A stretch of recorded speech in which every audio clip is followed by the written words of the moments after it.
steal a win. Good fortune for me!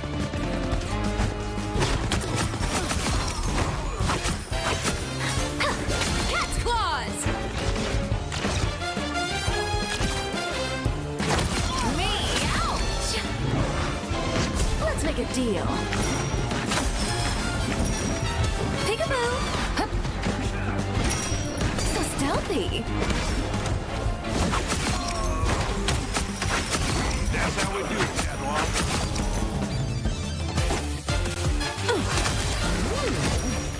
Eat your heart out, strange. Deliciously dangerous. I unleash the shouting. Now's the perfect time to strike.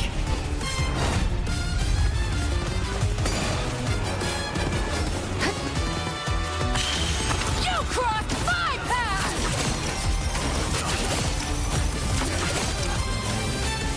Good boy, Petey. Meow.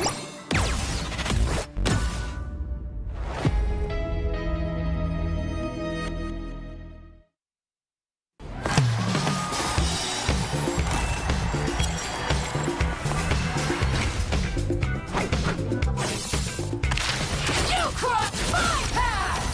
Gotcha!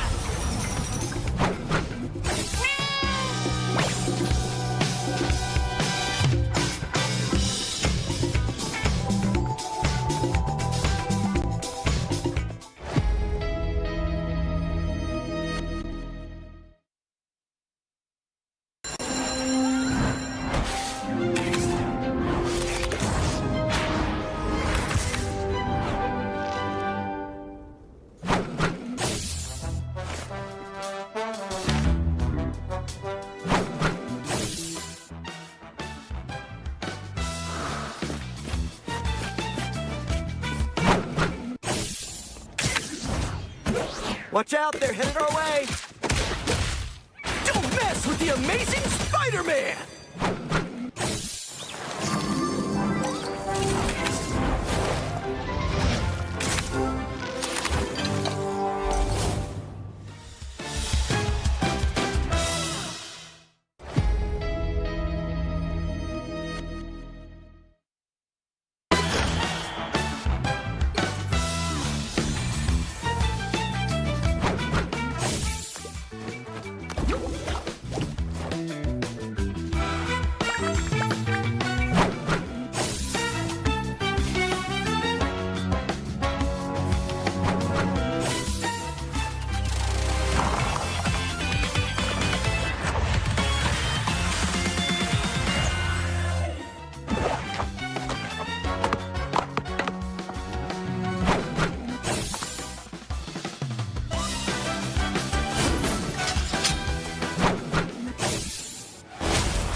Is on.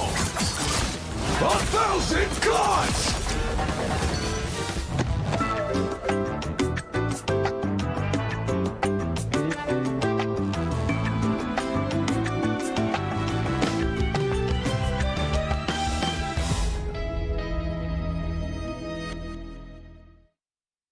Hey Hey guys, my name is Ryan Central, and what's the meta? Eventually we will get to a point where you guys in the chat are responding what's the meta with you, but we've got the whole Ignite season to go through. We've finally seen all 4 major regions play now in Pacific Asia, China, EMEA, and Americas, all at least debuting in their pre-season. So meta-wise, what has changed? So we have to start with the Glortrox in the room, which is Elsa, who actually fell down a bit in popularity to the point that Gambit is the first time actually overtaking her to be the most powerful, most impactful character in the game. And a lot of people ask me, like, how do you gauge this? How do I know all of this stuff? Well, I have a system that I use with all of the drafts that we've seen across all 225 games. I use this system called threat level, which goes from 1 to 100. 100 being an Avengers level threat, hotly contested, a very influential character when it comes to the draft and compositions of the meta so far. And out of a score up to 100, Elsa's score was 99 after the first week. It could not have gone better for her, but since then it has dropped down to 93, and Gambit's, for context, is 95, which is sort of stabilized in that point. So this doesn't mean that Elsa was involved in 93% of drafts and 7% of the time she wasn't used. She has been involved in every single game of Ignite so far, other than one, where Rejects and RVLE in Asia Pacific just didn't decide to touch her in draft at all. That's one game out of 225, might I add. Her drop in score doesn't mean that she's just not popular or she's not strong. It just means that she's not as contested as much in the start of drafts, which is really where those threatening characters tend to stay. Because Elsa is good in every type of composition, removing her is just a good way to influence the draft more. Anybody can play around Elsa, whether you're playing Dive, Triple Strategist, Convergence, Convoy, Domination, any type of map. Elsa is just good on it with the amount of stuff that she can do. You remove that, you kind of force other teams to be a little bit more uncomfortable on other types of compositions. And if the other team decide to try and protect Gambit instead, that's fine, because we'll remove the likes of Star-Lord, because the combination of ultimates between Star-Lord and Gambit, which I was going to call Royal Legend, you guys can decide between that and Galactic Flush, but I know which one I'm picking. You can get rid of the Star-Lord if a Gambit is protected, or even the likes of Rogue that go up so much when it comes to her strength because of that combination with Gambit. You just remove the characters around Gambit if he is protected, and a lot of teams tend to start to struggle. So Elsa is being protected less and banned out a little bit more, and whilst she is being banned out first in a lot of games still, she is still very strong, might I add. 93 out of 100 score is still S+, so yeah, she's still strong. But other teams are still very much committed to getting rid of the Gambit. But if Elsa is not being protected anymore, who is? Who's contesting her there? Well, Gambit for one, but also Mantis has gone up massively in popularity. Notably as a protect option, because Mantis has amazing team-ups with the likes of Loki and Groot, who are still pretty good with that combination. But because the likes of Mantis has damage boost, she synergizes with everybody. Soul Resurgence is a really good offensive and defensive ultimate, and most importantly, she is one of the staple characters when it comes to Triple Strategist. She can pair with whoever. If the other team decide to ban out Loki, Invisible Woman, the Mantis can make other characters around her work pretty well, and she has a lot of offensive capabilities, which means running Triple Strategists doesn't feel like you don't have that threatening firepower, I guess. But if I had to show you guys a graphic of what this would look like, it would look like the following. Granted, graphic design isn't really my passion here, and it's not a perfect system to gauge strength because it's a hero shooter. We're just talking about the draft, which characters have been banned out and protected. The hero shooter, you can switch characters at any given point. The two things I want to know: almost half of the top 20 heroes in this list are deemed as threatening. It's strategists. 9 out of 20. There's 5 duelists and 6 vanguards, but 9 strategists. And I don't think there's that many strategists missing from this list at this point, to be honest, either. Even White Fox has been banned out a bit. But also, I wanted to note the big drop-off between Elsa, Gambit. There's a big drop-off between them, then Mantis, Deadpool, Vanguard, and then another big drop-off before we get to the likes of Invisible Woman, Loki, Ultron, etc. I'm very curious to see what some of the regions can do to be creative and see what other characters that might not be on this list might be starting to climb when people realize how good they are. But until then, thanks for watching, and I'll see you next time.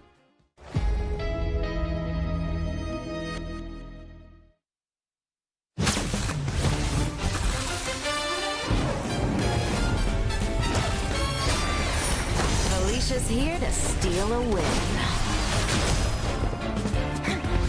Good fortune for me.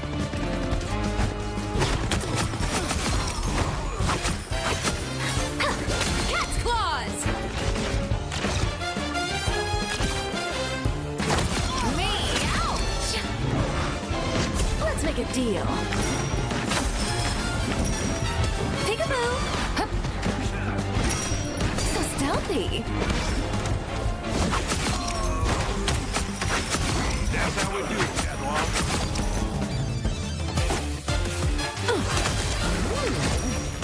Eat your heart out, strange. Deliciously dangerous. I unleash the Shanties. Now's the perfect time to strike.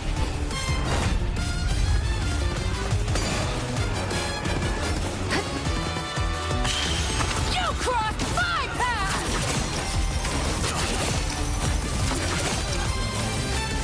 Good boy, Petey. Meow.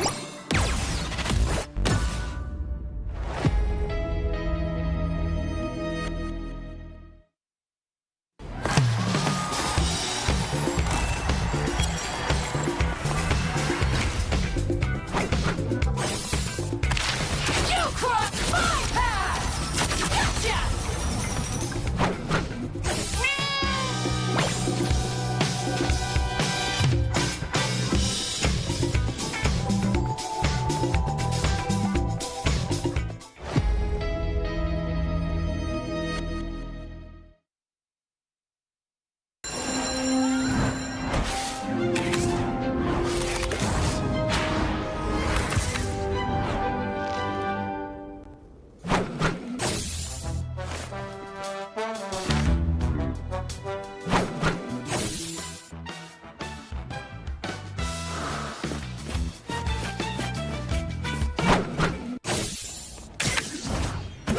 Watch out, they're headed our way! Don't mess with the amazing Spider-Man!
The hunt is on. 1,000 gods!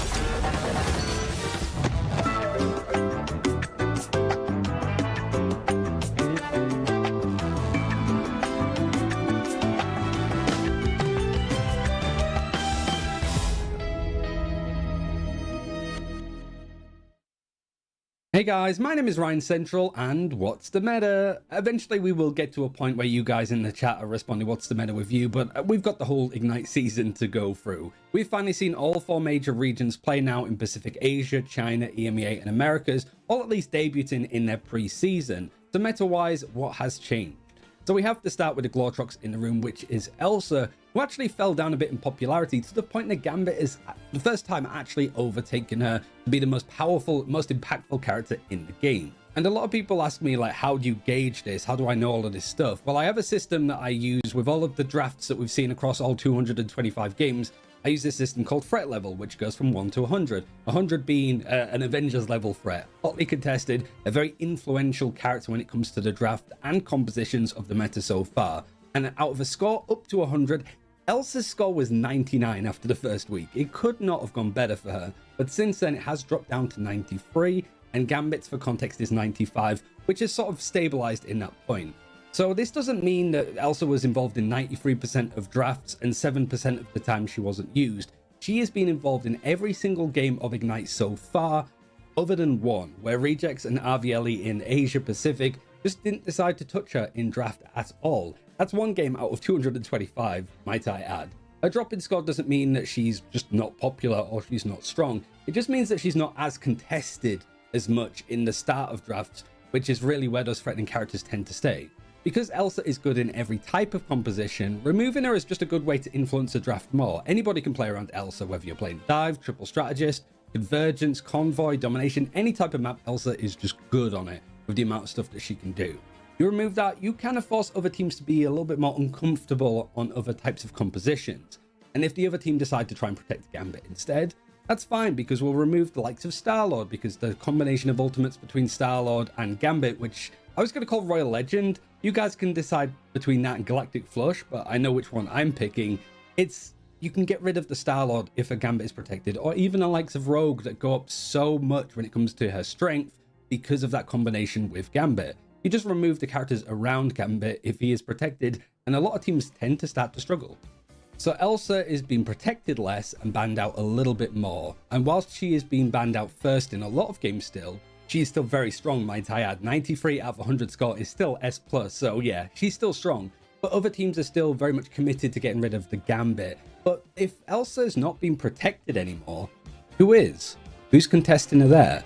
Well, Gambit for one, but also Mantis has gone up massively in popularity. Notably as a protect option, because Mantis has amazing team-ups with the likes of Loki and Groot, who are still pretty good with that combination. But because the likes of Mantis has damage boost, she synergizes with everybody. Soul Resurgence is a really good offensive and defensive ultimate, and most importantly, she is one of the staple characters when it comes to Triple Strategist. She can pair with whoever. If the other team decide to ban out Loki, Invisible Woman, the Mantis can make other characters around her work pretty well, and she has a lot of offensive capabilities, which means running Triple Strategists doesn't feel like you don't have that threatening firepower, I guess. But if I had to show you guys a graphic of what this would look like, it would look like the following. Granted, graphic design isn't really my passion here, and it's not a perfect system to gauge strength because it's a hero shooter. We're just talking about the draft, which characters have been banned out and protected. The hero shooter, you can switch characters at any given point. The two things I want to know: almost half of the top 20 heroes in this list are deemed as threatening. It's strategists. 9 out of 20, there's 5 duelists and 6 vanguards, but 9 strategists. And I don't think there's that many strategists missing from this list at this point, to be honest, either. Even White Fox has been banned out a bit. But also, I wanted to note the big drop-off between Elsa, Gambit. There's a big drop-off between them, then Mantis, Deadpool, Vanguard, and then another big drop-off before we get to the likes of Invisible Woman, Loki, Ultron, etc. I'm very curious to see what some of the regions can do to be creative and see what other characters that might not be on this list might be starting to climb when people realize how good they are. But until then, thanks for watching, and I'll see you next time.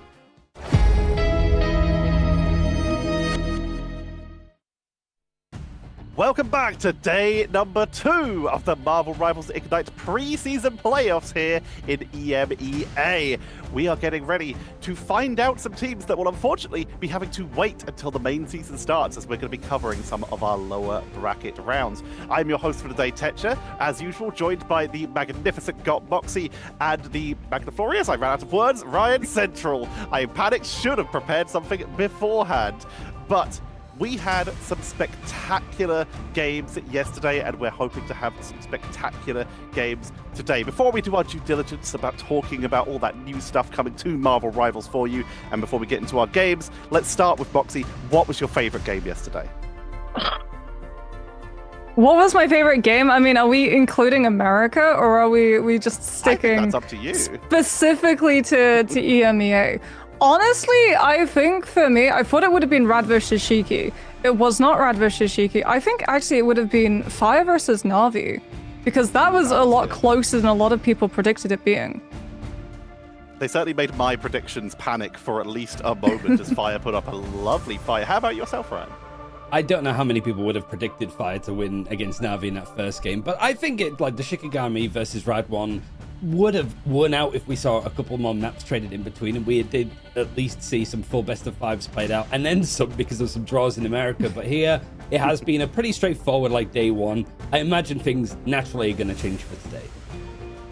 Like we've already mentioned, we're going to be covering some lower bracket games today, so some teams will be eliminated and have to wait until stage one, but it does mean they'll get a little bit of a break when it comes to that. But first, Ryan, new stuff coming into the game. What you got for me? Yeah, this ad read was actually written by Twitch chat themselves. So to quote, back, woof woof, awooga, please play the trailer again for Black Cat, because yeah, she's out today. People have been seeing some of the early like influencer like playtests and stuff, looking for the combinations, and now very shortly for a lot of people she's going to be available to play for everybody that's in the public client, but for the tournament and the rest of preseason across all of the regions, I think, at least for Americas and the EMEA, we're not going to be seeing her in action alongside Lower Manhattan. That is correct. We got a little bit before she is released, at least into the pro play. But what you don't have to wait for is these new skins released into the game as of today. Strike your stuff, take your shot, and claim the stars. We have the Peter Parker photographer skin, so you can strike a pose as the Black Cat Urban Predator skin, and of course, embrace the cosmic hunt with the Blade Starlit Shadow. Whether you're chasing a headline or wiping out creatures lurking in the deep reaches of space, the battlefield is yours to command. Available now in the store as a bundle. That's not the only thing as well that's going to be new, because just as we have a new season, well, a seasonal half, we also have a new Twitch drop selection. So make sure when you're tuning in, you're watching with your account linked so that you can pick your hands up with the Will of Galactus spray for 30 minutes. 1 hour bags you the nameplate, 2 hours you get the emote, and if you watch for 4 hours, you'll be able to make off with that Daredevil costume. So yeah, do not go into these streams and forget to link your account, look at the time left and go, oh, oops. But you have until May 15th, so there's plenty of time to be able to get your hands on all of the goodies. It is also worth reminding that if you watch in-game as well, you can get yourself some sprays for the teams that you wish to support, so you can do that as well on the esports tab within your game, as well as make some predictions for the upcoming regions, as we still have playoffs coming for Asia, China, and Oceania when those come up as well. Plenty of opportunities for you to get yourself some units and some in-game rewards as well. But first, we have to deal with the EMEA playoffs here. We've managed to make our way through the group stages. We found our top 8 teams for the preseason, and we have made our way into the playoffs. This is for seedings, for prize money. This is to head into stage 1 with as much authority as possible. And Ryan, we're starting to see a couple teams beginning to push ahead here. Yeah, I mean, we've had a lot of interviews with various rosters, whether they're at the top of the game or bottom, whether they're looking to make the money of the 16,000 USD for first place, or whether they're looking to try and go for at least 2,000 USD when it comes to these playoffs. Most have sort of separated a top 5 teams at the very least, with the likes of Shikigami and Rad, but we have actually seen Rad fall down to the losers bracket, and teams like Na'Vi looking a little bit worried in some cases. The map pool is blossoming. Like I mentioned earlier, we don't have Lower Manhattan added into the pool just yet, but there's plenty of options at the very least to choose from when it comes to all of the game modes, especially now that we're in best of 5s, that we can see 2 domination maps show up again, if possible. I mean, we also had Shinshibuya coming back as well. I don't know if we'll get Shinshibuya in this first series, because this is actually a rematch, a first rematch that we're going to get from the group stages in the playoff stages. Because last time, Vision tried to take Rad to Shinshibuya and got full held. So I feel like they might be avoiding that one.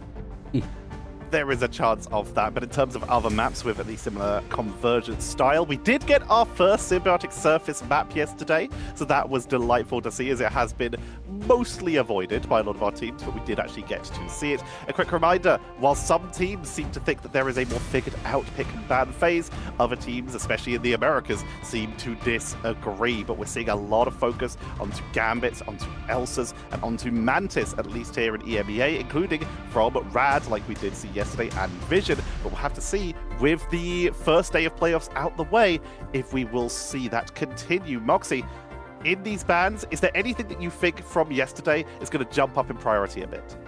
I think maybe not in terms of like jumping up priority. I think some things we're going to be seeing teams like look at the instant ban and go, okay, no, we can't just go for things like the Jeff.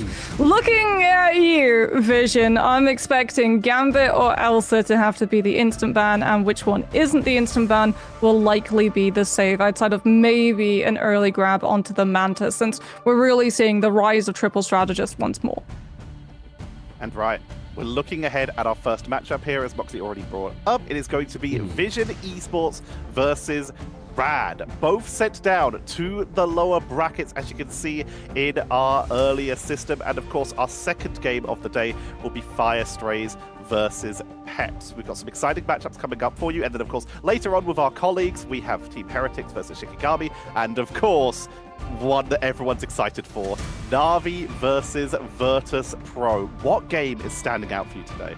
Oh, I think it is probably seeing how like Virtus Pro does with Na'Vi. Na'Vi looking shaky, dropping a map against Fire Strays yesterday. Left a lot to be desired, I'd say. You could definitely tell there was a bit of frustration in how it went, but maybe there's a chance for Na'Vi to show a little bit of that tenacity that got them so far, winning the mid-season finals and also a second place at grand finals last year. You would assume that Na'Vi are never out until the fat lady sings, right? I do think that we're seeing a potential good game, at least some shining moments for the likes of Peps versus Fire Strays later, because it does feel like those teams that do go out and get eliminated today might be looking at some roster changes in the future. And we already know that some are coming with like IMLK set to leave, I think, Peps at the end of this stage, right? So there are going to be roster moves for some of these teams we're seeing today. There is a little bit of a gap between the end of preseason and the start of stage 1, so we could definitely see those roster changes like Ryan says. But Moxie, Vision, one of the best starts we saw in EMEA for that preseason, but have found themselves now here in the lower bracket. What happened?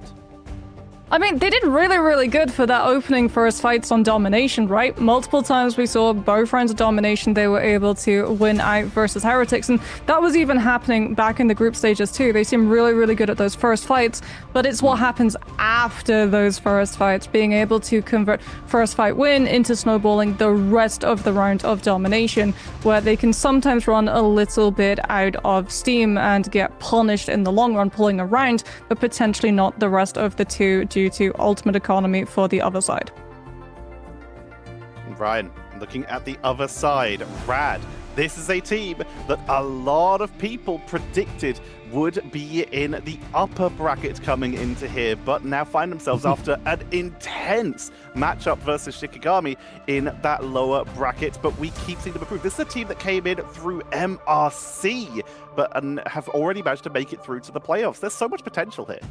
And it was the fact that they said it was a rite of passage to come through MRC. I'm pretty sure Rad were offered the spot and said no and went through. That's what I think Ash was like insinuating with like how this team wanted to play together. They wanted the reps. It is a squad that's been built off a very successful unsigned cause, notably from Chopped and Final Dance of previous eras of MRC and Ignite.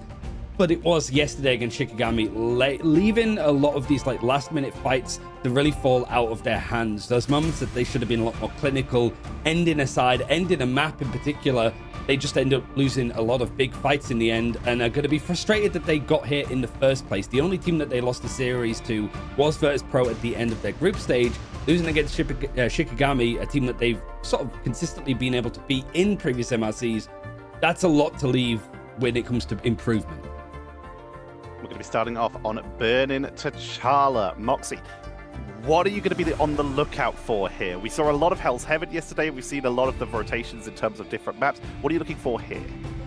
I mean, the last time these two teams matched up in group stages, both of them were more than happy to let the Gambit go through, and we got to see both like the Daredevil, the Gambit, the Star-Lord, as well as Vision actually playing a lot of the White Fox very early on. So I imagine more of the same, especially since Burning T'Challa does have good points where you can play that dive. So running the counter dive backline could be a very strong way of dealing with things like the Venom or the Daredevil threats. Yeah, both teams have been actually protecting a lot of the Elsa too, and I think that matchup that we're going to see of like Zerx versus Smashnes is going to be like really exciting. I think also we're seeing Vision move a lot towards like the triple strategist, a lot more like White Fox from Rex, for example, and Satam going towards Ultron, if not playing some Daredevil, Star-Lord. It really does feel of like how much the Elsas can get out of the impacts there, but also how Gainer versus Ducky, two players that used to be on a team together, think of Ecstatic right in the Invitational. How does two Vanguards go head-to-head as well, certainly when it comes to the hero pool? Start to look at it. We were talking about it before the broadcast. Gainer might be one of the most high-risk, high-reward Vanguard players. He makes plays that some of the others might not be willing to do so, but we built up the frontline duo yesterday of Lugia and Ducky. Moxie, what makes these two so good together? I mean, it's the flexibility and the trust that they have in each other. We didn't really get to see all that much of it yesterday, I feel, especially because Easter was just like really popping off and becoming server admin for a lot of those fights for Shikigami's side. But here, especially up against like Vision Esports, so Vision try to go for the dive. Rad have really good peel opportunities where they can play things like the Groot. Ducky as well could potentially roll out on something like the Emma in anticipation of that dive coming through and play a little bit more peel, and also try to prevent the rushdown opportunities that Vision are known for on their domination rounds. Brian, you brought up the flexibility of these players. We have the Elsa versus here. You brought up how Satam's been playing stuff like the Ultron in some cases, also Adam in a few cases. But Vision, they have shown us a lot of versatility coming into this. Do you think Rad are prepared for it? I mean, Rads tend to sort of be able to control a draft pretty well. It's just that Shikigami were the only team that could really compete with them when it came to flexibility and playing the metas. We heard from Leolis in the interview yesterday. Vision, they're very good at dive. We saw that even in glimpses yesterday up against Team Heretics. But if you can counter comp, if you can start to pull out the likes of White Fox, you're on Daredevil to get that information, that's where it can get scary. And that's where the draft is going to make a very exciting go of it. And I would imagine, Moxie, that both teams are going to lean towards maybe getting the Gambit out first. I'm happy to have the Elsa head-to-head. Yeah, and then you're going to be looking at, are we okay with letting one side get Mantis, or are we both going to be able to secure the Mantis? As Rad will get the first save here, they could go for the Elsa. They are going to lock the Elsa. Vision, I get the opportunity of potentially going for like the Mantis here early on, so that we don't see a 12% damage boost deficit coming on through. And indeed, there we go. One Guardians of the Galaxy removed into an Elsa mirror save from Vision, so that both teams are playing on the exact same opportunity. It means that you still have the chance to run the triple strategist, which I might add as well for Vision. It's going to be the Mantis plan out here. They haven't really played Mantis at all. I think it's like a minute or so that we saw, and the player that was playing it for them was Teller, who I think was substituting in for moments for Vision. So this core six of players, we haven't actually seen them want to play the Mantis. They're not going to be able to here, but a switch up as one side has gone for the Invisible Woman, one-sided for Vision Esports, whereas Rad want to make sure that Gainer doesn't have his hands on DPV. Yeah, and I mean, this is smart from Rad by going for the Vanguard Deadpool, because Gainer would otherwise flex onto the Rogue, but since you've already banned out the Gambit, you've also been able to take away the team-up potential with the Rogue. And when we talk to Rogue players, they're very forthcoming. They basically say, like, yeah, Rogue is bad unless you have the Gambit. That pushes her up into the S-tier echelon. But for Vision, the reason why they're going for this one-sided Invisible Woman is because it means that you have a strategist who can pump resources into securing your Elsa. While you don't have the 12% damage boost, what you do have is a very versatile shield, which means that your Invisible Woman can constantly give that layer of protection over to your Elsa that Rads will not have, and that could be the difference maker, as well as being able to really interfere with a lot of what the dive wants to do. Force Physics is still one of the best base cooldowns in the game as utility alone. Yeah, they got rid of the Luna, so you don't have that team up. Also, the cap ban right at the end from Vision Esports is interesting. Maybe sort of expecting that Rad would want to go towards more of a double duelist lineup. The cap can at least cover some of the lack of strategists that you're running, because his ultimate is very supportive in nature. So here, Rad want to try to reset some of the issues and near-duel moments, I suppose, against that series with Shikigami yesterday. Vision Esports showing that there's still more in the tank. Promising is the word that we keep using describing this team. When it comes to that upper echelon of squads in EMEA that Rad is a part of, Vision haven't been able to do that much damage. I'm a little bit concerned for Vision here because Rad are on the full counter dive composition where they've got both the Luna and the White Fox. So if Gainer tries to go for these like disruption dives, these soft dives to just create space for Zerx to be able to work with for that Elsa, he does run the risk of going down. His hand will be forced. He has to go into 3 lots of CC. And reminder, we're not in the Season 7.5 patch where multiple lots of CC activation then build up a resistance to it. No, so Gainer could very easily go down if Rad are able to lock him up. Some strange straight out of play as well for Bada. Wanted to see if he could build up the Eye of Agamottos, expecting that the front line isn't going to have too many barriers to block it, but you have got Ducky on the other side playing a Magneto. Despite the group being available, just not really suited for this part of the map, despite him showing up massively on that character. But the neutral right now is just churning out damage, seeing if it can farm up some of these ultimates. But right now, it's notable the difference between the patches that we saw before the last one with how much they've been built up. Lugia is building up nicely with a one-sided Vanguard, able to at least get the Banhammer online soon. But right now, nobody's been eliminated. Nobody's been able to control the objective. Yeah, and Vision haven't really been able to put Gainer into the backline because they know that the amount of CC would take the Venom down, so they haven't boxed Rad out, and Rad can still play in the open space of this point, putting pressure, peeling out the Venom, and they're picking up all of the eliminations onto Vision's backline. Without the Invisible Woman, Jeff Hughes alone will not be able to keep Gainer up, so Rad will finally be able to secure that first point control, and Crazy Kitty, he's already got ult, Ryan. Vision have to walk into an Elsa setup, not knowing where he is, which means at least one person will get grabbed out. Yeah, it's pulled through, but watch again and try to reset and go in for these dives. Like you mentioned, has to be very careful with the charms of play from Vertigo and Mash. One of the more tenured, experienced backlines that we're seeing.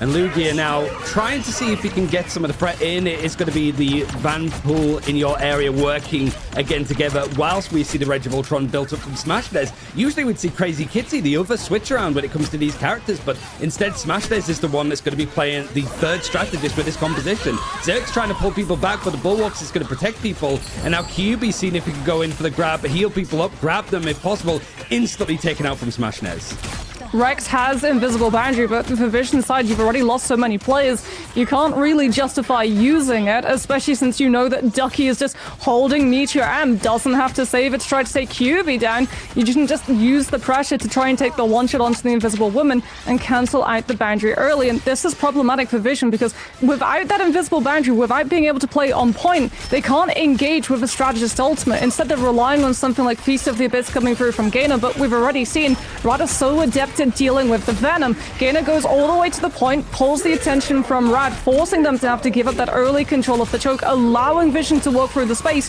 and now Rex can get into a position to use the ult, but they still haven't been able to actually walk forward thanks to Ducky's just Meteor M holding them in place.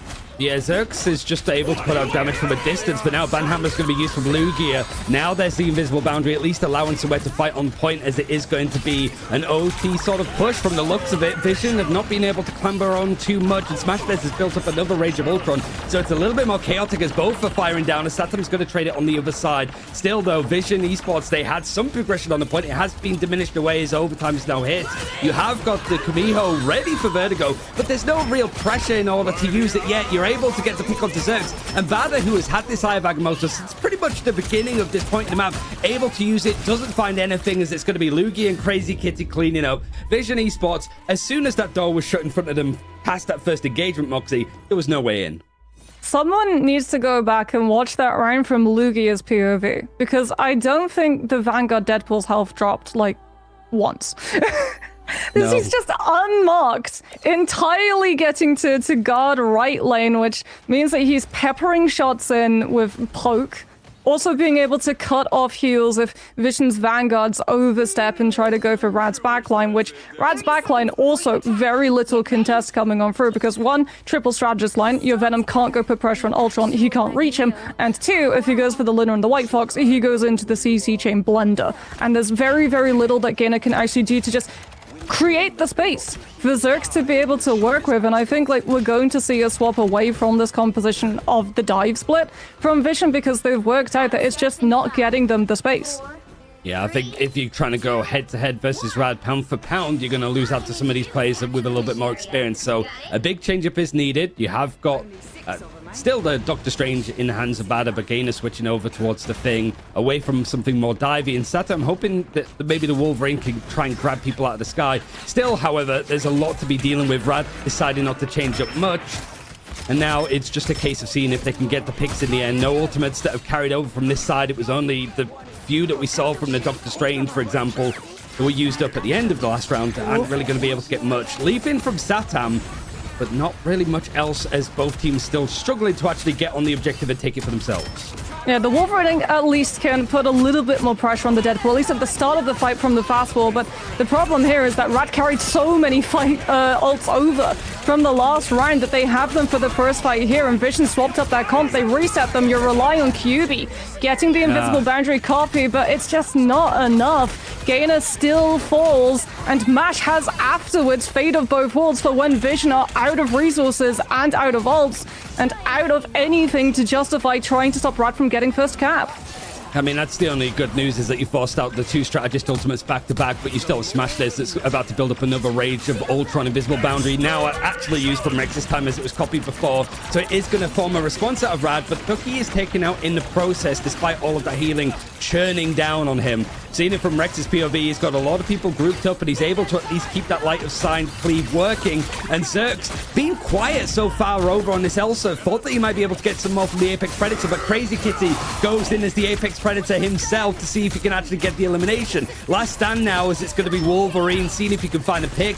It isn't going to amount to too much. Vision Esports seeing if they can actually clamber on the objective, but Banhammer used. Rad able to get these ultimates out, and even a couple players down, able to win out the fight and force a reset.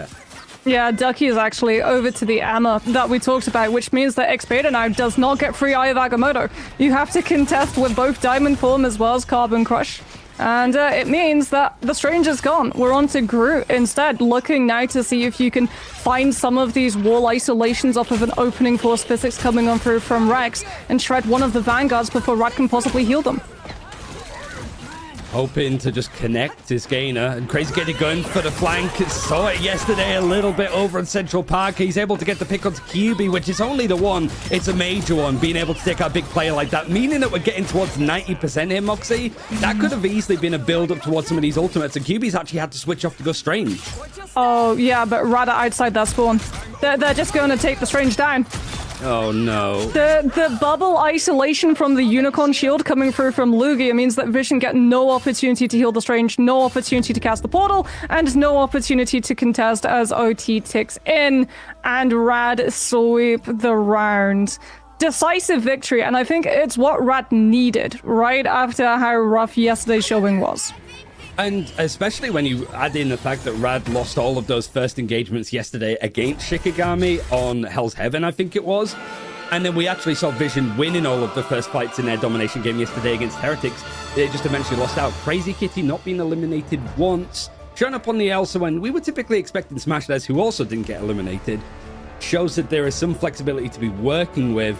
And the triple strategist looking a lot stronger there. I do feel that sort of ban-in, that one-sided Deadpool Vanguard, despite it being not as popular as it used to be before Moxie, it made a difference here. Vision Esports frontline was very much struggling.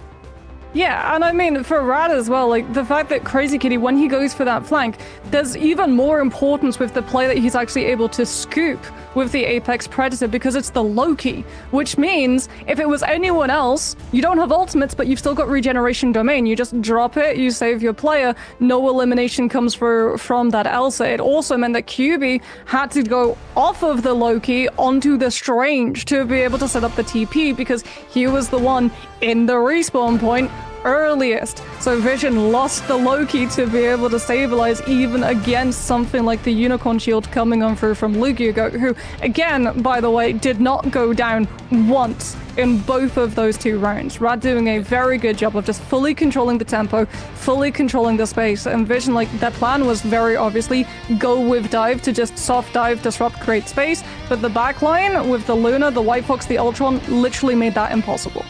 It was 2 eliminations to a bunch for Vision. They need to try and pull this back, so we'll have to see exactly how they're going to be doing when we go into this next map.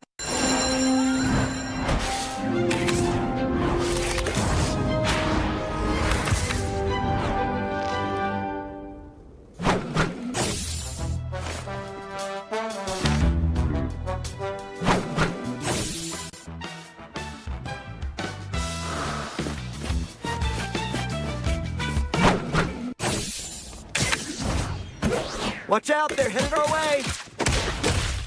Don't mess with the amazing Spider-Man!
Is on. 1,000 gods!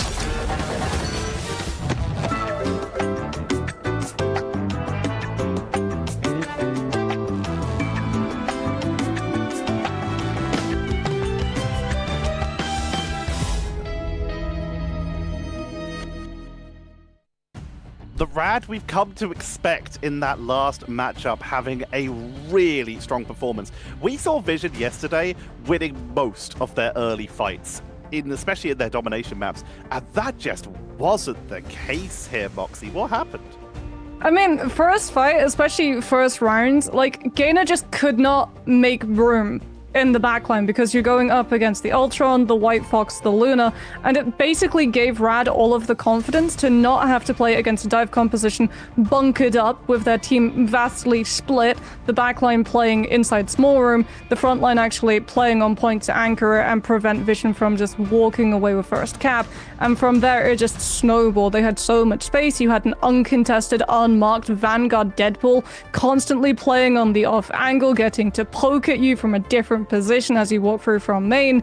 It was just always going to be rough. And Ryan, we're looking ahead to the future now. We're heading into map number 2 of this best of 5. And it looks like Vision have chosen to take us to the Empire of Eternal Night, and it's going to be Midtown. We've seen a lot of Central Park, but we're starting off with the Convoy map instead here. What are your thoughts coming into this? I mean, it's a tricky one to go to because we saw them struggle with it a lot yesterday. It's a map that they have picked before, but they've got 1 win and 2 losses so far. So even against the likes of Crownfall, I think this was the map that they ended up dropping that took us to a 3rd map of Shin Shibuya in the series in groups. So this is a really tough ask. It's also, we sort of mentioned at Vision, very like dive centric in how they want to play with the likes of Daredevil and such. This is a hard map to be able to do that on. And Rad, I would imagine that they want to just kind of copy the draft, right? They know that there is going to be a White Fox connoisseur of Rex on the other side. Getting rid of the Luna stopped that combination from working. And then there was that big priority over onto Invisible Woman. I'm very worried here, but like Vision just have to try and go for the maps that they feel that they're going to get the most success on. The problem is just that Rad have got that 1 win on. This is them saying that they're putting their best foot forward. If it ain't broke, though, for Rad, maybe don't fix it. Vision, though, something is broke. They're putting their best foot forward map-wise. What would you like to see from them here, Moxie? I think they put a lot of stock into being able to secure the one-sided Invisible Woman, even though they wanted to be able to play the dive, and I think they were worried more about like the force physics being able to put the prevention onto the dive as well as providing the Guardian Shield to care for that Elsa on the off angle. Maybe going for a mirror ban onto the Luna just to be able to break the White Fox chain, because I would assume it's going to be some form of split in your comp, right? You're not just going to play full anchor, full brawl composition. On Convoy, you do basically, especially on your attack, have to have a way of splitting the defender's attention so they don't just all put the pressure on you as you funnel through from one space. Both of you mentioned the Invisible Woman. We'll see if that ends up being a deciding factor in this ban and lock phase as we head on into map number 2. Take it away. A bit more of a switch around, as Vision have also tried at least wanting to go and attack first Moxie, so it is going to be a switch around of when that last protect comes in a little bit later. I do think that for Rad it is a case of, yeah, Gambit Mantis going to be like the first bans that come in, but everything else they're going to want to get rid of that Deadpool Vanguard. I think it did a lot of damage to Vision, and Rad looked very strong and capable on it naturally. Well, potentially Vision also save it for themselves, right? Because if Gambit is the instant ban, Rogue becomes weaker as a result. And we did see, like, Gaina having to go through a lot of heroes, the Venom really not having that much impact because of the composition that Rad were able to secure. And even here on mid-time, Venom, well, good for being able to, like, create space on things like first fight at first attack, or even breaking away from third, being able to just, like, take the long wraparound from the left side around Fisk building, hit the backline so that they don't just hold that space against you. It's still peelable, especially with the White Fox and Luna in players. We're actually going to see Rad this time deviate. So they could have gone for an Elsa save here. They go instead for the Invisible Woman, which is wildly different to what we traditionally see. Yeah, I mean, Mantis was still available to actually pick up. It wasn't banned out just yet from Vision, so Vision are actually going to go for the one-sided Elsa, try to make that work. Here, I would imagine this is where the Mantis would clear up on Vision's side, and then potentially something else for Rad. This was where they went for the Deadpool Vanguard last time. Can be a really good map for that to work. Like, you have got the one-sided invis at the very least for Rad that they've put the priority onto. They still could protect Mantis here. I mean, they could do that. They could protect the Mantis. They can't protect the Loki. They could go for the Vanguard Deadpool again as well, since Vision have not been able to take that out just yet. Also, slightly concerned about the fact that Rad will not just get the Mantis, but will also potentially have the Ultron too. Which means that they can still play a triple strategist line, and we know that Crazy Kitty is very, very good at being able to flex onto the Ultron, also while not having access to the Elsa due to the ban draft. You still have a hypercarry duelist in the form of Jean Grey. Phoenix with 12% Mantis damage boost, plus Ultron drone pocket, plus Invisible Woman Guardian Shield to take the off-angle fight. That's going to be very problematic for Vision to have to hold up against. You have got almost a preliminary approach from Vision Esports, like, okay, we're going to leave Mantis, but we are going to get ahead of this and actually go for banning out the Loki, make it one-sided, but also the Groot, so the team ups there, at the very least, aren't going to be in play for the Mantis alongside. And I do like the actual mirror ban for the Groot, knowing that both sides really want to make this work and are very capable on these types of maps, certainly when you're looking at Ducky on the side of Rad. But this is the kind of expectation that Rad have said, that you can't play an honest game against them. Shikigami had to basically have mirrored drafts against Rad to make it somewhat equal. Here, Vision Esports, happy to actually let Mantis go through on the other side and not have it themselves. Yeah, well, it is Convoy, and Rad will be starting off on the defense, which means that everything that they were able to secure in the ban draft, for the most part, we're not actually really going to get to see it until they swap off of their free composition, if they get pushed into having to defend into second or third.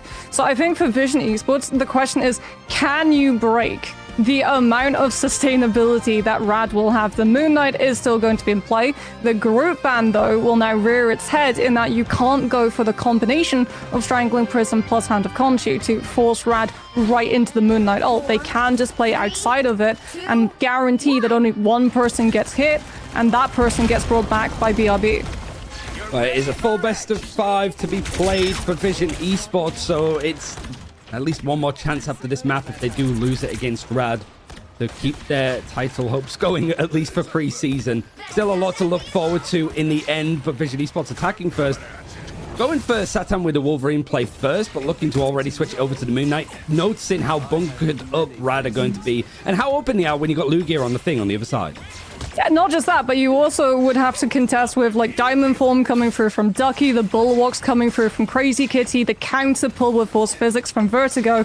So they're going to actually, like you said, go off of the Wolverine almost instantly, think about the Moon Knight, but seeing that Rada playing a little bit less bunkered up, go for the Punisher instead. So we get very early Banhammer, actually managing to find the connection onto Vertigo, setting up Vision to just brute force push in one-sided regeneration domain for all of the sustainability and boulder down into Rad's position. But now we get the strange teleport because, like we said, for Rad, this composition isn't about winning the round on first. It's about draining as much time as possible from Vision when they head to second.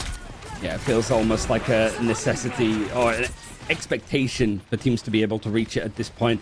But Vision seeing if they can absolutely blitz their way through. Satam on the Punisher away from the Moon Knight to just try to give something a little bit more with these like aggressive plays in the end. Here comes the Apex Predator for Zerg. See if he can go for a catch. He's immediately grabbed in from the Emma Frost, but the Bulwark is nice at the very least from Bada to keep himself alive. Forces out a lot from this defense as the spawns have been somewhat flipped at this point. Yan Amplifier now from Smash Dares needs to come into play, and Crazy Kitty building up a Meteor M, seeing if he can maybe get a lot when it comes to Satam having this final judgment in hand. The copy is going to come in first actually from the Cloak and Dagger copy, but it misses in the end, so that means that it's free reign for Satam to come in for this final judgment. Oh, huge Bulwark comes through from Mag to be able to keep that Eternal Bond up. Now we get actual Eternal Bond coming through from Rex once QB's ult ended. Meteor M comes on through from Xvader trying to catch Mash, but it will connect with the Strange Shield instead. Huge block from Lugia. Ducky holding onto the Stone of Seduction. Vision now out of CC immunity. Strategist ult could potentially be charmed into walking towards the Emma, but they're too far away, and Ducky actually has to use the Diamond Form just to be able to escape with his life intact. Rada stalling this fight out. Vision relying now on having to come through with a very late Elsa clutch ultimate on the side of Zerx. Yeah, when it comes to ultimates used without any eliminations, that must be high up there when it comes to the amount that was thrown in, and it's still going. The fight, the ultimate that started the fight is the one that's going to be in there too, as Zerx finds the pick with a little bit of help from Satam to actually get onto Crazy Kitty, but a be right back means that it's not going to be too long. The other Vanguard, however, goes down in the process, as now it seems that Rad trying to hold on to the best of their abilities. You've got the Magneto, seeing if you can use these columns as a bit more of a defense as it's held right onto first, and there's only less than a minute now for Vision Esports to actually push this onwards. You've got some ultimates building up at a good pace considering the nerfs, but a Yan Amplify means that Rad are now going to try and go aggressive. Vision Esports seeing if they can maybe reset to go for a final fight, but they can't afford to lose anybody else. I mean, they'll have final judgment though. Vertigo's invisible boundary will not be enough to stand up to because Satam will be just getting full pocket. You've got regeneration domain for the one shot. You're going to have your eternal bond as well. QB, I think, actually got the copy off onto invisible boundary, so they're using the slow, pulling Rad's players in, and then having that shield to be able to protect the Thunder for a little bit more when the final judgment actually hits. Vertigo's been able to hold the ultimate up. Mash has actual eternal bond. Rex will have the mirror, and it all comes down to stopping Rad's sustainability. Can they carry them out with the Apex Predator? Yes, but no eliminations off of the back of it. Great Bulwark comes on through from Crazy Kitty. Rex's actual ultimate manages to block that CC catch of the Eye of Agamotto for him, but not the rest of the team. Beta has to use the Meteor M instead to carry himself out of the Stranger's reaches, and we go into OT. Vertigo not going to have an ult. Mash also too far away. They're trying to come back with the Stranger in time, but Vision have so many players. They should just been able to clean up the last remains of Rad and finally unlock into second. Had almost got it across the board, but Rad just making the triple Vanguard, triple strategist lineup work with the amount of just bulkiness on the point. The eliminations, not that many for Vision, but now they're starting to string together in the elimination feed. The portal was used, all of the time was bought up, and it's now just 2.5 minutes for Vision Esports to push this as far as they can. Okay, here we're getting to see the Phoenix. Rad actually not going to be playing with the Mantis just yet. They're going for the Wolverine instead, which means that we're going to get the Primal Flame team up coming on through. Wolverine with Lifesteal. If that doesn't scare Vanguard mains, I don't know what does. Vision, though, they've got snowball potential with how long that fight actually went. Satam's really close to another final judgment, and even though you don't have actual strategist ults to be able to hold your position with it, you've still got the cooldown of regeneration domain to push up aggressively into Rad's position. There comes the leap in. You've got the fastball as well, so Wolverine is eating pretty nicely with the combinations of team-ups. Now you've got Zerx, mostly good for the CC of the ultimate to try and pull people into position, but there's just no eliminations. There's no follow-through for Vision right now. They don't have the foresight to make this work, and now Crazy Kitty on the other side trying to pull the Magneto out. Instantly, the CC is there to make sure the Bada is down for the count. You have got the final judgment built up from Satam, but with that first Vanguard going down, it seems that they're going to be dropping like flies, going for a reset with 90 seconds left. Yeah, Vision do not have a lot of time, and Rad are really going to make this hurt. In regards to the time bank, they're going to hold close. They're going to force Vision to have to burn ultimates just to be able to get through choke. And we still have one more fight to go through before Vision can even see the inside of Subway, where Rad will have closer respawns. Vertigo has Invisible Boundary. Mash will have Dance Floor as well with Fate of Both Worlds, which is problematic for Vision because you're relying on beating the heal sustainability with Eternal Bond. Might not be necessary though, because Vision just in poke phase Mash to pick apart the Invisible Woman. And Rad, no, they can't commit to this fight with ultimates. They just have to cost Vision's theirs. Out comes the Fate of Both Worlds in response to Satam's final judgment. Ducky with the charge from the Punisher turns the Meteor onto Rex and catches him through Eternal Bond. And it's all happening the worst possible outcome for Vision. They got the first pickoff, but when the ults were exchanged, they lost the fight. Satam's had to switch over now from the Punisher to go for Ultron. It's not really much else to work with. You've got a copy for QB if they want to go for an Eternal Bond to leap onto the point. It's whether or not Bada that switched over towards the thing with his clobbering time can connect onto enough. There's verticality here though for Rad. They're going to try and spread out, knowing and expecting it's going to be the play. And Zerx, a lot on your shoulders to find a CC with this Apex Predator. If you can find a connection, clobbering time going to be used first. It connects onto Zerx. He gets interrupted with the ultimate. Actually, there's the copy that comes in from QB, and now the stun through from Smashnez sends two right back to spawn. There's not much else for Vision to try to keep this attack going now, as watching it from Vertigo's perspective, he's high atop the eliminations. Rad hold on well for Vision Esports, at least past first, but not much further. Oh boy. Rad as well, like on their attack, Mantis. 12% damage boost Phoenix to be able to break through the stall, hold them first. Something that Vision Esports just did not have access to. If Rad even want to go for the Mantis pick, like they saved it, but at the moment, they're not even showing it. As it looks like it's going to be yet again this Wolverine Phoenix coming on through. As Vision, we'll have to see. They got the Loki. That means that they'll be able to play the Adam. They're going to look as well play that Rocket for the trio res. So if they lose someone early to mistimed peek into a poke, they'll bring them back with the BRB. But Ryan, this is Feast or Famine. This is like you will full hold or you'll get rolled in the first fight before you can get the ult cycle online. And it's something that they've tried to do consistently each time. So Rad are very much aware. They're going to make sure that they do their preparation.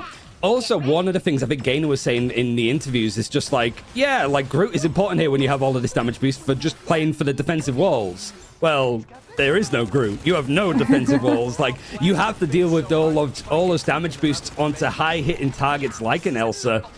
Wait. With very little in comparison. Ducky's on Mantis. I think, like, yeah, okay, he's going to actually go to the EMEA here, but honestly, Rad could just make a play by putting the Mantis in for the first fight, stacking everyone with damage boosts, and then just sending your Phoenix Wolverine out to create the rest of the space for the team. He's going to go for the EMEA instead, which means that Vision, like, they do eventually have to actually try to contest the objective moving forward, as we can see Zerx is trying to control high ground at the moment. So Vision have both lanes locked down, but you have to be careful that you don't get grabbed out of position by things like the force physics. Yeah, you don't really have the sort of like high ground aggressiveness that we've seen Elsa's go and try and play for here, but like Smashnez is going to be able to do that leap in. It's brought the fight down to the ground actually, and with this sort of setup with the Adam Warlock, it tends to be a lot more bunkered into this position, which means that Vision Esports have to be very careful. They're trying to create these crossfires, but you could already see that Rad have dove in onto targets, trying to separate the sightlines with this wall on the left-hand side. It means that it's a little bit more scary for all of these players that are trying to hold on. The leap is pulling the Adam out of position, and there's the copy from QB to actually go for the Iron Amplifier, provide a little bit more damage boost. The Zerx has been reset with a be right back. It's allowed Gainer to actually get the picks off with this Banhammer, and at least a time to try to fight on and support. With Rad, however, you have got a be right back used on the other side, and Ducky being able to get a pick means that this is very scary. Satam running for his life, as it is going to be the Queen of Ice, making this a little bit more scary. The leap down has pulled Zerx out of position again, which means that there's very little for Rad to actually be in their way, a deterrence, as they have 2.5 minutes left. Yeah, strange portal play comes on from the side of Vision, followed up instantly by a cast of Cosmic Ion Amplifier, but Endsong from Smashness puts an end to that and an end to Vision's team. Vertigo with the Cosmic Ion Amplifier, the Uno reverse card with 40% damage amp on that Phoenix ult, and Vision melts. That was their portal play, Ryan. They have to keep the Atom. They're so close to the res, but Rad secure one last fight, and they've got the map in the bag. Oh, he's actually switched off of it, because this is typically where you'd see a lot of teams move away from the triple strategist, especially the Adam, and he's gone for that play, trying to go over towards the Punisher to fight on a little bit more. And Rad, with the Mantis in the back pocket, no reason to use it with how things have been working out so far. And Ducky pushing on. When you've got something like a Psionic Seduction, it's a great ultimate to keep tempo in your favor. It's going to try and pull the thing in, only by a little amount, but it gets Gainer that's in the backline actually in the end. And it's a push through. Nobody is able to touch. Vision are just completely plugged out in the end, and Rad make it 2-0. Feast or famine was what I said at the start of the round. You'll manage to win by just stalling out time for infinity with the double res cycle, or things will fall apart before you can even hit your first karmic revival. And unfortunately for Vision, it's the latter that occurs. Rad, like, they had such good control of the space as well. Like, even though we see Vision just, like, trying to bunker up in small room, they had the high ground position. Mash gets a force physics off, which connects onto the mag, which then forces that chain reaction of, okay, we now have to take the fight, we have to invest cooldowns. We're getting at Loki having all of that healing coming on through off of the amount of damage and AoE that we're all stacked up into taking, so they get the Cosmic Ion Amplifier through to get those first eliminations onto Rad. But the problem is, Rad kept the rocket as opposed to swapping off of it once you've distributed your armor packs and spawn. So they had the match on the BRB, and they could just continue throwing players into the fight. A lot of damage done, but no eliminations really to account for Vision Esports here. They have another map choice to work with, but Rad looking in prime position to make up from yesterday. Going to see if it's going to be a 3-0 in their favor after this quick break.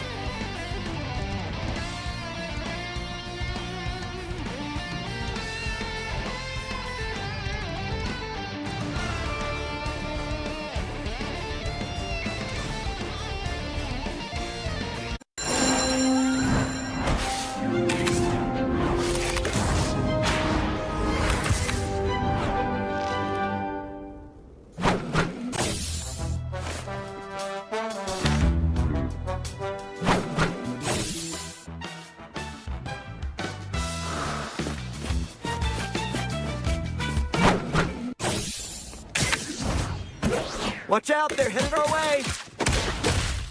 Don't mess with the amazing Spider-Man!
hunt is on! 1,000 gods!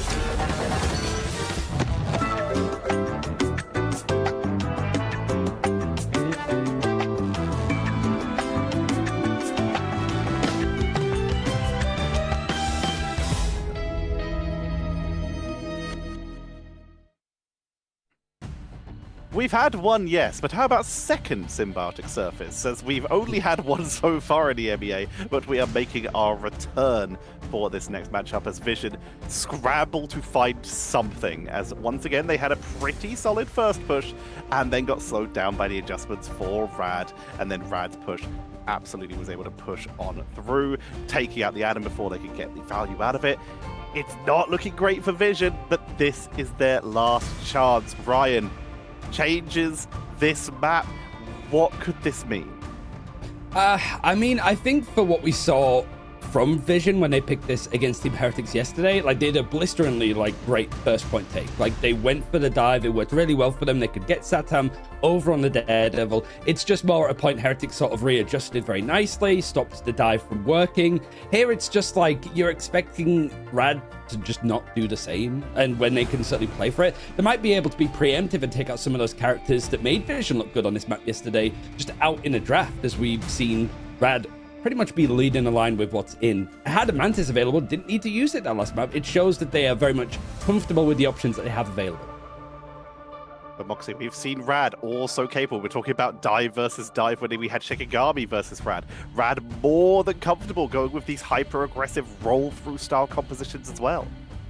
Yeah, I mean, it's what Ryan said, though. I think the fact that, Vision are returning to Symbiotic Surface literally after they picked it yesterday against Heretics. And for Heretics, it was an issue if they didn't start out with the Daredevil on their defense. They also didn't start out with the White Fox on their backline on their defense, too. So Vision's first push looked so strong because they have one-sided, unmatched Daredevil. And I just do not see that happening again today unless they target it in the ban draft. But as we've already talked about, Rad is problematic in the ban draft because you can't just ban them out of everything. And unfortunately for Vision, you're going to have to go up against a triple strategist composition at some point because it's convergence too. So if you go for the Daredevil, that means the Mantis, the Ultron, those will both potentially slip through. And I think that's why they took us to Symbiotic Surface as opposed to going to Central Park, where the Mantis Ultron is far stronger. You've also got to be afraid of compositions like that Wolverine combined with, say, the Thing, a composition, although with the Hulk in the original, popularized by Insomnia in EMEA, is now something we're seeing fairly often, including in that last round, but both teams having Wolverine players, having Thing players, as we're seeing a lot of the Thing these days. It's something that we've seen appear in some of those later points. But first, you gotta get there. Moxie, as you brought up, this is a map that can be very defense-coded, as I send it over to you two as we head into the map.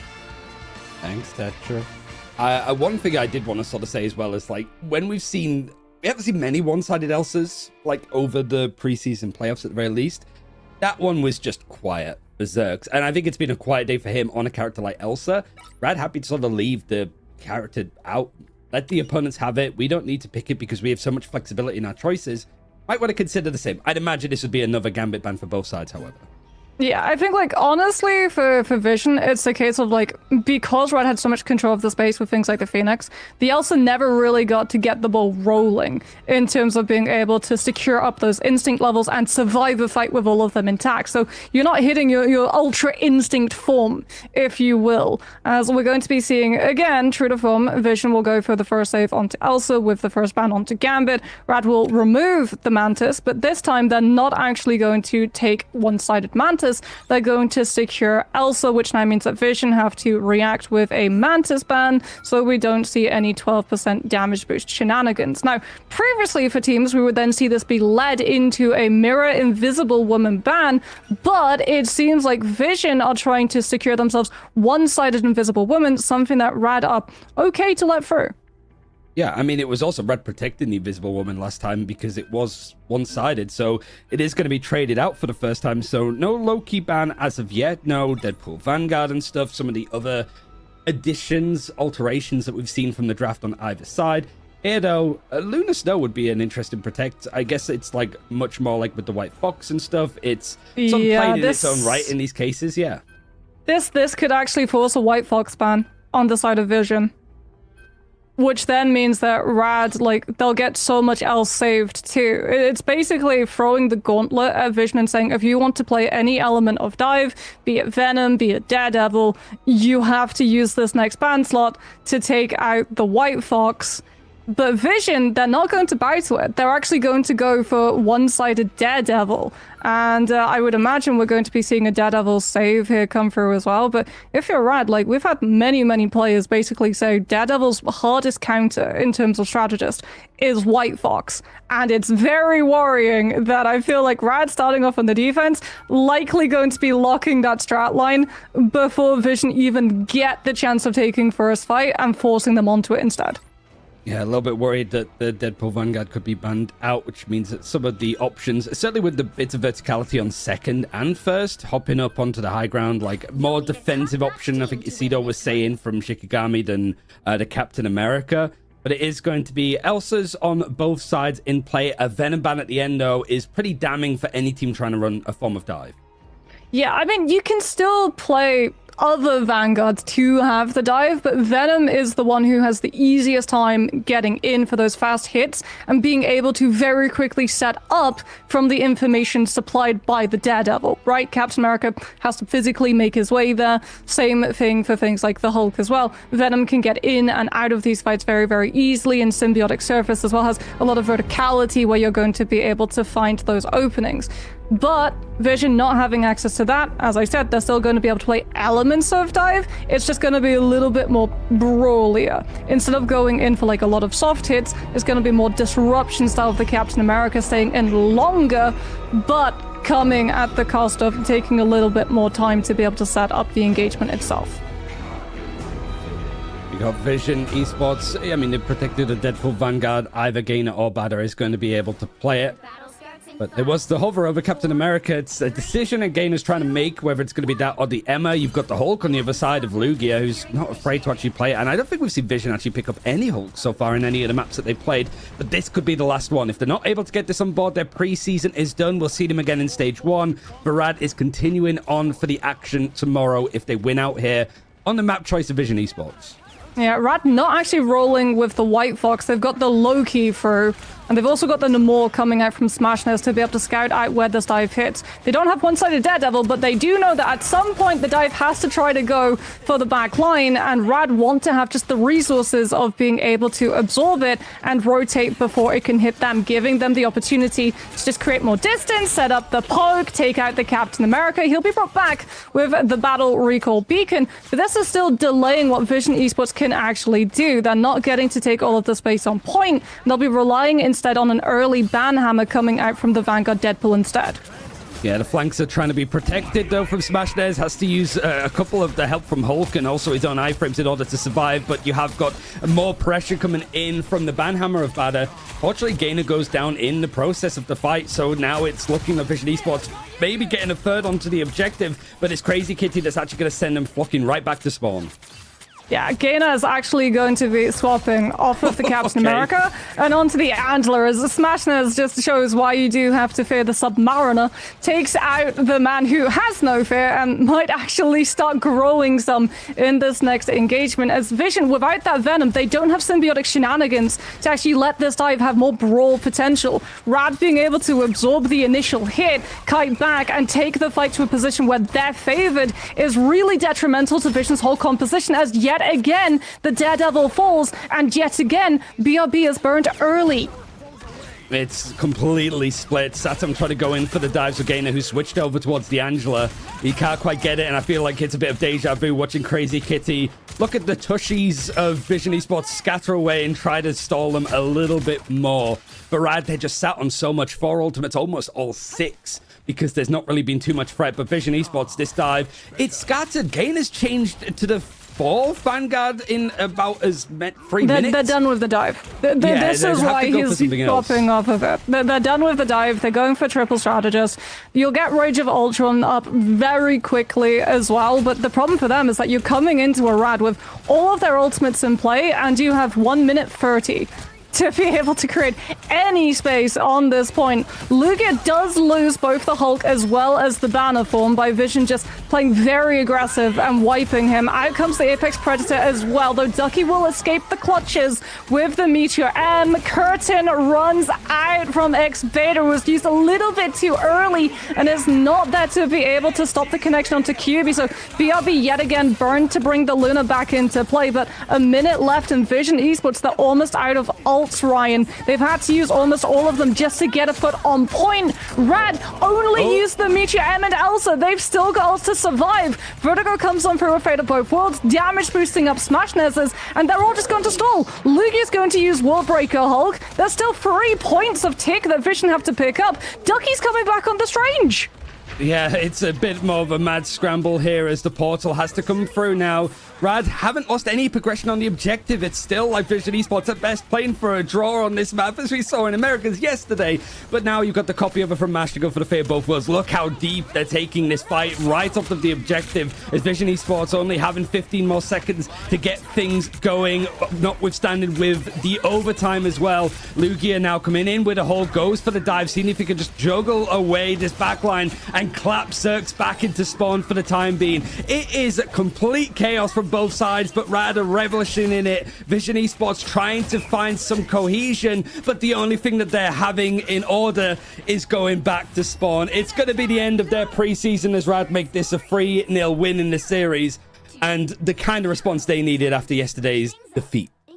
Okay, so the next time that you're being hard dove on by a team in your competitive games, take a look and see what exactly Rad did, because that composition is perfectly designed to counterplay everything that Vision can do. They made it a lot easier as well by picking away resources that the dive could have, right? You let the Jeff go through, but you took out the Venom, so you don't have a Vanguard who can just like very quickly move his position in the fight. You break up symbiotic shenanigans as well. Venom doesn't get to stage the dive first, which means that there's less safety for the Daredevil to be able to find an in onto your backline. And Rad, because they're playing the Namor, if Namor gets pressured by the dive hitting before Rad are able to absorb it, he's got Blessing of the Deep. That's literally, you can't damage him. You get the opportunity, you come to your teammates like, hey, I'm coming under pressure, can you catch me once I'm out of this? They get the heal off, boom, you've still got one of your players up. If your Loki gets dropped on, he's got regeneration domain. The moment that you start losing some of those cooldowns, you also have 2 forms of peel from both of your Vanguards. You've got the Bulwarks coming through from your Mag, you've got the Unbreakable Guard coming on through from your Hulk.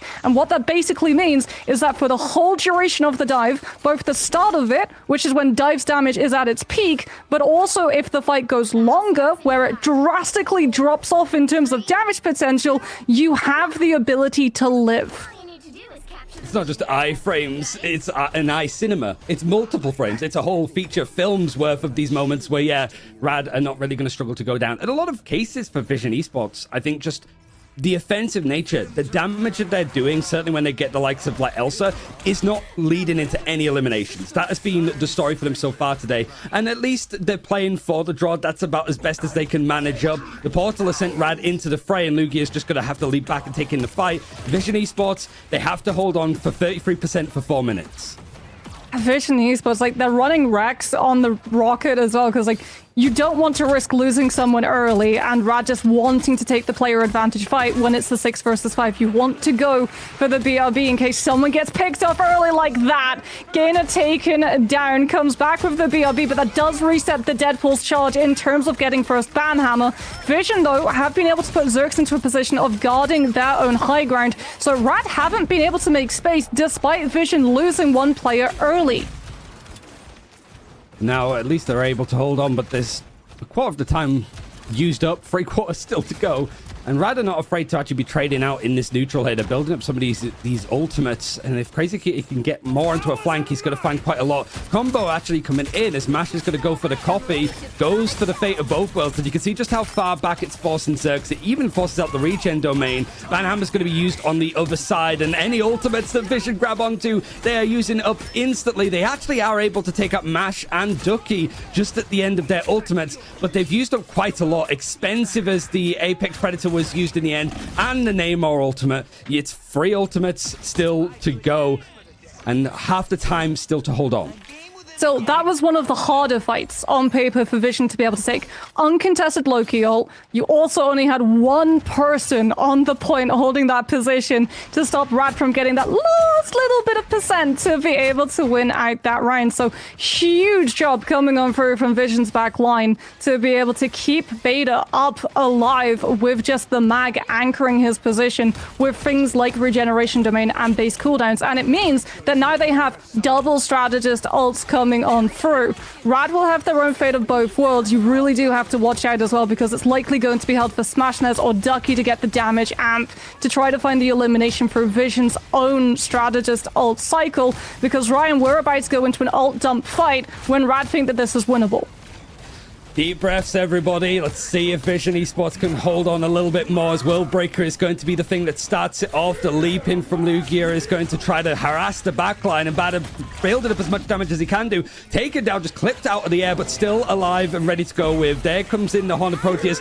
Neatly dodged in the end as Meteor M is going to come out on the other side, and it connects onto 3. Ducky, it's a disco. It's murder on the dance floor, and a third has been captured from Rad. They eventually make it 3-0 in this series, of Vision Esports held on, but it was just too much. Oh my goodness, that was lethal. That was Apex Predator combined with Meteor M when no one can escape. Regeneration domain already got forced by Blessing of the Deep coming through earlier, or not Blessing of the Deep, Horn of Proteus, and then to top it all off, Fate of both worlds, 40% damage amp on the side of Vertigo. It's just the problem that Vision are going to run into when you got full held on convergence. Rad literally just have to play for one fight win. They can afford to slowly pull away your resources, bank up ultimates, and splurge them all in one go, because if you get all of those eliminations so quickly together, Vision gain no opportunity to stall out for something like a strange teleport, especially because it's Clintar. Unfortunately, the map that Vision decided to take us through themselves meant that if someone goes down early, the chances of them coming back with a strange portal swap in time to contest the actual tick game is very, very slim. It's a rough way for Vision Esports to be going out of this one, but at the same time, it's Rad sort of separating themselves from the pack, I suppose. Losing against Shikigami, that was a relatively comparable team from a lot of the other organizations, other players sort of mentioned in it. So Rad at least separating them as much as they possibly can from the likes of Vision Esports. But for Vision, stuff to build on, certainly, when it comes to these big dogs. Not really able to get many points. I think it was only that first point on Midtown that they managed, and that was it from today. Yeah, I think, like, honestly, for Vision, it's just moving away from being a dive team. Because, like, Rad came into this knowing what Vision were going to try to play for, and literally came out on their defense with a design to stop any form of dive value coming through. And you can see, like, that flexibility that they have was shown in spades. And shown in spades is just everything we saw from Rad today. The flexibility, the ability to deal with dive, the ability to dive themselves, and of course, the not just flexibility, but the ability to kind of work on what we were talking about yesterday when they were against Shikigami, and that is be the action force in terms of adjusting their composition to their opponents, as opposed to being reactionary. When, for example, Shikigami were able to switch ahead of them in some of those cases. This was exactly what we wanted to see from Rad. Commiserations to Vision. They will have to wait for Stage 1 in order to show us more of what they can do, as they are eliminated from our preseason playoffs. But Rad, they continue that journey. And wow, an incredible performance from them. It's exactly what we wanted to see last time, Ryan. Yeah, I mean, it pretty much is what you would have expected otherwise. It pretty much mirrors what we saw as well from this matchup that we saw in the group stages of Group B2. So I would have been shocked if we saw Vision really start to pull away here. But I remember Vision in that first week being like, yeah, the meta really suits us. It's a dive meta. And then it's kind of like a, is it though? Are you sure about that? And certainly when it comes to them playing on the old patch where White Fox wasn't as strong, and then she sort of got buffed up a little bit more. So it really did feel like Vision, the natural thing when they're a team that's coming into this level is just being on top of the meta, leading it as much as possible. And here it was just teams separating with their flexibility, making it look vastly different. And Moxie, over 2 days now, Ducky has been showing us some very impressive Magneto. You called it at the end there, the Apex Predator into Meteor M combo. Crazy Kitty and Ducky are having a lovely time together. I mean, we always talk about Ducky, but honestly, someone that I wanted to sing the praises of, at least for that round of Symbiotic Surface, Lugia Goat. Like Hulk, I really do feel like more teams are going to, well, maybe not in the future when we move to 7.5, but at the moment, like Hulk is still going to be like really strong. I feel like even when like the juggle gets looked at, the value from Hulk comes less from juggle and more what you can do for your team in neutral, right? The amount of bubble uptime with Unbreakable Guard that we're seeing, Lugia just being able to peel the dive, exile someone early as well if you feel like that hit comes through before the rest of the team are ready, and then you can 3-2-1 calm when the exile will be broken so that everyone just jumps on that poor player and picks them apart. I will say on Lugia as well, real quick, is like we saw a lot of Rogue in that, like the group stages, because there was a lot more priority on getting the Gambit and stuff and it being left open. So Lugia's Rogue was really good. Through playoffs, it hasn't really been that readily available. So we saw him play a lot of the Thing yesterday and kind of caught a lot of flack because he was the difference when we saw pretty much mirrored drafts between Rad and Shikigami. He was the one that was sticking out like a sore thumb in comparison to the other stuff, but it wasn't inherently his fault. Here showing like the Hulk is a really good look for them, and just in these kind of maps that we're not seeing teams typically pick up Plintar, Symbiotic Service outside of Vision, it shows that like, yeah, we're prepared on whatever's going to be thrown out here, especially if we've seen you guys play before. We're very well prepped. We're still waiting on a potential interview. Actually, it looks like we're getting an update on that right now. Looks like we're going to be getting Ducky for the interview once they are ready. So delightful. We do get to ask about some of those Vanguard plays, and of course some of the team synergy, as it's been delightful to watch this team make this journey. We've talked about it before.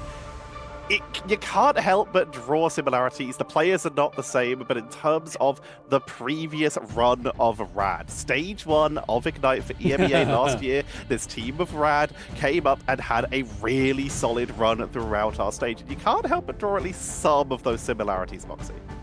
I thought you were going to say Chopped, to be honest. Why not both? I thought you were going to say, like, draw similarities to Chopped. I think, like, honestly, for Rad, though, it's sort of what we expected. The big thing for me, what I think holds this team back, and I actually really, like, wanted to ask Ducky about this, too, is that when they get pushed, right? When they get pushed into those situations, like, overtime, that's where it seems like things hit a little bit of a boiling point and then sort of bubbles over, right? In this series, they looked fully in control. They were coming into it understanding, especially when you look at the ban draft.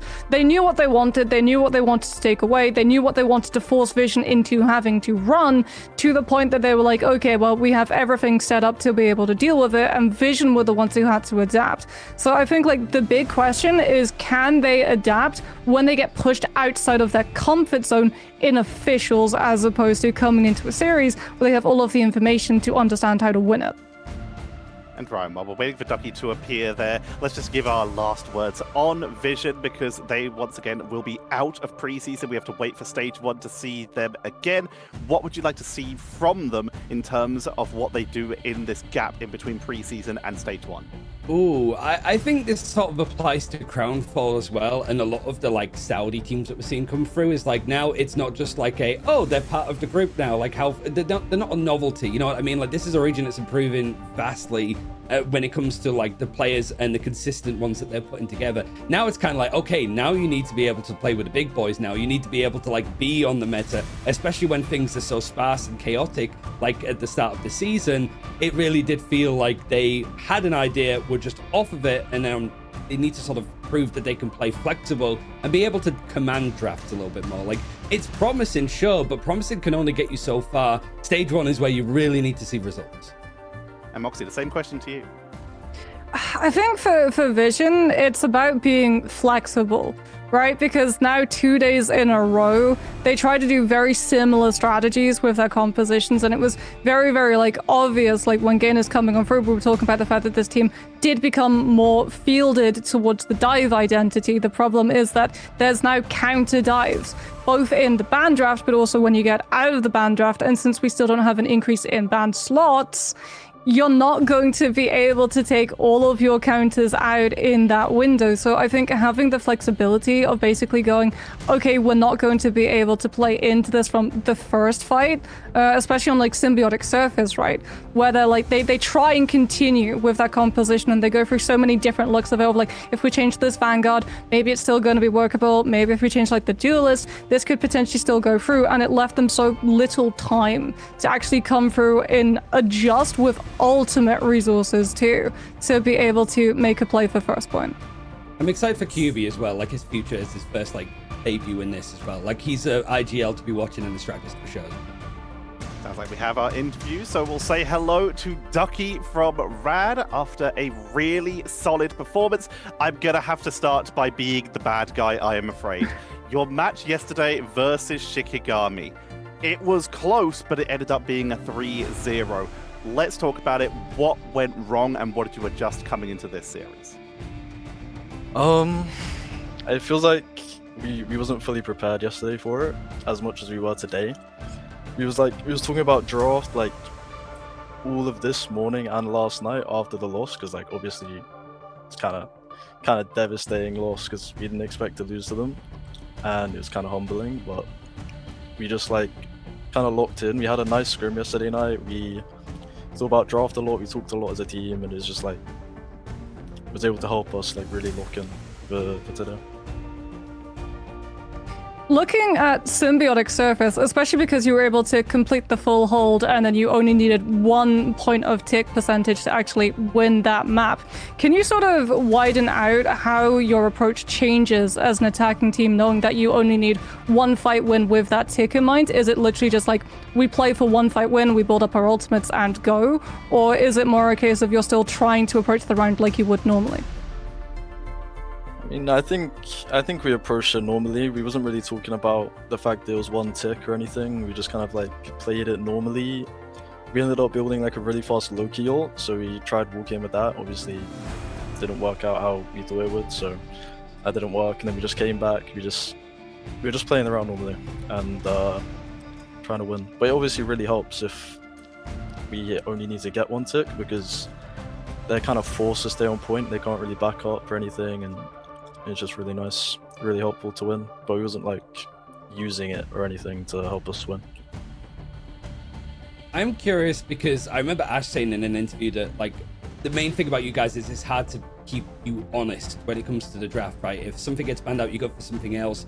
I think going back to that Shikigami series, the drafts were very similar. Like they were just maybe a couple of changes here or there. Like how much of it do you think is like looking forward, teams like Na'Vi, Team Heretics, any rematches like Shikigami, like how much of it is like being able to try to read the draft to get ahead of it versus like being pound for pound better on certain characters, right? Because your Groot is scary. In head-to-heads, you're going to feel strong there. How much of it is like just being individually strong at those characters versus the draft themselves? I mean, right now in this game, I think draft is like at least 70 or 80% of the game. Like draft is so important, and like I learned that after like actually getting back into a team, because I obviously had like I didn't play the previous stage or whatever it was like last year. Now I come back and suddenly like draft is one of the most like important things for this game, like in professional play. I think that's just because of like how many new characters they've added. So it's like you have to just, I don't know, it's a lot harder to play around it because there's so many characters in the game, but you definitely have to think about draft a lot before the game. Otherwise, like, it's kind of hard to make those split-second decisions with so many characters and compositions, and like, because you have to also consider the map that you're on. Like, there's a lot to take into account, so you should think about the draft beforehand, definitely. And we didn't really do that yesterday. Thinking about stuff beforehand, your next matchup is going to be potentially difficult either way, as you're going up against the loser of Na'Vi and Virtus Pro, which is happening later today. You got to think ahead for that. Both of them are very experienced when it comes to the draft stage. Which one would you prefer, and how are you preparing for them? That's a hard question. I think I would personally prefer to play against Na'Vi, just because overall, like Strays took a map off them yesterday. Like, I'm not saying that Na'Vi are like weaker than VP or anything just because they like lost the map to Fire Strays. Like, it could have easily just been like a draft slip up or something like that, but it just feels like Na'Vi is weaker than VP, at least to me right now. So I prefer to go up against Na'Vi. But as for like draft or anything, I don't really know what I'd do against either team. So we have to talk about that a lot before the game tomorrow. Because obviously if we lose, like, we're out. So gonna make sure we put our all into tomorrow, I hope. And the final question is for people watching here, coming in for the playoffs. Maybe this is their first time watching Rivals Esports. What do you have for anyone out there who might be an aspiring Rad fan? Oh, well, you can definitely expect us to lose early on because, kind of just, I don't know, just like For the plot. we don't respect people enough. I don't think. The only people we really respect is VP and Na'Vi, and I think that's like a big mistake we had at the start of preseason. But we can definitely bring it back. I think later on, we can definitely bring it back. All right, thanks for joining us, Ducky. We'll let you go and get ready for that prep so you can watch those games later on and work out what you're doing. Thank you very much for joining us. Thank you for having me. Always so lovely to talk to Ducky, and yeah, a very strong performance from Rad. They felt a little bit bad about yesterday, but it seems like they've got, as he said, a little bit of a humbling, a little bit more of a safe head on their shoulders coming into these future games, Moxie. I mean, it's honestly good that you find that out now, as opposed to finding it out in stage one. I think like you would prefer to potentially take a humbling on preseason where you're still going to be able to retain your spot in stage one, as opposed to potentially going out in stage one earlier and having to fight through to reclaim it. So a lesson that a lot of teams I feel have to learn. Like VP even actually like went through that same arc last year too, when they didn't make it to mid-season, and look at them now, they're world champions. So the potential's there. And Ryan, right before we head to break, Na'Vi or VP, that's gotta be rough for Rad. You think they got it in them? I mean, I think Na'Vi could struggle with them. Like, that chopped roster was very good at being giant slayers to an extent, but like, I don't think Na'Vi, you could really write them off, and they've got plenty to show later against VP potentially. See if they bounce back. And speaking of showing later, we've got still 3 more series coming up for you in EMEA today, and we're heading into our lower bracket game next. It is going to be Fire Strays versus Peps after this. Don't go anywhere.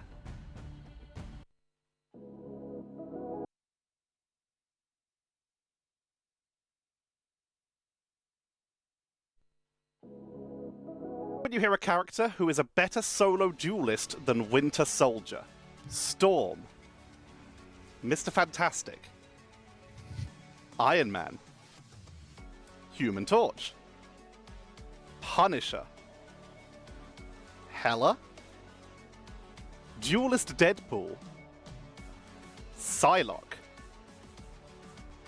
Jean Grey, Moon Knight. That's my boy on my life. To this day, whoop anybody's cheeks all day. As solo to the moon, duelist. all right, to the moon. Yeah, he take 1v6 for all I care. He take 1v11.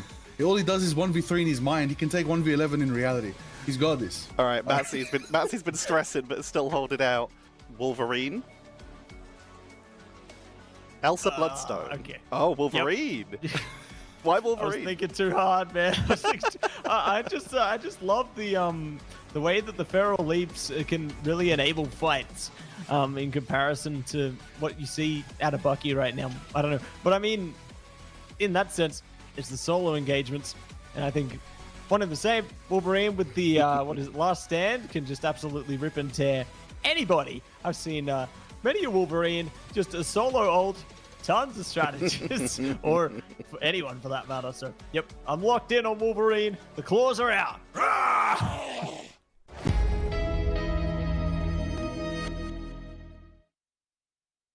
Talk when you hear a map that is harder to full push than Central Park, Manhattan, Spider Islands, Museum of Contemplation. Yeah. Yeah. Yeah. Ooh. Yeah. After today, yeah. Yeah. Yeah. That hurt teams today. That was morally crushing for some people. Doctor Strange got the better of him. Which bit's the hardest to push? Man, stay on the point. Stay on the point. Which bit's the hardest to push? the final area. Yeah, I'd say in some ways the first and last part of the map, but more so the last part of the map. I would say the last 6th specifically. Yeah. Because that first section of the 3rd, it's kind of like, yeah, okay, around the corner. But when you're at the end, it's like there's spawns right there. There's no good line of sight to protect yourself. It's decimation.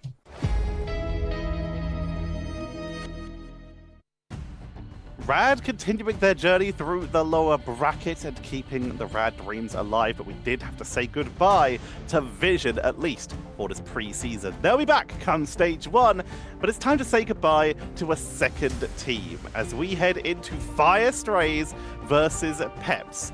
And these teams have had some pretty solid showings. We've had a situation where Fire actually took a map off of Na'Vi, and Peps, the organization at least, one of the first teams to take a map of Virtus Pro back in the day, but they've managed to make it all the way into these playoff stages and now find themselves fighting for their preseason lives.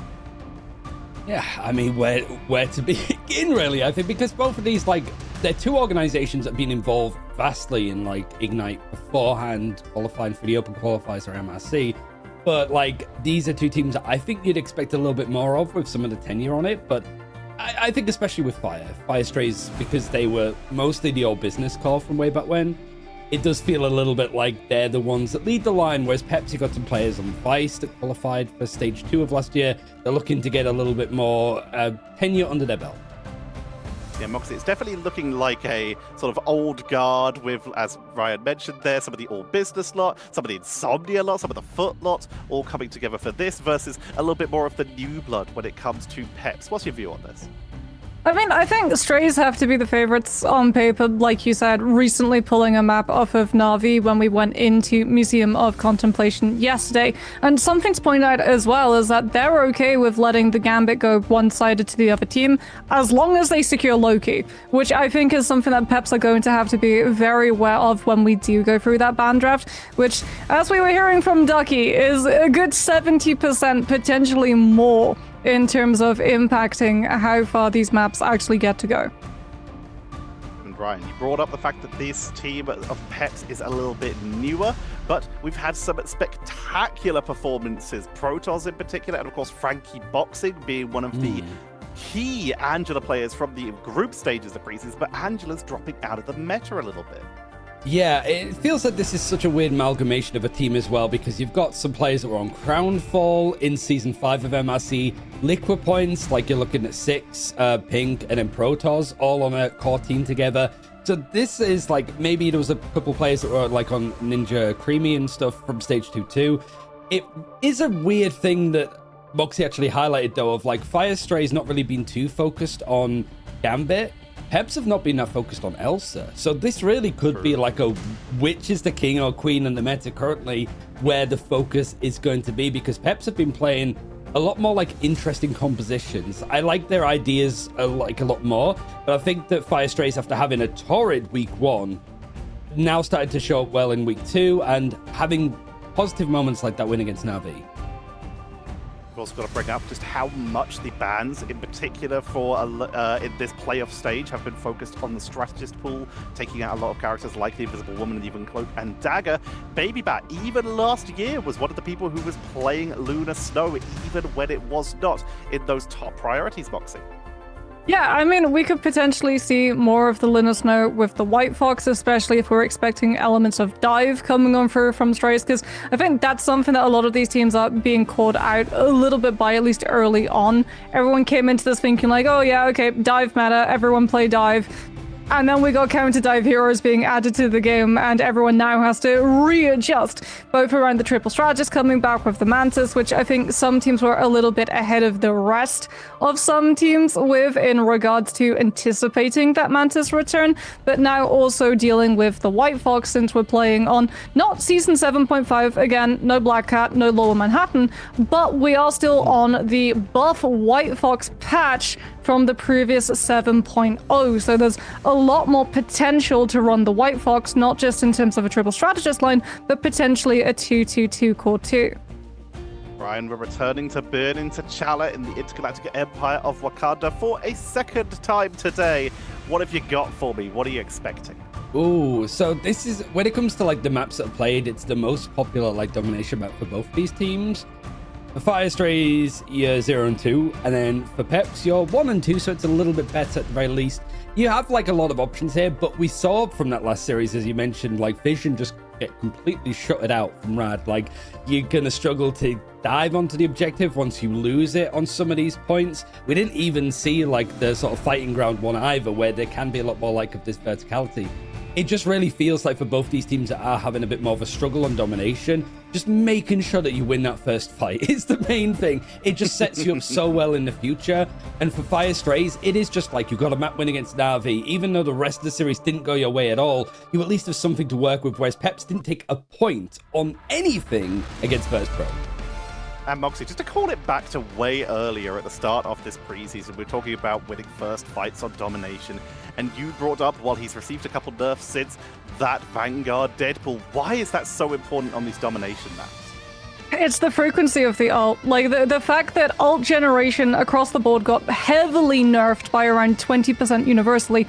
Vanguard Deadpool, all roles of Deadpool, avoided it entirely. So the fact that like we're seeing Vanguard Deadpool on domination especially get first ultimate up, have the ban hammer, use it on the strategist line to force into motion. You just give up the fight because you don't want to potentially lose a strategist because you can't heal for 8 seconds, or it forces you to have to take it and burn all of your resources.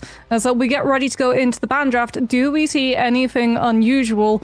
Or is it going to continue looking like Gambit first ban into Elsa mirror saves? Because currently Strays actually and Peps both in alignment. Gambit gets through, Elsa does not, which means, Ryan, when we look down later through this line, things like Gambit, Rogue, Star-Lord, all going to have to be looked at much more. This is brave. Gambit, yeah. I think both teams, it's almost like a sort of handshake of like, let's just pretend that Gambit doesn't exist so we can both get our hands on him, to the point that Invisible Woman has been protected over him first. This is, I wouldn't say unprecedented, I'm not going that far, but this is definitely peculiar, as both these teams know that they both like to play triple strategist. Like I mentioned before, you've got Fire Strays that have been very anti-playing Gambit themselves. Not going to get the choice here, but I can't imagine that Peps are going to be allowed to protect it right at the end of this draft either. No, there's the Gambit ban coming on through on the side of Strays. Peps now going to be banning out that Loki before Strays get the opportunity to save it.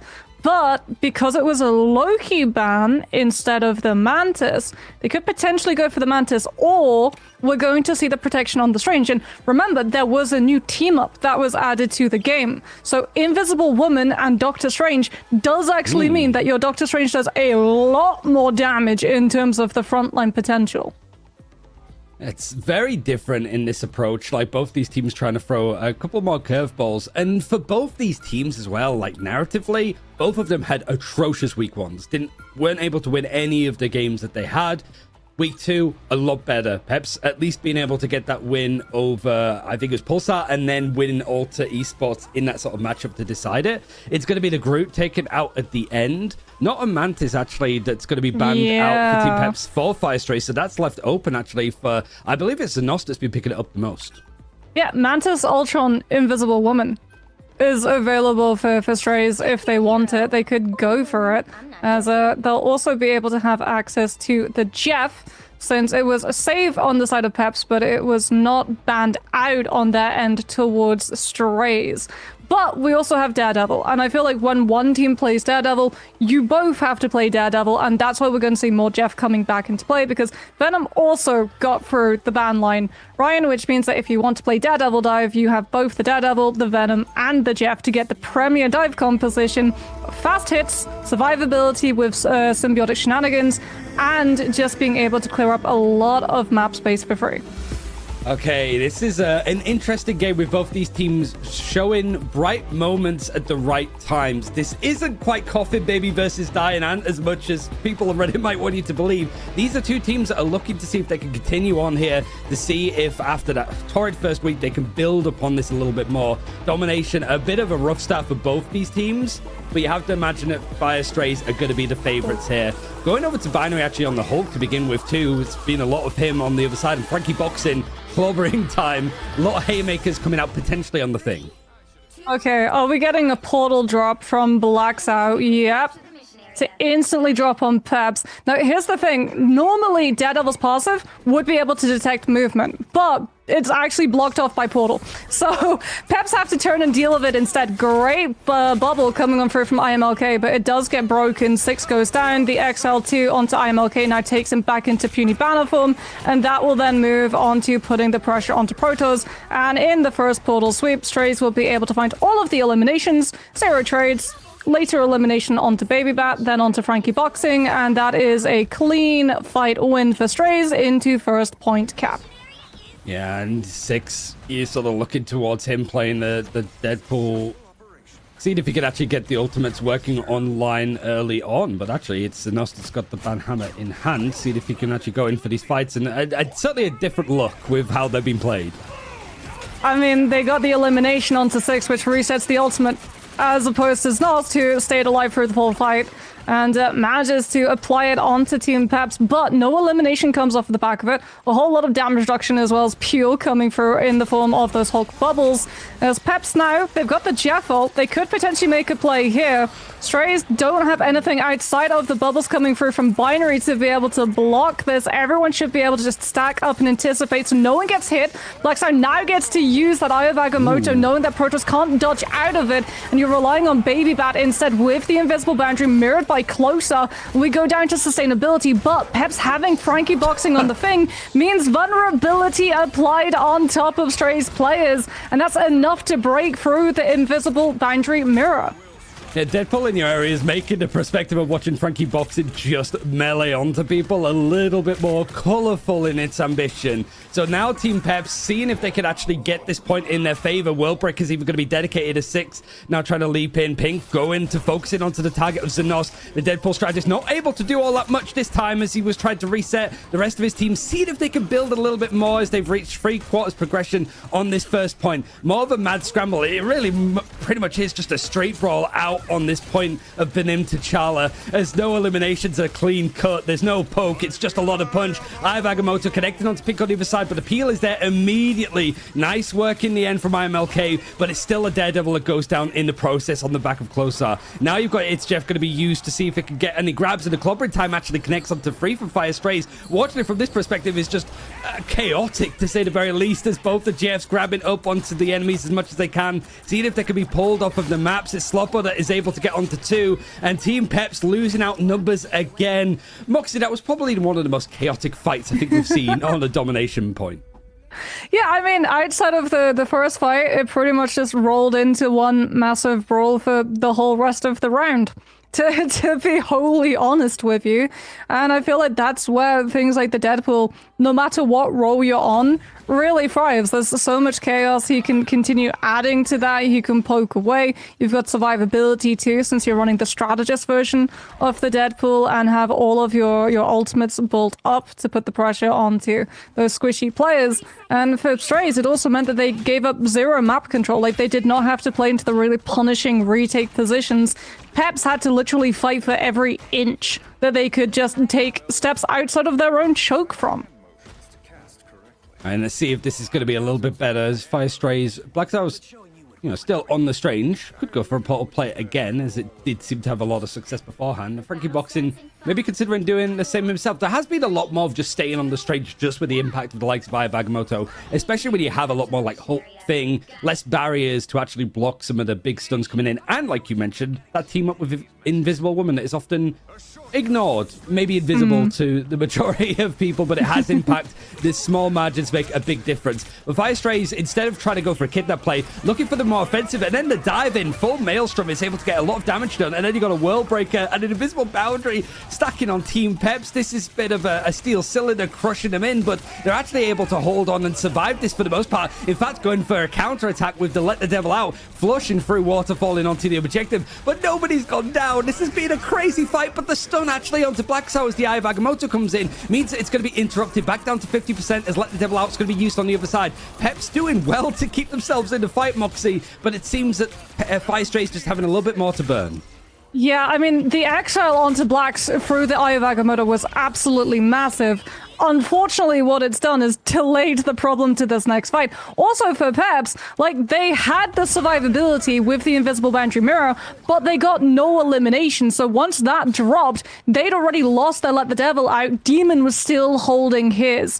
As Blackstar now on the Strange, again with the Eye of Agamotto back off of losing 50% of the charge. Scouts out Pep's rotation as we get Pink moving now off of the Daredevil onto the Punisher. Early connection, Eye of Agamotto finds the stuns onto Peps, forces them to have to just hold their position around this corner to try to stabilize the team. Everyone, this is the thing when you play Hulk, right? You have to stack so that you all receive the guard, and that means that when Strays focus all of their damage into one space, they're coming at it from multiple angles, and Peps only have the one area to just try and take all of the hits.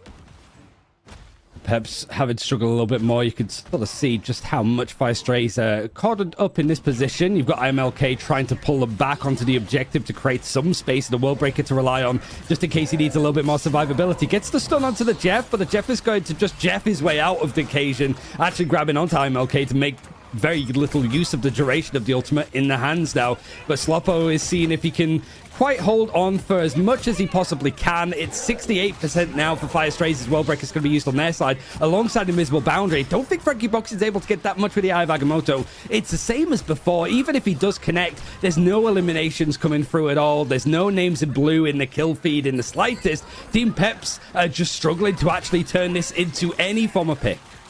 Oh, Protoss doesn't manage to eat as well, which means that you get locked into the animation with the bubble, so Sloppo punishes. Peps now get the eliminations. It costs them Invisible Boundary for the slow to lock Strays up, forcing them to have to stand up to the damage potential of the Final Judgment coming through from Pink. But the problem now is you don't have Invisible Boundary or its Jeff to be able to deal with the incoming damage. And Strays, they're just going to start the fight. Yeah, they're going to portal right onto the point itself to force Peps to walk into them, because you've got Eye of Agamotto. You have uncontested Let the Devil out too. Demon's going to be able to keep up this damage. Big XL comes through onto Blackside, but that means that he does have the Eye of Agamotto still up. The flip comes through. Peps don't touch in time, and they're now locked into just taking the damage coming on through from that Daredevil. Eye of Agamotto doesn't find the connection. There's too many shields as well as force physics in the way, but with Strays getting that flip, Ryan, they flipped it to OT. Sloppo gets the edge. Jeff closer will have Invisible Boundary for Strays to be able to stabilize this point. Peps have to find eliminations now. Yeah, they have to look at those duelists to be in order to do it, and Pink wants to bring himself back into the fight almost as another Final Judgment, which wasn't used all that long ago. It's Jeff is now going to be used on the side of Protoss. See if he can get like a nuclear grab like he did up against Team Heretics in that first week. Maybe not quite the same though. Zenost has been stunned out and has to use the Banhammer to keep himself going in this fight, in this engagement. Its focus is going on to IMLK, who is struggling to keep this going. It's no eliminations yet again for Team Peps as they're dropping one by one, albeit a lot slower in the end. Frankie Boxing sent back at this point in time, and now it's really only down to the Jeff holding on for Protoss only for a second, and a Final Judgment from Pink. It comes out at the right time, but there's so little to work with. In the end, it's going to be Fire Strays winning this out 2-0, and Peps still struggling to get a point of anything in playoffs. Yeah, there's like two ways for Peps that you're winning that fight the moment Invisible Boundary comes up. One, everyone lives, you keep your Punisher up, Invisible Boundary ends, you have Final Judgment, you sweep the fight. Or you lose your Strange early, he sets up the TP for the rest of the team, someone else holds point, and you get your Punisher back into the fight with ultimate that way. Unfortunately for Peps, none of those happen. They lose the Punisher before Final Judgment can be built up, so no eliminations off of the back of that, and they lose Frankie Boxing, who's on the Doctor Strange far too late. He's one of the last people to fall, which means that they don't have the opportunity of using the Strange TP the way that Strays had zero access to it, because they used it before to just go past the choke, establish their position on point, and force Peps into having to come into the brawl when point had already flipped. Some quick maths there as well. It was 10 eliminations that Team Peps were able to grab, and it looked to be about 30 on the side of Fire Strays, which did really feel to be the difference. There's so much strategist support coming through with the amounts of healing, and a lot more done for Peps, but just the elimination not there. If you want to do maths, look at the stats. Look at the amount of damage that Blackside did on Strange.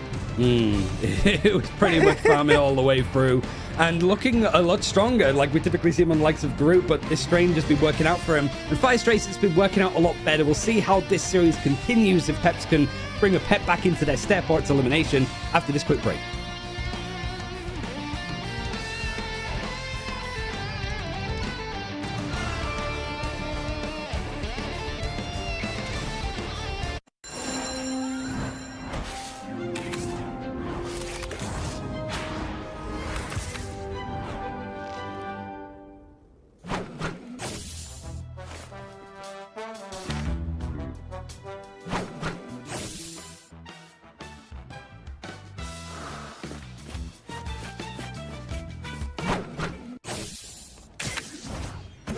Watch out, they're headed our way!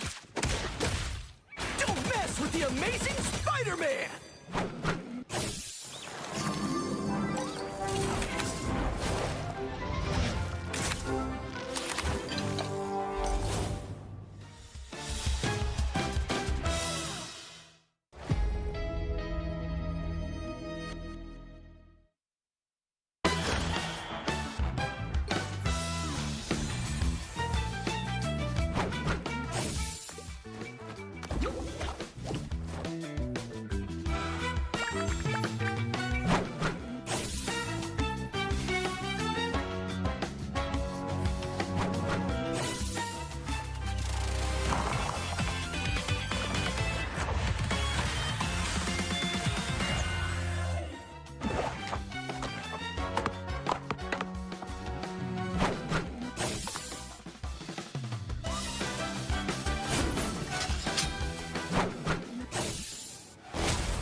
The hunt is on.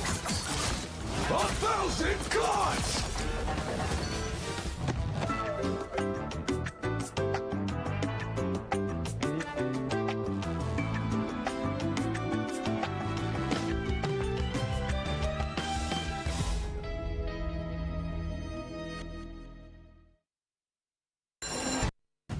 If the last game, or if the last series that we had was a battle, this one, everyone's coming into it going, fight, fight, fight, fight, fight. Just going as hard as they can. We see the return of strategist Deadpool coming in here, combined with the Hulk that we were told was a potential good combo with it earlier.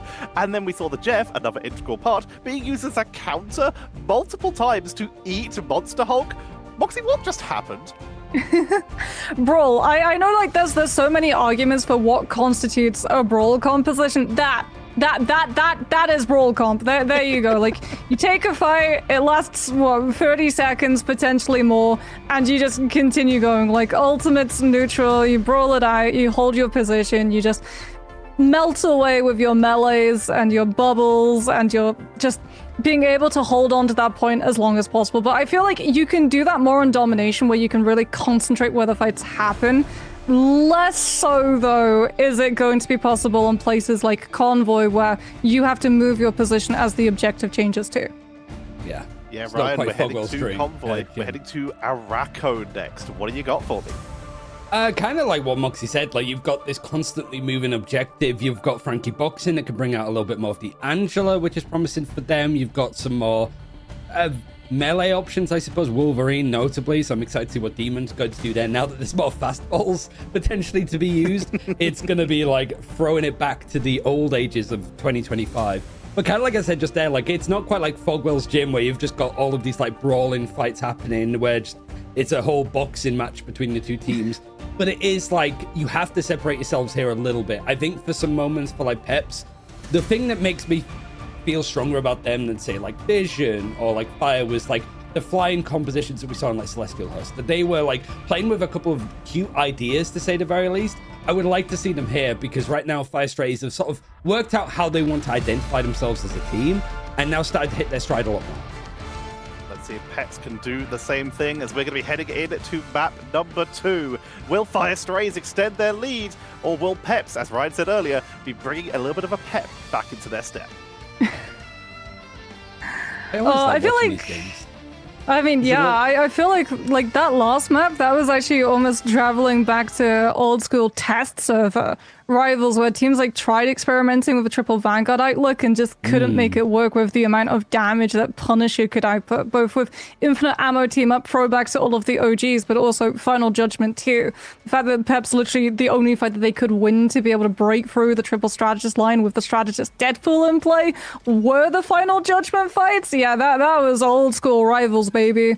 As we'll be getting new school Rivals in that instant ban Elsa comes through instantly. Not surprised about that one, but will we see a continuation? Like, is it still going to be Brawl with an Invisible Woman save? No, we're going back into damage-loaded compositions. Mantis comes through instead. So we're moving away from one extremity of the sustain composition, and we're coming back into the we have all of the damage, we blitz you through the moment that we see you play instead.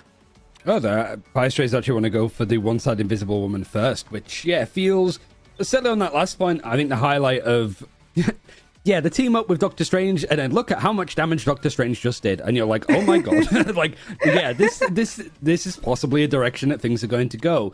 But it does mean now that you have got, like, still the option for, like, a Mantis to be protected later on, but I would imagine that when we see these mirrored bans in this, like, second phase of the draft Moxie, I'd imagine that, yeah, the Mantis is going to be taken out one-sided on the side of Team Peps.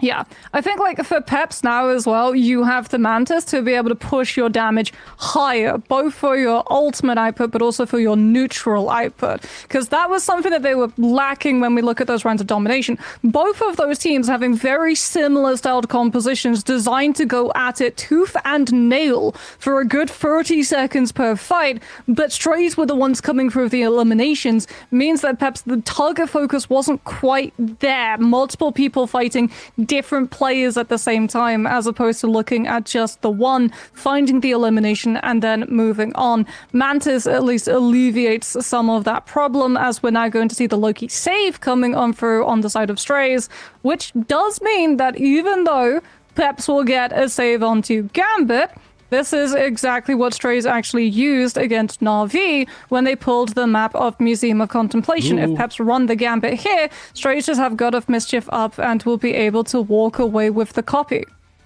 I could have gone for it there, but it does almost feel like if you Fire Strays, yeah, you have to ban out the Gambit here. This is a team that doesn't typically want to play it, so even like the ban on the other side wasn't necessary all that much for Team Peps, but it does keep it a little bit more honest. And I think when you have the Mantis Protect, similar to like the last map that we saw in Benim T'Challa, yeah, you can have that if you want, because we're going to ban out like the likes of Loki and Groot. So even if you do have it one-sided, we don't care. We're just going to make sure that that team up can't be fully fleshed out. They got rid of the Loki at the very least, but the Groot is still available and one-sided on the side of Peps too.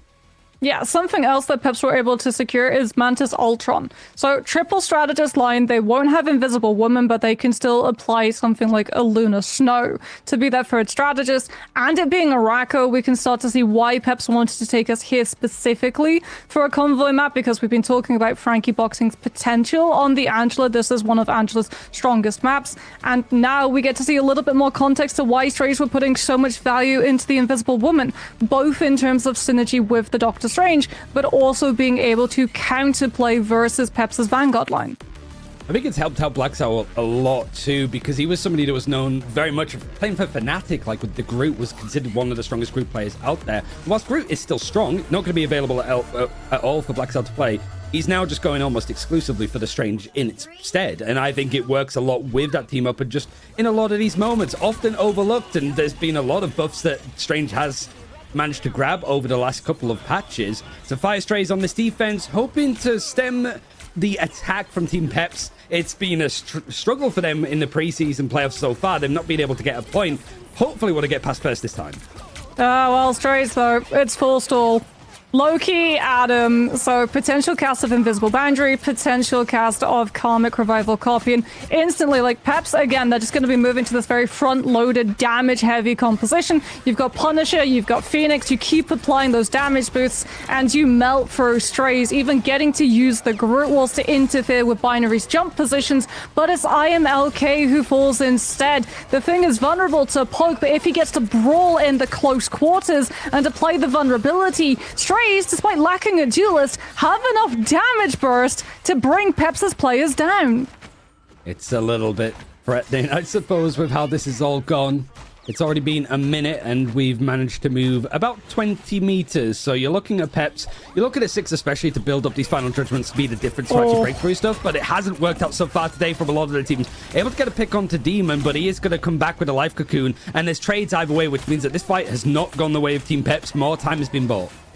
I mean, huge isolation from the Unicorn Shield coming on through from Frankie Boxing, setting up the elimination onto Demon, forcing the self-res, which is big. The Atom's about to hit the Karmic Revival. You have to burn that cooldown before the fight can start, as Binary's just on absolute fire at the moment. Slopper with the Banhammer setup, the Thing coming on through with that follow-up, and Strays haven't even been pushed to the point of losing players where they're forced into going for an early low-key copy when Demon does not have the ult. Like, Peps are coming in with 2 ults that can both full sweep Strays as players, but if they don't get the Loki or the Atom, Strays just bring them right back. They managed to actually get the pick onto Closar, though, so it means that there's going to be a copy for the Adam ultimate. So in order to bring them back, they're going to go down, so it's not going to last too long. But Demon's actually built up his own Karmic Revival. Could be more forced out in the end if Fire Strays are feeling a little bit cheeky. Because Sonos went for the copy, though. He has the Life Cocoon, so it has kept going. Means that there's not too much to worry about. You've got the Eye Bag Motor used on the other side, and a Soul Resurgence combination with a Final Judgment. That might be enough, but they need to find Demon, or there's going to be another Karmic Revival. All of these players going down. I don't see the Adam Warlock. He might be sitting pretty on this one, and there it is. Everybody's back in full stead, looking for the End Song Inferno, trying to avoid it at all costs, and Team Peps have to deal with it all again. Yeah, not so much sitting pretty as levitating slightly above the ground prettily, bringing Strays' players back. IMLK, though, does have Strangling Prison. 6 falls before he can follow up, as instead of Peps making the first move, it's Binary. Clobbering Time forces out the fate of both worlds, but Peps have already lost players, and that means that they're going to be down Luna all in this last-minute recontest. IMLK's got the Groot ult, but can you actually get close enough to Strays to be able to use it and set up eliminations? Snost back in neutral will have regeneration domain. Demon will have the soul bond back up. Like, Peps, there's desperation plays having to come on through. We're going Moon Knight. This is the only duelist who, with the changes to ult generation, will have the ult up in time to follow through with the Groot ult. It's a very big uh-oh moment in the end now, as it's going to be a build-up of the ultimate from Slop. Oh, the Banhammer comes through, and there's the aggression from the defensive side of Fire Strays. They managed to find the picks, but Binary's gone down in the overstep as Protoss has been able to take him out. But this is so much of a pushback. The Team Peps have to dedicate some big forms of utility in order to go fight this. The stuns go in onto the Thing, and Moon Knight goes down whilst he's built up the Hand of Khonshu. That combination with the group might not be in play. IMLK was holding on to it for so long. Is there going to be a touch? There has to be, as overtime is now going to loom, but you can see the Fire Strays almost playing with their food, ready to set up in this fight to make sure that this pressure is going to cook Team Peps alive. Clobbering Time means that there's a little bit of grace now for Frankie Boxing as the Haymakers start to swing, but now an I Am Groot coming through, the Strangling Prison able to find the picks, and there's not going to be that Karmic Revival this time. Portal play potentially, I don't know in the end, because Black Star's been on it, but there's been a switch around to get Hosard to get onto it to see if there can be that stall. I mean, can they manage to get the portal through in time? No. So, slight misplay actually comes through on the side of Strays that Znost had God of Mischief. Could have gone for the copy onto Demon, but Demon gets taken down, has to burn the self-revive to bring himself back into the fight, and Znost gets caught out by Strangling Prison as opposed to being posted up in a way that Peps can't get on top of the Loki to stop the res copy. Has to go for the CD copy instead, Eternal Bond, but he goes down mid-dash to the Strangling Prison Hand of Khonshu combo, and Peps gets get an opportunity to push into second, with Demon Eye swapping off of the Adam and onto the Bucky instead. Big pickup, though, comes on through from Sloppo, claiming the high ground position for Strays, and this means that they can poke past the Groot Wall protections from IMLK. Groot Walls might be able to isolate Vanguards, but here above the ground, Demon has a perfect Eagle Eyes vantage point to take the Vanguard down.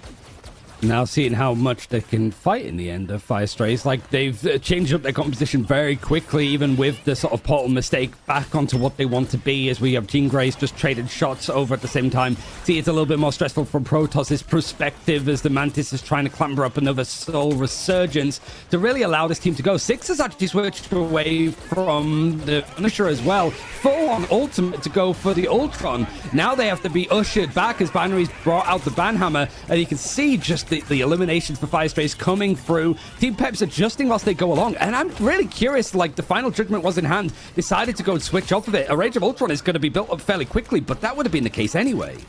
Yeah, but I mean, Rage of Ultron means that you have CC immunity. It also allows you to have a triple strategist line to keep up with the sustainability of both Invisible Woman and Loki. Regeneration Domain is in itself an ultimate, so Strays essentially have 3 defensive cooldowns. So they'll be coming into this fight with, well, 3 defensive cooldowns plus those ultimates, as Closer has Invisible Boundary, Snost having that God of Mischief. Six can kickstart all of this, and Peps will have to make a move soon. Strays, they're happy to let the time burn down. Peps have to make the first play with this Rage of Ultron engagement, but Regeneration Domain just allows Strays to disengage. They'll lose the Winter Soldier at the tail end of it once those runes are broken, having to actually burn out the Invisible Boundary as well to get into a position where Peps don't push for more. This has really been a chaotic series so far, and we're only into map 2 with a potential 5 maps to go. Eye of Agamotto leaping in, it connects onto Pink, but he's on his own. There's no sustain or support coming in from the strategist. That means he's taken out. The overstep might be able to be countered from Frankie Boxing as he goes to avenge his teammate, but the fight on objective is a laborious one for both sides. You got the copy from Xenos going in for the Invisible Woman, so the boundary is going to be up as overtime is hit, and you've already lost one of those 3 strategists. Soul Resurgence is going to be used to make this 5v6 work a little bit better in the end, and Pink is now going to be the one switching over to Strange. I feel like we've seen 5 or 6 different players over on the Doctor himself to see if the Sorcerer Supreme can do a lot when it comes to these fights going a little bit longer and a little bit more brawly. Final Judgment, sorry, the Kraken's Impact is going to come in from Demon to see if he can absolutely clear through. Final Judgment even, it's just so chaotic, it's hard to keep up. I feel like all sorts. How are the Ducks going to be involved in this fight? I swear in a minute, because of how this whole thing has been going. But Fire Strays, they're just holding on as much as they possibly can to see and stop Team Peps from going any further. A point taken at least, Moxie, but good God, they had to stress over it. Yeah, I mean, for Peps, not a full hold. I think like they'll be happy that it was not a full hold, because it came so close. It came so close to being a full shut out situation, and we saw even yesterday that getting that far on Araco can be enough to win you the round. The problem here for Peps is that they just don't have access to the same stall outs that Strays had, right? Loki banned out, so you can't go for the Loki Adam. Instead, it looks like they're not even going to go for the Adam. They're just going to play for this Mantis Ultron Luna composition, where you're going to be able to have the Ultron give the drone to your Angela. We're also seeing Pink actually commit to the Human Torch. Reminder as well, this is still 7.0. This is not 7.5 Torch rework, but this is not the first time that Peps have made a play like this, right? They copied the Shikigami composition from when they were playing up against Na'Vi, and actually took Na'Vi to 99% on some rounds of Celestial Husk when they matched up against them earlier in the group stages. I think a lot of this, Peps went for this composition before, but I think a lot of it is comfort. When it comes to this defense, it's a lot more abstract from what we've seen from typical, in inverted commas, meta options.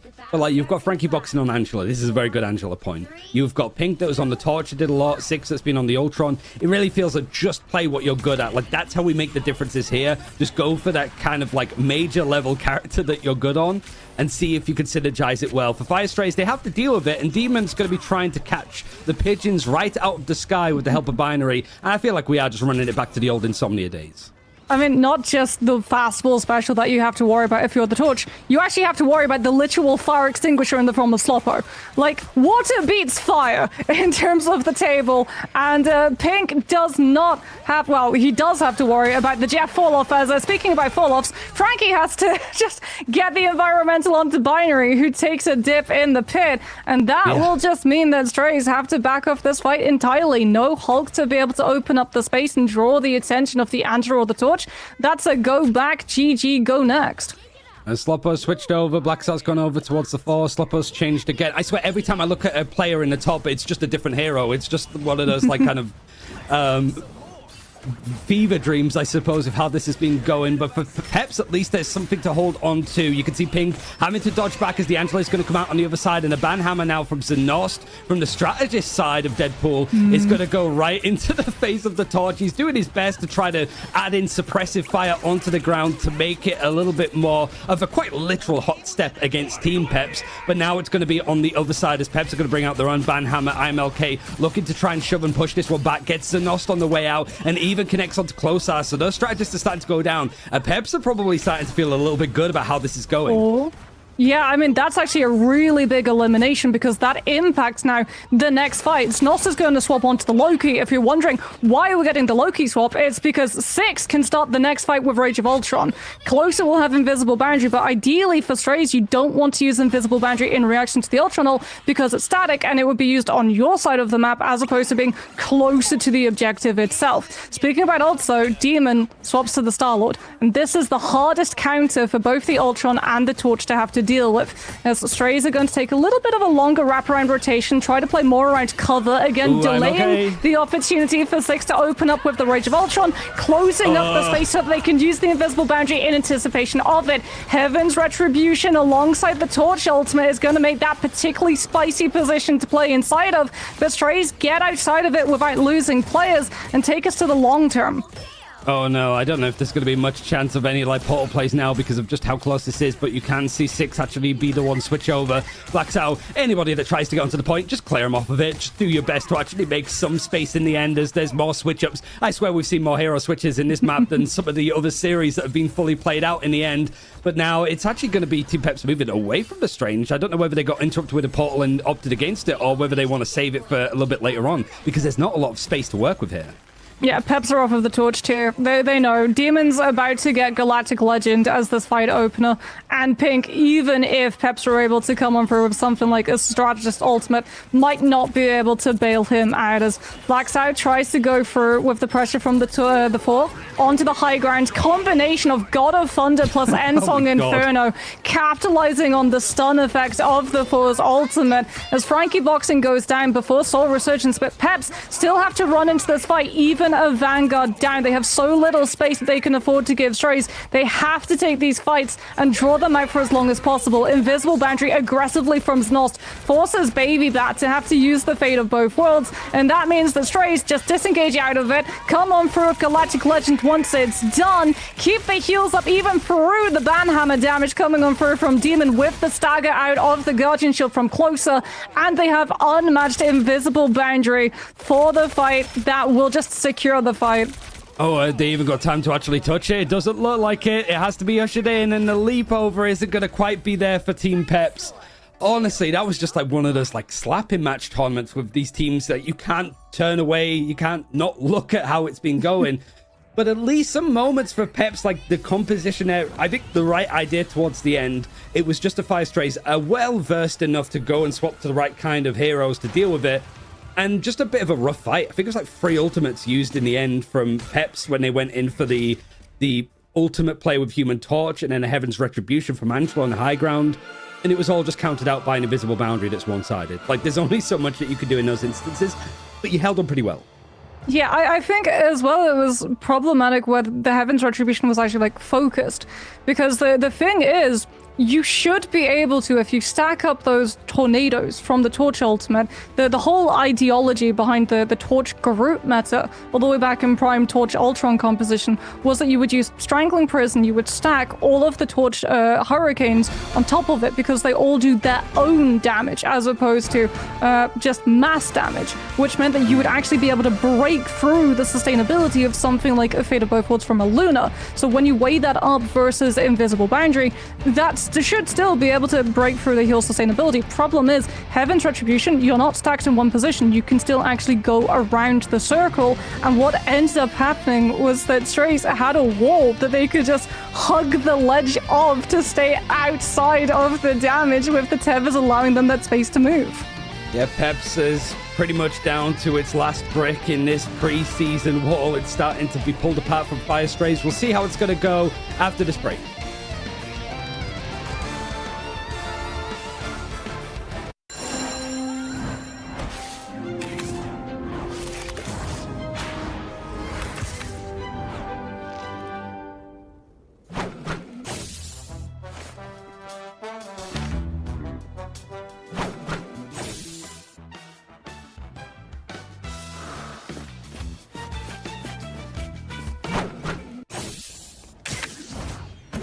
Watch out, they're headed our way! Don't mess with the amazing Spider-Man!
The hunt is on. 1,000 gods!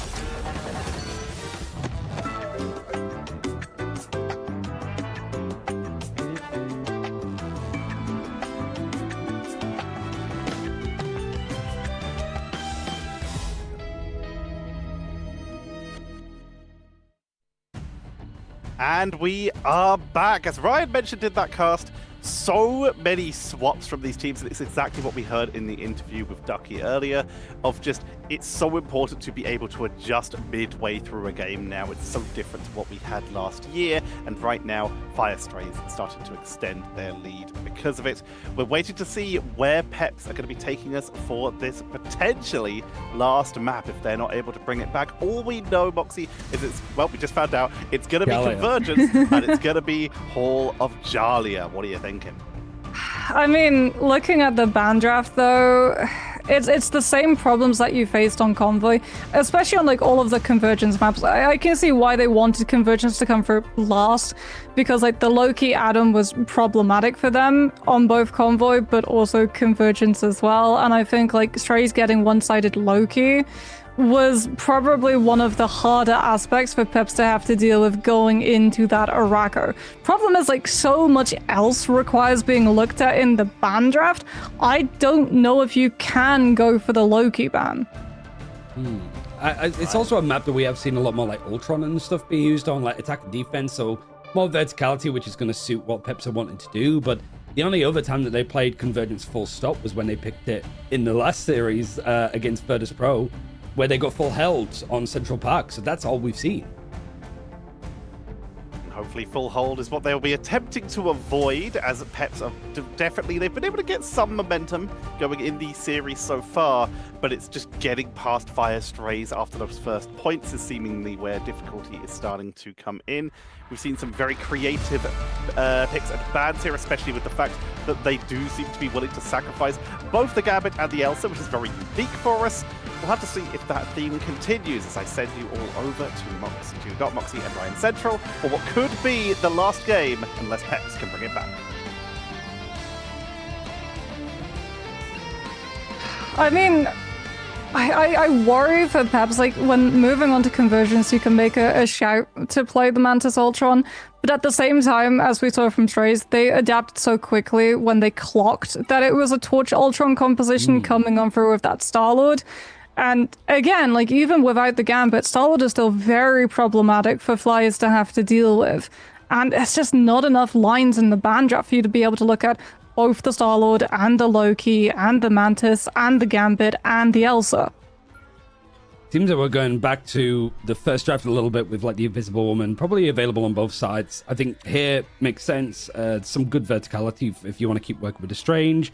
Mantis being banned out second, so Gambit is left a lot later on as both teams want to make sure that a one-sided Invisible Woman isn't going to be on the cards against Team Peps this side. They're going to protect it and probably take out the Mantis here. Yeah, I think, like, first race, honestly, you're okay with just continuing the Invisible Woman mirror because you've been getting the better of it for the last two maps, right?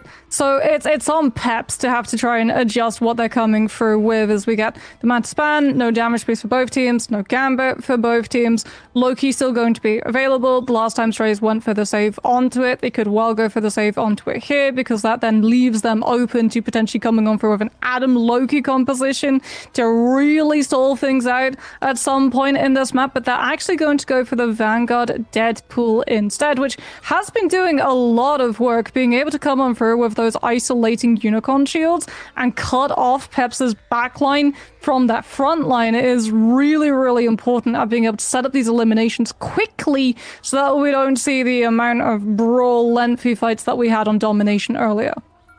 Loki's been banned out. I imagine unless there's a protect here, it is going to be banned out on the other side from Peps. From Fire Strays as the final option. But really, like, a lot of things that they could go for here, like if they want to make sure that they have their duelists to work with. No, they want to make sure that they get their own Deadpool Vanguard, which I imagine is going to be IMLK playing it. I think Frankie can touch on it a slight amount, but with the Invisible Woman protected on both sides, I would imagine it would be Frankie over on the Strange, much like Black's is going to be on Fire Strays.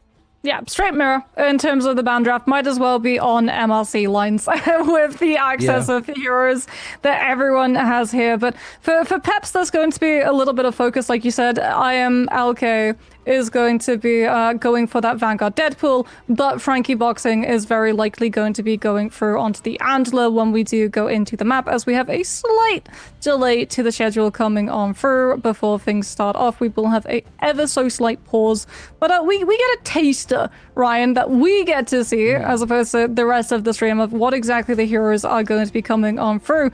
And like, while we sort of looked at the Loki getting banned out, which again, no brainer, this is Hall of T'Challa, this is easily one of his strongest maps, we do still have Ultron in play for both of those teams. So there's always going to be well, you could go triple strategist on your defense for first point especially. Yeah, I mean, I'm sort of looking at it a little bit from like Fire Strays as well. Like Ultron, at least for like the most played characters, isn't amongst that list, whereas we're seeing Six actually pick it up more so than the likes of Jean Grey or Psylocke. So Six has sort of been in, like, I wouldn't say Ultron jail, but has pretty much tried to be the spearhead of that one. Whereas I think for Fire Strays, we're seeing Demon mostly being on like the White Fox and also, Mantis when they can get a hold of it. And then like Closar, the typical like main strategist, I guess you could call it. Invisible Woman, Jeff, Poker Dagger. A team that has notably been avoiding Gambit, just not been prioritizing it, against the likes of Peps that haven't really been bothering with the Elsa, and because of that, we've seen neither of them in action today so far, at least for these two teams. I mean, I know it's sort of like taboo for casters to talk about attacking team compositions as well before they've actually locked them because, yeah, we can get baited too, chat. Do not worry. It's a sort of like rite of passage. But what we're looking at currently on the side of Peps with like this Hela with this Phoenix Crossfire hover potential, I am actually okay with going through. I think like if you try and go for an Ultron composition, you could be vulnerable to something like the Star-Lord on your attack. Having the Phoenix, having the Hela, having the Angela to be able to make a lot of space for your duelist to be able to work with too, being able to set up multiple angles of pressure on your attack so that Strays can't just control the full map space before you get a chance of doing anything could be really, really strong. And we talked about Holy Jalia being very, very good for Loki. It's also one of Hela's best maps too. Where it's going to be a little bit problematic is how vulnerable that Hela will be if the fight is brought to her. And that's where we're going to start to like really see things like the Invisible Woman that Baby Bat is currently on coming into play, making sure that you can just guard the off angle that your Phoenix or your Hela is playing so that you can have as much map space as possible while making sure that you're not just isolating one person to get, you know, just dove on the moment that Strays clock her. Yeah, I think when it comes to the strategist backlines too, Fire Strays certainly a lot more experienced, I'd say. Closer and Zenost have been the main backline of all business. Then throughout all of 2025, it was the MRC that was the first one that we probably saw that they had a good performance in and have been pretty much at the top of EMEA's game since. You've got Baby Bat and also I think Protoss with some experience from Stage 2 Ignite of last year, but very little in comparison. Playoff runs at least for Baby Bat with Vice, but that's as far as it can realistically go. And it might be as far as Peps realistically go unless they can win out here on Jalia. Them attacking first, same as Arako, hoping to have a better start and not get stalled out on first. Well, no bait. This was the composition that Peps commit to, and like I said, not opposed to it. You have a lot of damage burst potential. Strays have a triple strategist line, but with how fast your Phoenix and your Hela can do the damage, you might actually be able to break through the slower healing potential of things like that Ultron drone. As Six is trying to take this high ground position, dueling out Strays' own high ground hold. Demon's taking multiple angles of fire. This is what we were talking about, right? Hela from the high ground, Phoenix from the opposing side. Strays caught right in the middle with nowhere to run, and Peps just pins her onto first of Jalia to claim all of the map space. Yeah, first nice pick, and it seems it's going to stress out Fire Strays a little bit more as Banhammers were used, but Black Sow is taken out.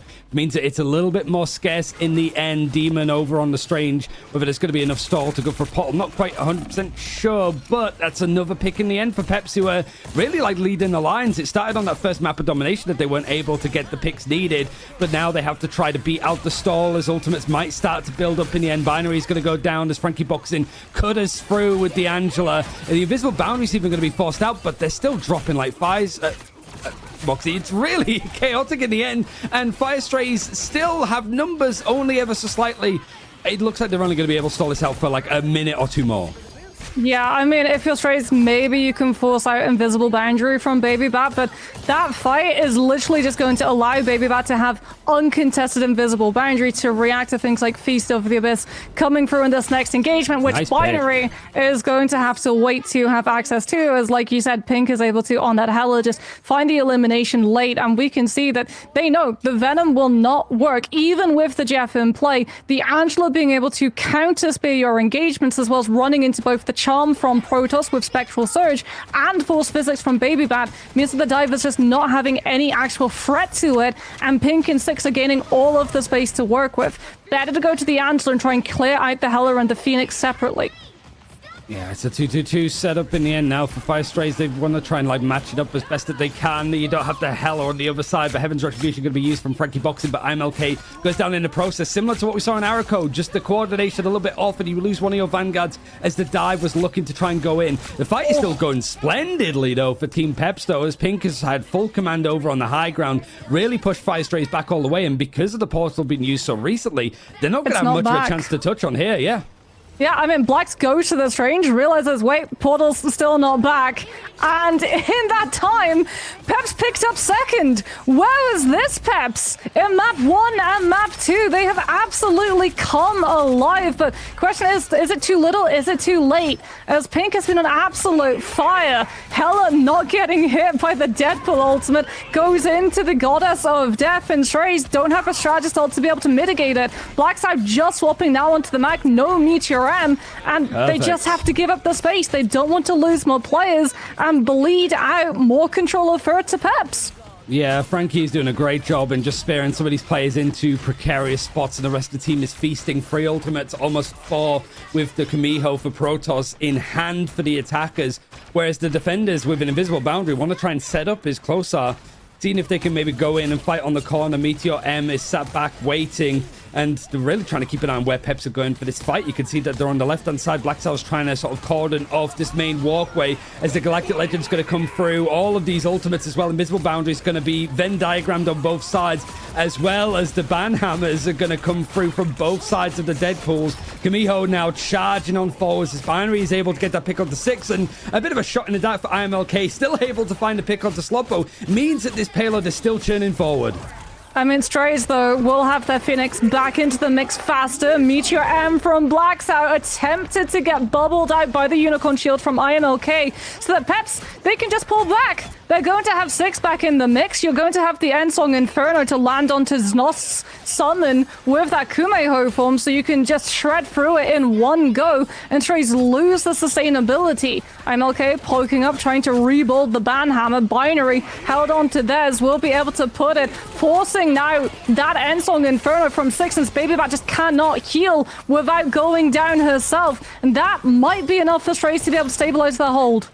Yeah, Binary's done well, actually, to find a lot of these picks to make sure that this defense stops the payload for a brief amount of time. It's still 3 minutes on the clock for Peps to finish towards the end, but I feel they want to make sure that they can keep that momentum going. It's been stifled for the time being, but we haven't seen any switchovers compositionally. It's mostly on Fire Strays that have gone over to having the White Fox on their side. Heaven's Retribution now going in for the deep dive in onto Fire Strays, onto the back line. Finds a pick onto Binary. There's not going to be any ultimates expended on Fire Strays. Still holding on to the White Fox, and everything else has been slowly built up. You can maybe look at the fact that Demon is very close to having another Galactic Legend, as well as an invisible boundary to match the one that Baby Bat has put down. They have to be a little bit more scared, though, because the Goddess of Death is looming on the other side of it, and Sloppo taking his time to make sure that this duration is wrought out. Peps is still moving his objective forwards, and Frankie Box is trying to see if he can find another pick to pull out onto the point. Now it's going to be the White Fox charging her way through onto the objective. Fire Strays, seeing if they can get the numbers onto the point to fight on it. Invisible boundary is going to help somewhat,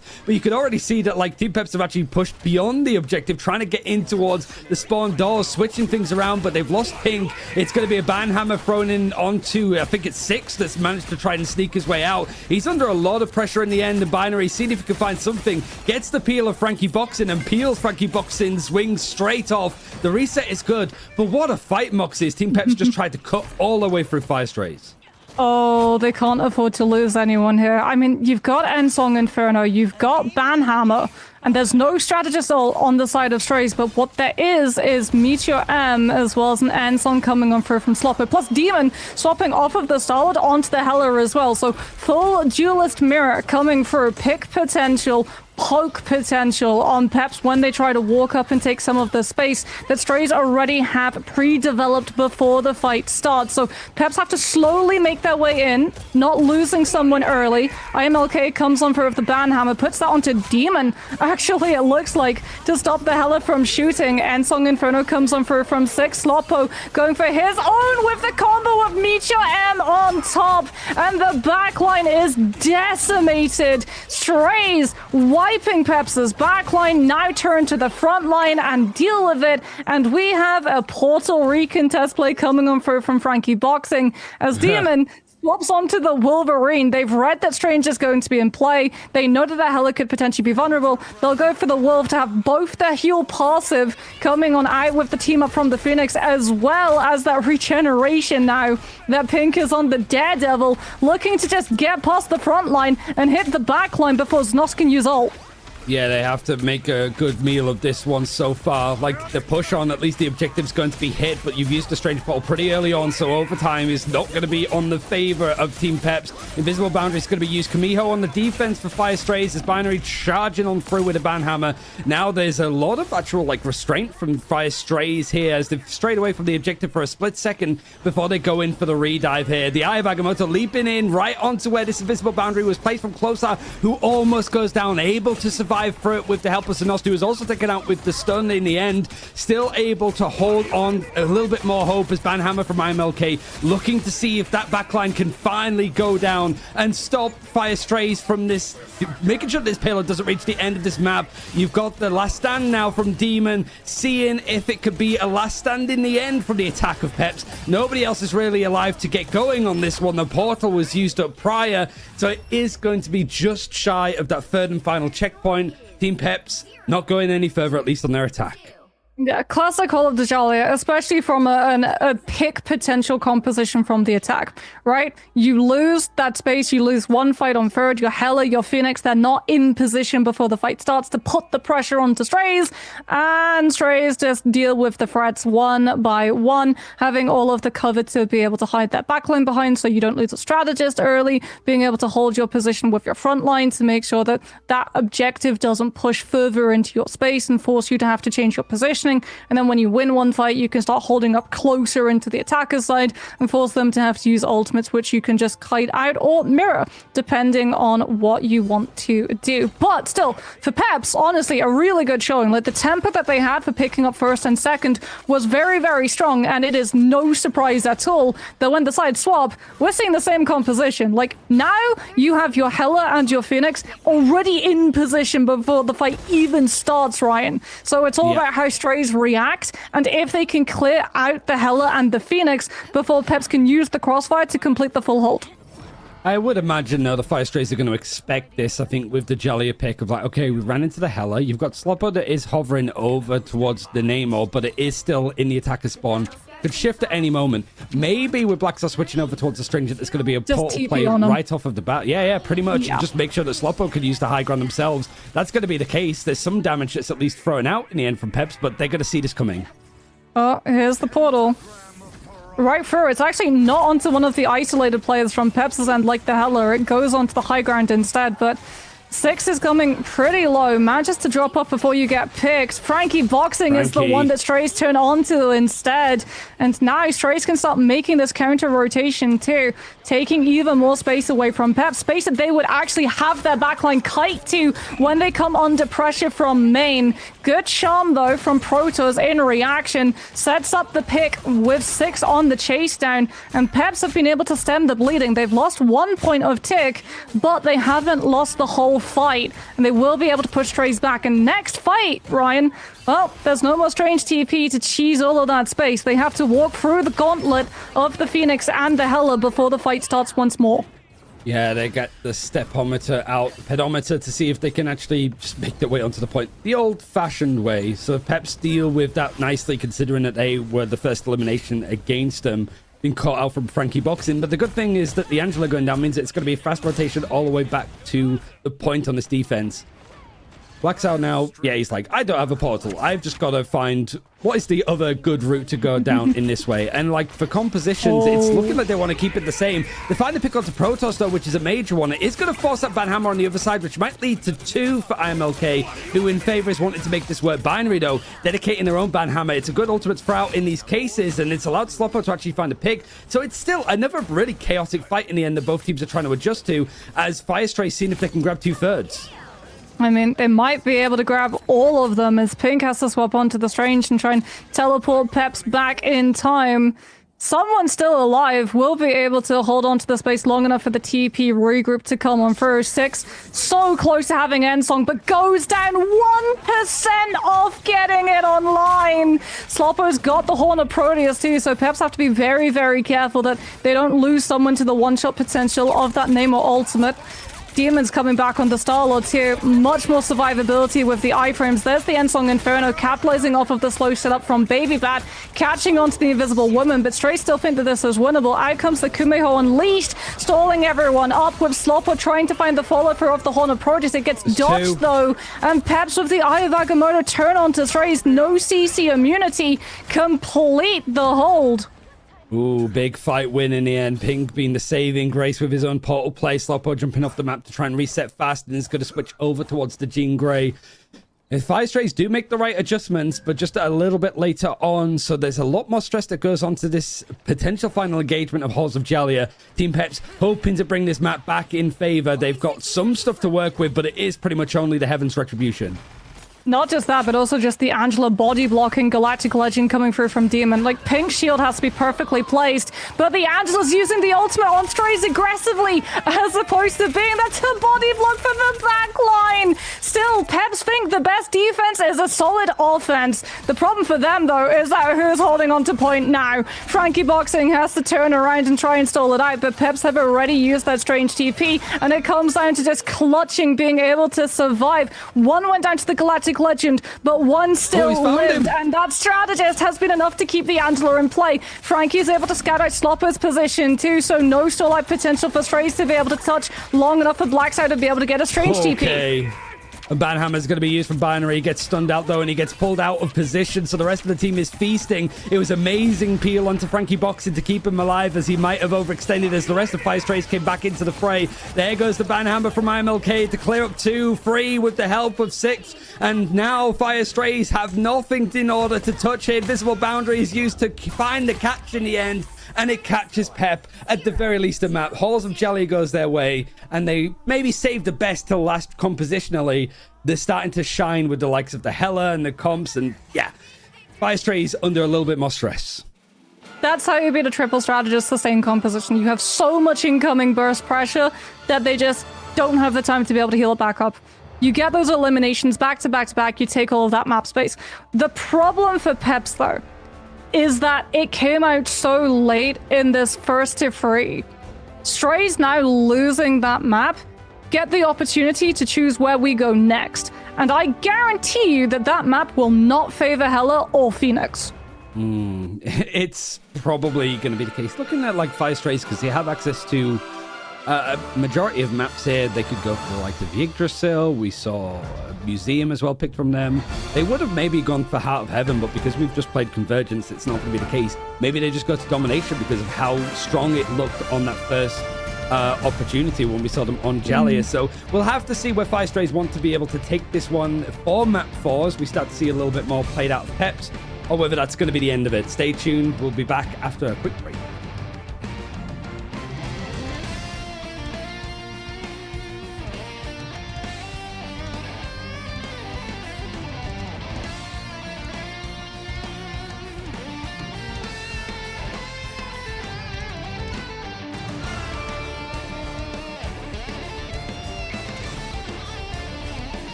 Watch out, they're headed our way!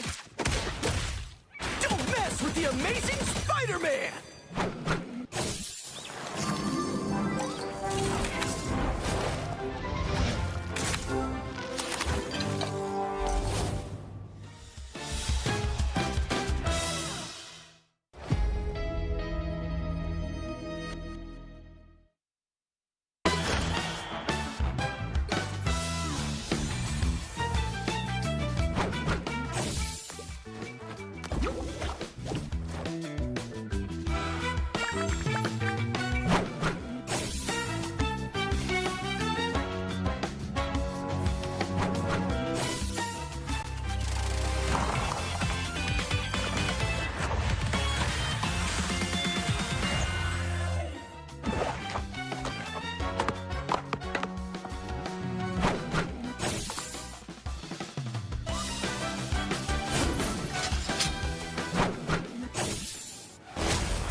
1,000 gods!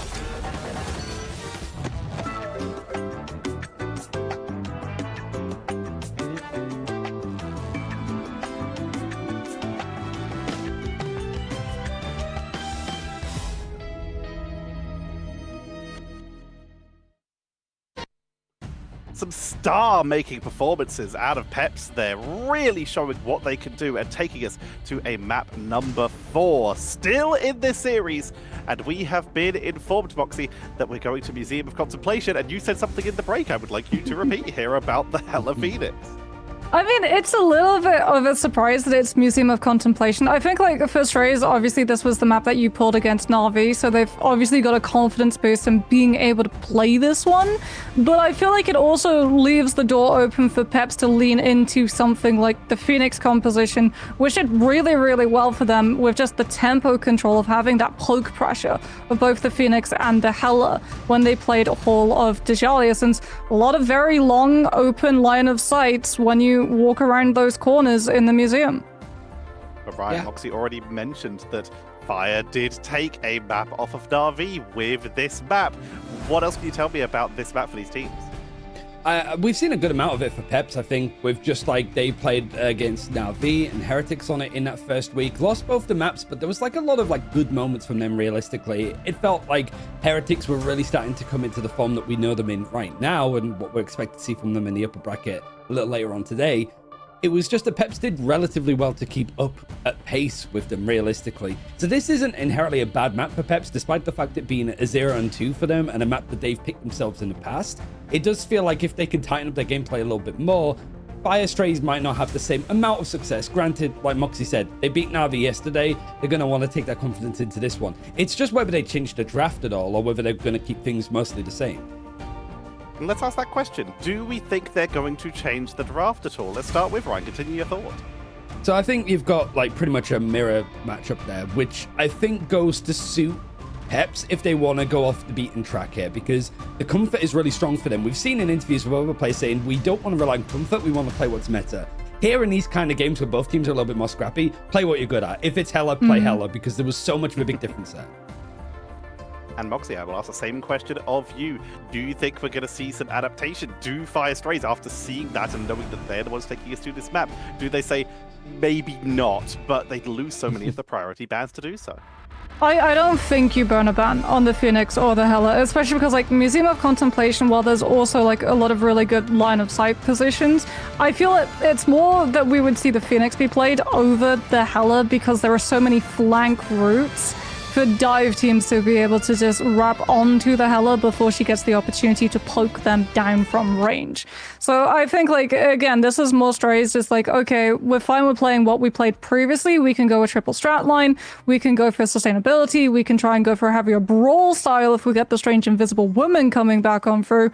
And they're also trying to put a stop to some of the things that Peps are doing that was working out for them in Hall of Djalia. So when we go into the ban draft, would be unsurprised if we see it remain as it has been previously. And yet again, we do start off with, yep, there we go, Elsa ban into Invisible Woman save on the side of Strays.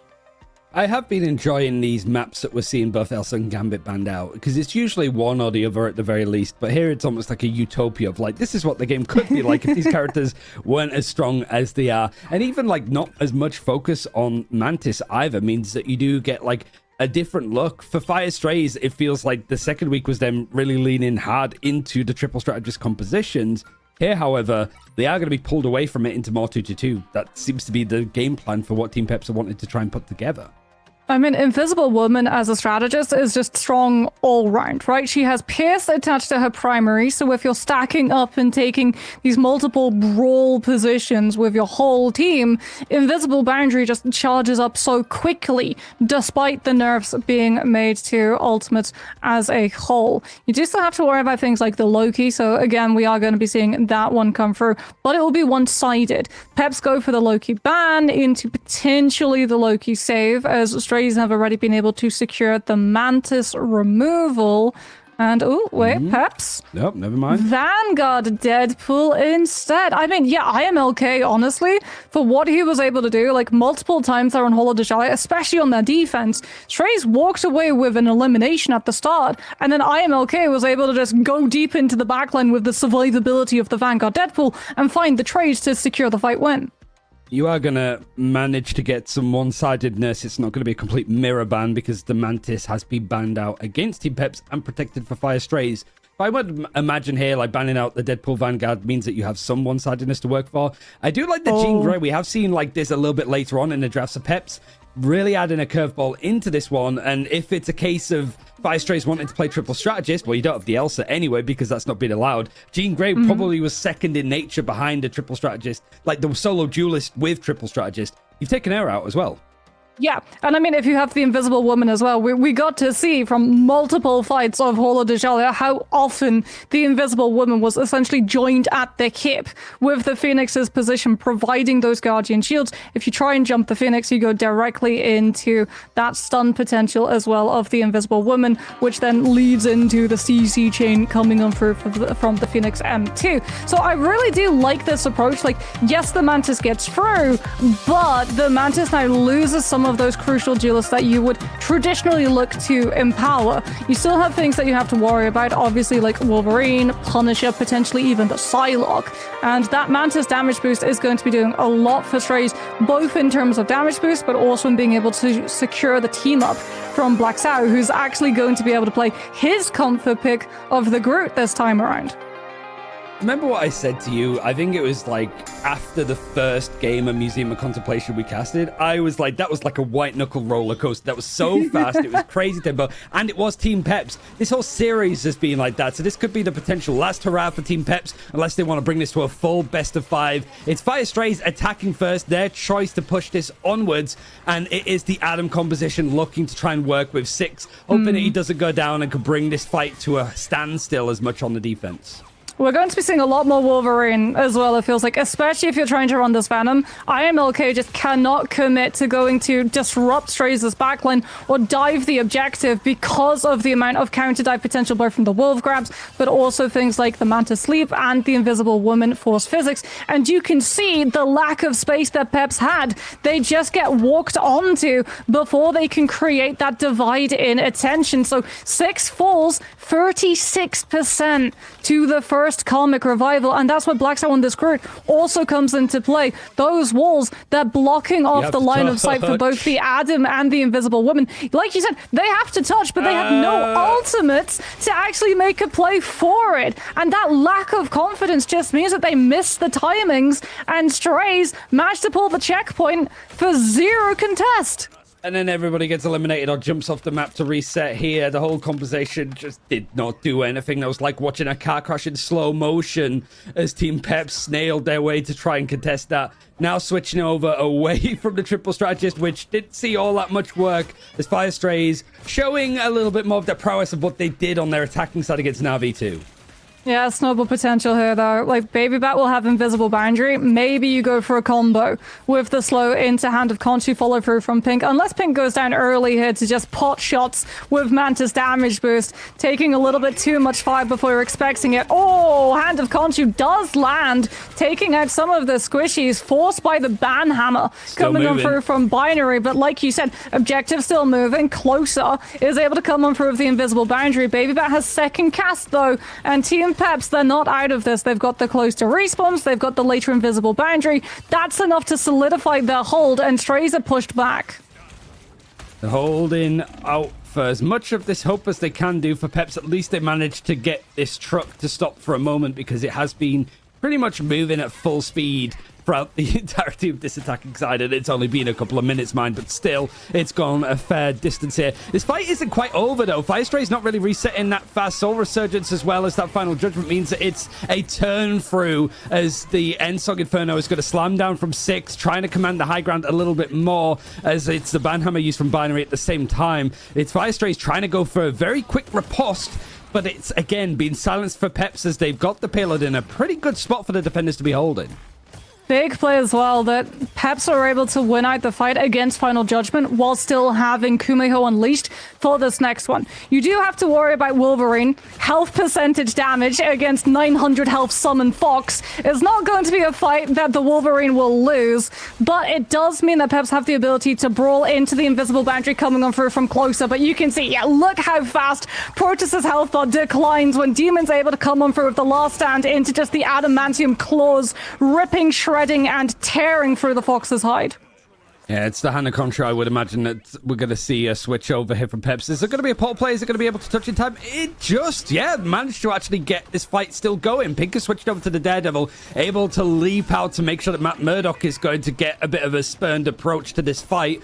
And now Peps still actually stalling for a lot more time. In fact, they might even be looking to win this fight. Maybe Fire Strays were expected to make the adjustments to go into the third area of the map, but it was a very swift punch in from Frankie Boxing with the portal. It's actually allowed Peps to hold on second a little bit longer. Baby Bat has unmatched invisible boundary here too. So, like, if Strays tries to make an aggressive play forward, engaging with Soul Resurgence from Znos, which was the green light for multiple times in these past engagements, Baby Bat can just react with the invisible boundary leading into the end song, slamming down on top of Strays. We get Banhammer kicking things off from Peps first. Six comes on through of the end song, just stopping Strays from taking momentum with this Mantis ult, but Six still goes down after the ult's ended. Unfortunately, the invisible boundary, it's not actually in the position on the objective. A little bit of a misclick, a panic of the moment, and that's going to cost Peps the point. Oh no, it's a bit of a misstep. It seemed that there was going to be that aggressive nature of the Ensong Inferno. Clears a lot of the group walls, but that's pretty much all it does. Fire Strays able to keep this fighting and going. And Demon's doing a lot with the Wolverine when it comes to this disruption. And bear in mind the fact that Fire Strays don't have that team up with Jean Grey. That was banned out. It's on the other side. Six is going to be on it, but it doesn't look like there's going to be any other defensive switches other than a Moon Knight back for Pink. Okay, so the Daredevil wasn't working. He's gone back to the original spammer. I mean, the problems for Peps here, though, is that Slopper actually swapped onto the Winter Soldier. We didn't really get to see the impact of it in the last fight. We'll absolutely get to see the impact of it. Kraken impact, to be exact. Slamming down with Strangling Prison as the first setup. And Peps have very little that they're going to be able to respond to with it. Like, Protoss can come out with the Kumeho Unleashed, but with both the Wolverine Ultimate, you're looking at a very fast burn through from that. Eye of Agamotto connects onto both the group, but no eliminations! Strangling Prison, Kraken impact, and the ground shakes with that one. Strays claw through the fight, and Peps are sent back to the respawn post-haste. Yeah, the museum is closed for refurbishment as Fire Strays just burnt a hole straight through it. A slam down from all of the combinations, enough to send Team Peps back for a moment, but there's no changes in the composition. Gonna try and stick at it, but there's no space for them to work with. Slopper's done well to just create this space. It means that Frankie Boxing can't get too far forward to actually contest this, and they're already losing out players. It looks like Fire Strays are going to be able to finish out the map as Team Peps have nothing left to go with on this defense. Scrambled it back on a torrid first point to keep it even on second, but that was a full stop and multiple exclamation marks with how Fire Strays ended that one. Oh, the Tainted Voltage too, to be able to find the connection onto Pink. Tainted Voltage is AoE. Like, if you're trying to, like, work out how Buckies build their ultimates up so quickly, it's that. You literally just fire off his E into the stack of players. You'll get, like, 30% of your ultimate in one hit, and surprise, you've got 2 charges of it. But it also means that he's able to find the connection onto the Moon Knight, and Peps is sort of spiral out of control from that. They're trying to have people just go coordinate who goes to touch the relay race of holding the objective so that Strays don't just complete the full push, and that means that the Winter Soldier is just unleashed into your backline. Yeah, the full stop at the end of Slopper's name is that. It's just what we just saw there. It's a hell of a proclamation, I think, but for Pepsi, it's going to be a little mic bit... drop. That's what it pretty is. much is. It could not be set up further. You could be like meticulous about it, be like, oh, you didn't need to use all that much together. But I think it was to really send a point to Peps here that this is where the series is going to potentially end. It is Team Peps' chance to attack. And the times that we have seen them play, they have attacked first because they chose this map. Now, they're going to have to deal with the fact that they have to finish out Museum of Contemplation too. Yeah, I'm actually a really big fan of the fact that Strays are keeping the Winter Soldier Groot combo for this. Like, you have so much counter dive potential, you've also got counter Wolverine potential, right? So you can play for the combination to win your one ult fight with the Strangling Prison, Crack, and Impact when Peps don't have an answer to it. And Gambit's banned out, so no Purify. Binary's actually going to be able to find the Battle Recall Beacon early on, so Peps lose the ability to bring one of their players back and also have to send someone to go clear that Vanguard Deadpool, or Binary just gets to establish that position for free and poke down your Vanguards to build a pole. Yeah, it's not good. You got two Groots fighting around the column, just trying to whack each other to the best of their abilities. One is, however, going to maybe overstep it as IMLK is looking to try to reset and regroup with the rest of the team. Ultimate's farmed up fairly quickly, but you have to be looking at Binary that is going to be pretty much uncontested with the Deadpool Vanguard building up that Banhammer. Strangling Prison actually might just beat him in the end, as Blackstar was able to do so much damage in the end. It's going to be thrown out, and it's enough to actually find the clearance onto these players. Binary not even needing to use the Banhammer. It's just going to shoot them square in the jaw and take them out. I mean, it was Unicorn Shield from Binary. Unicorns usually make people's dreams come true. That shattered Peps' dreams. They had no strategist at all. They couldn't break line of, they had no line of sight on the heal as well for the people caught out by the Groot ult because of the Unicorn Shield interference. And Bionic Hook, Trooper's Fist comes on through from Sloppo, forcing the Bulwark coming on through from Frankie. Ooh. Pink makes space for the team with the Hand of Khonshu, but Strays just disengage out of it. They've still got the Kraken Impact. Demon 2 is still on this position. Like, Peps cleared it the first time with 6, but Demon's now just occupying it instead. Yeah, you need to make sure that you take the bins out properly as this Fox has come around skulking again. And now Pips have actually managed to find a little bit more off of the Iron Amplifiers, seeing that Fire Strays were a little bit astray with how they were playing. Now split up, need to find a pick onto Demon, and they're sort of cutting the ties of Fire Strays that have been left in the dust a little bit as this payload starting to move forward. They can't ignore it. It reminds me a little bit of what Na'Vi were doing on Jeff, where they got into this split position beforehand, but Fire Strays split, to say the very least.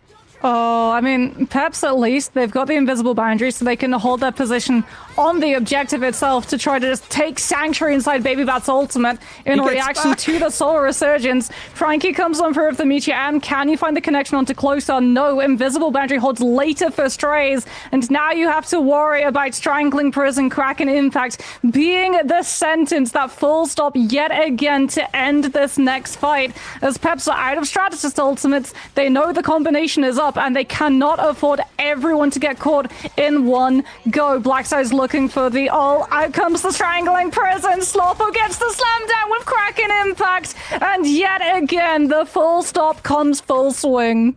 Sloppo puts a stoppo to the attack once more, and there's another full stop at the end of his name. This comp is looking very tasty with these combinations, and with a minute left, it's not likely that we're going to see it unless Blackstar is able to farm up another Strangling Prison in record time.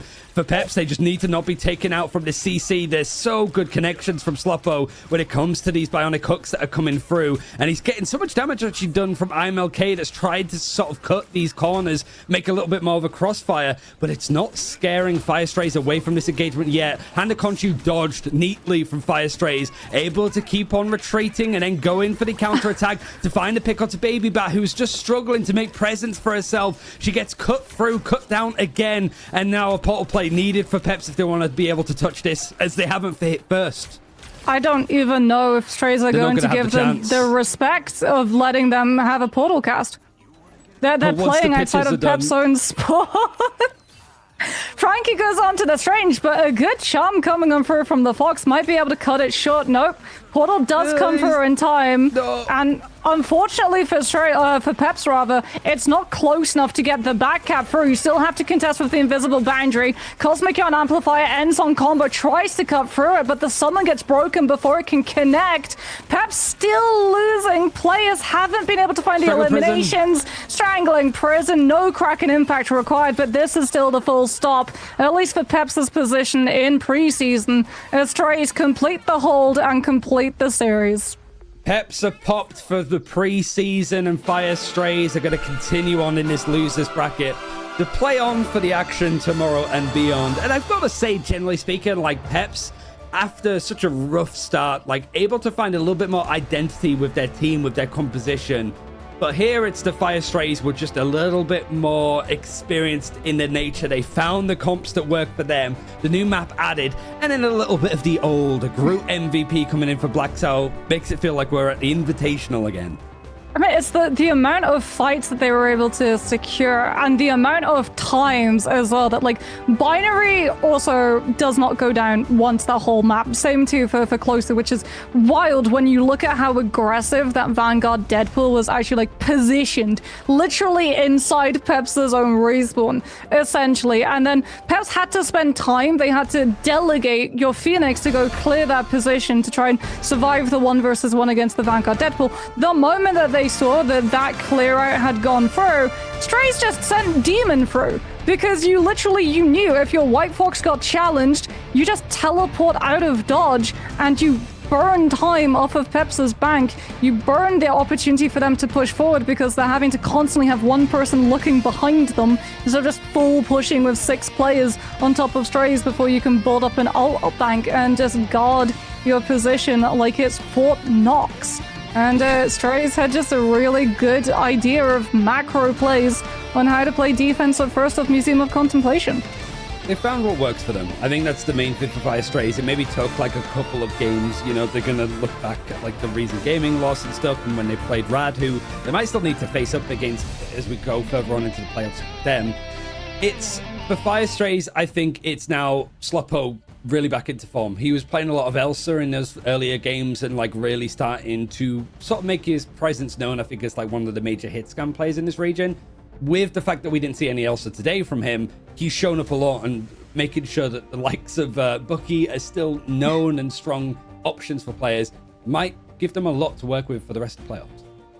Which is going to be something that's delightful for them next patch, where you do lose a little bit of the grounding of the Trooper's Fist, the cooldown. That extra culling level for that Kraken Impact is going to be quite delightful.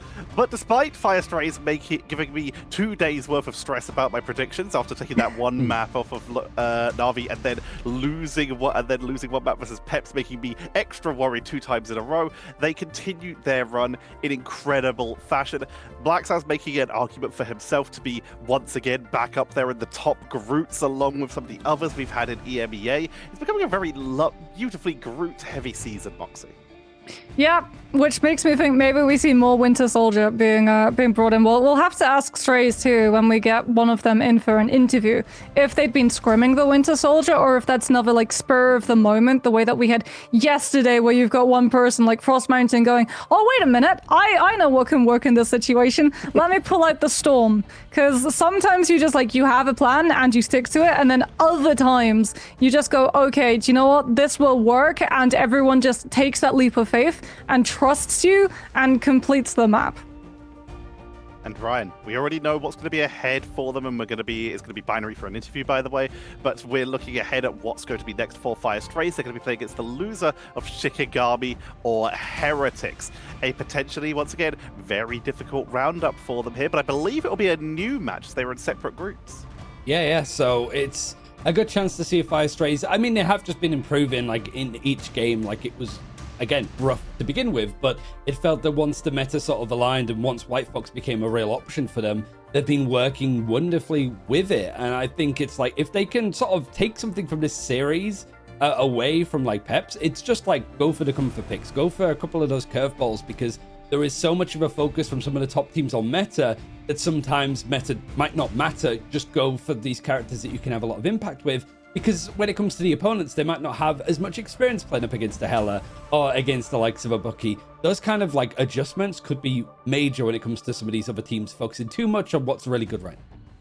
And you know what's really good right now? A player being very punctual. We already have our interview being ready as we are joined by Binary from Fire Strays. Continuing your run through that lower bracket, an incredible performance, but that Hela Phoenix in game number 3 did send you for a little bit of a stumble there. What happened? Yeah, for sure. So I'm actually very surprised, and I think Peps really played really good on this map. They played their angles really good, and we were not really prepared for that because this is also one of our maps we've been struggling with in the recent series, so to say. like yesterday against Navi, we have also played this map, and we're not doing too successful on it. So we're definitely planning on improving, on getting better on this map, because we're just not like quite there yet. So the group we're seeing a lot of, it's easy to say like he's definitely one of the best picks in terms of Vanguards, but talk us through the Bucky. Was that something that you guys like premeditated coming into this map, or was that a sort of spur of the moment, wait a minute, Bucky Groot could be really, really strong here, let's pull it out even if we haven't been scrimming it lately? I mean, we saw them taking a swap from Strange to Magneto at one point on the map. So we just told Slowpoke just go Bucky. They have a Daredevil as well, and just go have fun, because they banned the Phoenix out, so we didn't have much other options, and we felt like, if you want to go Bucky, just go Bucky. I mean, Comfort is like fun, and it made a lot of exciting moments for sure. I do want to ask a little bit more about the Invisible Woman. Like, we sort of spoke about it a little bit. Like, there's been the Elsa being banned out, the Gambit as well. It's been more opportunity for other characters to show up. What can you tell us about the fact that both teams are protecting the Invisible Woman? Because it's usually an Elsa or a Gambit in there, right? Why is it that over, say, Mantis, for example, from your perspective? I mean, like, for example, like our like kind of like vision for most maps, like especially like all those front to back maps, Museum, Midtown, even like Central Park to some certain extent. We just think like Invis is like the character that disables and enables like the most characters in the video game right now. Like, you get the Strange team up, which is very popular. I think yesterday there was like a post where it's like the most played character in the game. In Ignite, so we just think like Invis is just really, really good in like controlling also the tempo of the game, because the push, in my opinion, is even more powerful than the pull, because it just enables your entire team to not get walked on by most of the comps. But yeah, that's just our team. Like, we like the comps we play, we feel like the Invis Woman is a bit nicer to play with, and an unmatched Invis Woman like feels like really painful to play for most of the comps we play. I'm going to ask you the same question that I asked earlier on. Your next opponent is going to be either Team Heretics or Shikigami, loser of that match coming into your lower bracket run. Do you have a preference, and how are you preparing for him? I mean, our preference for sure is Shikigami. We're going more comfortable into the matchup against Shikigami, because I feel like Heretics is doing really exceptionally great. Although I don't want to downplay Shikigami, I think yesterday or today against Red, yesterday against Red, I guess, they played a really solid. Yeah, they played a really solid match, and honestly amazing to watch. So I'm definitely ready to that, but I feel like our preferred opponent is definitely Shikigami over Heretics. And final question, as per usual, people who are coming in just discovering this amazing thing of Rivals Esports that we do have here might be seeing you for the first time. What do you have to say for any aspiring Fire Strays fans out there? I just say go Fire.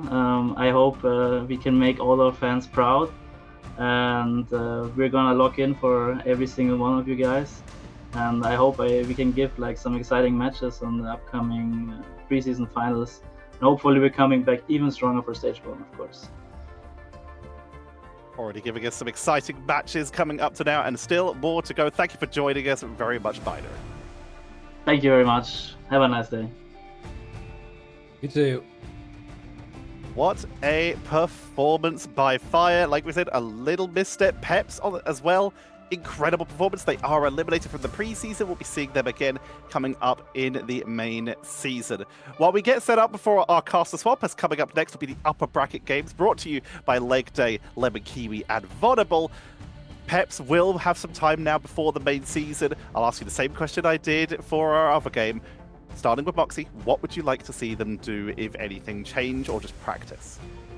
I think probably look at the ban drafts and really think as well about if you want to conform to meta or if you want to pick some of your more comfort heroes, because we saw them like really pop off when they were playing things like the Phoenix Hella, and I feel like maybe if they tried to play to that a little bit earlier, it could have gone for a little bit more of a series.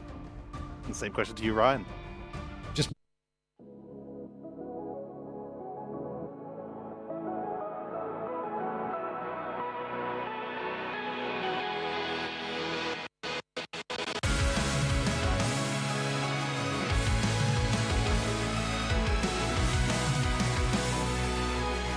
You hear a better team up than Symbiotic Shenanigans. These are team ups that are currently in the game, not old ones. Arcane Order, Gamma Charge, Cosmic Cyclone, Rocket Network, Stark Protocol, Chilling Assault, Vibrant Vitality. Yeah. Vibrant Vitality? I think Vibrant Vitality. I can't say it. It's that good. It's too hard to say. Tongue twister. I mean, the healing and the damage boost is so good, right? Yeah, and like you get so much out of it. It's like 3 meta heroes all at the same time. That like, yeah, it's just the best there is, I think. Dan is suffering, so we shall continue. Deep Wrath, Gamma Fastball, Mr. Pool's Interdimensional Toy Box, Sword of Duality, Bestial Hunt, First Steps, Divine Armory, Stars Aligned, Planet X Pals, Primal Flame, Parker Power-Up, Explosive Entanglement, Blade of Khonshu, Bless of the Kumiho. Dan, you believe that Symbiotic Shenanigans is the best team up in the game? I mean, it enables Jeff, right? You can either play him really far back, that's what he's usually doing, but with Symbiotic Shenanigans, you can really play up close, you can even facilitate dive with it. But, like, I got so close to talking over Vibrant Vitality. I was like, oh, maybe it's stronger. I'm like, I don't know. I mean, to be fair, it does get pick banned a lot, but... Did you consider that the Vibrant Vitality makes the regen domain real big? That is true, yes.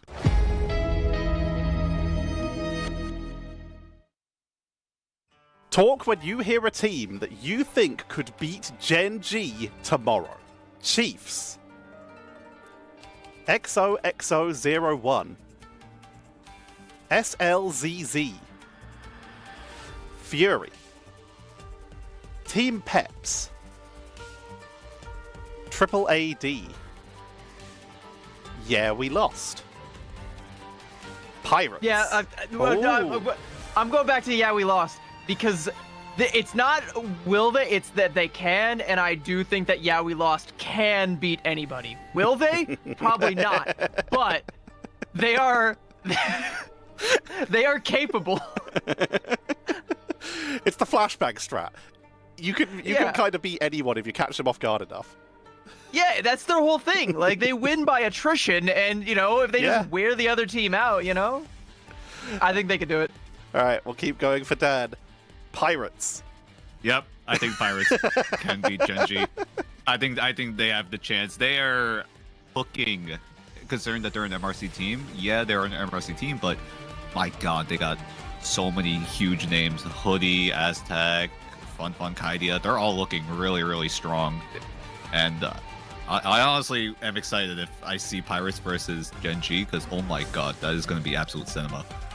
If I didn't speak up for Yeah, We Lost, I would have also spoken up for Pirates. Yeah, I was waiting for Pirates. I was like, where's Pirates? Pirates right now. Oh yeah, there we go. Like, we've been watching Pirates just dog walk the entire Asia region for the past 2 weeks. I think, like, you know, I think they're ready for Gen G.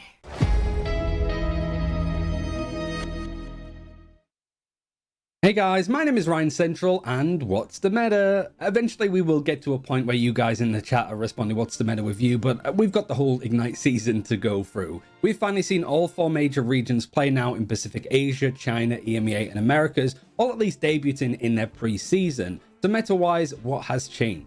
So we have to start with the Glortrox in the room, which is Elsa, who actually fell down a bit in popularity to the point that Gambit is the first time actually overtaken her to be the most powerful, most impactful character in the game. And a lot of people ask me, like, how do you gauge this? How do I know all of this stuff? Well, I have a system that I use with all of the drafts that we've seen across all 225 games. I use this system called threat level, which goes from 1 to 100. 100 being an Avengers level threat, hotly contested, a very influential character when it comes to the draft and compositions of the meta so far. And out of a score up to 100, Elsa's score was 99 after the first week. It could not have gone better for her, but since then it has dropped down to 93, and Gambit's, for context, is 95, which is sort of stabilized in that point.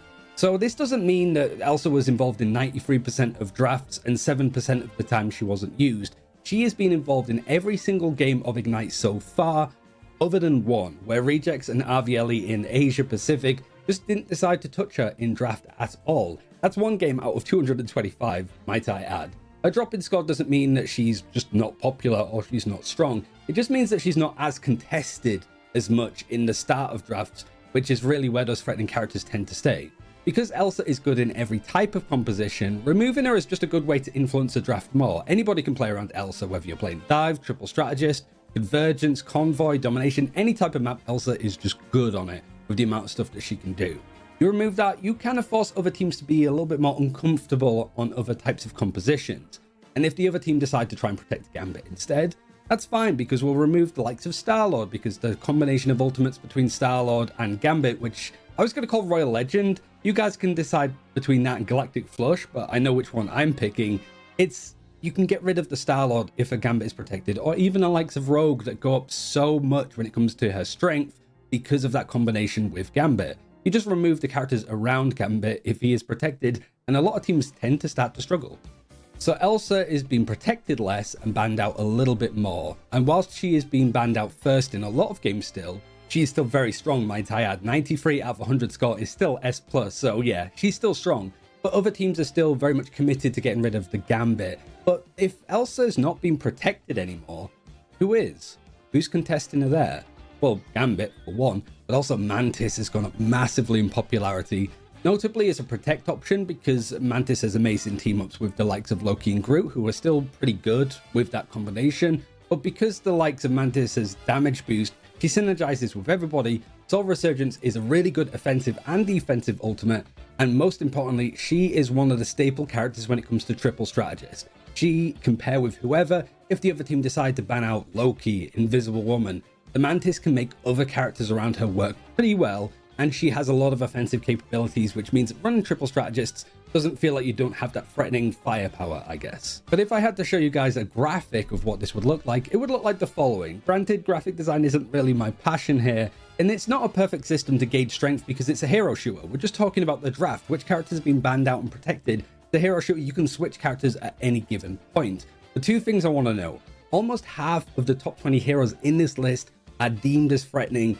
It's strategists. 9 out of 20. There's 5 duelists and 6 vanguards, but 9 strategists. And I don't think there's that many strategists missing from this list at this point, to be honest, either. Even White Fox has been banned out a bit.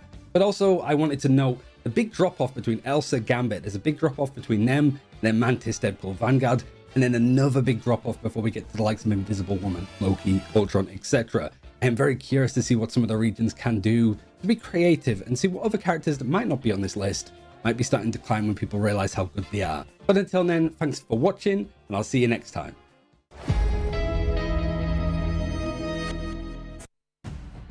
It's time for the semi-finals of the Marvel Rivals preseason playoffs. We had to say goodbye to 2 teams though. So goodbye to Vision, goodbye to Peps, but hello to us and also some teams that we're going to be setting to the winners final. I'm your host, Lemon Kiwi today. I got to trade seats with Vaudable, and I have my caster goats with me. Like that, you dressed nicely for the semi-finals. How's it going?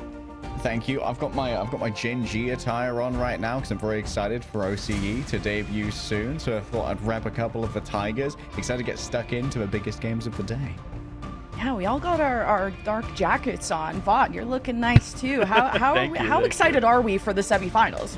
I'm super hyped. Awesome. I mean, we got to see some great matches yesterday, right? The upset, as some people call it, from Rad Esport going down to Shikigami, where somehow in one map they had more final hits and less KOs against them and still lost. And well, we saw Rad do a little bit better today, of course, with their 3-0 sweep. Back into good graces with me. Maybe you mess up my bracket, it's okay. I don't hold any grudges. Yeah.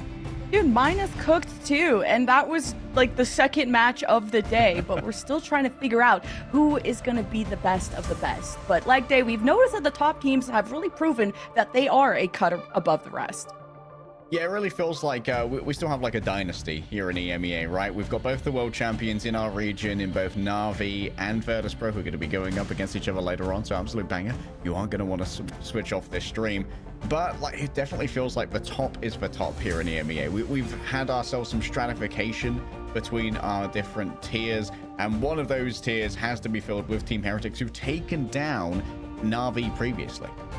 Yeah, and Heretics have not dropped a game in playoffs yet. They are looking as scary as ever. But Vaudable Beetle yesterday talked in the interview about expecting Rad to be their opponent today. Seemed unbothered if it was going to be Rad or not, but is Shikigami being here their opponent? Is that going to cause a rift in their plans, or does that make it even easier for a team like this?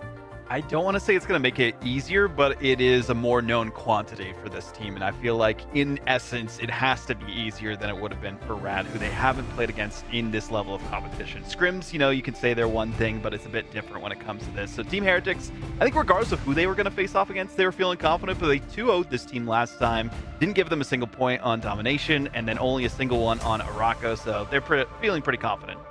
And they showed us so many cool looks, like even Alex on the strat pool. I mean, Naga can play it all, but someone who wished they got to play more yesterday, leg day, was Beetle. I mean, their Gambit Rogue, I mean, they clearly won off of the pick bans alone, but playing Rogue into an Elsa was maybe not as fun for Beetle.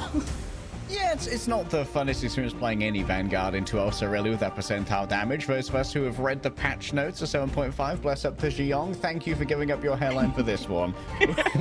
All of us in the Vanguard community really appreciate it, bro. But yeah, when you're going up against an Elsa, you are constantly fearing for those monster piercers and what they're going to do to our Vanguard. So the question is, are Team Heretics going to start prioritizing the Elsa ban to give Beasel and Enzo a little bit more leeway with their positioning?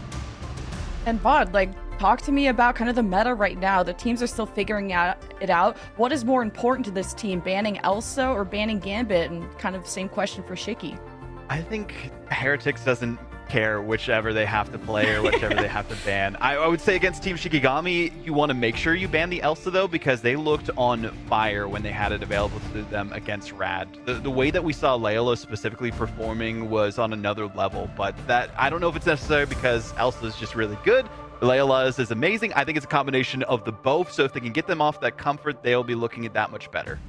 And Layla said, let's do something crazy. And we were all sat watching because, like Dave, Frost Mountain was that clear-cut carry throughout the regular matches. And he showed us so many different looks from the, Bucky, Wolverine, and the Storm. Frost Mountain is so fun to watch. Yeah, Frost Mountain's incredibly fun to watch because of that versatility, and it kind of stems from the fact that Frost Mountain, like last year, was a bit of a flyer merchant. Like, bro enjoyed his Storm, he enjoyed the Human Torch quite a bit, but of course didn't get to show that off very much when Human Torch was just like perma-banned. But has really come into his own this year as a top fragger, a real leader in this team. Being able to move over onto the Daredevil as well feels like it was the perfect hero release for Frost Mountain.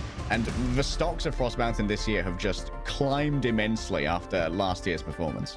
Yeah, you're not called Frost Hill, okay? You're called Frost Mountain. And I just can't stop putting all of his clips in my top fives, but our first map being Hell's Heaven.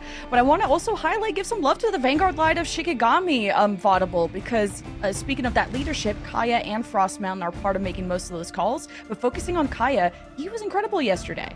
Yeah, did really good on the Vanguard pool. We saw last time they played this map actually against Team Heretics. We saw Kaya on it. We've seen some really good looks on Venom too, and that enables the backline to play some Jeff. We've seen Name play it. We've seen Lindstrom play it from time to time. So they're still trying to figure out exactly who can help them the most on the Jeff and have that symbiotic shenanigans team up available to them. And then also the interdimensional toy box is another great team up for Jeff to kind of enable them when they try to go in for dives. So I think this is a good composition for that they could go for this map, but last time they lost in an 0-2 fashion against Team Heretics on Hell's Heaven.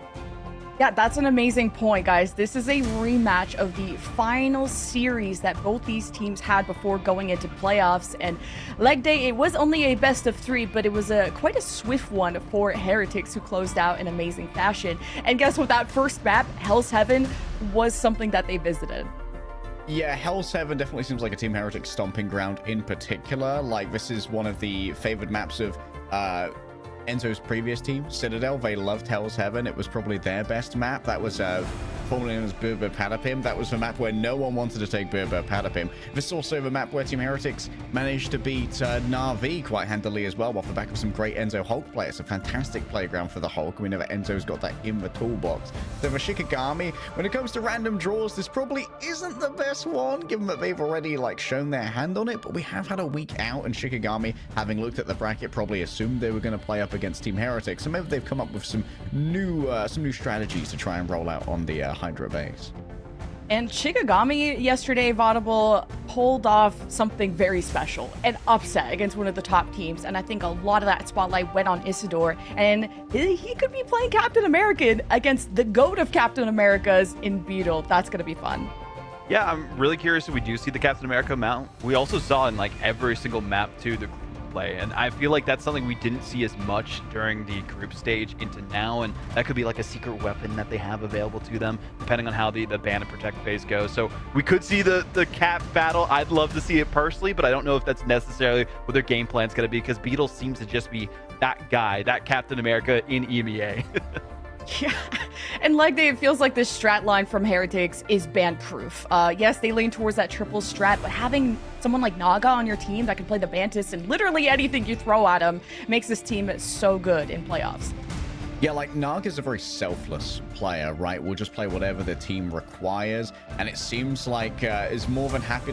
We saw during grand finals when Na'Vi got their map, Naga said, "We're not doing great, sub me out, put Crisis in." Naga's very selfless, and that's a big asset. All right, Shikigami, it's time to pull off something crazy yet again. Can you make it 2 upsets in a row, or will Heretics ever drop a game into playoffs? How smooth sailing will it be to the end? Let's find out here in Game 1. 13-0, Vaudable. Team Heretics' current map score in Ignite 2026. They are yet to even stumble, let alone fall. But Shikigami have dreams of making sure that Team Heretics fall down the biggest pitfall traps that are available here on Hell's Heaven. That's the biggest question. Will this be the team to do it? I mean, we were thinking the same for Na'Vi versus VP last time, and unfortunately, or Na'Vi versus Peps, excuse me, last time with VP in the equation there. Who would be the first to take the map against them? Well, we'll have to see later on for that one specifically. The Elsa is secured for Shikigami. They're not worried about Leyless, I guess. Yep, not too worried about it. Instead, everyone just prioritizing the Gambit for now. And Team Heretics, they're not going to go for the Elsa themselves, preferring to potentially put Naga on the Mantis here. But as Lemon brought up in our pre-show, Naga's a very, very strong aimer, meaning that he scales really well to strategists like the Mantis and like the Luna. Really curious what the focus is going to be now for Team Heretics specifically. We have seen a lot of Invisible Woman bans across the board. The stocks for that ban have improved so much, especially because how much she's able to shut down that dive specifically. And that's exactly what Heretics love to play, but they're going for the full team up potential here with the Loki as well. I like to see this from Heretics. Is this going to force something like a group ban from Shikigami, or could it be a bait? We know that there are some excellent Loki players just in general. Oasis, fantastic Loki player. Weirdly, Oasis hasn't had to play that much Loki previously, so previously twinned with Winnie, who was a great Jeff and Loki player, and Oasis finally being able to strut a little bit more of their hero pool here in the big 2-6. Removing the Vanguard Deadpool, though, this is probably going to force Enzo over towards that Hulk without it being available. That's what we saw be part of the reason why that Team Heretics was able to get that win last time, right? Was because of that Hulk. Of course, they're going to be making sure that there is no worry for their Vanguard line, getting rid of the Wolverine specifically. Unfortunately, they saw a Canadian was casting and they said you can't cast him yet. you don't get to take part in that one. Enzo, yeah, this one makes sense, going over to a Venom to try and give over that Symbiotic Shenanigans team up to Oasis. Oasis has probably been the standout Jeff so far. In 2026, obviously, of course, over the entire history of the EMEA, it's usually been Fate from Na'Vi, who's been the player we look to as the preeminent Jeff. But Oasis really is innovating at the moment with the breadth of off angles that they take, the most annoying positions possible. I'm liking this changeup from Naga specifically if they're opting to go for this Atom play. We saw a little bit of it during the preseason group stage. Oasis did actually opt for the Mantis in that triple strategist composition, and it worked out well for them, and maybe a bit of a circumvention of what Shikigami would expect going into this specific map, especially the last time they faced. Didn't quite go as well as they would have liked, and a little easier because they had the Gambit available to them the first time, so bit of a change-up might be something that Shikigami are not prepared for.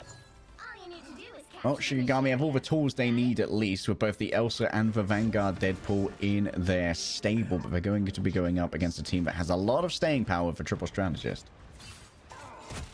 Speaking of that staying power, Team Heretics, they want to stay on top of the world, make sure they don't drop a single map, and Shikigami, they'll potentially be the closest to do it if they can keep up their streak from yesterday.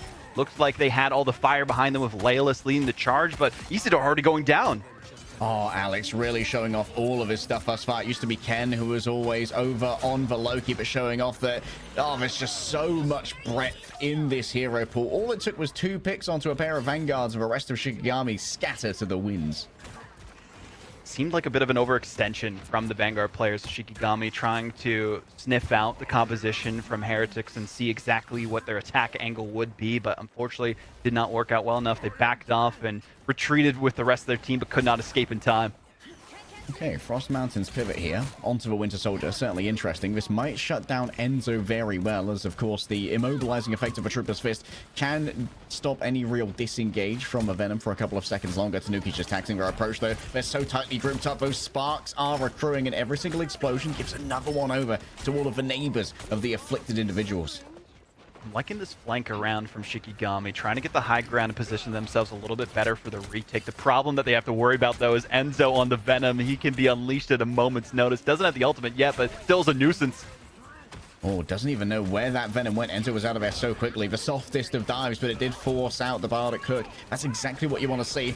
I believe a Banhammer given over by Kaya onto a back line, ready to slam on down. You need to get rid of those regeneration domains. It's already been done. The sparks detonate and Tanuki claims 2. Well, Enzo is going to be a flesh sacrifice in the back, it seems, but Null has had his way, and Team Heretic stay in control. Lemon asked us earlier if Team Heretics seeing Shikigami on the other side instead of Rad would have been a bit of more of a worry for them, and you can see that it's just business as usual for this team. They are a known quantity. They've played against them before, know the compositions that they go for, and have the most footage against them in their group. So business at the office as usual for Team Heretics. Oasis also just feeling good having these team-ups available to them.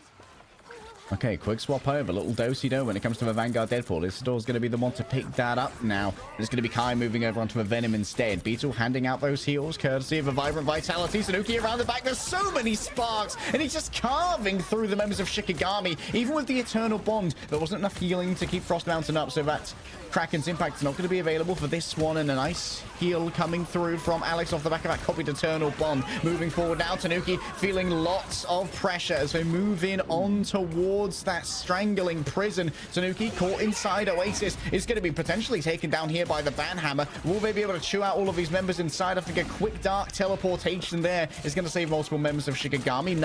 Name back on terra firma, and Enzo's just going to try their best to shut down the remainder of these. Still, this is where the Elsa's at her best. Full Hunter's Instinct. Not the best ultimate that we could have seen from Oasis, but I feel like they're more used to, at this rate, using it for positioning and healing the divers than necessarily going for the big eats, and you can see why maybe not as prepared as they could have been for it. Shikigami, a great retake, but they have a lot of room to make up. I feel like this Feast of the Abyss from Kaya needs to be a set piece if they want to shut down Heretic's approach. Yeah, how can you amplify this is the question. Beetle's just claiming all of his power. Down goes the Ironwood Wall. Immune to CC. Frost Mountain down again, unfortunately. And Kai's afflicted so many with the anti-heal. Leola's going to be the primary victim there as they were caught in the midst of Team Heretics, who almost have flipped the point again. A Spore Bomb towards Lindstrom. The God of Mischief can't stand up to the power of plants itself. Weak to grass types, apparently. I didn't see that one coming. And that's going to be a quick slapping down onto the opposing Venom. Enzo is feeling like a king in his throne over this point. Is going to be a recontest coming through from Frost Mountain, courtesy of that pentagram of Ferala. A portal opening up Frost Mountain. Seems like they're not going to actually commit to this one. They're rather save their resources for the frozen airfield at this rate. They knew the retake wasn't going to work out as well, and they have to go back to the drawing board in terms of composition against Team Heretics. Enzo on the Venom, especially on the Eldritch Monument, seemed to be a massive deterrent to any engagement that we were seeing from Shikigami. And now we've seen a couple of swaps here and there across the board for Shikigami. Kaya pulling out the Venom, as I was talking about earlier. The Vanguard Deadpool more for Isidore. We've seen them use it a couple times as well. And still, Layla sticking, of course, on the Elsa, but we heard from the interview yesterday that they're not too worried. Beetle specifically mentioning that, hey, if someone gets Elsa, we can just shut down what enables her, and we can still play our game, and that's been proof in the pudding so far in this first map point.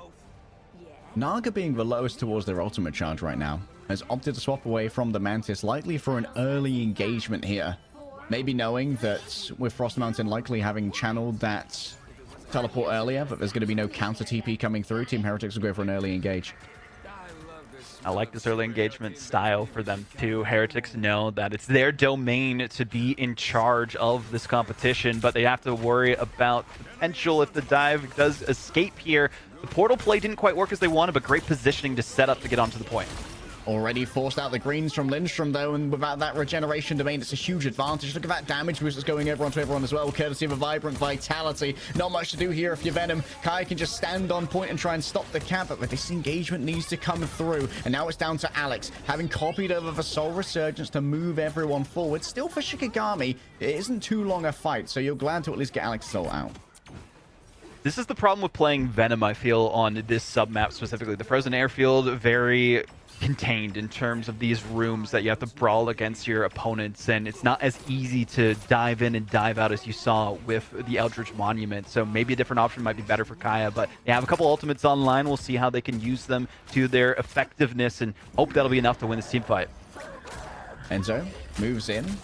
Seems like not too much was gained off the back of that Feast of the Abyss, and Layla's going to try and shut them down on the disengagement. Monster Piercer after Monster Piercer, but that's going to be a big drag in there. Multiple members faced with the danger of the group. Alex has just been taken out by the Banhammer on the other side, and now Oasis has to do all of the healing by themselves with the Soul Resurgence. Team Heretics are now on a timer, but they have backup if they need it in the form of Tanuki's ultimate. Viensong Inferno so close. Oasis gone down to the dive here, courtesy of both the Daredevil and the Venom. And while sparks may be spread out by Tanuki's ultimate, there's no frags to be found. And while you do have to carve through the forest that's been erected here by Beetle, the remainder of Team Heretics are nowhere to be seen, and Shikigami should be able to flip after they get rid of this Venom. Venom just being a thorn in their side, or a tendril in their side, I guess you can say it that right. Making it so that they get as much percentage as possible, only at 66% though. A little bit of a better performance from Shikigami in at the retake, and I like these swaps. Frost Mountain on the Daredevil has the vision and can know when Team Heretics are gonna go. The problem lies in their sustain here specifically. Name doesn't have their ultimate available. Lindstrom does have the copy though, so that's going to have to be perfectly timed for this next team fight. Eternal Bond potentially ready to go. That is a massive terror cape. Multiple members of Team Heretics are going to be in danger, but they're not really going to push up onto it. Instead, just enjoying the space that they've already purchased with Beetle's walls. And now it's going to be Beetle setting feet upon the point. Needs to be challenged. It's going to be Kaya in towards the back, and Frost Mountain's moving with him. Unable to yet a challenge too much as Kaya's already fallen on down. Lindstrom knows that they need to try and use their copy. Going to be the Eternal Bond rolling through. Everyone needs to get inside of the nice purple that's been left behind by Lindstrom, and Team Heretics, whenever it's not really necessary to fight. Instead, Alex prepares for Doppelganger. Soul Resurgence gives everyone movement speed, heading towards the backline. Leolas is public enemy number one. That big target that needs to be dealt with. Multiple players grabbed into one position by Beetle off the back of the strangling prison, and with both of the strategists down, it seems like this one might be curtains for Shikigami. All they can do is trade their life force for point percentage. tried to use the Banhammer just to stay on the objective as long as possible, and they technically get the edge here, but it felt like Heretics won the war for now. They have the ultimate advantage going into this next team fight. Shikigami had to use a lot of their resources, and I feel like Kaya going down so early really led to their demise later on in that team fight. Weren't not able to have the sustain, couldn't distract the strategists on the back line, and they got their ultimates off perfectly, especially with the soul resurgence we saw from Alex. Kaya, almost ready to go with the Feast of the Abyss, but look at Team Heretics. Oh my goodness, they're loaded for bear. The armory is full. Enzo isn't really going to go anywhere. Feast of the Abyss towards the back. Nice timing on the regeneration domain there by Lindstrom. Is there going to be enough punishment, though? Well, Enzo was left vulnerable. He will be able to get out thanks to the extra health given over, and Kaya's got no such luck. Constantly bashed away by Oasis, and now everyone turns upon the Cloak and Dagger, trying to burn them through the healing of the Eternal Bond. To the sky comes the Glatrox, but they're not going to be grabbing anybody. The focus fire from Team Heretics is just too strong right now. Isidore looks towards the villains on the side of Team Heretics, and they take down the group, but not much more than that. Tanuki will be joining the body pile for now, and Leolaz looks towards these vanguards, burning through them with both shotgun and monster piercer alike. Generation Domain getting procced there and really did help keep them on the objective, turned the tides for Shikigami. So many ultimates used by Heretics to get at least to that overtime percentage, but will it prove to be enough? Shikigami have a couple of their ults building up, and Lindstrom almost has that copy available.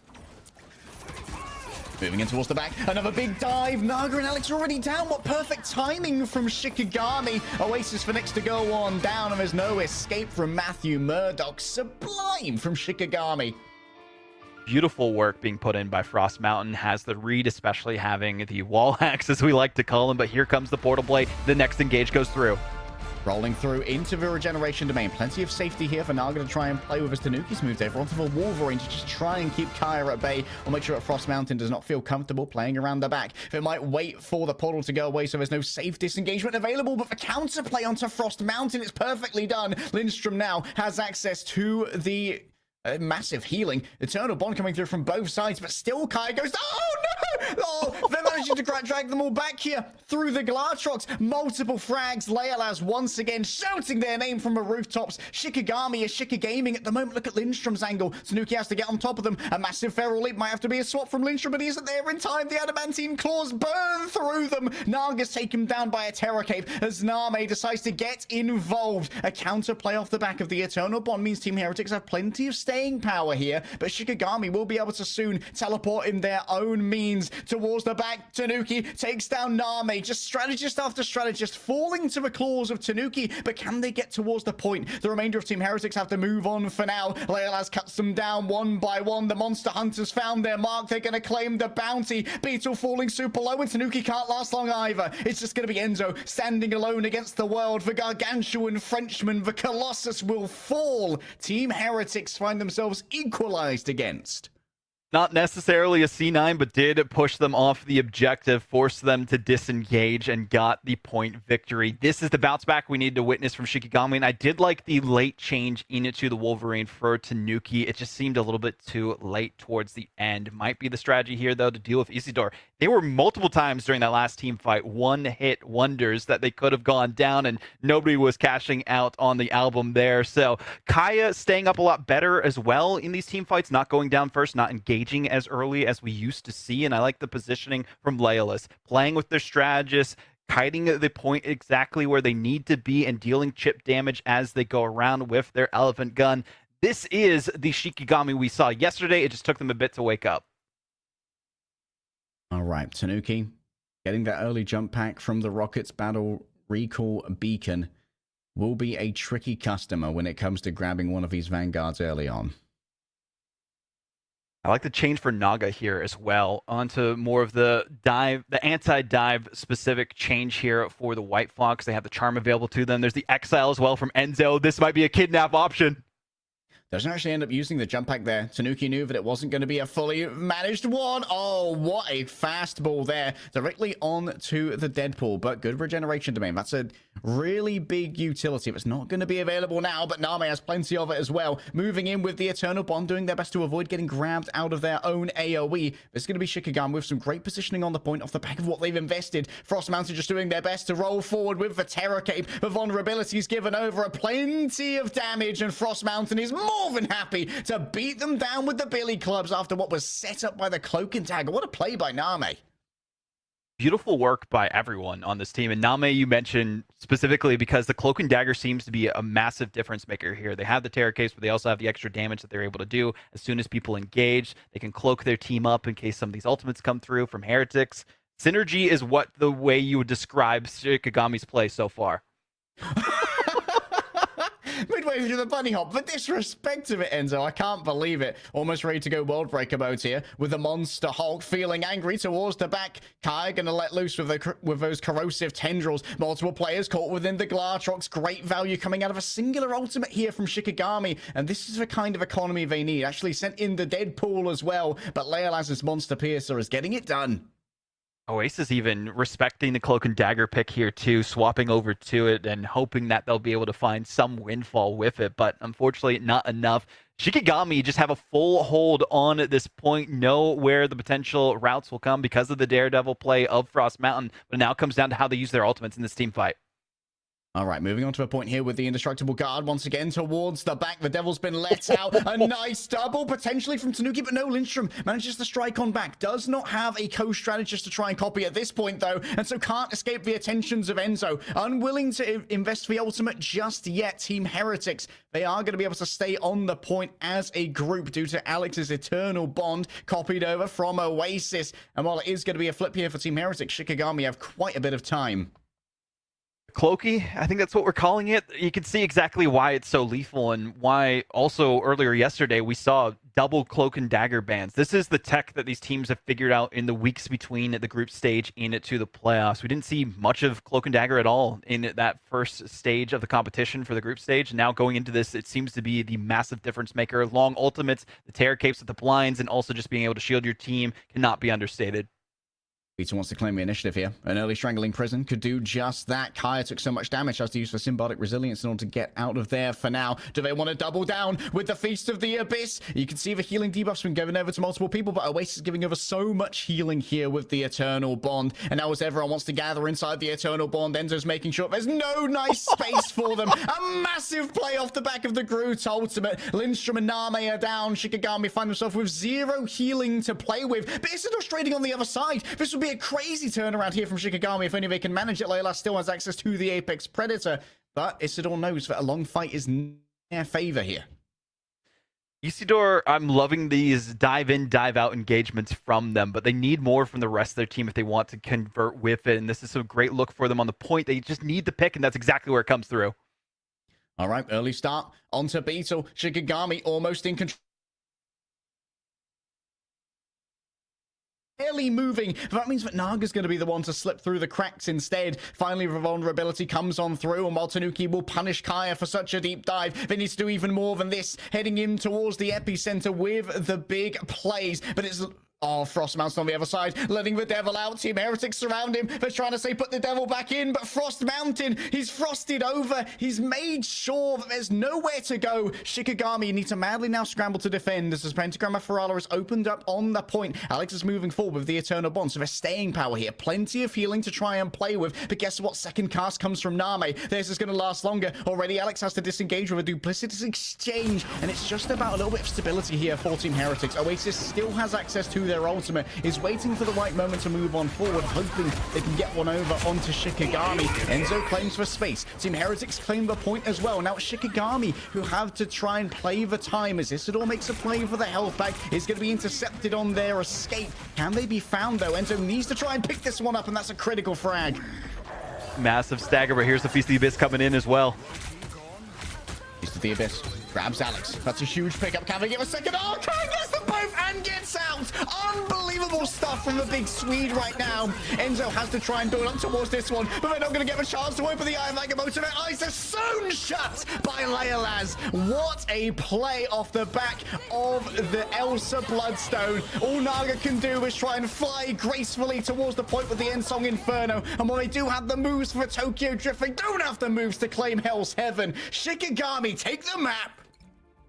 The first time Heretics have bled is to Shikigami, the team that they swept in the group stages. This team has been unlocked. They've been cooking in the kitchen, ready for a meal, and a feast is what they have. The Abyss is their oyster. They have been able to serve up cold against the competition. And unfortunately, they don't really like what they are taking a bite out of in this series. Team Heretics maybe got some food poisoning from that one. They'll have to go back to the basics if they want to come out on top in the second matchup here. Shikigami, though, I mean, the biggest plays, the biggest changes, I would have to say here, like Kaya. Kaya really improved across points throughout this Hell's Heaven. We saw the massive pick on to the Oasis Cloak and Dagger to enable them to re-engage in that last team fight. Isidore with the Vanguard pool play. I was just touting how good Kaya was playing on that yesterday. The flexibility that we've witnessed from Shikigami is on another level compared to the group stages. Yeah, Shikigami are a different beast, and honestly, with the amount of raw damage that's coming out of Leolaz, you might want to think twice about allowing him access to this Elsa once again. Isidore as well. What a game from Isidore. Just playing so well on the Vanguard Deadpool, doing a bunch of damage, also getting good TPs on the Strange 2, 13 final hits, actually fragging out there, looking like a duelist. Beautiful performance across the board from Shikigami. No notes. I mean, they took everything that they needed to change to heart after that first point, which seemed like a different team was playing almost like that, but they locked in. They figured out, hey, we have Daredevil available. We have the two best duelists in the game. Why are we not playing this? And well, you can see why it works out so well. And Heretics have learned that they cannot allow both of those to be available. The Loki worked out so well too. The Cloak and Dagger from Name.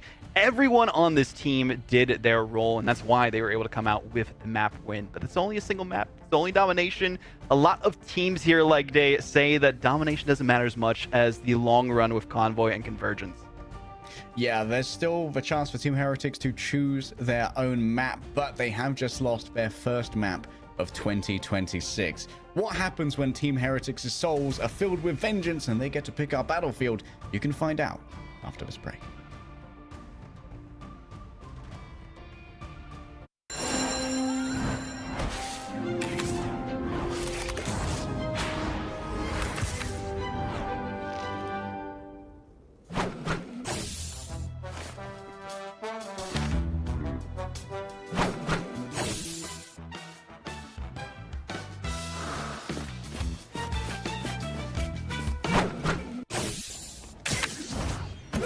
Watch out, they're headed our way! Don't mess with the amazing Spider-Man!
The hunt is on.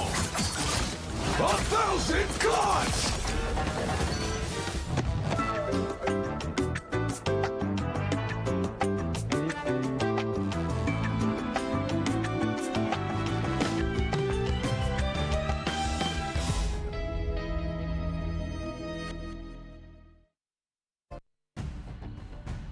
We already have an upset. I can't believe it. Heretics dropped their first game.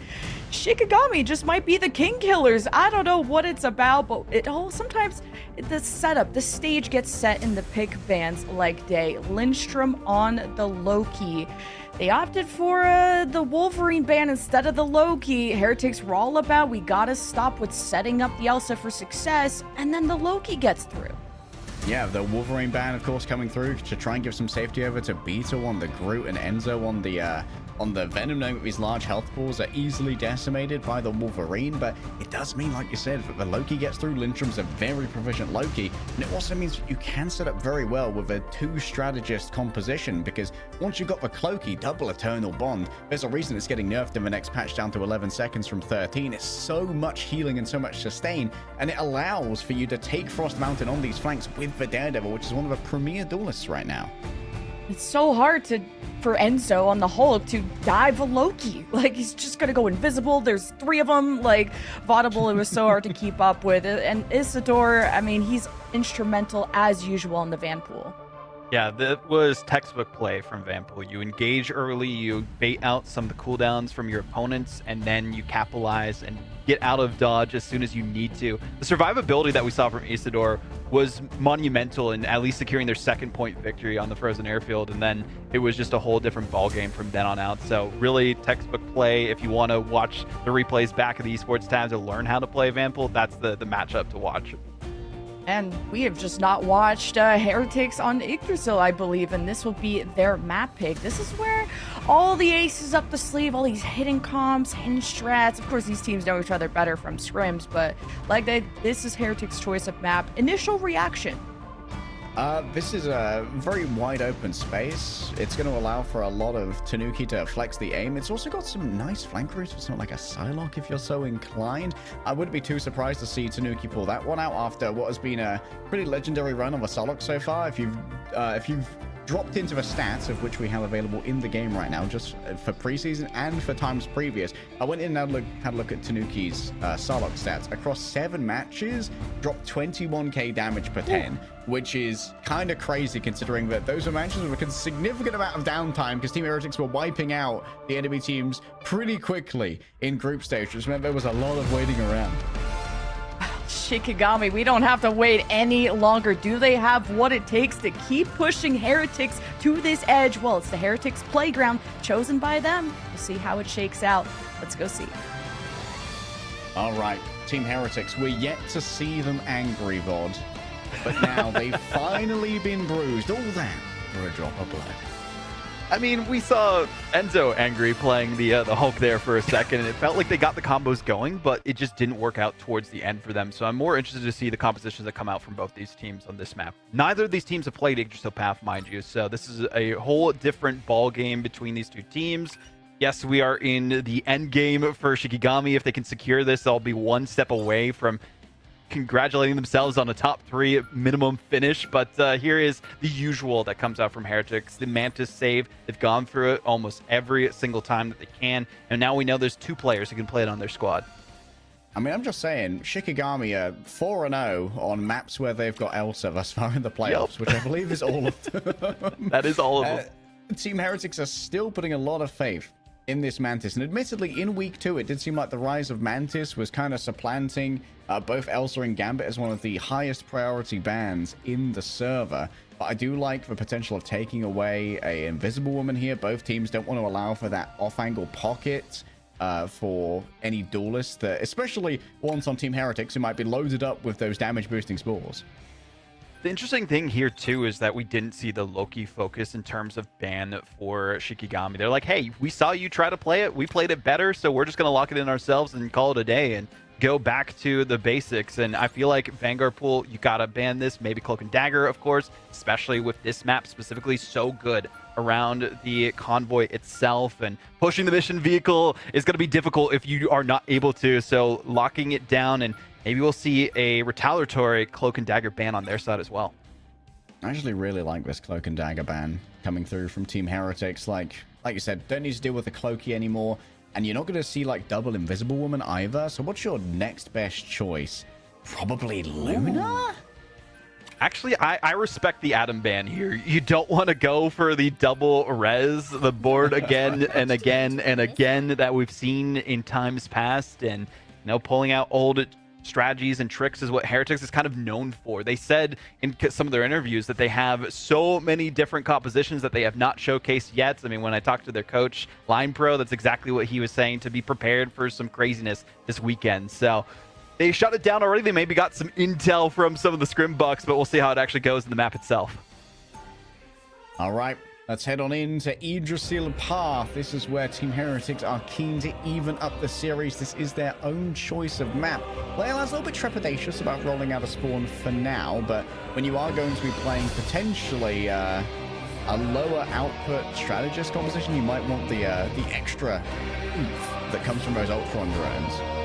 And Ultron, relatively more of a resurgence after like the first couple of days, right, that we saw of the group stages. Then we saw so much of it afterwards because of the damage boost, so effective. And Heretics realizing, oh, they didn't use it last time, maybe they're not going to use it this time. No, it's definitely going to be coming out this go around. They want to make sure they have that extra oomph, as you were talking about, to take it down Heretics even more so. But I feel like having the Mantis with Tanuki on this unit cannot be understated. We saw how effective that has been in the past matchups too.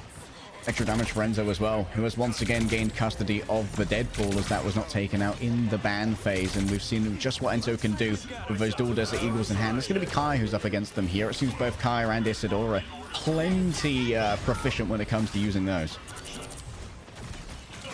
Desert Eagles did really well for the side of Shikigami last time, and I do like the change up a little bit here. Isidore focusing more on just keeping their backline sustained with the bubbles, and you can see as the engage comes out from Beetle, that's exactly what their focus is.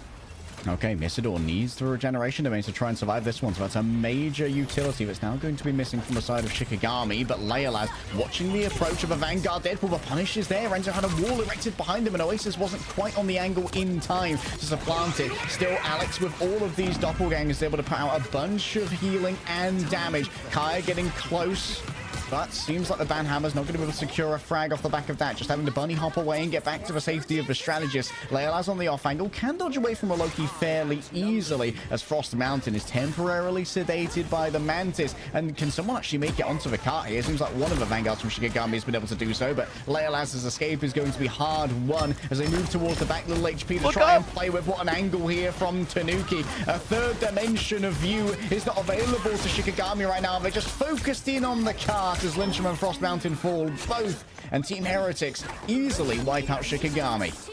Tunnel vision is the worst that you can have, especially on such a vertical map that we just saw them fall to the wayside because of it. Tanuki had the angle on them, the high ground that was necessary to secure the first objective, and now they have all the ultimates in the bank too. This is a must-win for Team Heretics in this next team fight. Have to make up for the mistakes that we saw in that domination and prove once again that they are a top dog in EMEA. Oh, big grab coming through onto Enzo. So much CC, but they were kept close to Name. And what's Oasis doing back here? There's a Jeff in your spawn, and he's making you all wet and soggy. Oh, not exactly what we like to see. More swaps coming out, though, from Shikigami. We saw a couple of them from Heretics. That's a good get from Frost Mountain here on the Wolverine, and exactly why it was banned in the last map. They were worried, Heretics, about it. Specifically, Layla's back on the Old Faithful, and we'll see if the damage will be enough to deal with Heretics in this next one. Okay, Frost Mountain's approach is going to be relatively covered here. Does need to make their way past the group walls, though. With that Ironwood wall up, Beetle is still unattackable. A portal has been opened here, I believe, by Enzo, just moving to come back quickly after being picked off a touch earlier. Quick copy coming through. God of Mischief. That's going to be Alex now using the Soul Resurgence, stolen away from the Mantis. Tanuki keen to chase Kaya, who's unable to receive the healing while they're in midair. Lyncham was a touch late. The fate of both roles now going to be decided. Nothing off the back of the Glad Shrugs. Leolaz was hoping for some real value out of an ultimate, but instead it's Oasis in the back, eating up multiple members. Leolaz takes him down rather quickly. 4 players inside of a strangling prison. Beetle erects the walls, places them within the cage. Team Heretics have sentenced you to prison with hard labor for embarrassing them on Hell's Heaven, as Kai is just going to do their best to go up against the hordes of Heretics which surround the point but can't stand up for long, especially with Isidore only just able to try and get involved in this fight. Everyone's just taken aside, and it seems like Naga's getting unlimited spores. This guy's just hitting headshot after headshot. And this is why maybe Naga should be the one playing the Mantis instead of Oasis, who was opting for it in the last map, back on the usual compositions that we've seen from this team. But Alex seems to also be unleashed on this Loki. Beetle, this is the performance he was hoping to showcase in the last map on Hell's Heaven, and proving that, hey, we don't have to rely as much on the Captain America, and really using the Strangling Prisons and the Groot Walls to section off the ultimates from Shikigami's backline has been a masterclass performance from Team Heretics. Shikigami, they have to have a master performance of their own if they want to bounce back at this rate.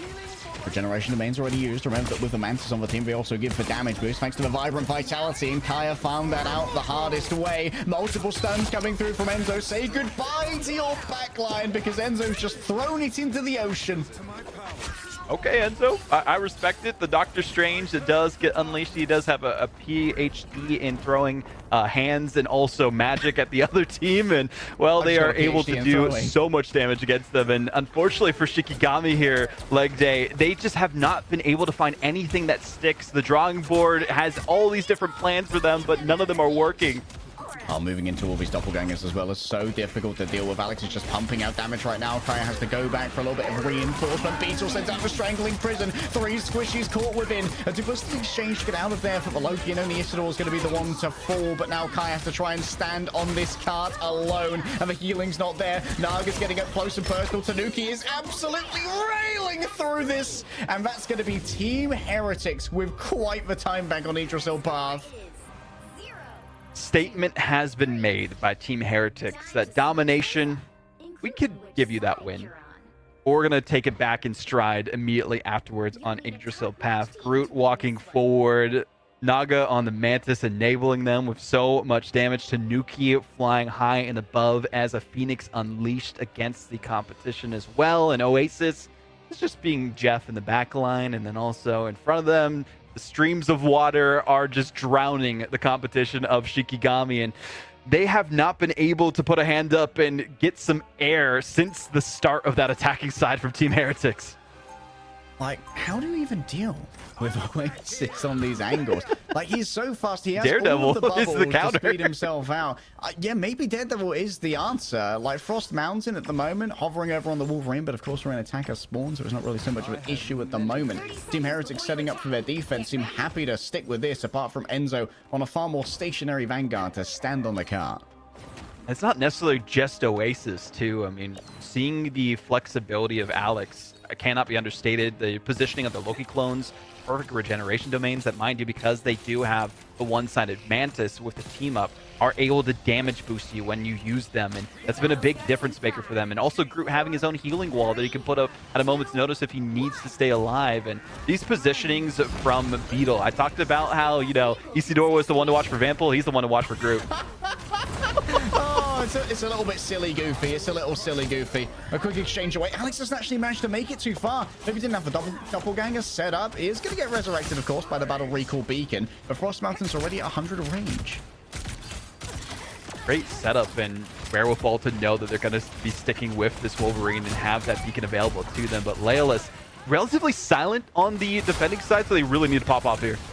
Tanuki needs to teleport away, but great focused fire from Shikigami gets rid of Tanuki. And now without their singular duelist, the poke from Team Heretics is incredibly weak, and this gives a lot of room for Kaya to move forward, emboldened by the missing Phoenix. No longer having a fire type that they're weak to, they're happy to just roll on through here as a grass type juggernaut.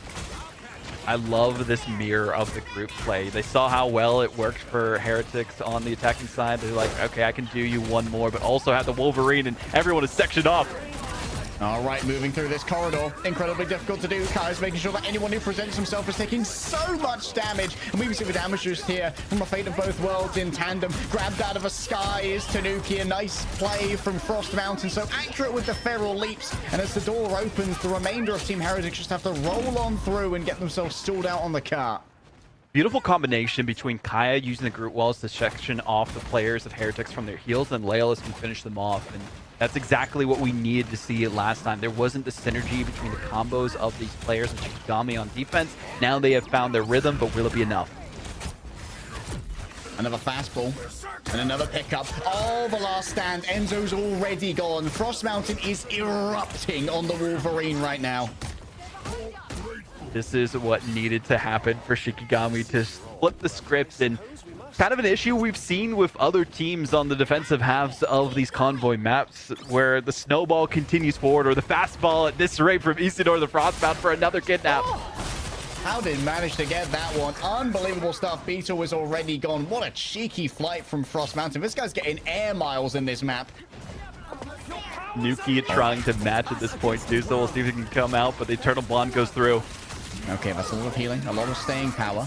Could be answered here by Isidore, who's already become the World Breaker. Already purpled out, though. Was very worried about that Wolverine. Just tries to get back to the team. Gives over a bunch of healing. And that's going to be ultimates available now for Lindstrom, Kaya, Leolaz. Everything you could possibly want Shikigami have in the bank. But what can Team Heretics do to try and slow this one down? Yet another fastball going for the group. The Ironwood Wall is brought on up, but that means Naga slips through the cracks while you're worried about keeping your Vanguards up and alive. In towards the back. Multiple players dragged in. A nice block off as well. Unbelievable wall play coming through from Kaya. Your Eternal Bond has been denied. Somebody get the door, because this boy's slamming it in the face of a Cloak and Dagger.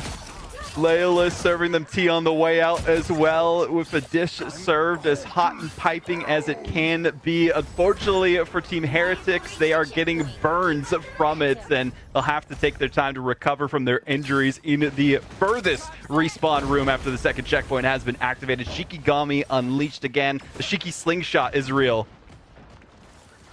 Right now, they're Shika gaming, you know, not just Shikigami.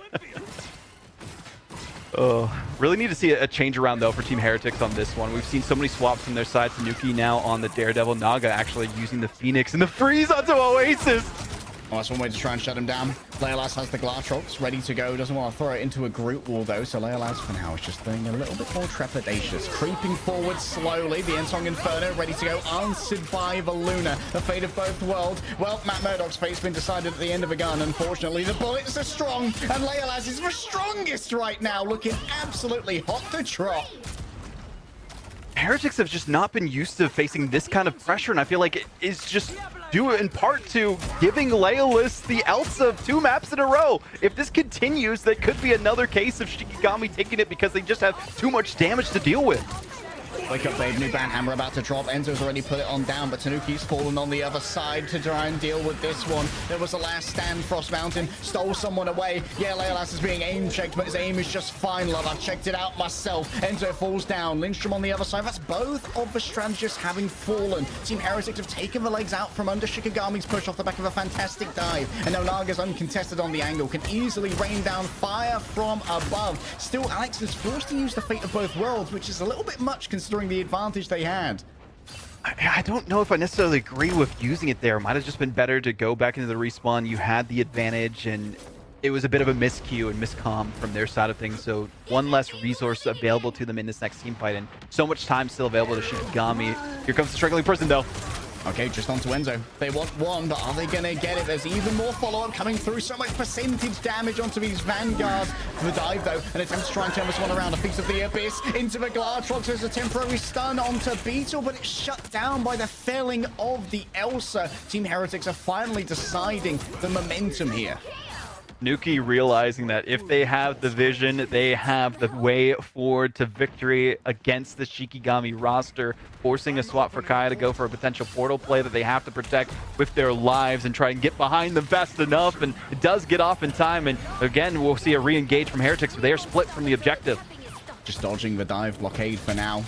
Naboo temporarily freed by the Gungans. What a grab there onto Beetle. Frost Mountain is an absolute freak on the sticks. There's no other way to put it. The Ice Arts have been used here by Lindstrom. They're going to be a little bit more vulnerable to the dive now, so they're going to be lacking that self-healing, and indeed, Team Heretics seem to have figured that one out. Trying to chase Tanuki off the high ground. Lindstrom channels dances for their life. The cart still paused in main as Naga's found himself a nice pretty angle on the high ground. Moves in towards the backline core, blows through them. Leolas can't survive it, and the Vanhammer's put on top by Team Heretics. While Isidore has big dreams of taking down this back line off the back of a big clap, it does mean the remainder of Team Heretics are going to be lacking in that overall healing that's available. Still, the peel is there as Tanuki lets out the devil and does the chip damage to all who stand within the aura. Aura farming indeed on the cart, but Kaya still needs to be dealt with. Leolas chases down Naga. It's a messy fight to be sure, but a little plushie on the ground is going to give a momentary protection to Team Heretics. Layla's realized that there was a KO feed that they could look at and see that somebody was dealing damage above them. They couldn't do anything against it, but now there comes the big eat. We'll see how it goes. Enzo falls down. Who's inside of a Jeff is the question right now. Frost Mountain still has been given the indestructible. Oh my goodness, the fastball. He's so quick with it, bro. There's nothing Matthew Murdoch could do. We might be blind, but he still managed to make eye contact with the eye of Agamotto. Standing by themselves. Alex on the point. Invincible temporarily, but the DPS check has been met. The Mythic Raid has been finished. The drops are going to be there, but the time bank isn't. Shikigami desperately need to try and finish this one quickly because they're losing second after second, and Team Heretics have such a healthy time bank to try and make this one work. It's a finish, but it's slower. It seemed like there was an ant in the way of the cart holding on the world for Team Heretics at the end, time and time again, where it should have gotten the last meterage to force us to this overtime state. Unfortunately, they could not get it, so much time was wasted. Shikigami, yes, they get there at the end of it, but the resources are not going to be as available and bountiful as they are for Team Heretics in terms of the time bank. This is an exact hold that Team Heretics were hoping for. They couldn't get the whole mileage and stop it before the doom that they might face, but this is a good advantage that they have going into this OT. Dude, watching Frost Mountain on the Wolverine, I understand the ban. I get it. Yeah, I respect it. I get it, bro. I'm seeing the vision. I'm looking through 14,605 time streams, and in 14,604 time streams, Frost Mountain hits that leap. 30 seconds before you attack. 3 minutes to 1. Heretics, all odds in their favor. But we said that going into the series that business as usual from point one is how it should have been, and it's been anything but. They were eventually able to tighten things up, have a full team swap, and found the comp to victory. But will it be enough time for Shikigami to push the issue towards the last hour against Team Heretics and go up to, they have to give it their all. All right. Will Team Heretics be prepared for the fastball this time? Remember that they caught out Alex to begin with last time around, and then claimed Tanuki thereafter. Seems like a nice disparate positioning here from Team Heretics. Does mean they don't lose anyone early. Good to keep the team up as long as you can here specifically, but there are some resources being used. Regeneration Domain does go down, but there's a good K onto Enzo. Oh, that's a great pickup early. Oasis still on this annoying little off angle. And Shikigami are deciding whether or not they want to actually just commit to try to take him out. Unfortunately, Nami, the decision was made a little bit too late for them. And it seems like Kai just can't get himself out of here. Just keeps walling himself in because the Devil's Chain pulls back the group again and again. Not on the 7.5 update just yet, so you don't have that tenacity. Unfortunately, you still have to deal with the current state of affairs, and well, eventually Shikigami will able to get that team fight win and force Heretics a little bit off of their rocker, but they do have time to bounce back and stop this before that first checkpoint. Rear approach is noted. Isidore on top of it. Naga takes the peek, looking for Lindstrom. It would be a huge pickup. Kai is such a big target. Lindstrom might be a live one, but it seems that Naga's aim is just as strong. Someone needs to get onto the cart right now between all of these punchy heroes. It's got to be one of the bigger ones. The Bad Hammer ready to go. It's on top of the Elsa to try and shut down Leolas, and Enzo's gotten rid of the primary threats here from Shikigami. Going to be difficult to roll on back now as Frost Mountain can't grab anything off the back of that feral leap. Shikigami are held halfway through first. It feels inevitable at this point that Heretics should take it. But something in me says not to doubt Shikigami again. Last time we saw them take down Red. In map 1, we saw them come back with a reverse sweep of the sub-maps. And now it is their time to try and hold as long as possible.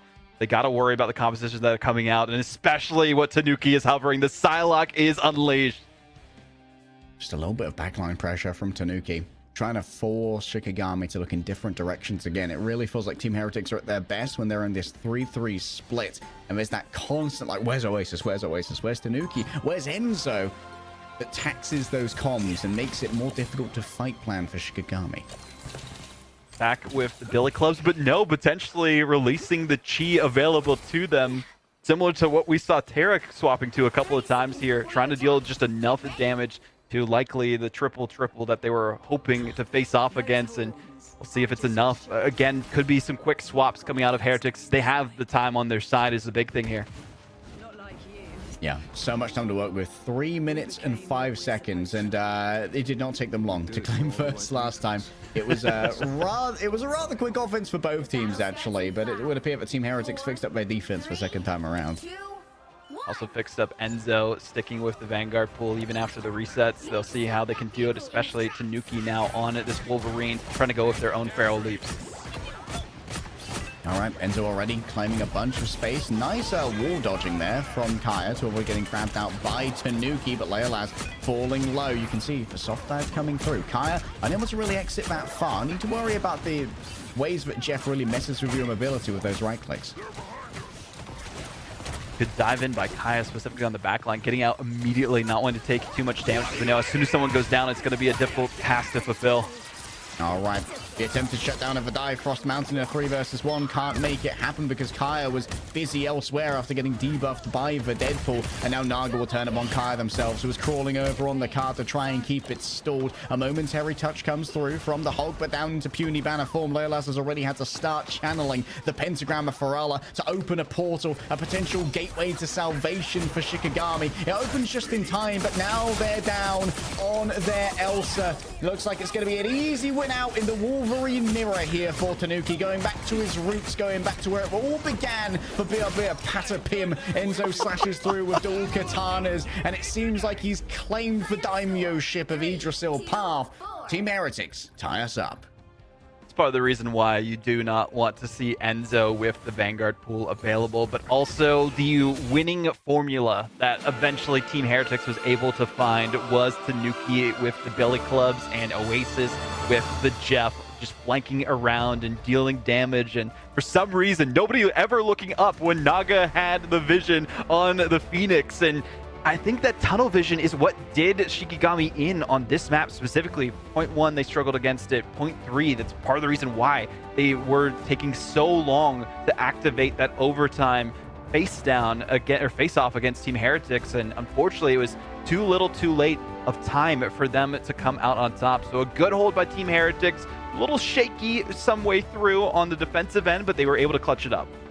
I mean, one of the most telling stats here for me is actually the damage taken by Oasis, only 7.1, which is not that much for a multi-round Yggdrasil Path, just always in these very annoying positions. Like the positions we're just a little bit too far for us to go and deal with. It wastes so much time when you have to consider how do we deal with this Jeff. And they're able to just elongate these dives as well, because guess what? Tanuki can stay in just a while longer because of the healing coming through from that joyful stream. First loss that Shikigami have faced when they did have the Elsa available to them in the playoffs. I think that some of that has to be attributed to having Frostmount play at the start and then having Leolus be the one on Ultron to boost it. Maybe need to work on some different compositions and different players to pick up the Ultron mantle instead, because Leolus seemed to be the one with the pristine accuracy, but Tanuki and Naga with the swaps that really made the difference here for Team Heretics. And then also Beetle initially on the group was just some amazing play that we saw from them. I do have to say though, Kaya on the attacking side of their own, using their group play and setting up Leolus so that they can finish off the team without having to worry about the heals was beautiful.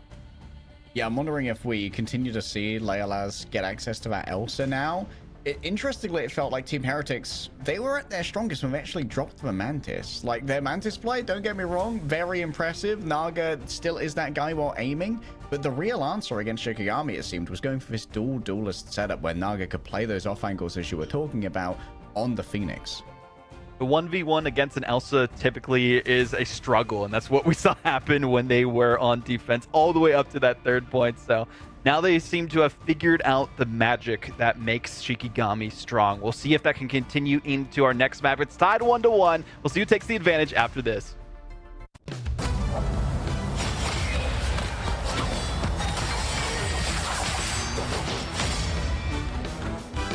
hunt is on. 1,000 gods!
song.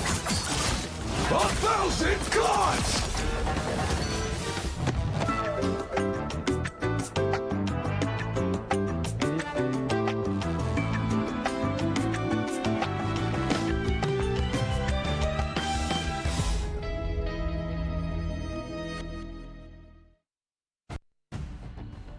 Well, Heretics eventually found their path to victory. Our series is tied 1-1 in our first semi-final, but we don't get to highlight Jeff players too much, Vaudable, but we gotta talk about Oasis. A flanking Jeff winning the game.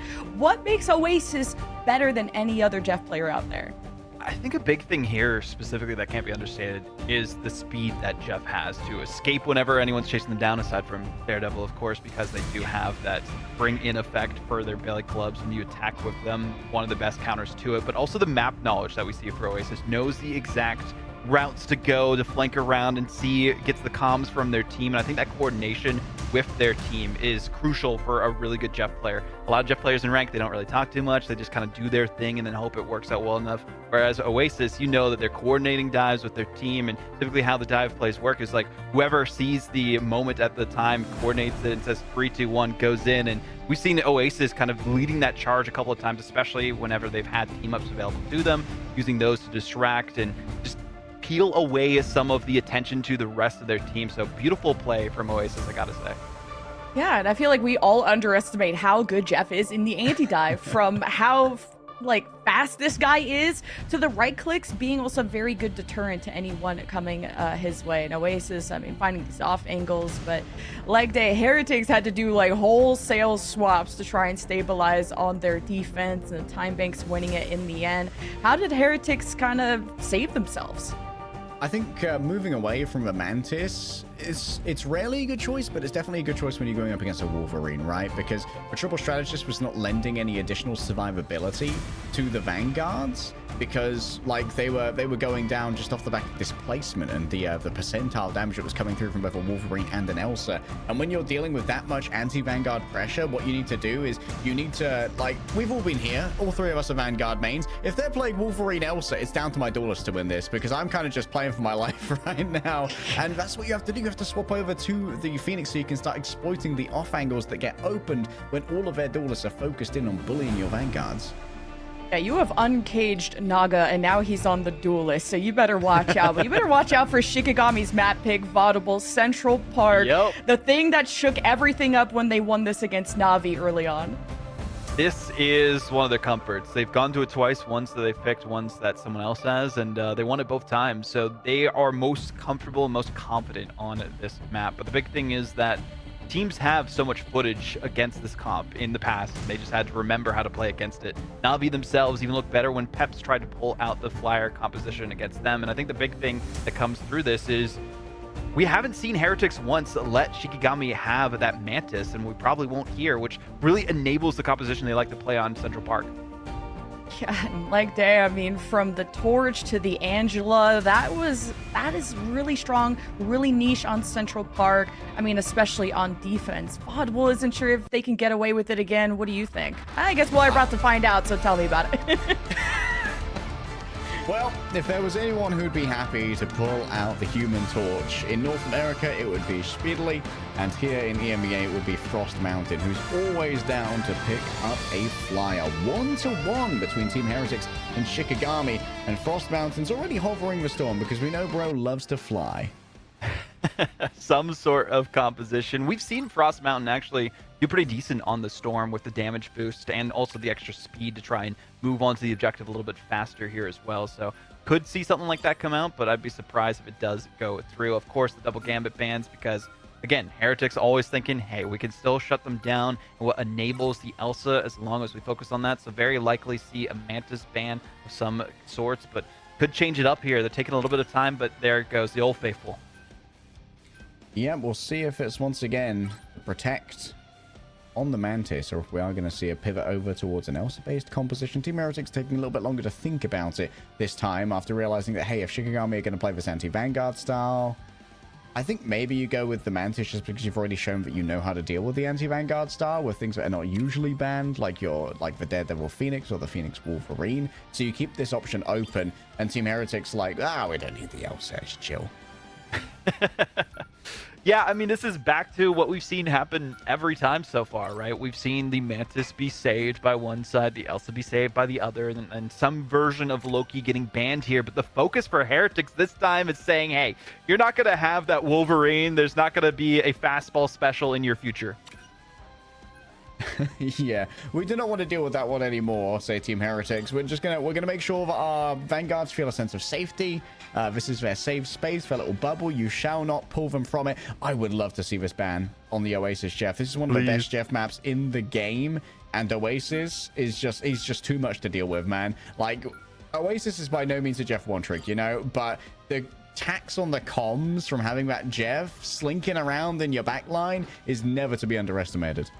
I'm really curious if they do go for the Invisible Woman here instead of the Loki, because they know one or the other is going to get banned if it doesn't get protected at this rate. So one-sided Invis or one-sided Loki, what do they want to play? Last time the Loki didn't work out as well as they were hoping it to, so I respect the Invis, especially if they expect more of a dive composition from Heretics. I mean, Enzo potentially on that Venom, but he'll likely still play some of the Vanguard pool that looks so good towards the end of that last map. Okay, one-sided Loki here. There is a world where perhaps we just see the Cloaky come out again.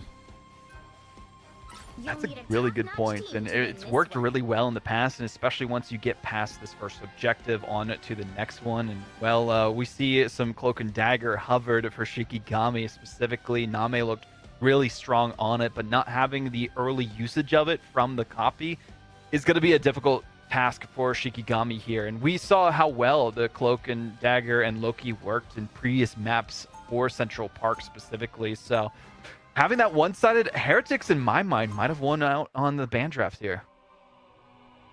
Could be everything. Oasis and Alex already showing the Cloaky. Naga might play this more reserved tertiary strategist to try and play for the full hold here off the back of a resurrection, or even a pair of karmic revivals if Alex is feeling particularly spicy.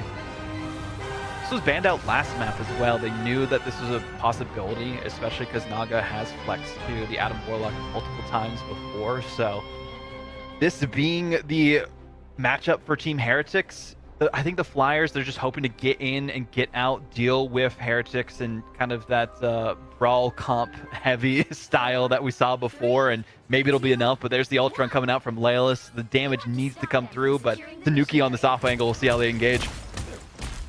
Okay, the Shikigami Classic here, and Tanuki is already sitting in the aim trainer, looking at this Air Force and wondering, how do we deal with this crunch? Looks like Team Heretics might try to go for a more proactive play here, where they just crunch on the three members who are more ground-born before the Air Force can really get into position. But you can see that aggression here coming through from Kaya has claimed away that space.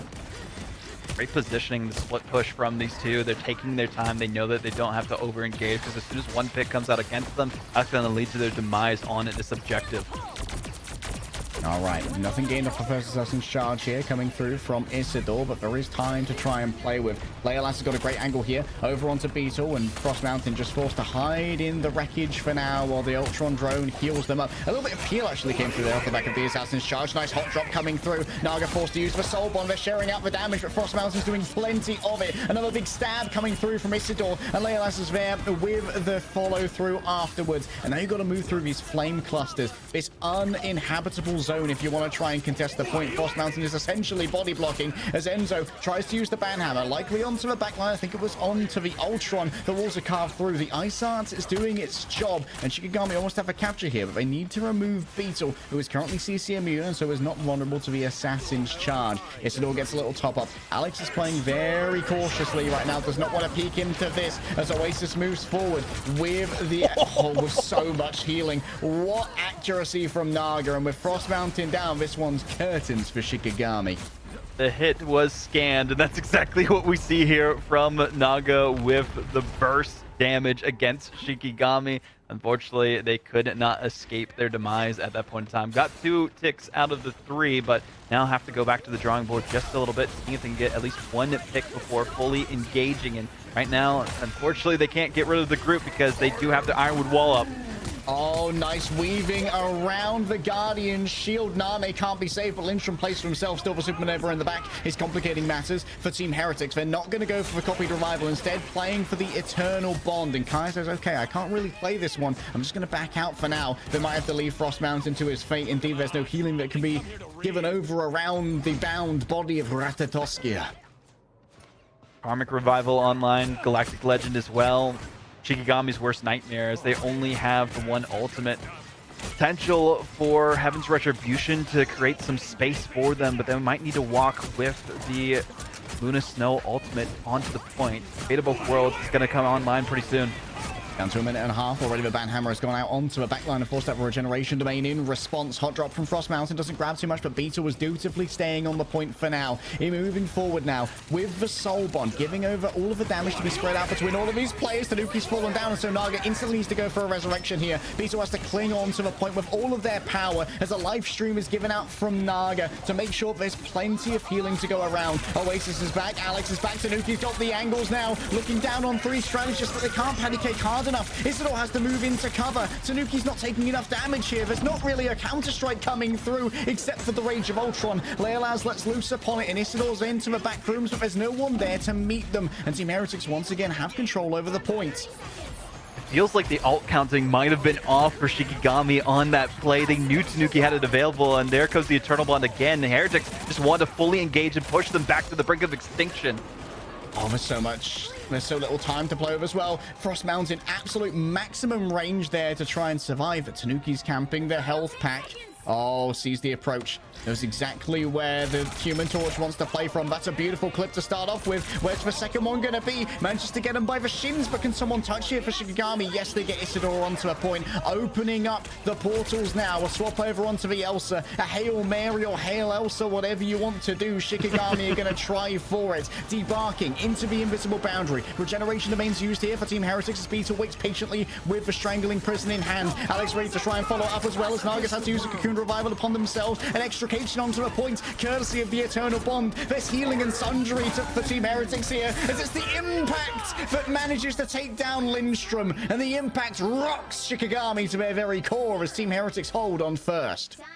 The worst case scenario for a counter pick convergence map, not even getting the full first point capture. We need a full hold here from Shikigami, which they've been able to do in the past, but that was against a tilted Na'Vi roster. And Heretics, they know how to stay cool, calm, and collected. When I talked to their coach, Lime Pro, earlier this week, he literally said any issues that arise between this team, they talk it out immediately and have no egos. And that's so important to have when you're going into these pressure scenarios and knowing that everything is on the line, and especially your winners finals playoff spot are on the line for this series. This, for Team Heretics now, is remarkably doable. But Shikigami, they took all of our attention. We really started to pay attention to this team and notice them when they held Na'Vi on first on this map. Not precisely with this comp, but with something similar.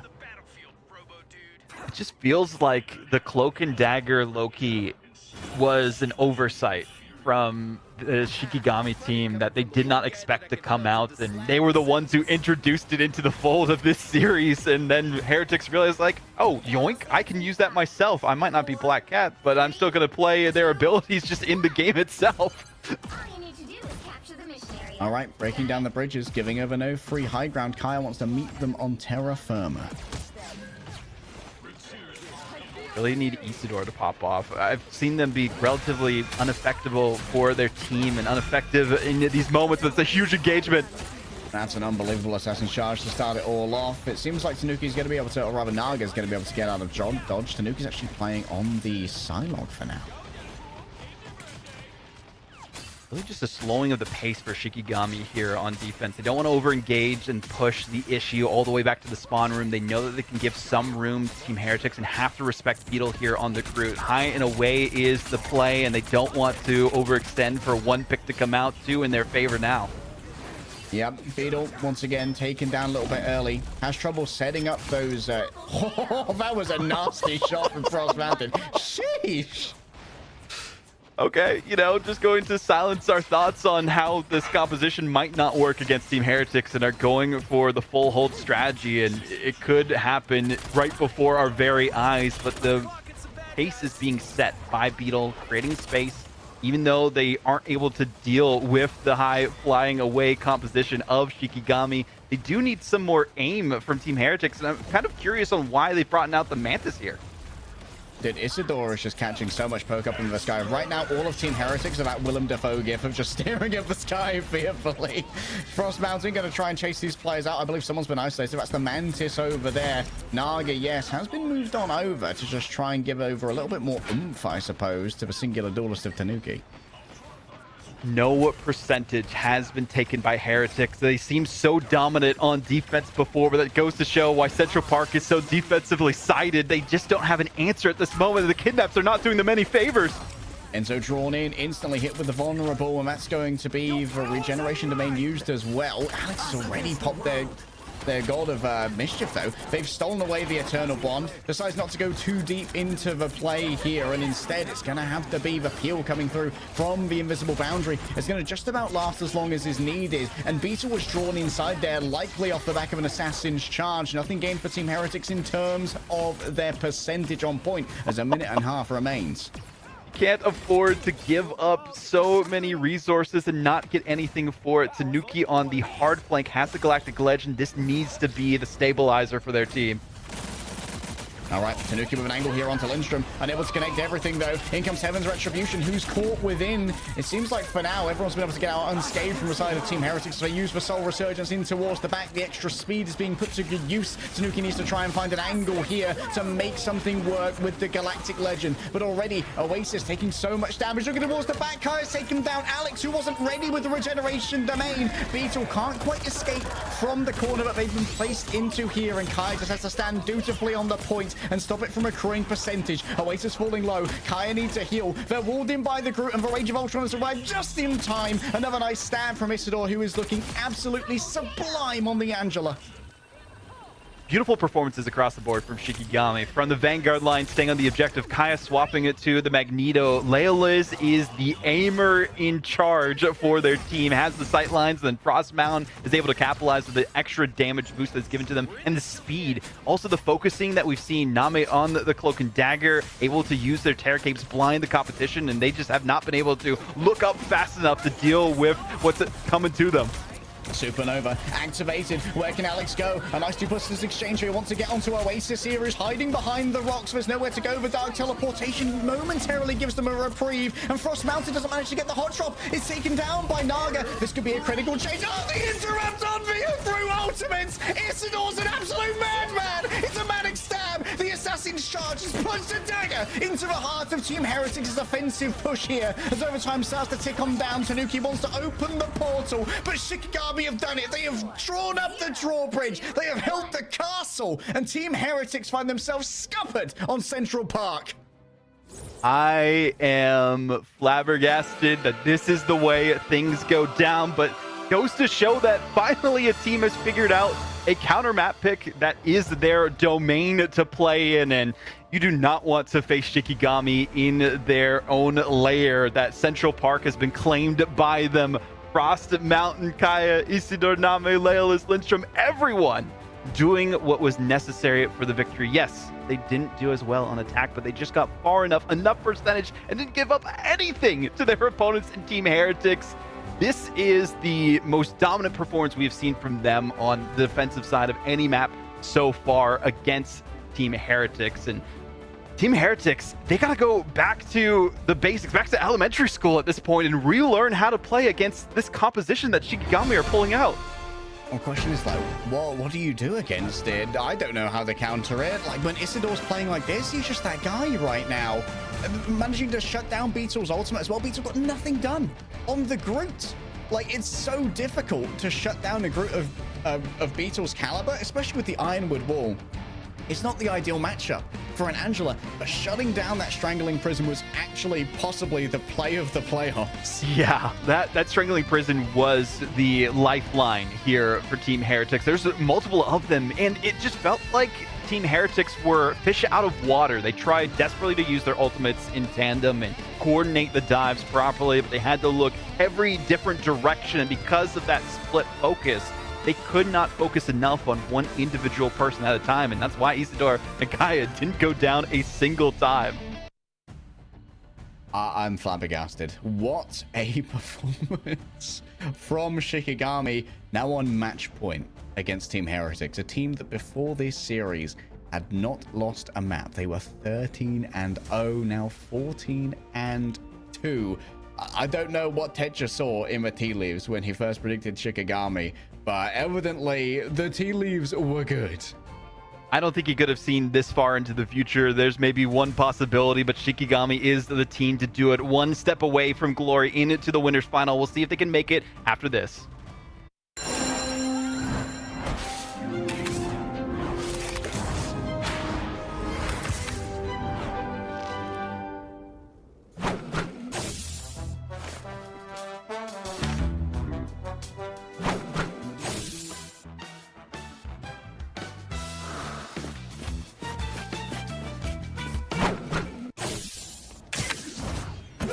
Watch out, they're headed our way! Don't mess with the amazing Spider-Man!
The hunt is on. 1,000 gods!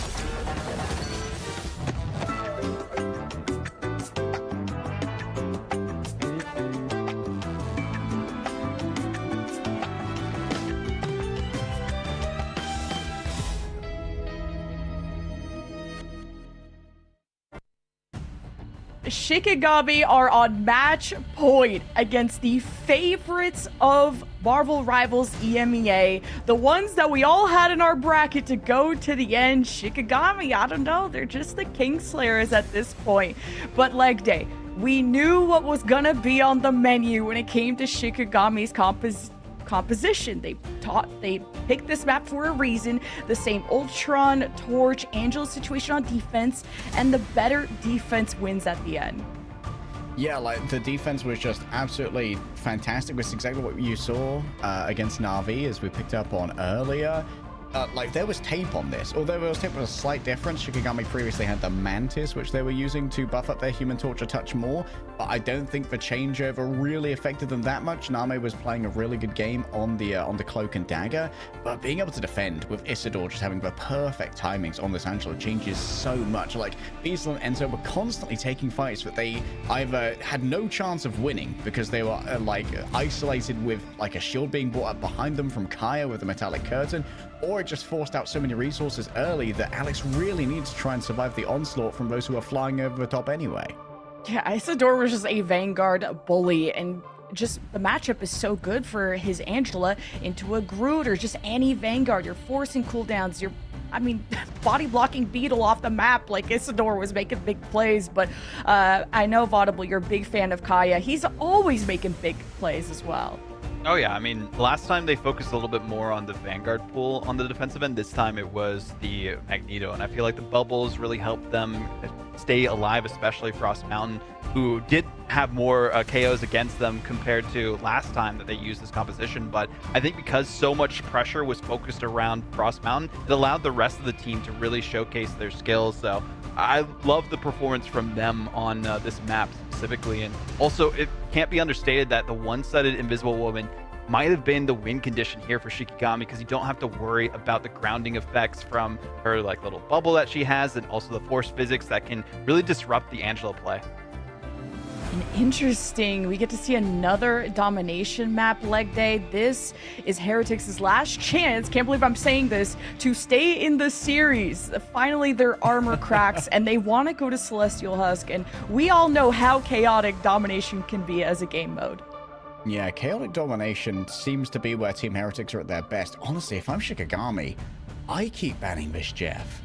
I think that the Jeff ban was, we're talking about how the one-sided invis was super important for the lack of grounding effect, but the Jeff is also super important because he can ground people on his right-click as well.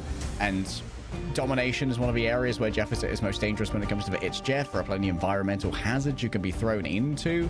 I feel like Team Heretics, they managed to find themselves an answer off the back of this Cloaky on Hell's Heaven as well, so maybe we see a return towards that. Yeah, and Audible, we know that domination, this is where the triple strategists thrive, as Leg Day said. Heretics are one of the best, and they sometimes go back to the 2-2-2 when push comes to shove, but do Heretics have what it takes? How worried are you on a scale of 1 to 10 about Heretics right now? I'm not too worried specifically. I think the big thing here is just making sure that they nail down a composition against Shikigami. The flexibility that they've shown has been great, but when teams push their buttons essentially in the ban draft, they tend to fall apart later on. And we saw that happen in the first round a little bit when the Jeff was banned against Team Vision initially, and then they just realized, oh, if we don't ban the Jeff first and we do it later, then we can still ban what matters, which is that Gambit, right? We get rid of the Gambit initially, and then we don't allow Team Heretics to be unleashed because of that. And I think this is a big difference between that series necessarily into this one. I mean, Leg Day, Shikigami have put so much thought into their pick bans and also have become Super Saiyan in playoffs. This is a level of Shikigami we have just never seen before. Teams keep giving the Elsa as well. We didn't really see it. we didn't really see it that much on Central Park because I think the Elsa was actually a bait to try and avoid getting their flyer composition banned out in terms of their protects. But if they're allowed the Elsa again here on Domination, it made a bunch of difference over on Hell's Heaven when combined with that Daredevil. They can't have both the Daredevil and the Elsa again. I refuse to allow it. I need to matrix into the bans right now, so there's no way that this gets through again. Yeah, we'll see if it does get through. Heretics are on their last lives, or they're taking a trip to the lower bracket, and Shikigami go to the winners final. Or we could go to game 5. Let's find out, guys. All right. Map number 4. 2-1 to Shikigami. And as the words leave my mouth, I am struck with disbelief, Bob.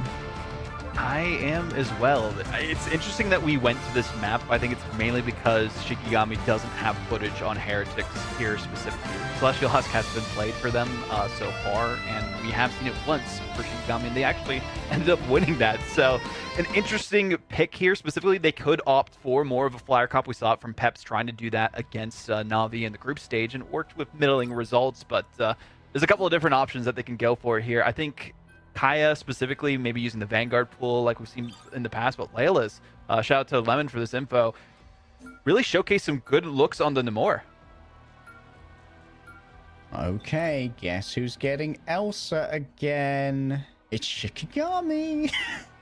And Team Heretics, still firm believers in the Mantis, and who am I to disparage Naga's sublime aim, but it seems like thus far, the best looks we've seen from Team Heretics when they don't have the Mantis.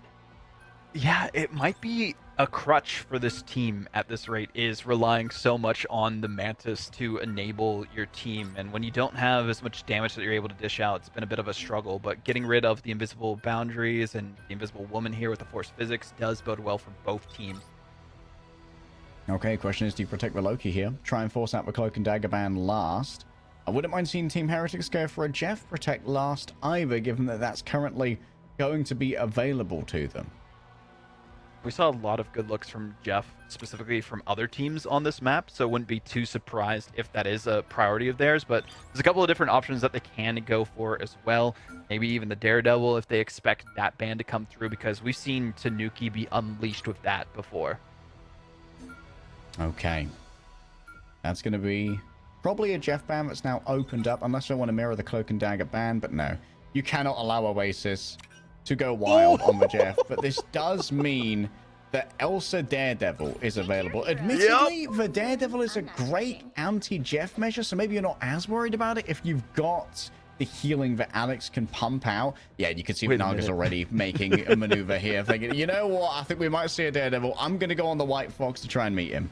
Yeah, I respect that a lot, especially depending on which submap we start with as well, right? There's, you know, certain bunkers that you can hide in. If it's more of one of the open submaps, then maybe you don't play it as much because there's different ways to deal with them. So we'll see which one we get here first and foremost. And, well, I'd say this one's pretty good for the Daredevil. For now, though, as we hang out in spawn, we'll figure out where we're going to crystallize our compositions. In theory, I quite like Team Heretics draft here. I like that Oasis presents enough of a threat on the Jeff that it does become a must ban. I do think it's a valuable ban for Shikigami, but the fact that Oasis is that good on Jeff is why it's necessary. You wouldn't usually have to pull out this ban against other teams. I like this change up with Oasis, though, being on the Mantis, which allows Naga, who's been able to, you know, frag out as much as they can, to be on that White Fox and counteract the fastball special we see from the other side. Lidstrom kind of playing in their face a little bit, playing some Jeff as well. Okay. Okay.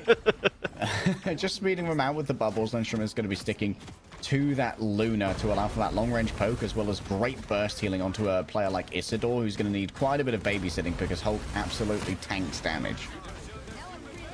Celestial Hand's pretty good, depending on the composition for these teams. Tanuki more focusing on just the hit scan ability and seeing if they can just snipe out the hits from this Feral Leap, but can't get anything just yet. Oh, those regeneration domains with the Vibrant team up from the Mantis just gave up so much damage boost to Tanuki, instantly burning Frost Mountain's passive, and the second life, not quite so long. Tanuki now rolling forward, has a great angle onto this group. Should be able to carve through the Vanguards with little trouble, as they are going to just be receiving all of the care in the world from Oasis.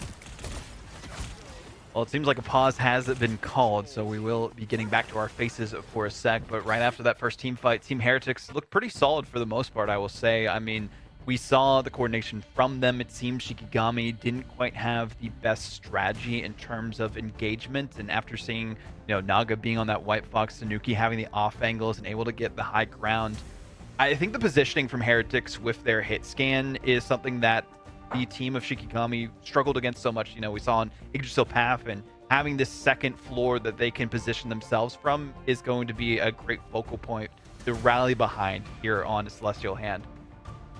Yep, don't worry, we'll grab you guys the info as to why the match is paused as soon as it is viable.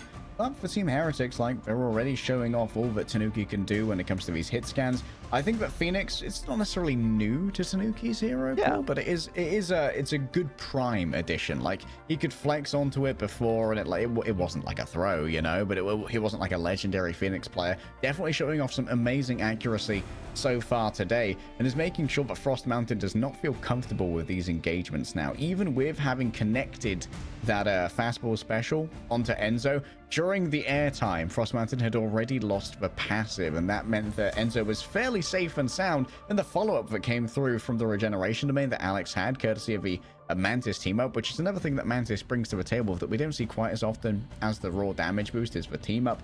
That just meant that the punishment onto Frost Mountain was so severe.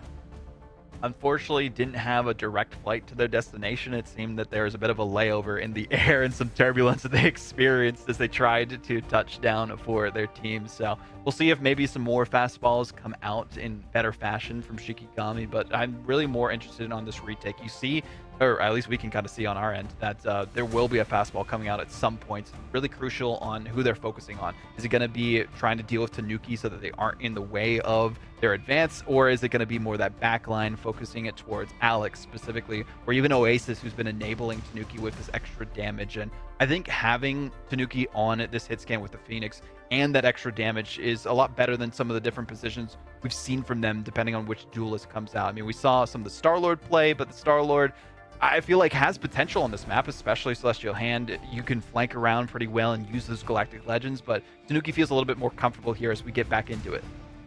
Well, don't worry, you don't have to look at our faces for much longer. We're going to go right back into a game here where Shikigami, their composition is going to kind of force them to be front to back mostly, as Leolas doesn't have the greatest range on that Elsa. Indestructible Guard given over now by Isidore on this brand new siege forward, and Frost Mountain's already catching a bunch of aggro, unable to get too much off the back of their Feral Leap. But look at this, Enzo is incredibly deep towards the back, a double charm from Naga. The value is real from the White Fox right now as Kaya's gone down. The rest of the backline was distracted by the engagement of the tank Vanguard pool.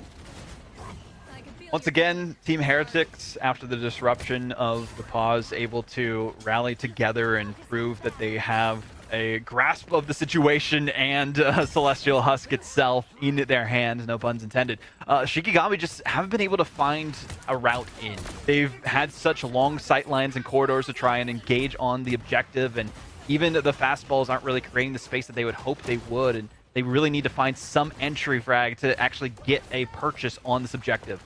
Frostnut is just getting exploded in the hand of Isidore for now. Actually misses the jump, gets a quick exile there. Now can start to wrap around the back. You can see already some point percentage has been accrued. Name moves forward. The Gladrox has been used, but I don't think it's really recovered anyone right here. And Name's trying to give over a little bit more. Beetle with the Strangling Prisoner. I don't see if anyone's really stuck within it. There's another one on top. Was that Alex on the group? Okay, maybe not the copy he wanted, but hey, the God of Mischief can get a little bit of whimsy inside them. Naga's going to throw forth even more here as the Kumiho is unleashed. It's a bloody messy fight here for Team Heretics as they've invested all 6 of their ultimates, and Frost Mountain's going to have the last note in this song as the last stand is ready to go, heads towards the backline. A few people in towards it. It's a pass over to Isidore. To me, to you, shouts the Wolverine as Enzo opens up a portal. The Pentagram of Ferala opens and debarking directly into the buffing up effect of the regeneration domain here. Means that Shikigami still have a lot more to go in this point. Yep, Kaya looks for an opening here with the Eye of Agamotto. It needs to be used before Team Heretics can get another set of ultimates done. In towards the back. One player stunned. Gonna be Alex. Can't quite bring up the damage in time. Regeneration domain's not there, but Frost Mountain still slicing and dicing his way through. Great work by the Shikigami roster. Use their ultimates and now have the Fate of Both Worlds available to them, and using the damage boost specifically so that they can finish these fights. Even though they don't have the Mantis, they still have the overwhelming power and offensive capabilities of Leolas here to do the work necessary to at least get some opening percentage, but a lot was wasted resource-wise on this team fight, and Team Heretics with Enzo have a couple of engagements that they can go for. Frost Mountain, a great stagger on Oasis. Yeah, that was so needed as well because there's so little time that Shikigami have on the clock. Only 20% so far. That's not the best position they want to find themselves in, unfortunately, especially because they still have some time for Name to get their ultimate again. They do have the regular Eternal Bond, or excuse me, Fate of Both Worlds available for Lindstrom. Isidore can have the Monster Hulk unleashed in mere moments, but Tanuki and Sung Infernal, that might be the engagement option. Look at Frost mounting over the flake here from the Luna as well. Any healing going over onto the Vanguards is going to be shared with that Wolverine, who's certainly going to be taking a lot of damage over in the front line. You can see Enzo creeping, has dreams for a big Eye of Agamotto, but oh, he's already been shut down. 3 players inside the Gladrox. We're feasting tonight. It's a high-protein meal for the Apex Predator as Leolas reigns above them all and has managed to find that short range. Oh, it's Stagger City, baby. And this just goes to show you can never count out Shikigami, even with Team Heretics having so much time at the start. They are getting the ultimate stagger, but they're also getting a bit distracted, and they're getting back capped, and they can't afford to give the point up just for free. All right, can't afford to give it up for free, yes, but Beetle not being here does mean that they don't really have the meat to try and make this one work. Hello, Alex already gone for the God of Mischief copy here. Oasis and Tanuki have both been stunned on out. Out comes the Eye of Agamotto. It's Alex and Enzo. Can they be shut down in time? Alex didn't even get time to use their own soul resurgence. Unbelievable. The fate of both worlds now to be decided as the Kumiho begins stomping on through, and the hedge against the Daredevil has not worked out against Shikigami here, as the World Breaker Hulk is such a menace in the backline. The return of Beetle means the return of the ultimate, but nothing was there to really follow up upon it. Beetle simply hoped they could do it all by themselves, cowering with their plushie. Enzo's hoping that the night will pass, that the monsters found under the bed will be taken away, but the monsters are here, and the monsters are real, and they look like Shikigami. Oasis has taken off the point, and Team Heretics find themselves reverse swept on the control point. They could have touched there at the last moment if they dove in, but for some reason were too hesitant. The aura of Kaya was too much to overcome on the Doctor Strange, and they'd rather just rally back on this next objective. A mental reset is what is needed, a refresh of the memory banks, and a full reset for this next capture point. Unfortunately for them, it's a rough spot on their side, but Shikigami doing everything. Whenever it seems like you are counting them out, you can't at that moment in time. Heretics thinking they've already won, saying, oh, you know, we can let you use your ultimates, we'll get back on the objective, fine. The masterful staggers that we saw from Shikigami, I think, are the main reason why we saw them come out on top here specifically, because the strategists were not able to get back with their team and get those ultimates up even faster, and because they walled them off so that they couldn't even escape their doom. It was just such a tough spot for Heretics to find themselves in, and here comes another portal play. Brand new portal. Brand new Shikigami. It's actually a little bit high, which means that going back through it's not going to be an option. Oh, Frost Mountain. He's grasping at you. He's got the little grabby hands of a child. Come here. Give me that venom. I'd see the Venom come into play just proactively from Beetle, and usually it's Enzo the one that's playing. It feels like Beetle has lost their identity. We haven't even seen the Captain America a single time so far, as the Soul Resurgence from Name just creating space. Oh, quick sleep.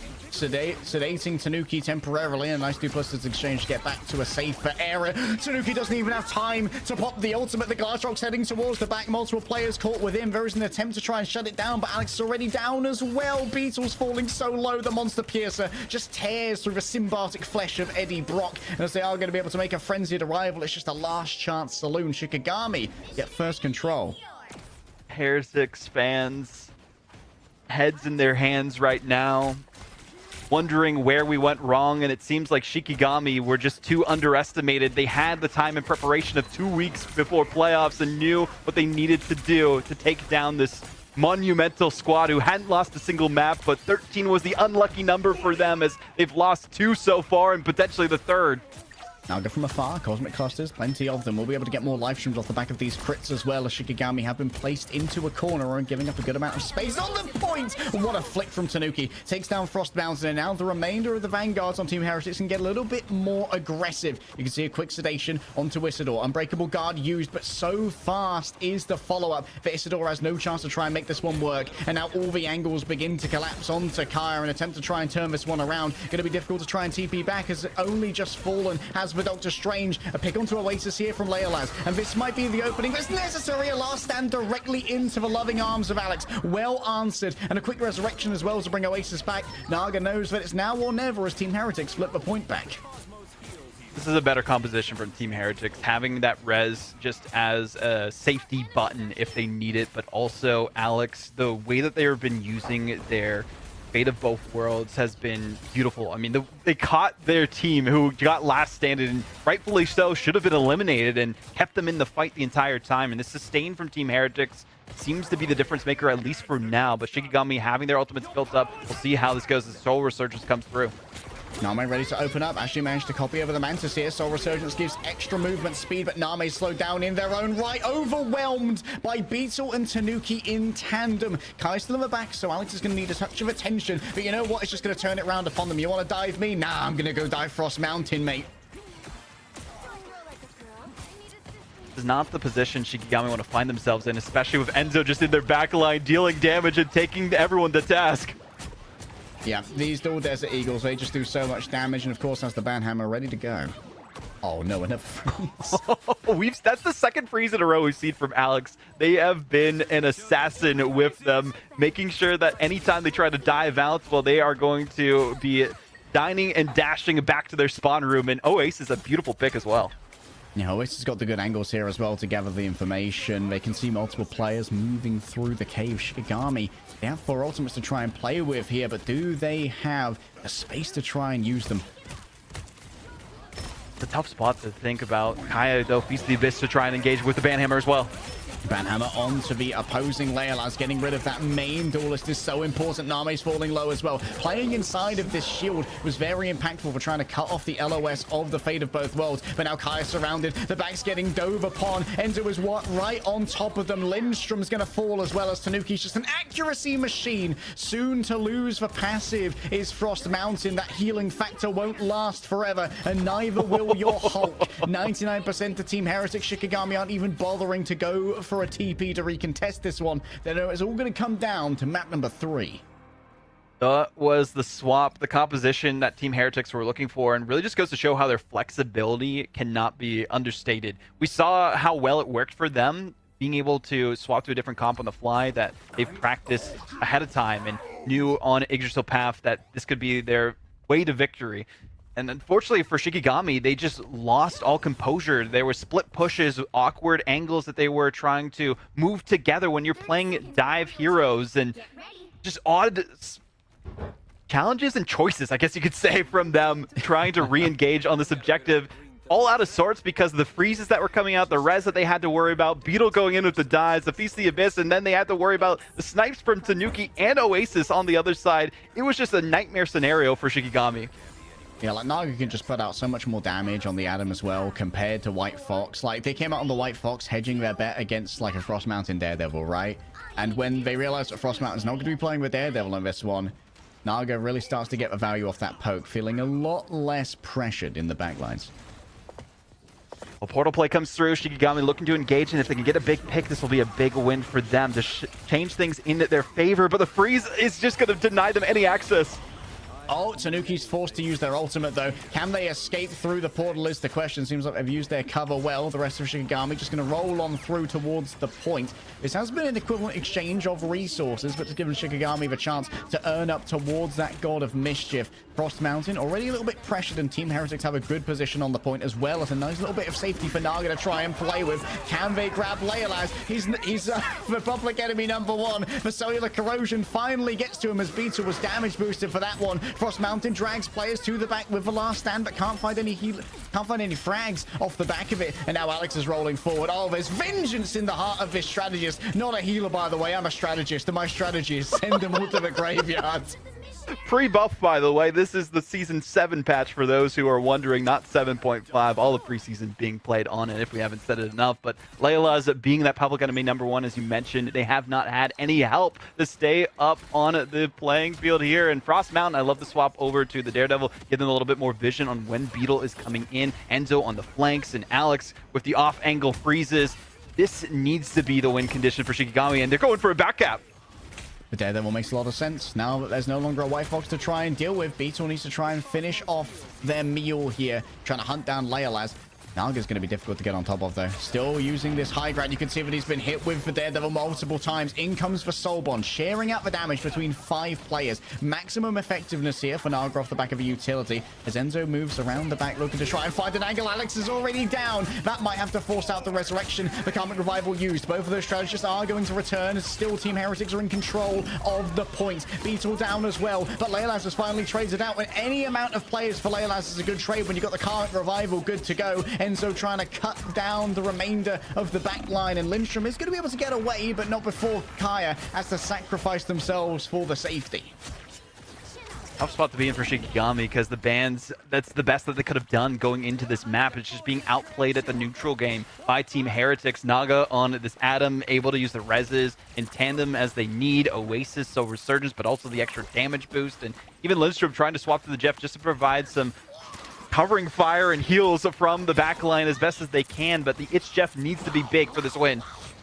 Lindstrom would love to try and grab the Luna here, forces out the ultimate as Tanuki looks towards Lindstrom, wants to try and shut them down. You need to look towards Shikigami. On the point, though, Oasis off the map was unable to save the Kostra, and just Leolas can't get the healing through in time, though. The debuff from a Feast of Ibis was so much to try and deal with. Kaya's big head bopped there by Tanuki, and it seems that there's no luck for Jeff either. Team Heretics rescue their chances of a 5th map here on the last possible moments. 99-0 seeming like it's going to roll out here. Frost Mountain can't stand up to the accuracy of Naga. No portal is going to be opened, and our series is going to a map number 5.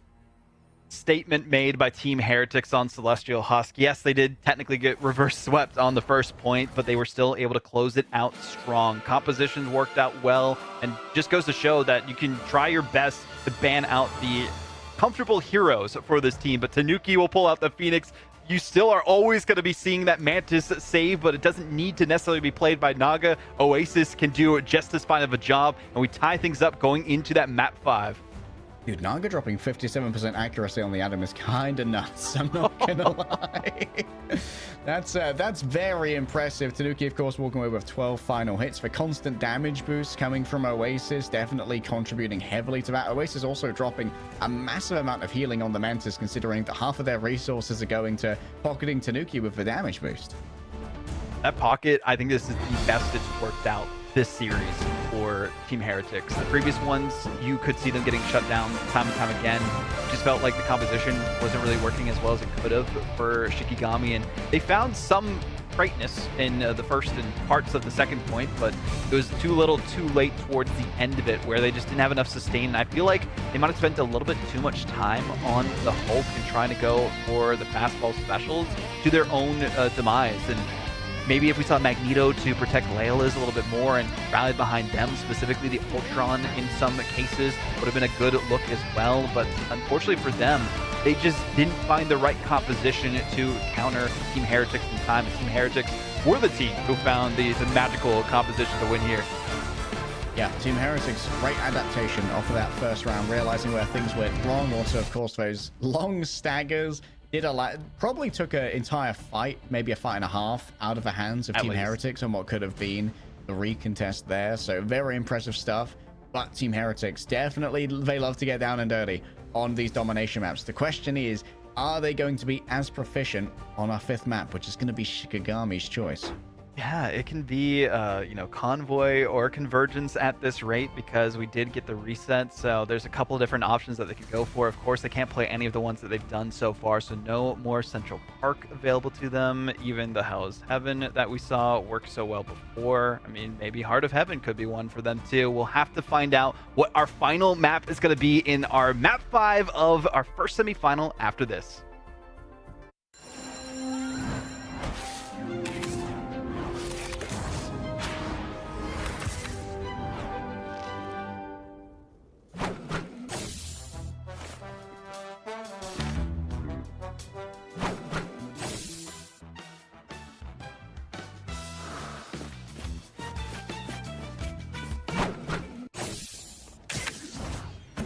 Watch out, they're headed our way! Don't mess with the amazing Spider-Man!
is on. 1,000 gods!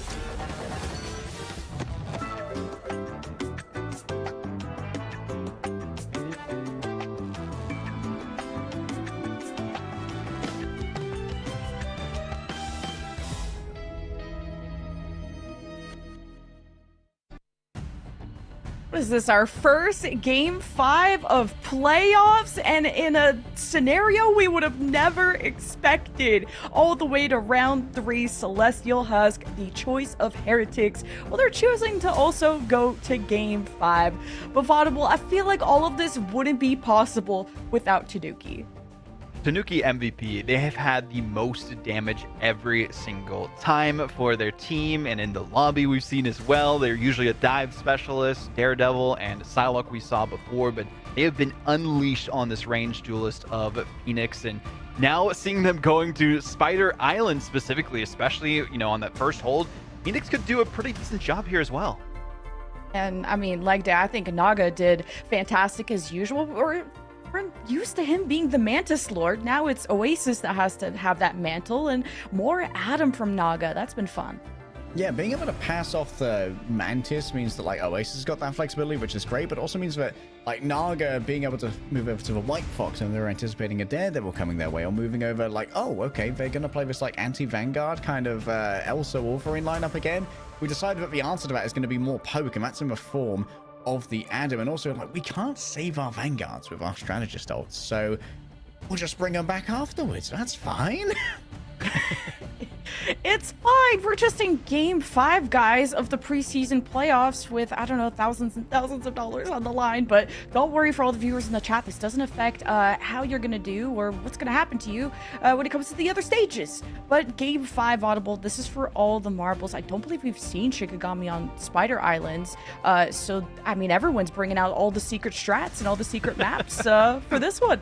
Yeah, we haven't seen either of these teams, and I feel like this is always the best bet, especially as the stages go along, right? If you don't have footage on them in this professional setting outside of scrims, of course, then they might not know which comps you've been practicing for it. And having this be the counter pick, I feel like it lends really well to the Angelo we saw from Isidore specifically, from that second corridor. And at the start, we've seen, you know, Frankie Boxing is saying you got to play really close and you can go for the initial Assassin's Charge. I mean, I saw you, Lemon, getting some practice in with that too previously. And, you know, there's some great looks we can see with that kind of a hero play on this map specifically.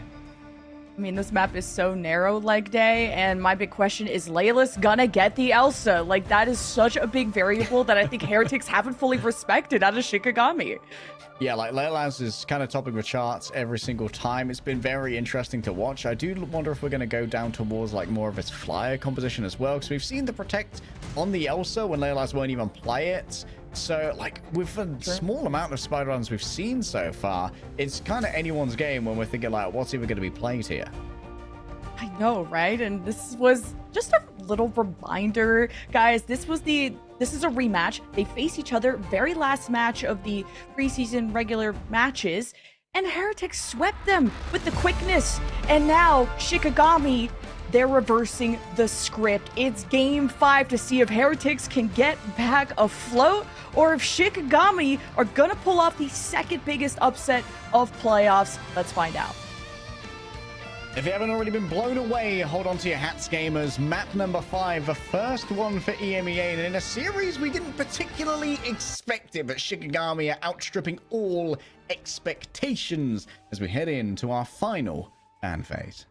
Even if they do end up falling here, I feel like they've put the rest of the competition in EMEA on notice, showcasing that they do their homework. They know what to focus on in terms of bans, but it seems they might be changing things up here. Now they're just going directly with the Gambit. Just took some time to figure out what they want to prioritize in terms of protects. And it's always going to be that Elsa. They've been using that as their focal point for their duelist line specifically, but I'm also curious if we potentially see the Jeff ban or protect, because Jeff also does really well on this map. Okay. Is it going to be one-sided Mantis again now? Team Heretics have proven that it is valuable. Although it's had a better rate in this series in the hands of Oasis than in Naga, but that's potentially just down to Naga having such a Thanos tier Atom Warlock.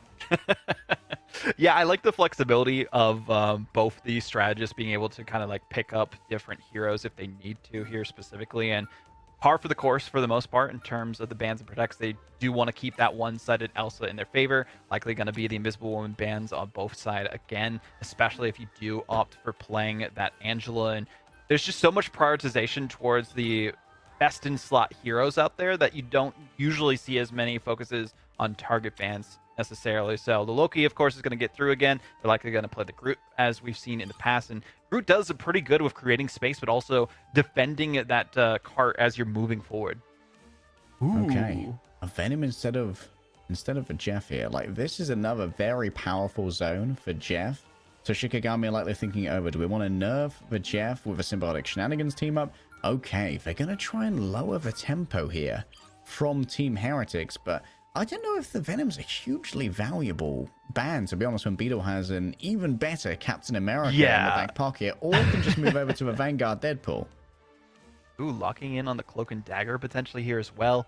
I like having that flexibility to them. Name seemed really good on the Cloak and Dagger there, and more on, the one-sided Loki. They don't want them to have the Cloaky available. It forces that ban and allows them to more rally behind some of their other picks. So Lindstrom back on the Luna Snow. Frost Mountain potentially bringing out what was teased earlier on, but Layla is, of course, going to be rocking that Elsa. So Groot action from Kaya, we saw some good looks, but maybe the one-sided Venom too, just to poke that backline even more so. And I feel like Beetle on that Venom was one of the main reasons why Shikigami could not approach, and they just got PTSD after that last map, so they don't want to have to even worry about it here, even if they do go off against a Beetle Captain America potentially. Questions whether or not Team Heretics here are going to do what me and my team called Pepsing, which is where you basically hold at the spawn door with 3 strategists healing you, and then the second that you lose the fight, everyone goes to cart, falls, stalls, and then you instantly TP back with a Doctor Strange, try and get 3 fights out of your first point defense here on Spider Islands to really drain the enemy's time bank. A lot of different options that they can go for, but it seems that Beetle specifically just trying to focus more on grounding in case there are any potential flankers coming out from the Shikigami, so they can't use their movement abilities, and also shutting down Layla if they do try to dash out, and then Tanuki having that long angle. Okay, playing a little bit more reserved from the looks of it. Beetle's just going to be able to play this 90 degrees with a Stone Haymaker, continually generating overhealth for themselves, and you can see that those walls will not last for long against the amount of fire that comes out of a this kind of backline. I do like this patience game that we're seeing from Heretics, not allowing Shikigami to build up their ultimates this fast. Frost Mountain, though, swapping on over into the Storm for the damage boost, and could be the difference maker between them on this push as well.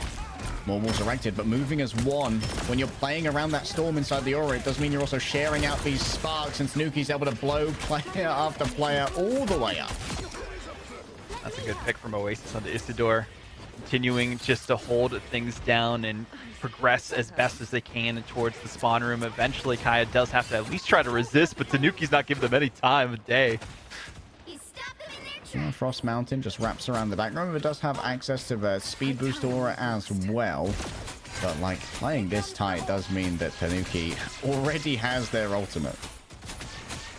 Help spot the B, and Oasis almost has a Soul Resurgence. Even Alex with the God of Mischief available to them. So a lot of countermeasures available for Team Heretics in this next team fight. And they kind of give Shikigami almost the cart for free.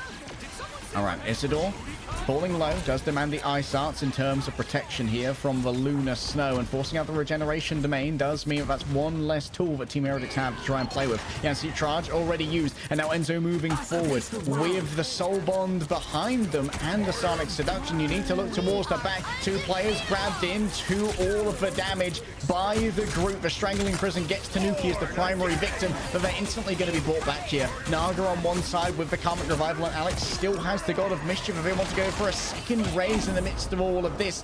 Frost Mountain ready to answer. The Omega Hurricane burns through at least Oasis, but not much more than that, as the first resurrection is burned, but the second waits in the wings. Oh no, Isidore can't even get inside of the Fate of Both Worlds. There was an attempt to try and just skid it towards the Groot, and here we go. Alex going to be joining them. Life and death seem to be very impermanent concepts to Team Heretics.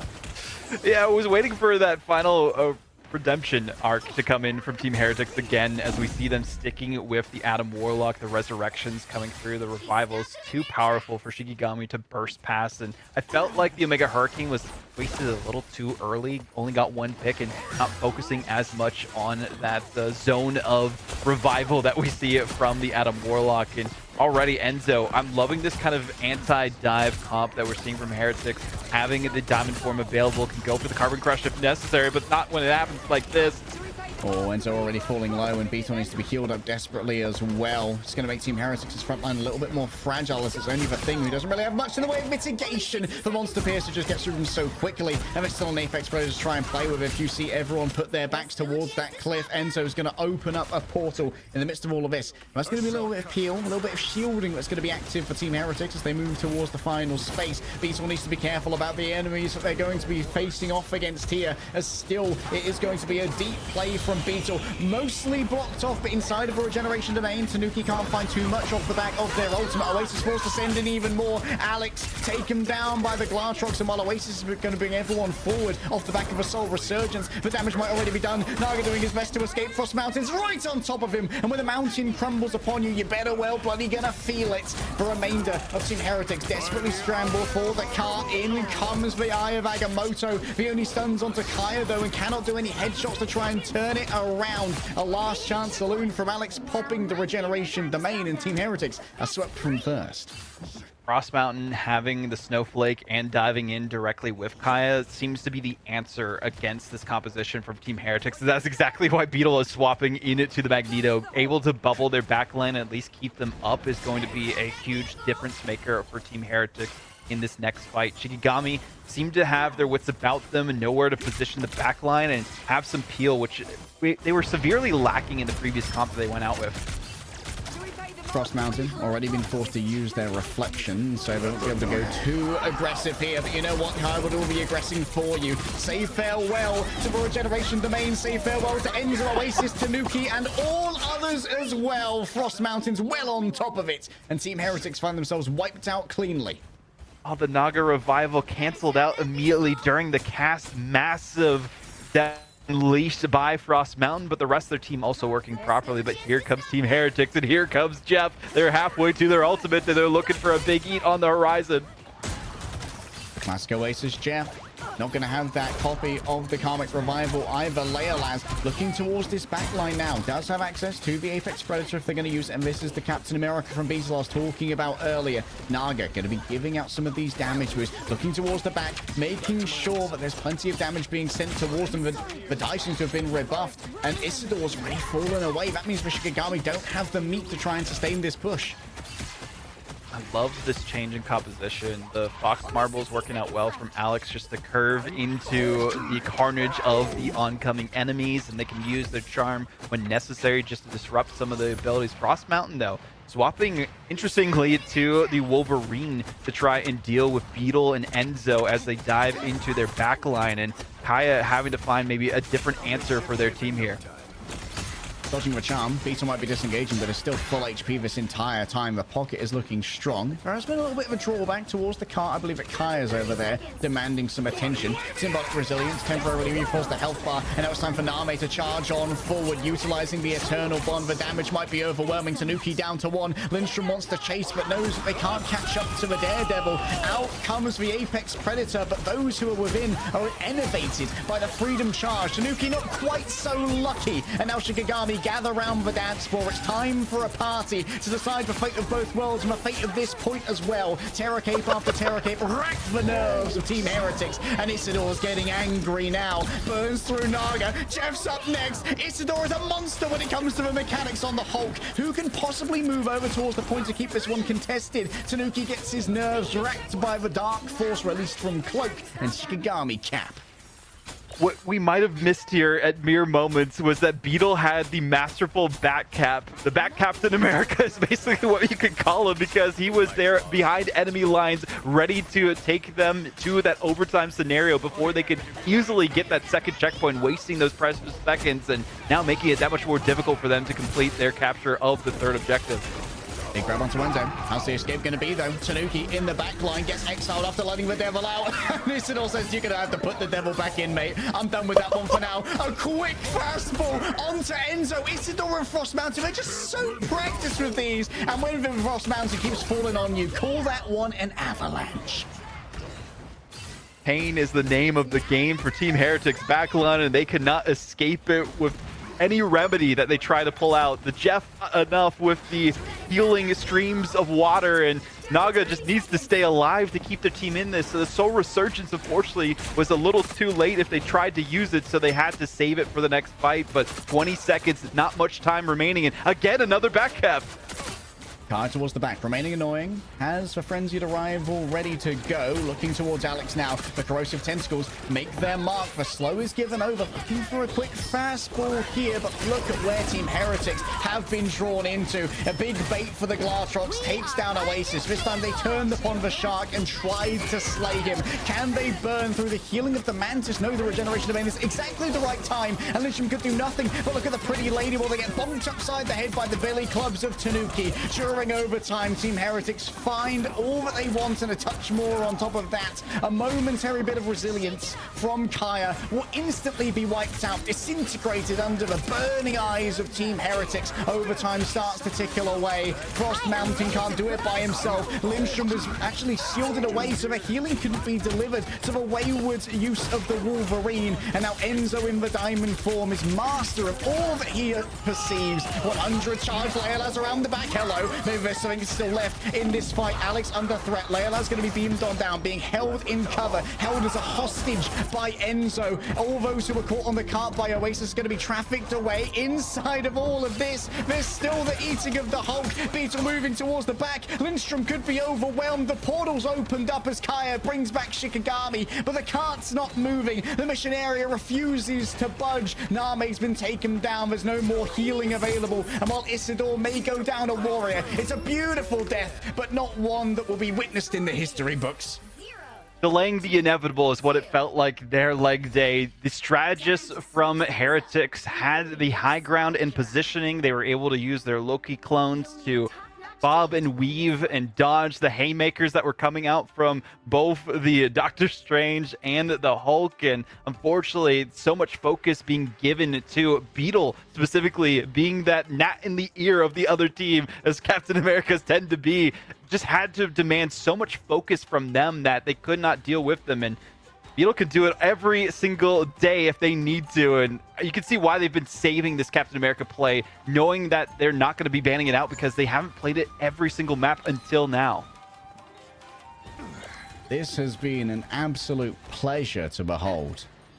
What a match so far. No matter which of these teams moves forward to our winners finals, they are going to be an absolute handful, whether in the upper or lower bracket. One last chance for Shikigami specifically. They need to go for a full hold here and hope that they don't go the distance and force the issue. They didn't get to that final checkpoint, so there's no chance for an overtime potential play for this team. Frost Mountain going with the tech that worked so well in Central Park, but much different map that they have to face off against, and a different hero pool from Heretics that they're pulling out. And no Angela to force these fights. Instead, Isidore, more keen to get stuck in because there's currently a mission area in motion. You need to get that constant tap on the point to stall out and buy time for Frost Mountain to find the frags. Speaking of frags, Naga now the one that's picking up the mantle of the Phoenix instead of Tanuki, who has the claws unleashed and the jetpack available if they get a kidnap, but missed it with the barrel leap, unfortunately, there. Isidore just doing his best to kite away. Right now, Isidore's job is just be annoying and survive. Stop the cart in its place. Give Kaya a moment to try and survive this one. A well-placed mag cannon keeps them at bay. And Naga at the moment is just holding Frost Mountain hostage. Yeah, the drip healing is coming through from the imperative patch, but the drip damage is a lot more of a heavy downpour. Feels like Frost Mountain on this torch is just being decimated in terms of positioning. They can't escape their doom, and Enzo just showing that, hey, I have 2 Desert Eagles with your name on it. And the second that Ultron goes down, Frost Mountain has to abandon that angle. Can't stay on it any longer. Oh, Isidor's been taken off the map by Tanuki. At least they've both fallen down, courtesy of Kaya using a fully charged mag can to make sure that there's no survival available. The Meteor M, it's a little bit of a niche play here, but what can Kaya do with it? Oh, the mid-air, it would have been so sick, but you ain't LeBron, so I'm afraid. Instead, it's going to be a long-range throw coming through from Beetle to try and shut down Lindstrom, and indeed, stuck inside of the ultimate, there's nothing to be done. Isidore can float above it, all plays for a quick heal off the back of the health pack. However, Naga just has an unenviable angle right here, just doing so much damage. Out comes the fate of both worlds. Shikigami can temporarily stabilize. Can they chase down Naga is the question. Getting stuck in, getting inside of that eternal bond. Out comes Tanuki's ultimate, dragging multiple players outside of the AoE, but was supplied by the Lunar Snow. And while Leolas had big dreams for the Rage of Ultron, they're sent to anger management by Team Heretic, saying, calm down, love. We're playing for the vibes. Because of the high position that these flyers have to play, they actually subvertedly were given them the checkpoint at the end there. Unfortunately, we're not able to touch it at that last moment and prevent even more time dwindling from the clock, and the bank of Team Heretics building up even more so as time continues. Shikigami kind of struggled towards the end, and I feel like the times that were wasted with the backcaps that came out from Team Heretics might be their demise towards the end of this. These wolves, they complicate matters right now. And Kai's taking a bunch of damage, needs to be healed up. Oh, Lindstrom off the map there. Tanuki absolutely sublime with the Wolverine. And it seems that Nami's also fallen through the Eternal Bond. The Team Heretics met the DPS check. Great damage coming out from them specifically. I like the change-ups here. Potential stagger as well, and that's exactly what we see on Takaya. Shikigami just throwing everything in the kitchen sink at this cart, and nothing is stopping its reign of terror towards the next checkpoint. They need to change things up, and I feel like there's a little too much of a crutch on this Isidore, Hulk, and Frost Mountain Wolverine play that hasn't really been working out too well for them. We'll see how you feel about that after this fastball. Heading in towards the back line. Multiple players stand up by the right click of the Phoenix. Lindstrom just doing their best to make sure Frost Mountain doesn't have to lose this one. Oh, so many players are caught inside of the big ultimate from the Groot. And that means that there's one less player to try and contest this cart. Lindstrom's already down. Leolas too. The end game boss of Elsa Bloodstone has been confined to the graveyard. And so Team Heretics will get to third with 4 minutes. Not having the Invisible Woman available just to disrupt Tanuki is a tough spot to be in. You could use the White Fox potentially with the charms just to stop them as they are going for their own captures of your back line and any of the sustain that you have, but unfortunately they just haven't found the moment or the best options from that to swap into. So sticking it out with the current composition is Shikigami, and they have a couple ultimates to boot, but they need them to pop off big. Fear the World Breaker, or should I say Pred Breaker for Isidore. Yet another fastball ready to go as Enzo opens up here with the Sonic Seduction. They managed to grab Leolas. Kaya above it all. What can they grab? They managed to grab Beetle. That's a good start here for Shikigami, but they've still invested so much, and they need to deal with Naga and Oasis. If many players are purpled off the back of this one, it could be so dangerous. Tanuki getting up closer first. Just carves through Nami as slow as they come, and yet another ultimate is ready to go. The last stand, potentially, it could displace the Monster Hulk, but Enzo, oh, they knocked their head on the side. That looked a little bit nasty. Oasis is juggled. The Pred Breaker Hulk has returned from Isidore, and they're shielded out by the magnetic curtain of Kaya. Beetle stuck in, manages to get the regeneration of the main as Frost Mountain is forced to disengage towards the back. The last stand seems to have dragged in multiple vanguards from Shikigami as Isidore's down into puny banner mode. Starts blasting away with the banner blast, and the banner blast seems to be more than enough as Leolas is on the chase, and a touch of stability is gained for Shikigami. Still so much time remaining in the bank for Team Heretics, but that was a beautiful hold from Shikigami, initialized by taking Beetles down. But look at the ultimates available to them. They do have the God of Mischief available, and they're going to engage with that first and foremost. Eternal Bond. It's going to be a bunch of healing. Is the damage going to be good enough to try and get through this one? Kaya can't be saved despite Name's movement forward inside of the strangling prison. The damage can't break on through. Tanuki's taken down by their counterpart. Might call that one a wolf diff there. Enzo's falling low. Frost Mountain has to escape away. And inside of these regeneration domains, Team Heretics has freedom to try and make something work. Kaya purpled, vulnerable, courtesy of the cloak and dagger. Frost Mountain taken down here. here by Alex. The doppelgangers are banging up on the Wolverine. He's just a little fellow and he needs a little bit of help. Lindstrom is 14% away now from the ultimate. Desperately needs to keep the remainder of the team alive, but Kai's not going to be one of the recipients. It's going to be Isidore who has to move now onto a point. An Apex Predator good to go. Can you get it past the walls? 2 players to grab within. That's going to be a finish onto Alex. Can we get anything more than that? Lindstrom has made it just in time with the fate of both worlds. There's still a minute and a half to play with. Does Oasis actually want to invest in this one? Yes, they're going to send in everything to try and make it work here and now, but Beetle's already down. Naga flings out bolt after bolt. The Phoenix Force wants to make itself known here as Tanuki with a massive play. Gets rid of Kaya, gets rid of Leolaz. Isidore going to be the last one remaining here on the card. Turn around from Frost Mountain. 4 players stunned. There are no final blows to be seen. A cosmic fastball to throw them forward, and Team Heretics, despite it all, grit their teeth and bring it to the end. 3-2. No upset station has been arrived. The ticket has been canceled, and you will be sending it your way and spending your time fighting it out in the lower bracket. Alex, the MVP, Loki enabled and unleashed every single map. Nobody able to take this away from them, and the way that the strategists were able to support their team cannot be understated on the squad. But Team Heretics, you gotta say, this was a Wolverine difference. Tanuki with the last stands, able to take them off the objective, but also using the team up with Naga, having just the regeneration every time that they tried to go in, and the health steal as well. Beautiful performance from them specifically. I love the Enzo change at the end too, into the thing. Use the clobbering time just to enable their team to finally get some picks on that last hold for Shikigami. Shikigami gave it their all. They gave it the good old college try, and we're the first team ever to take 2 maps against Heretics, but unfortunately they should have gone for the head. Bro, I spat all over my monitor during that last fight. That was so intense. Let's bring Jen in here while I clean this up. Yeah, you clean up while Heretics clean up the mess that was this series. But I mean, this was winnable by either side. That came down to the final minute where that was easily winnable by Shikigami. But Vaudable, you're absolutely right about this Wolverine and Frost Mountain doing it all. But at the end, it was Tanuki and Naga, the duelist, the deadly duo on Heretics, that carried through in the end.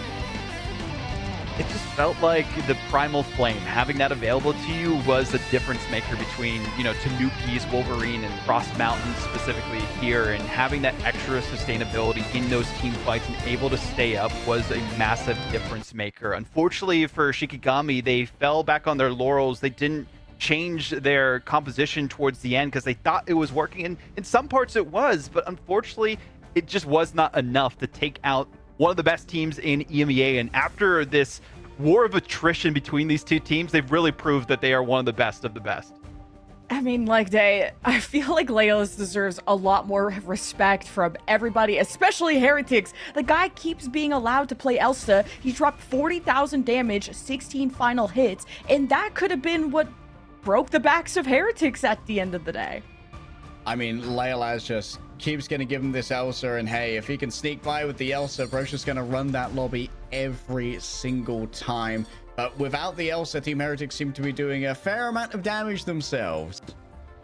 Yeah, I'm going to be really excited to hear from Heretics very soon. We're getting that interview, guys, before the match of the day coming up soon. And I feel like I don't think anything can top this match. It's going to be tough because VP and Navi are waiting in the wings, and they're actually warming up, and they're actually stopped warming up to watch this match. And I think everybody needs to stop and re-watch this match if you missed it, because Vaudable, we finally saw Heretics drop their first games of the whole preseason. The competition is caught up. This makes me worry, though, for other teams. Similar to how we saw, you know, undefeated squads and runs from Virtus Pro, and then as soon as they lost, they leveled up afterwards because they learned what it felt to feel pain and did not want to feel that ever again. And it seems like that might be the case here for Heretics. They've realized, okay, we struggle against these comps. These are the ways to counter it. This is more of like an experimentation in terms of which heroes work best in these scenarios. And you have to be flexible on the fly in this comp. I mean, Tara said in his interview yesterday, perfection is what is needed from every aspect and every player. And if you don't have that, unfortunately, you fall to the lower bracket. And that's what we saw here from Shikigami. And like we thought like Phi would be peak Wolverine from the Virtus Pro sides, we got to see some peak Wolverine. And I had a big question mark if Wolverine was going to be playable this meta, which just how many counters there were. It turns out the thing you need to make Wolverine viable is 2 leap charges. And, you know, when you got someone as good at Hulk as Isidore, you got someone as good at Thing as Enzo. Like, I like that Enzo went over to the Thing for that final fight, thinking, you know what, like, we're kind of getting Wolverine gapped because they have this constant team up. Like, a 5-second cooldown on a leap that gives a full berserk state just means Frost Mountain's at 100 rage all the time and able to constantly CC our vanguards. So if I move over there to the Thing and I can also offer the Cosmic Fastball, that works out well for us and we can match that kind of pace. I think that was a great momentary swap from Enzo. I think it might have been when Beetle opened the portal when he made that swap, but we instantly saw that they started rolling out with those fastballs and getting those additional stuns and interrupts. It was important to maintain a consistent pace throughout the series. Just to recap the score, if anyone is just joining us, Hell's Heaven, that neutral map, 2-1. We went all the way to round 3 for Shikigami. That was when we were like, hold on. The Heretics just lost their first map. Then we went to extra innings on Yggdrasil's path. Big time bank difference in favor of Heretics. A full hold from Shikigami to stop Heretics on Central Park, just like they did to Na'Vi. And yeah, the series goes all the way to 5. And we have none other than Oasis from the Heretics side. Jeff Extraordinaire, I mean, the strategist that can do it all, joining us for an interview. I mean, Oasis, congratulations. Bring me through what you're thinking. This was your first series that has gone this far. Well, it is quite fun. My team helped a lot. It's a very good team, so it's not too hard. We did choke a little bit to the cheese comp.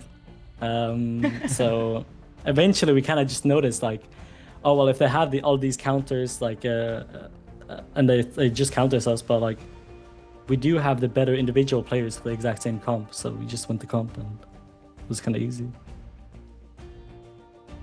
My question to you about that specifically, how do you prepare to be so flexible in this meta? I mean, we heard from both Virtus Pro and Na'Vi saying that you have to play perfect, you have to be able to change on the fly based on what the other team pulls out, and it felt like sometimes it worked out really well for the team and other times it didn't, but eventually you guys were able to lock in on one comp that you figured out worked so well against this team in Shikigami. Yeah, I mean, the like big thing is like no one in EU is scrimming each other, and there's also like, so no one really has an idea like what the others are playing. So the entire comp is just so, it's just so wide. You know, you have to write every character in ranked, and like even this comp specifically, we didn't really expect them to play it. So going against Elsa Wolverine against, you know, our comp, it's kind of a counter. So I mean, I don't know how to explain it, honestly. You just have to be ready. You have to swap everything. You have to think about it. As you can see, it took us 5 maps to realize what to swap to. So you have to really think about it. And especially VOD after a game like this, we're going to VOD this a lot to make sure it doesn't happen again. Well, while you weren't as sure about the other teams' ISDs because of scrims, you were very sure of your own. In this series, we saw 5 first protects on the Mantis. Why are you guys placing so much emphasis on the Mantis in your current ban phase? That would leak it, no? I can't really say. I can't really answer that. We tried. I could try to steal all the strats from you, you know? Well, why is Mantis good? What I could say is like we do have, I think, the 2 best Mantis, which is myself, and I think Naga is just the best Mantis in the entire world. By far, it's not even close, honestly. And that's why when people try to copy our comps or like copy the things we do, they just can't really do it because, I mean, simply they don't have the players for it. So this isn't really like exposing your composition, but this is more inspiration for those who are watching. We saw you be one of the best Jeff players so far, playing a little bit more aggressive. For those that are out there looking to kind of like emulate your performance, what do you feel like you do differently on Jeff than other Jeff players out there?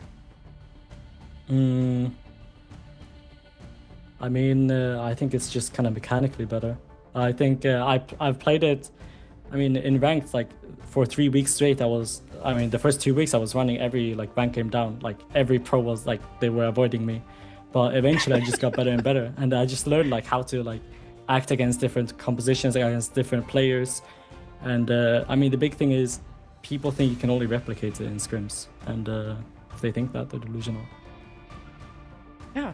I like that you listen to Dory, you know, just keep swimming and you're just going to improve and you're going to get better. And I'm looking forward to seeing those improvements because you're facing the winner of Na'Vi versus Virtus Pro. So give me your quick prediction. Who do you think is going to come out of that series? I think VP is going to come out of it. I think Na'Vi is struggling a little bit with certain compositions that are very, very important to be good at right now. And I think VP don't have that issue. Yeah, flexibility is the name of the game, and you showed us just what that's like. So thank you so much, Oasis, for the interview, and congratulations. We'll see you in the upper bracket final. Thank you. It'll be fun.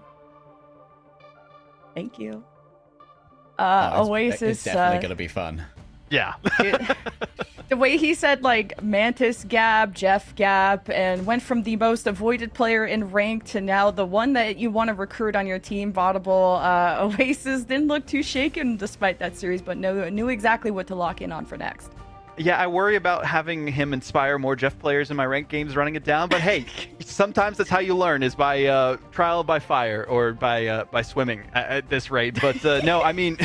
Just putting the hours in general on these heroes seems to be the name of the game, right? Not necessarily in scrims. And some teams rely too much on what they've learned from scrims to take that into matches and don't have the flexibility because of that. So learning as many heroes as you can. If you are a pro player coming up in the scene, you need to have that flexibility. That's the #1 thing to know.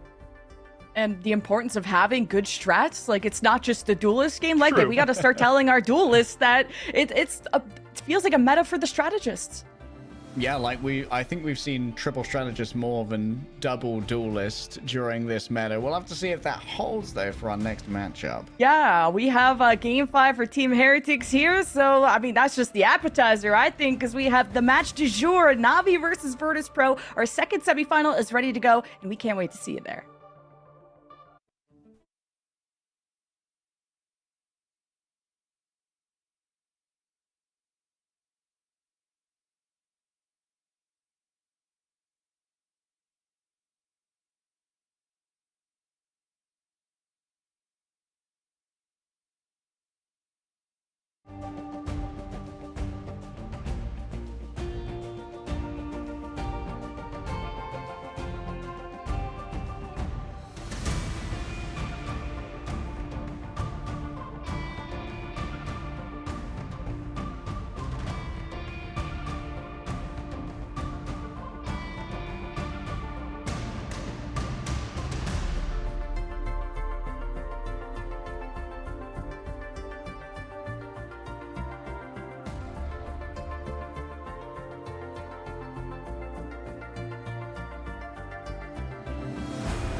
Talk when you hear a better solo Vanguard than Doctor Strange.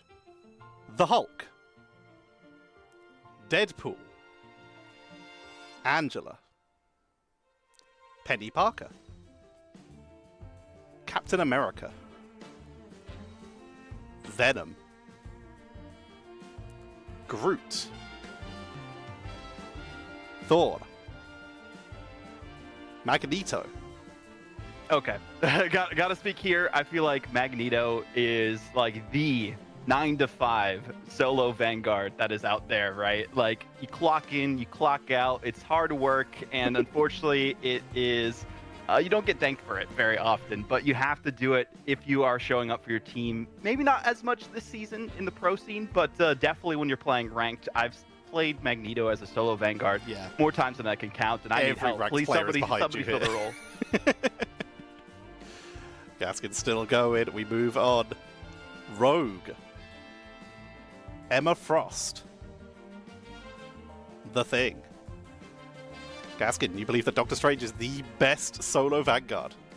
I think he is. I think whenever, well, I have the solo Vanguard a lot because no one ever wants to do it in my ranked games. But we're all here with you. I just think Strange is the solo Vanguard. I think if you're struggling, if everyone's playing duelist in ranked games, you just need to go onto a Strange. I think Magneto is a great shout. I just think that having the portal as well just seems to make Strange that little bit better as a solo Vanguard for me. He just adds a little bit of extra, little bit flair. So yeah, I'll go for Strange. There's also the argument of playmaking with the Eye of Agamotto versus potentially something more defensive and reactionary like the Meteor M.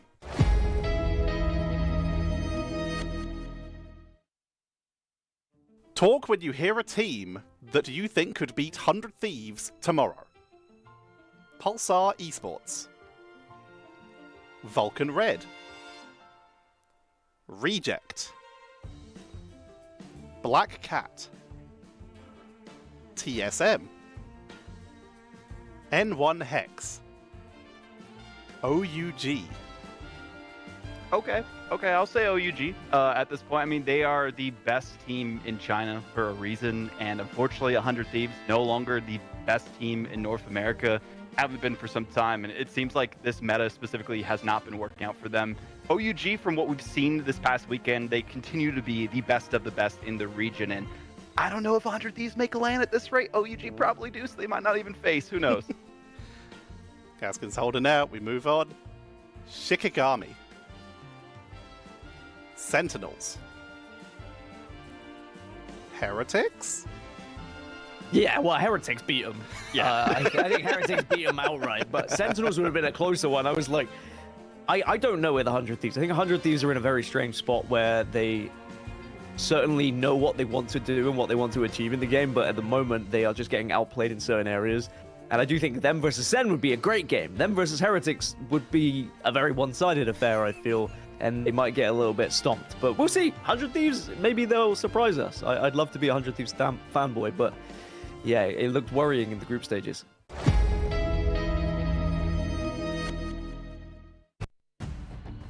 It's the match of the day, although that other semifinal was pretty hard to beat. And this next team is pretty hard to beat too. No one can do it. We have Virtus Pro versus Na'Vi. Can Na'Vi be the Knights to slay the Kings of VP, to stop them really before the grand final? VOD, I mean, Na'Vi missed a beat and VP did not. It's kind of the start here. Yeah, that is the big story between these two teams, right? Last time we saw Na'Vi drop a map, or VP drop a map, it was against Na'Vi in the grand finals, and that was so many months ago at this point. And VP even took a vacation, didn't even play any of the off-season tournaments, and meanwhile, Na'Vi kind of struggled in some of them, notably the Mega Monthly that had some of the Americas teams, and then we also saw them in MRC have to play to that lower bracket, eventually win that, of course. But this Virtus Pro team are just so cool, calm, and collected and steady, and it feels like the other team is the opposite, where they have some mental differences in terms of communication and maybe on performance of, okay, we got to go with this comp. And we even heard from Tara in his interview that there was some conflict between the team, at least a little bit, that they need to play perfect, and sometimes it just seems like they haven't been able to lock in as well as they would like to. Yeah, that was the interesting part. Like, Tara and friends from Na'Vi just took the series 3-1. We interviewed Tara and he looks dissatisfied. He seems like a type of player that knows that their potential is so much higher than where the team is at, and it's frustrating, and there's so much passion behind this player. So VOD, going to you first, like, how important is Na'Vi's composure for a series like this? I don't even think it's just a Na'Vi thing. I think it's like everyone in professional play, you have to be composed at all times, and being able to deal with any weird compositions on the fly. That's exactly what we saw in the last series and why Heretics were able to come out on top. If it was Na'Vi in the same shoes, I don't know if they ran it back against Shikigami if they'd have the same success. So having that ironclad mental is goal number one for the win condition here for Na'Vi. And if they can lock that in, I think they will be still one of those top teams out there, and they continue to have their reign of terror forward if Terra can unleash like he did in their last series as well. I see what you did there. Reign of Terra, absolutely. Like, I mean, if Fire Strays got to Na'Vi a little bit, imagine what VP are going to do. That's an even more frustrating team to play against. And Na'Vi had some cool ideas, though, yesterday. Like, the Iron Fist Daredevil worked out. That was fun. Yeah, the Iron Fist Daredevil, it very much crutches on your communication, and I'd like to think that for Na'Vi, the communication of dives is probably pretty sublime off the back of Trust Me. So we might see that one come out again if we see something like a triple Vanguard, because the percentage damage that Iron Fist does is very effective against that. Yeah, I mean, I'd love to see more intention behind Na'Vi, and you're going to need to be perfect to face this team right here. Virtus Pro have not dropped a game from the preseason regular matches to playoffs, but we saw even Heretics can trip up. But Vaudable, the Virtus Pro drafts, I think, against Peps yesterday is what made it even easier to win. Yeah, the draft game cannot be understated for Virtus Pro. It's not necessarily their flexibility or because they can learn a hero in 10 hours for 5 specifically. It's that they read their other team and study them like a book. We saw the Elsa DD Protect, and they just were having the best in slot duelists that they could for their best in the game duelists that we've seen. And then also had Starlord Gambit that works so well, Gambit Rogue, Daredevil. Like, no matter what is thrown at them, they always have a composition they can come out with that works for this team. And I feel like that's the consistency that a lot of squads have struggled with in the ban and protect phase. I mean, Virtus Pro, I mean, like, they are meta-proof. They could do the dive, they can do the brawl, and we heard from them in the interview that they don't even feel like they've figured out the meta, so we're all screwed. Crazy. but somebody that I feel like that brings a level head is Finzi, at least. Yeah, it feels like Fincy is... I don't know if you guys have ever watched Fincy stream, but I watched him duo with Terra once on stream, and it was the most, like, Dr. Jekyll and Dr. Hyde I've ever seen some comms be. Like, Fincy is aggressively chill. Like, this guy brings down, like, the social temperature around him so well that if tempers ever were to flare on VP, I'm pretty sure that Fincy would have that snuffed out like a light instantly. Bro is not only incredibly skilled on things like the tank pool, but also just being this like neutralizing like social force as well is a big part of why there's so much longevity to this squad. And there's so much to expect here on map number 1, the neutral pick here of Hell's Heaven, where Vaudable, it really depends on, again, what gets through the draft. Is it a Gambit-based comp or not? But we even saw Nevix on Angela. Like, that guy can also play anything.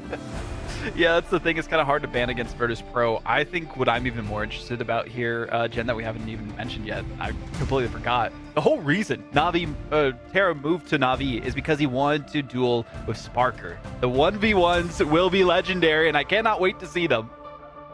Oh my god, this is a match of a lifetime. And I mean, Na'Vi was already scrapping away against Heretics, and we were already fully entertained. Wish that one was a best of 5, but now we have a full best of 5 here, leg day, where there's a lot in terms of the map picks to get through, the more time for you to learn from the pick bands, what's working, what's not working, and there's a lot of time to adapt.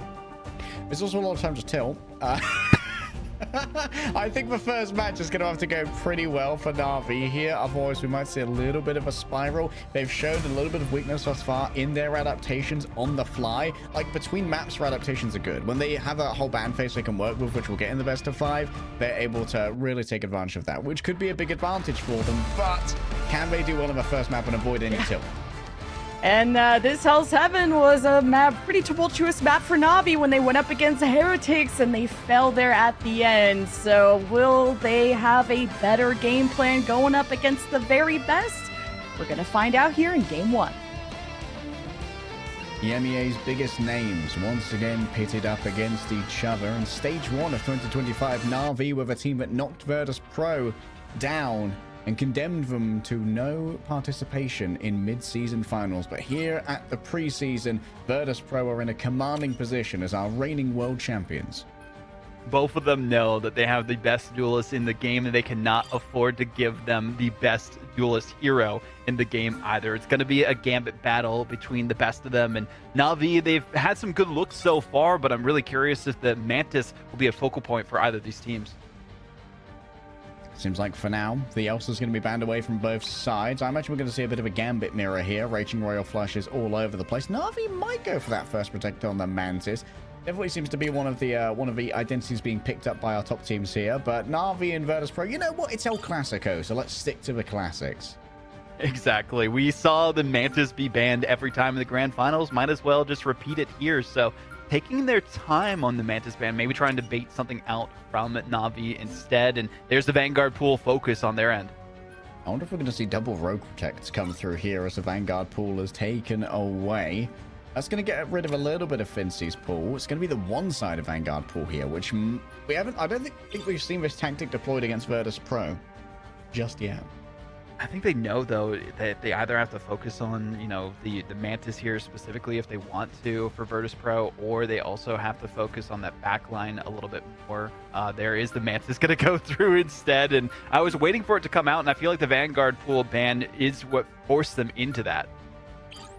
Yeah, do not want to be seeing a damage-boosted Vanguard pool. That much is for sure. There's the Rogue Protect. Rogue will be available for both sides now, though I don't know if Rogue works as well as a tandem Vanguard with a Vanguard pool. Like, that's when you usually see something like a triple Vanguard come out. I like this ban, potentially on the Starlord, getting rid of a Raging Royal Legend. That's going to be a big advantage to Na'Vi if they can get that up and running. Pick your hero. Really need to see Terra pop off on the Star-Lord. We've seen some middling results from them specifically, but the thing to note is that Daredevil went untouched, and I could opt for that specifically, but there's a couple different options as we see being hovered here.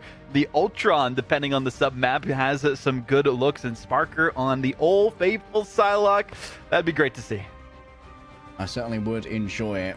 If the last series got you going, your energy's up, and you're ready to see some top-tier Marvel Rivals, you are in exactly the right place. Marvel Rivals Ignite's pre-season's about to have its two preeminent teams butt heads in the winners' semis. The only team in recent history to take a map off of Virtus Pro, and that was last year, was in the grand finals of Na'Vi, and a bit of a different look there specifically. So Virtus Pro, they kind of have that in the back of their mind. They said even in their interview, not feeling as confident as they could with this meta, but they've been playing picture perfect. So imagine if they've been preparing even more so for this series against Na'Vi after getting the footage of yesterday's hijinks. What I'm interested in is whether or not Trust Me is going to be sticking on this thing. Might well move over onto the Rogue in order to keep that one going. They're just going to bubble everybody out here. Unlikely to stay. That looks like they might actually do so just to support this dive. Oh, the Sparker Psylocke with the Phi Daredevil. Reminiscing from grand finals for that specifically, and now has the vision to know exactly the positioning of Team Na'Vi, and one-sided at that. You should know to expect it from Phi at this rate. Fincy beginning to erode for space, moves in towards the back line already. The Daredevil is in. They want level 1 Crook. Are they going to be able to grab him? Nice play from the White Fox to peel that one away. A Spirit Sanctuary is erected off the back of the TP, but Virtus Pro have advantage when it comes to the first cap of the point. Is there going to be movement here is the question. Jerky scares away Nevix temporarily, who doesn't quite have access to the team up yet. Gets taken down to the ground by a well-timed Cosmic Fastball. And now it's Fincy's turn to try and have a riposte. A turnaround once again. Purple, but the damage is too much for Trust Me to bear. The Sentinel Strike takes them to Pound Town, and now Fincy has to try and exit off the back of this one. Jerky taken down by a mutual stun, meeting the Rogue in midair at the back of the Feral Leap. Level 1 Crook caught in the corner, could well take themselves out with their own cards reflected from the shield, but Nevix is there for the finish now. Finally finds the opening, moves over onto the Vanguard Deadpool, and Virtus Pro took their time, but they capped the first. This could be where the mistakes start to snowball for the ban phase from Na'Vi, giving Nevix one of the best rogue players in the game, best in slot hero, at least in this composition, and not really having someone to counter it on your side makes it that much more difficult for you to engage and actually disengage, because they're just going to chase you down every single time, and that's exactly what we saw with the Devil towards the end there. Jerky's decided they don't want to deal with the Wolverining anymore. Instead, they're going to match up Daredevil versus Daredevil, which, trust me, scouts out the positions, looking towards the outside. Level 1 Crook going to have to match the Raging Royal Flush here. Typing going to be run down by Trust Me, but there's enough healing here to make sure that Trust Me can't stay on target. Phi scares off multiple members of Na'Vi, but it's an even trade so far. Not so much now, as all the healing for Na'Vi has been condemned to the grave for a moment longer. Jujo escapes from a sticky situation by tunneling under the map itself. Its Jeff will be expended, and now Fincy just spat out into the loving arms of his team. Oh. Oh, throws the shield for some extra salt in the wound there as well. Virtus Pro continues to show their dominance on domination. I mean, they have experience. They've gotten the map win here on Hell's Heaven. Na'Vi, it's their nightmare that began against Team Heretics on this specific version of domination. So they have a couple things they need to change, but I think level 1 Crook being just left out to dry needs to be the biggest one. Galactic Legend round the back, trying to track Sparker for now, but there's plenty of extra health being given over here by the Freedom Charge. Good answer here from Virtus Pro. Still Sparker Sparker's fallen down, Saipe as well. Now Vincent needs to try and even it up, but guess who's teleported away? The Sentinel strike at range has taken down Fate. And trust me, standing on business on the point, but Virtus.pro have counterpunched into the remainder of Na'Vi. It was such a good opening, but it feels like the closure's not going to be there. It's an unfinished arc. Even with the Galactic Legend not able to get the eliminations that they want against Virtus.pro, who have been able to stay alive the longest out of any team in EMEA during their team fights, now it goes through. The devil to be unleashed is Jerky, followed by Trust Me. There's so much HP to try and work with, but Trust Me's had to stay on the point. They couldn't make Jerky go any further out as they are kited and destroyed. Na'Vi finally have control over. Start accruing percentage, but Virtus.pro are up in numbers and have the ability to... they can take their time with the cap here. There's so much room to work with. Trust Me just having to stay on this point at all times. Wants to try and afford some aggression onto Saipe, but the remainder of the team aren't going to be there. There's someone to overextend to the midst of all this. Spark is disengaged, is waylaid by Rajro, and now forward momentum from Na'Vi will get it done. Level 1 Crook tries to get involved by themselves on the back of the ranging Royal Flush, but Saipe is going to be the one with that ultimate in the next fight. It's been a while since we've seen Jerky put on the mask, but this might be the time for them to shine, go for those pulls off the map and see if that will be enough to dispossess Virtus.pro, and they eventually are able to get the eliminations, team fight win, and get some percentage in their favor. But they want to be closer to a Fire Strays, take a point at least against them, because that's the only team who was successful thus far in the group stages to even take one. Jerky's unlocked a new stand, but the question is it Jitwood or is it leg day on the Spider-Man over here? Rajro trying to chase after Sparker. Manages to get the stun onto them. They've got the fully blasted Maelstrom as well to take care of them. And Terra's taking Nevix off the map in the midst of all of this. A great catch of the aggression. The kite is strong from Na'Vi, and Virtus.pro don't manage to flip the point. Great hold from Na'Vi. Loving the distraction game too from Trust Me and Jerky. Terra also just waiting in the wings for the last stand. That could be their win condition against Virtus.pro, but Dredro does have the It's Jeff just for repositioning, but also for some massive mayhem crunch down against the competition. Bounce of Butterflies available for Sparker. We've seen it millions of times so far in this day. Can they overwhelm Fire? Yes. The backup wasn't there. The timing was off from Fincy, and now it has to be an all-out brawl on the point. Rajro just standing his ground. The Vanguards who come here are going to be in so much danger. It's Jeff temporarily grabs a couple of members of Na'Vi, but Fate has unleashed the Kumiho now, and Rajro can roll forward with a fully charged up Maelstrom. So many health bars brought low, but they're instantly refilled off the back of the movement from Fincy. A Freedom Charger, Heartbreaker, all the auras right now from Virtus.pro are being unleashed upon Na'Vi, and do they have the aura to withstand this? It would seem that with Rajro having fallen down, it's not going to be the case. Jerky has to be the last one standing here. Nevich up on top of the White Fox. Gambit never folds is declared as it's Jerky moving towards the back. Can they take out Dredro up close and personal with the Spider Tracers? The Alpha Predator is going to be the Tarantula over the Great White Shark today. Fincy manages to avoid being taken down into the lava pit below, but Rajro has come back on the Angela, swings away with the axes of Icors. Vinci can't get any closer. It's close to overtime, being taken over now as Na'Vi have managed to flip the map once again. It's a last chance Saloon to come back through here. Dredro opens up the portal, and Sparker has moved over on to the last moment Rocket Raccoon. A quick grab to try and keep these Vanguards in peril. But Virtus.pro have all the more that they need to keep this one contested. Cyber with the Bayou Bash brings Dredro down off the map. There's still a couple of players remaining. Jerky trying to chase in towards the back, and there goes Terra close up with the Wolverine. Dredro's managed to burn them down. Not just a strategist player. Trust me, the captain, the last one remaining, but there's no one else there to touch. Na'Vi was so close, but they can't reverse it. Oh, so close, but not enough for them to take it. And I feel like a lot of this has to do with the way that we saw all the ults being dumped by Virtus.pro, which might not have been the best strategy from them at the start. Jerky did pull out, you know, the Jitward style Spider-Man and hoped that would be enough to focus down Dredro on the Jeff. But then as soon as the portal play came through, it was only able to happen because they still could not deal with Fi, who was just objection after objection, dealing with all the deflection of the damage, and just stayed on the objective as long as they needed to get that portal play to come through and eventually flip the script and that team fight at the end. So Virtus.pro, if they didn't get Fi on the point as long as he was at the end, Na'Vi would have had that point in their favor, and now they have to go back to the drawing board and see what comp will work for them here. Take note, all the duelist players, the best duelist in the world, Sparker. 3, goes over to Rocket Raccoon. You know, like when that portal opens and you need two strategists, you need two strategists. If you need Sparker to swap over to the second strategist for the healing, he does it, bro.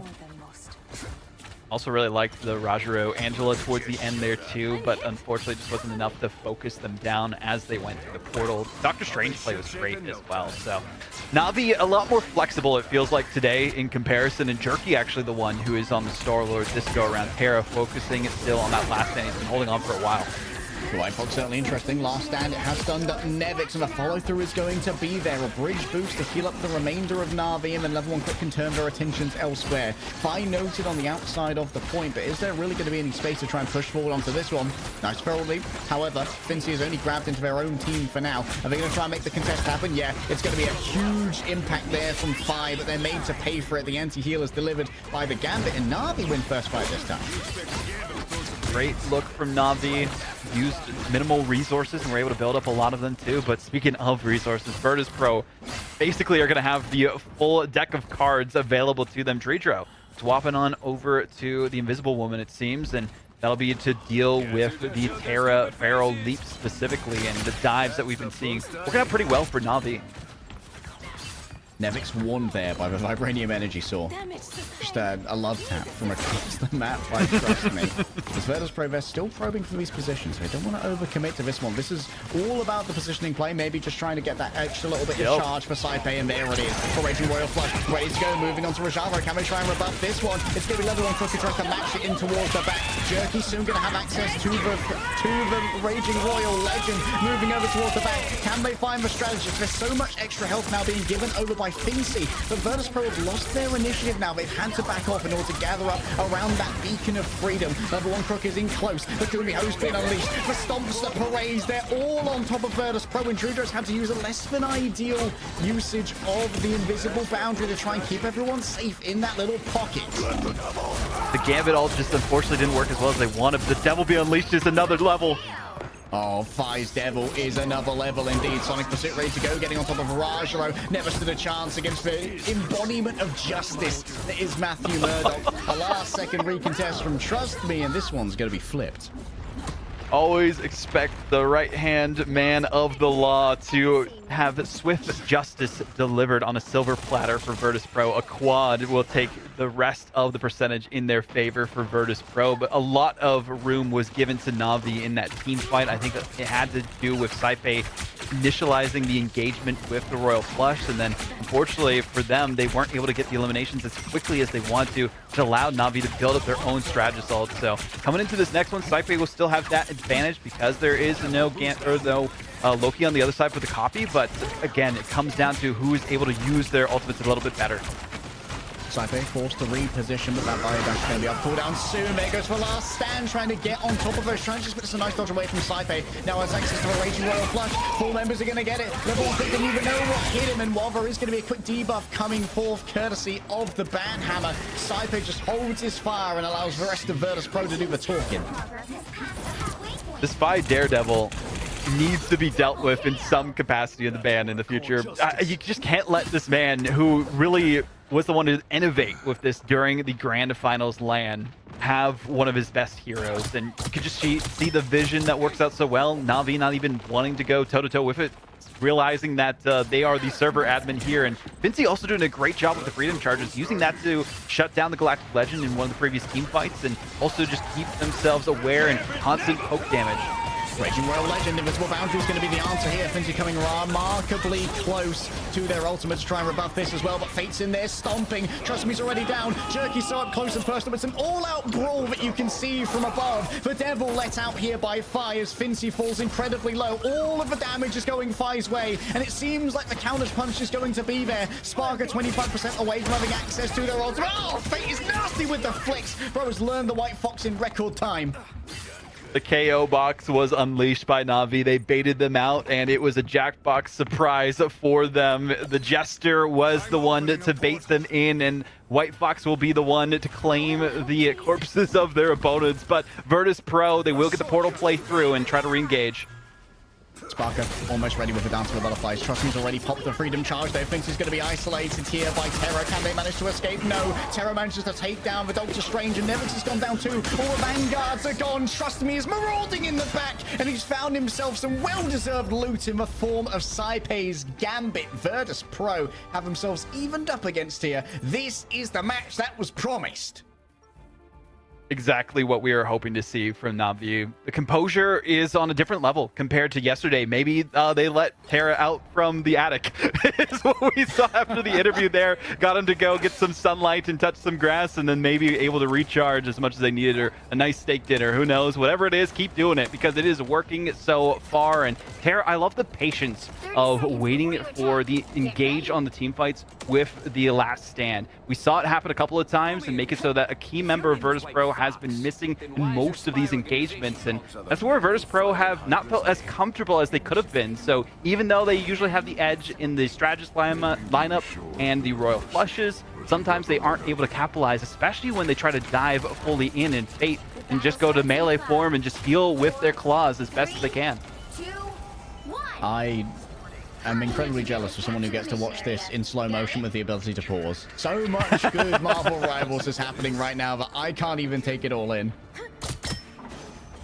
Well, I'm here to help you digest it at least. I'm sure the viewers at home are definitely feasting with our final 2 series of EMEA, and there's already more America's action coming up later on as well. But Saipei will be the one to keep an eye on how fast they can get this ultimate. Speaking of, all right, trying to gather up here to share out the damage from the dance of a butterfly thus far from Na'Vi. It's been some great democratization. Oh, Sparkus Raw Mechanics is just the big difference maker, though. Five's going to take it down on the other side. Yet another dodge. Sparkus is nasty on the sticks, man. Managing to dodge that one, and Terra can't quite get the finish over onto Fincy either. Ready to move forward. Guess who's got extra damage? The Raging Royal Flush. Sparkus actually lost their target, but pivots over onto Fate instead. And now they turn around onto Trust Me. A little bit late with the counter punch here from level 1 Crook. They're going to try and make it work. Oh, Saipei doesn't need a buff, man! He just runs them down in a neutral, books them with the stick. You don't have a talking tick. You don't have a talking stick. It's time to shut up. A tough spot to be in for Na'Vi. I feel like they wasted their ultimates there and gave up too many resources in that first engagement. They know how crucial it is to win the first team fight on this final point, but they just put too much into it, and they're going to be playing catch up for so long now. Jerky. Close to the Galactic Legend. Dreedro can answer it here. You might be happy to just force out Dreedro's ultimate, knowing that it's going to be a while before you can match any kind of Gambit amplification. Jerky threatens the off angle, and now it's going to be going after Saipei. There's going to be the invisible boundary. The question is, can Jerky survive this one? There's so much flare going their way, but now Fate has the second ultimate. The Kumiho ready to be unleashed from the wide angle here. We can see that Fincy's taking a bunch of damage and needs to return to their strategist. Sparker over the top, close to having access to their ultimate. Does have access now to the dance of the butterflies. Stops Terra in their tracks. Level 1 Crook equally victimized here as Fi just runs through the backline. The Billy clubs become bully clubs. Not able to focus on Fi's flank enough, and really just going to show how having that extra vision is so crucial in these team fights and kind of the bunker styles that you can flank around on this specific sub-map. So Frozen Airfield doing it pretty good for these teams, but Virtus Pro seem to be having a strong edge on the competition, and the comp just maybe not working out as well as Na'Vi would like it to. Still have not found an answer to this hold. Rolling forward, Raging Royal Flush. Terra's already down, having swapped over onto the Punisher. Someone's going to have to teleport back rather quickly here, but this is what Na'Vi wanted. A quick fight loss. They just can't afford to have their TP interrupted. We'll see if the TP interrupt comes through. Level 1 Crypto is going to get majorly staggered, so even if the teleport does happen, they're going to have to wait some time for both of their strategists to get involved and hope to hold on for now. 4 seconds until the ult is available from level 1 Crook. Terra quickly heals on up, and now level 1 Crook has to move out and use the hand. It needs to be dealt upon the remainder of Na'Vi. Everyone gets a little bit of additional damage. Can Virtus Pro weather the storm is the question. There are so many ults to try and deal with. There's still going to be the Bad Hammer coming through as well. Trust me, ready to try and counteract this as well with the Strangling Prison. But everyone's still inside of Dreedro's invisible boundary. The strategists from Virtus Pro are feeling moisturized, unbothered, and they're in their lane, and their lane looks a lot like Hell's Heaven right now. Na'Vi get 100 to 11 here on Hell's Heaven, but damn did they make VP work for it. second ever team in the preseason to take a point on domination against this Virtus Pro roster, so they can't be understated, but you know they wanted more than that. They wanted the entire map to be the first squad again to do it against the best in the world. Unfortunately, the best in the world was given one of the best duelists and have the best duelist in the game, Sparker, on the Psylocke. Even if you ban out the rest of his hero pool, it does not matter. He will still pull out the old faithful, and well, we see exactly why. 10 final hits, but Fi, in my mind, is my MVP, especially with the flanks that we saw, taking out the back line, and also just popping off with the let the devil out here and there, and it just didn't seem like there was an answer from Na'Vi against the pressure they were facing by this duelist lineup. 32k damage is disgusting, by the way. Yeah. Send this man to prison or something. Imprison him in the tube in Super Soldier Factory and send him under the map, because that is abhorrent to behold. Good performance here from Rajaro, actually popping off when it comes to the damage from the Vanguard pool. I think the one-sided Vanguard pool was a good gambit here for Na'Vi. I wouldn't mind seeing that a little bit more as we dive deeper into this series. But now Na'Vi are going to get their own choice of map. They're going to be able to take Virtus Pro. Maybe they'll try and elicit some bad memories in Virtus Pro and take them to Hall of Shalia, where they first stick a map on with them. Could be the case. Could go a Central Park, because we did see Virtus Pro get pushed pretty far on that map previously, so could happen as well. There's a couple of different options, but speaking of Central Park, I mean, Na'Vi have their own bad memories about that against Shikigami, and you know Virtus Pro have been studying the record books of their matchups ahead of this one, so Na'Vi gave it their all. They got 1 point, second ever team, of course, as I mentioned, next to Fire Strays, but they want to prove they are better. They already beat that team earlier on in the playoffs, and now they need to find some way to make Virtus Pro bleed even more. Well, last time these two teams met, it was at the Grand Finals over in Atlanta, and it was, if I remember correctly, a 4-1.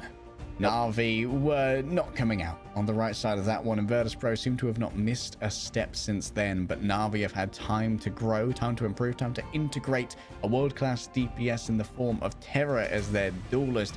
So the world is their oyster as they decide which map we're going to go to. There's a couple of different options that they can have for this one specifically, but I think regardless of what Virtus Pro are sent to, they're going to be feeling confident about it, right? There's only a few maps they haven't played so far: Symbiotic Surface, Hall of Dajalia, specifically Spider Islands, Araco, or Museum. Museum seems to be kind of a favorite here for the side of Na'Vi, so maybe we'll be going there and exploring the exhibits, but we'll find out what our next map pick is going to be after this.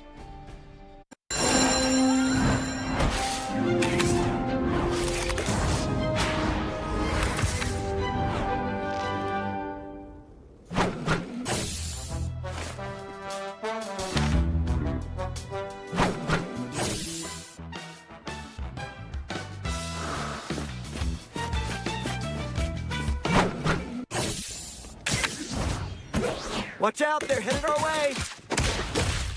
Don't mess with the amazing Spider-Man!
is on.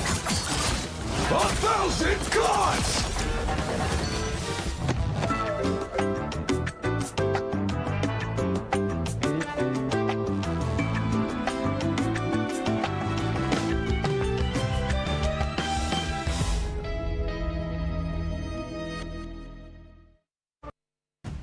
Ooh, you could just tell with that first map going to round 3 that we're in for a marathon and not a sprint. Na'Vi were just so close, but no cigar. But, you know, VP, they still got it like day. And that's why their drafts are just that strong. You just can't ban against them, especially Fi and Sparker. You've heard of Jack of all trades, but they really are the master of everything.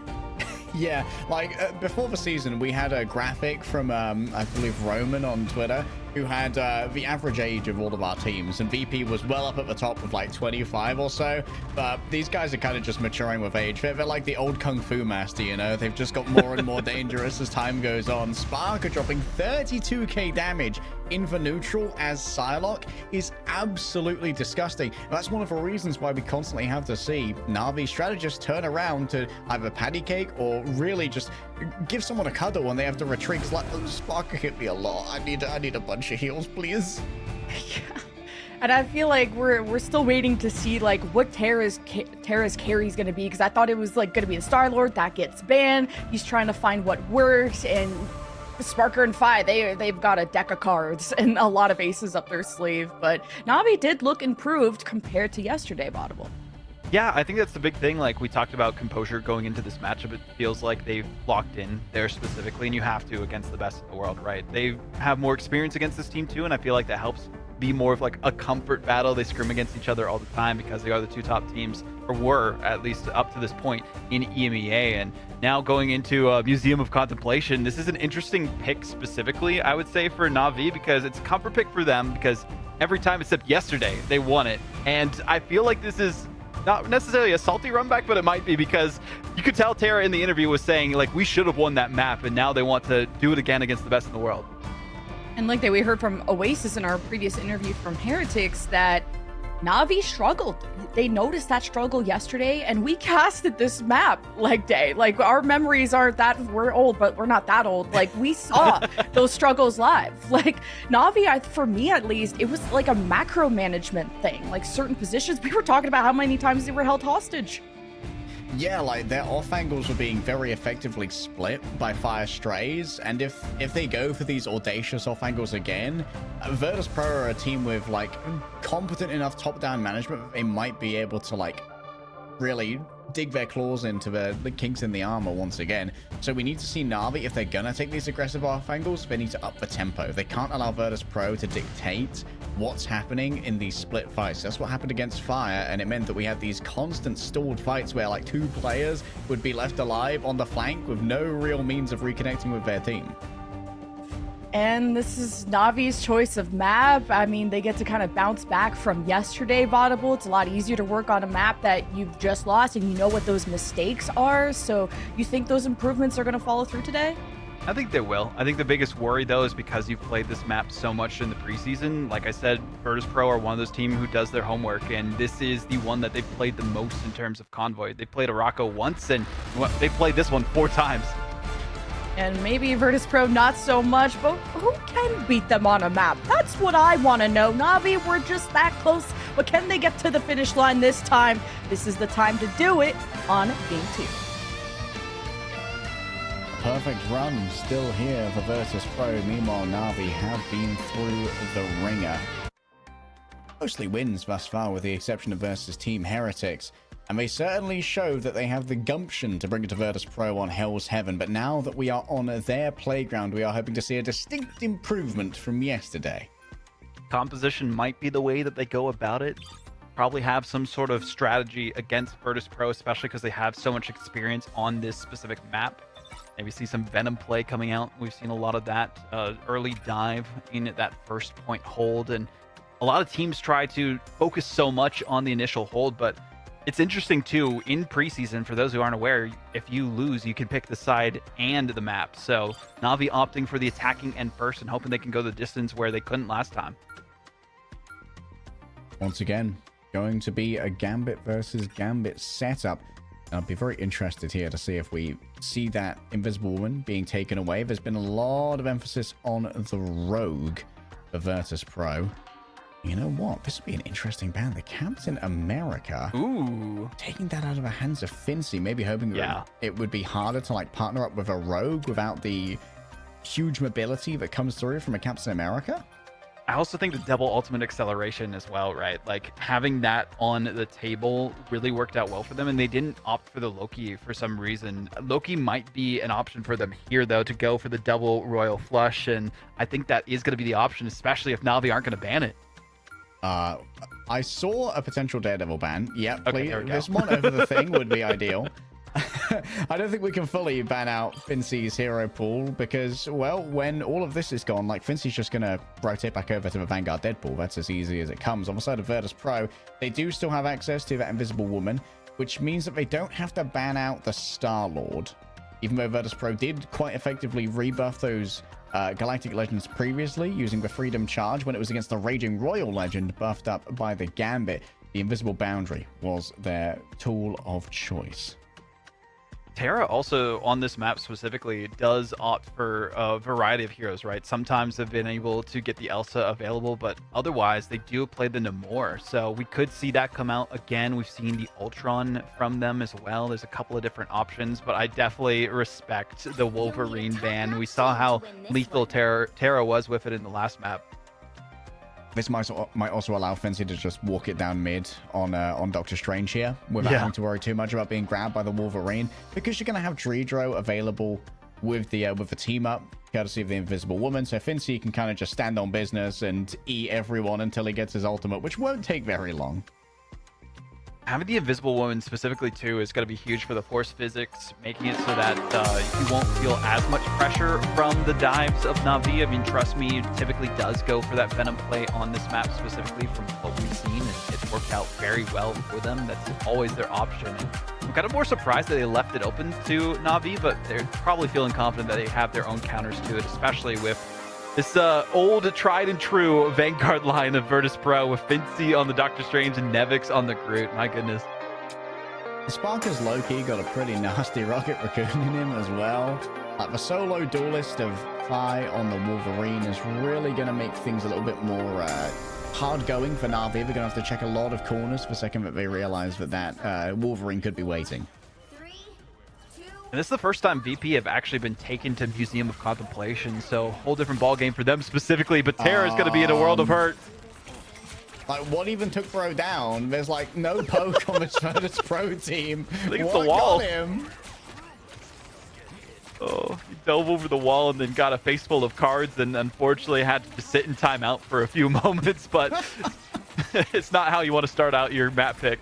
Wait, did he instantly swap over to the Moon Knight? Interesting. Okay, guessing when you see you're up against this triple strategist, you just want to try and build a very quick ultimate. Already 50% of the way there, so trust me, he's been temporarily grabbed, and well, landing in the midst of Virtus Pro is a very dangerous place to be. Great movement, though, from Trust Me to get out of that one with their life intact. But you can see that Fi is already angling for yet another kidnap. Won't have another jump pack this time around, though. A ban hammer taken towards the back. Jerky trying to make something happen towards that strategist line. But as you try and play against these walls, things become incredibly complicated. Now Fincy could just walk forward, ready to once again blast off with the Dark Maelstrom. And it's not just Lemon and I who are blasting off again. It seems like Na'Vi are doing exactly the same. Oh, Na'Vi are having flashbacks to their series against Fire Strays, and the jetpack is available for Fi, and they will go for more and more Pharaoh Leaps and more doom and destruction against Na'Vi. But Terra does have the Hand of Khonshu, and we'll hope that can be used to walk forward with their team. Okay, yet again, another big grab onto Trust Me. I think there might have been an interception there to free Trust Me from the Gret as Fincy rolls on forward, has access to the Eye of Agamotto now, can emerge unseen from the Invisible Boundary. Great cleanse coming through. They need to try and get the stun onto the Gambit. It's exactly where it needs to be. Can Fincy find the finish here? No, the peel is good from the side of Na'Vi. A clobbering time onto Fincy. Purple given over to the vulnerability has made sure that Fincy falls, but he gets right back up thanks to a battle recall called Beacon, and they need to look towards Fi. Once again, playing these corners. It's going to be waylaid temporarily by Rajaro, but all of these walls coming up behind the thing means that healing is difficult to deliver. And despite the frags grabbed here by Na'Vi, Virtus.pro have barely allowed the objective to move. Now it's down to Fate, rolling forward. All of the ultimates are invested here. Sparker's Seer does not last for long, as Sparker's forced to disengage. Last stand across the map. Fi will get Terror, but not much more than that. Fincy's still holding this point hostage, by the way, allowing for everyone else to come on back. It's Saipe in the back. Fi's had their passive pops rolling in towards the Luna. The peel is going to be there. That was chaos incarnate between both of these teams, and eventually Na'Vi ending up as the winner of this team fight. But so much stall from Fincy with the Doctor Strange on the point that people just forgot he existed there for mere moments as the portal play comes in.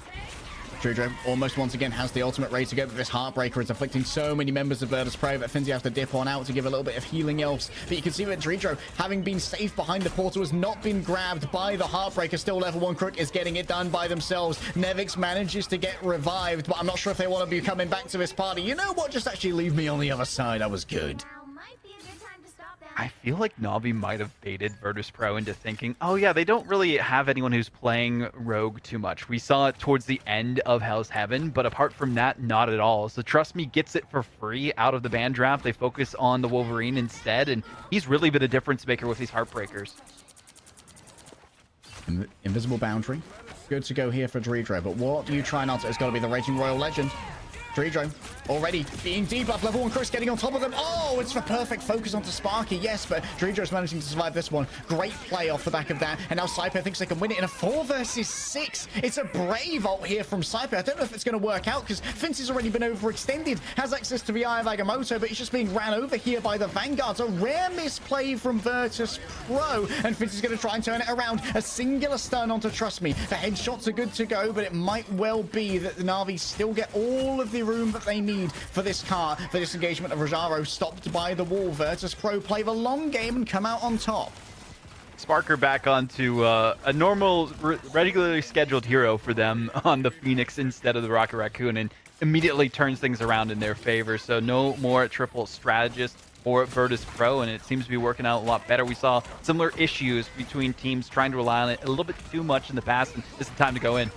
Moving forward with the plushie, can Fincy be isolated? There's so much melee damage going his way that cannot be mitigated. Drudro's got another ultimate already. This guy's absolutely nuts, so by the way. That's so much healing, and Sparker brings all the damage down on top of Terra's head. Was so close to yet another ultimate towards the back. That was quite the delivery that Fi attempted. Taking down Trust Me. Fincy has no mercy in his heart. Level 1 Crook didn't even know what hit him.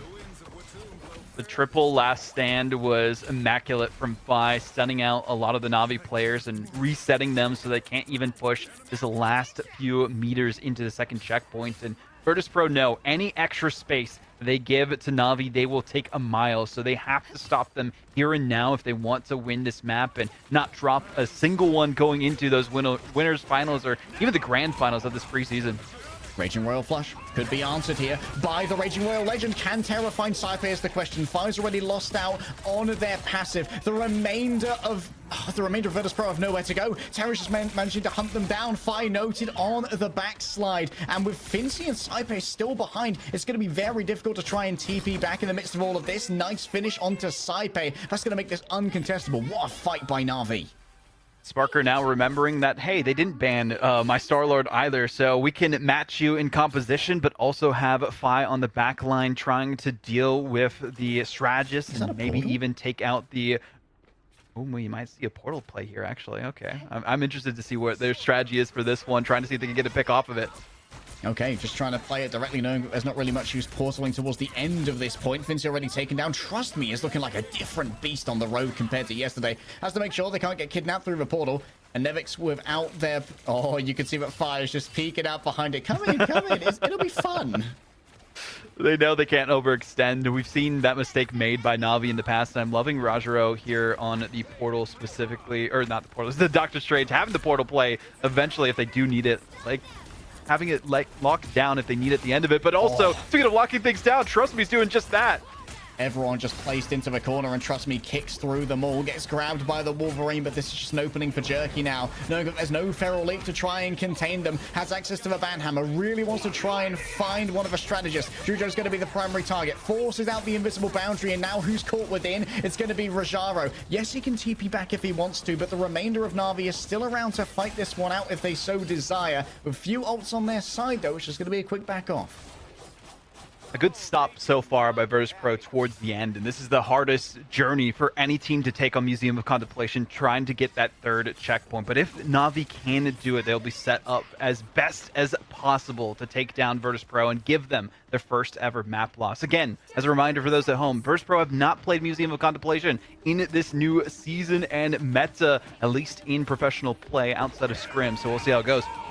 A pair of Raging Royal Legends. Are they going to be used here is the question. Can Saipe be hunted down? Terra's on the hunt. Sparker for now just hiding away. Doesn't want to reveal themselves inside of this little cubby. Looking to be the last note in this symphony and be the closing chord to the song. Terra looking out for their counterpart as they see from above that the damage is coming in. Nice snowflake healing coming on through. It seems like the majority of Na'Vi have managed to just keep Sparker at bay for the moment. The initiative to Na'Vi has served them well as Saipe is noted on the off angle. But for now, all of that pressure is going to be going towards their Vanguard, who might be in a position to try and challenge out this point. A passive pop from Fi as they take multiple players into the spawn. In comes the Iron Megamotive. A stun is good. That's going to be Fate shutting that one down. Rajo gets stunned out of their own clobbering time, down to 50%. And while Trust Me was ready to break some hearts, it's his own cardiac arrest that he needs to worry about. In comes the invisible boundary from Dredro. And while Virtus.pro may have temporarily been on the back foot, it's the coup de grace from Fi and Dredro that puts it to bed.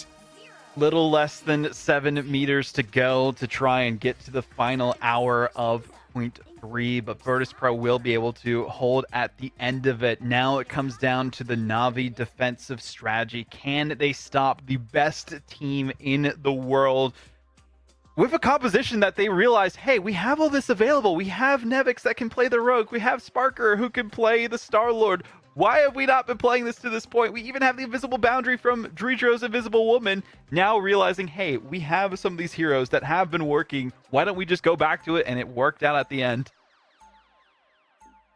The one side, the Invisible Woman is actually having so many knock-on effects to this mirror match as well.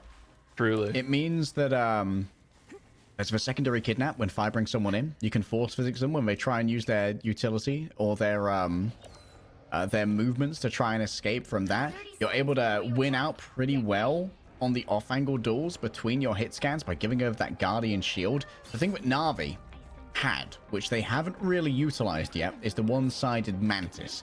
And that's why we're seeing Jerky move along now. This is going to allow Terra to get into another one of these hyper carry positions we saw yesterday.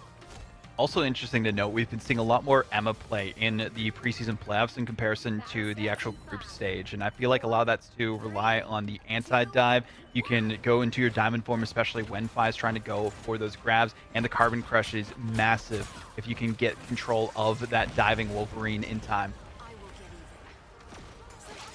Quincy, just raising the shield up here. It seems like it's going to be a little bit of a further back hold from Na'Vi as they want to find space to draw in Virtus.pro so that Trust Me has easy access to their backline.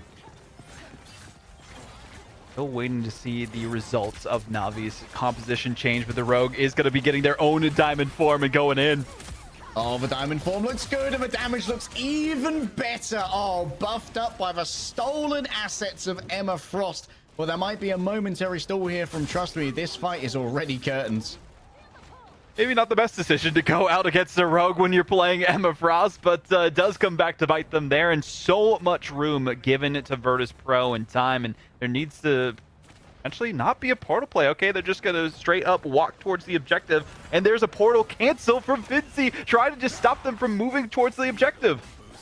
Fi already having used their damage reduction. That might be an important cooldown that's not available later as Na'Vi coalesce themselves towards the point here, walking them down with a big old dark maelstrom. Fincy was unable to afflict every member, though. Is only halfway towards this. Maybe an overextension from Nevix. Oh, nice shot from Jerky. That's the opening that Na'Vi were looking for. As Fincy stunned elsewhere, the invisible boundary is drawn on up, but Na'Vi being triple strategists, they don't quite have the same generation that Dredro does. Level 1 quick needs to make a decision. Do they try and play into this with the extra ultimates? Yeah, they're going to go go for it. For Raging Royal Flush is invested. Saipe's ready to counter-strike if they so desire. Holds on to it. Now plays for second one. And level 1 Crook is going to be chased out as Sparker's buffed on up with the Raging Royal Legend. And he carves through Vanguard, flesh, bone, and all of that alike. Fate noted on the other side. Out comes the potential for a quick eat off the back of its Jeff. Can they be stymied, though, by Sparker trying to hold off the exits? That's going to be Nevix taken down. Couldn't swing back in time. Sparker still in the back. Can you find the spark? It would appear that Fate has indeed found it, and Na'Vi, a miraculous hold at the end of first. I heard what we were saying that, maybe he's not the best Jeff player in the world. Well, he was bobbing and weaving like the best of them in between the boundaries and able to still get the elimination onto Nevix and forcing them to swap back. A beautiful play there by Na'Vi to hold right before this first checkpoint. A lot of time wasted. Offensive falling low. Soul Resurgence ready to go from Jerky.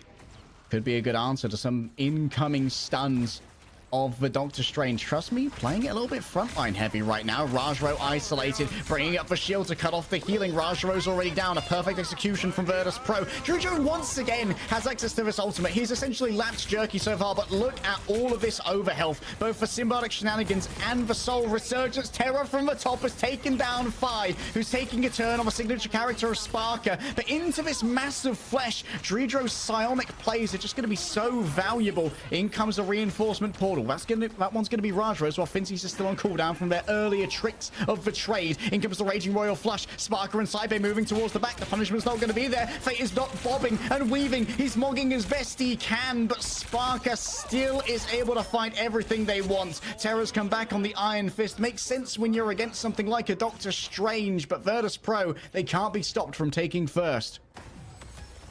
As much time as possible, though, is what Na'Vi were hoping for on that first objective, and they got it. The question is, will it be enough towards the end? Still so much available to Virtus Pro, resource-wise, to take this next fight, especially the Galactic Legend available to Sparker, and Nevix having their own Heartbreaker ultimate. Trust me, could potentially use the Feast of the Abyss, but not many strategists ults aside from their own Royal Flush available to Na'Vi. It could be amplified here by Crook as well. Still has access to a Raging Royal Flush, but difficult to get your claws onto Phi, who's now going to be playing the Ultron up in the sky, constantly peppering down those Encephalo rays. And Virtus Pro, they love their muggings from behind the cart. They just burst out from behind it. Speaking of bursting, Nevix bursting forward now with the Heartbreaker. Multiple members of Na'Vi start to lose out on their ult charges. They have lost out on a little bit of initiative here. Level 1 Crook fairly untouched on this angle. Is going to be able to use the bridge boost to hold up some disparate players. And Fate has taken over the duties of the Mantis here. Has instead allowed Jerky to move over onto the Ultron, using the rage of it in order to heal up their Vanguards. They need to get a rescue onto level 1 Crook, however. Oh, inside of the invisible boundary, it's just so easy for Sparker to find their targets. And once again, it feels like the one-sided Invisible Woman has been such a boon for Virtus Pro. Especially having the team up available to Virtus Pro, right? Fincy's just been enabled so much, and now using another counter portal play, seeing if they can use this to section Na'Vi off from the objective so they can even move forward, but taking a little bit too much time. Do get them split off from their strategists, and this is going to be a tough spot to be in. Oh, the bullying right there onto Rajaro. Never got a chance to even control his character, but trust me, he's done a good job of stalling this one out. Symbiotic Resilience used. Can it be burned through by the remainder of Virtus Pro, though? They can't afford on the side of Na'Vi to lose out on this one, especially with that Feast of the Abyss ready to go. The constant trolling on the objective, moving towards the back line. They really want the Vanguards, but Saipe instantly cleanses the debuff, and now rolling forward with the Blaster Barrage. The damage from Sparker is undeniable, and Na'Vi have managed to rebuff it. They just disengage, utilizing Fate's Soul Resurgence. Virtus Pro a little bit lower on their resources now, and they recapture the car.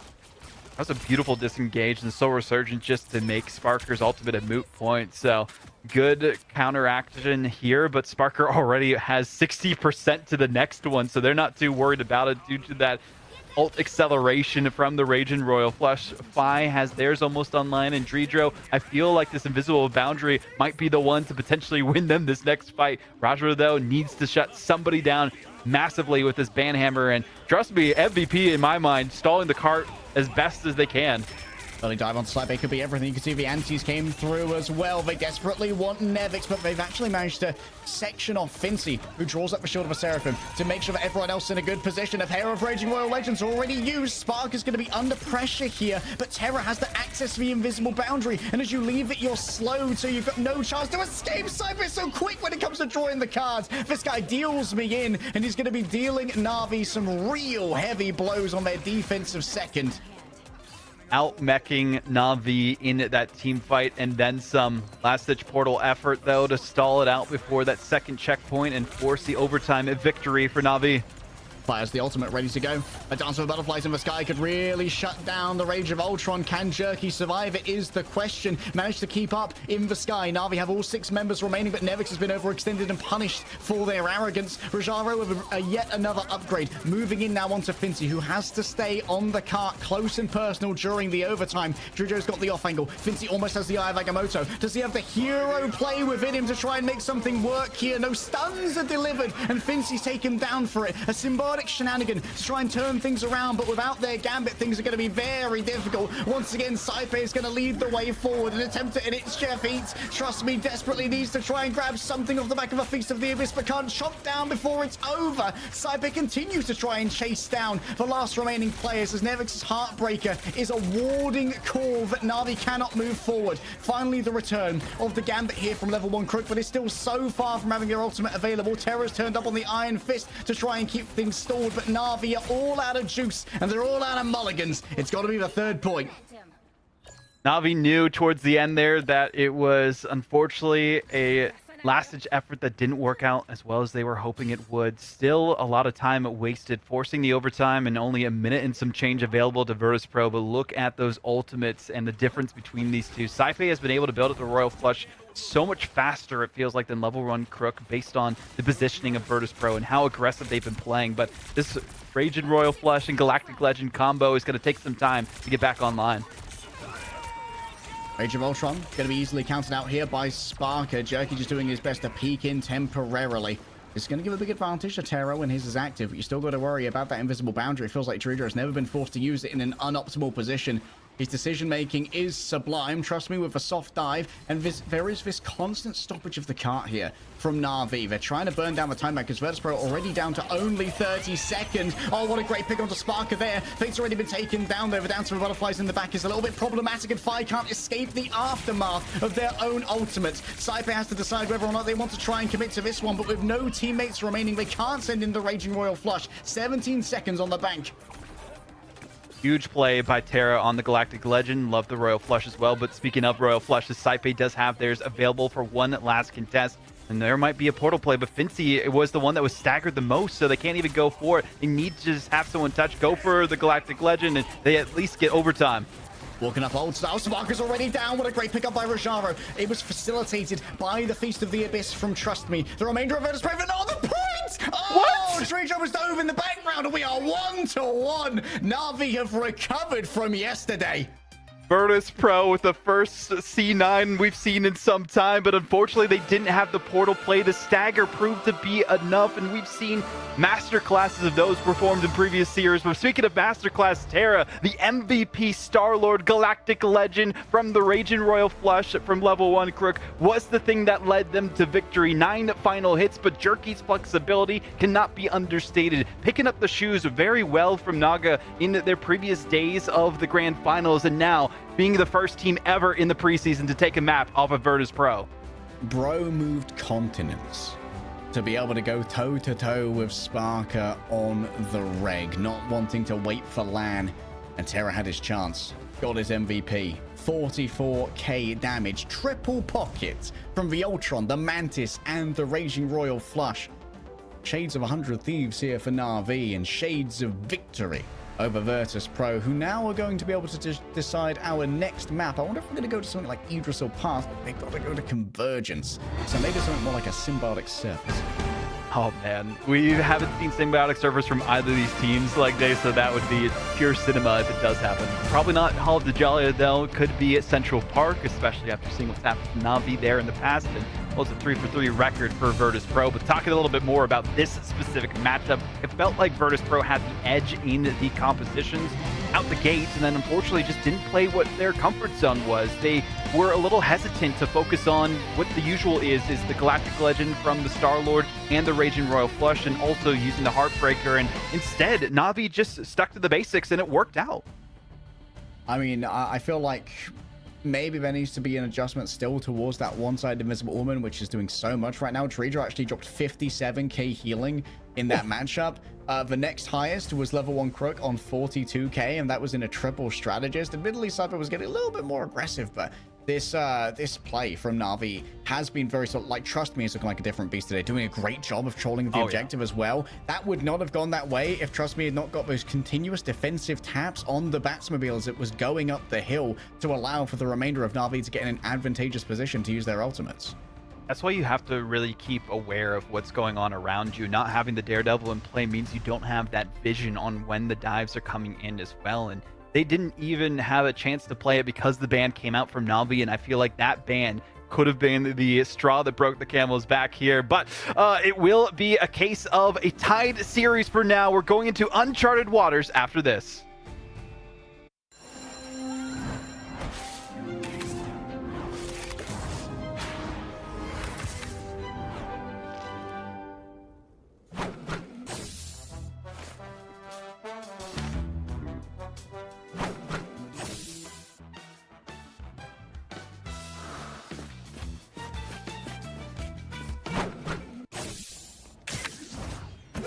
Watch out, they're headed our way! Don't mess with the amazing Spider-Man!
The hunt is on. 1,000 gods!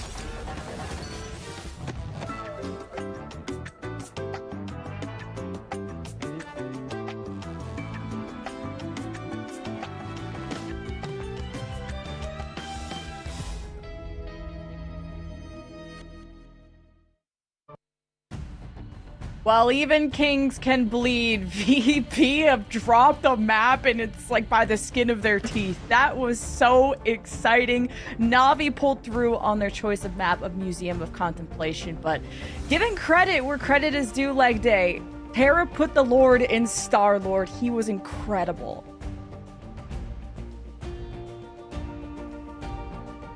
Oh, you're muted. Oh, my bad. You know who wasn't quite in that map? Not like me, Terra, getting triple boost from the remainder of Na'Vi. Jerky giving him the Mantis boost and the Ultron boost. We saw the Mantis boost come through as well. And Raging Royal Flush. Like, so many resources were poured into Terra. And credit to Na'Vi, they managed to adjust their comp on the fly to make sure that they could take that duel against Sparker, which is not easy to do. Now all the resources into him to deliver the 44,000 damage, 9 final hits, and to dominate the lobby. And Terra did so against an invisible woman, which is kind of the scissor against the paper in the rock, paper, scissors. But Vaudable looking at Hall of the Jalia, the bans were also very important. I mean, Na'Vi did their homework. They took out the cab, they took out the DD, and that affected VP.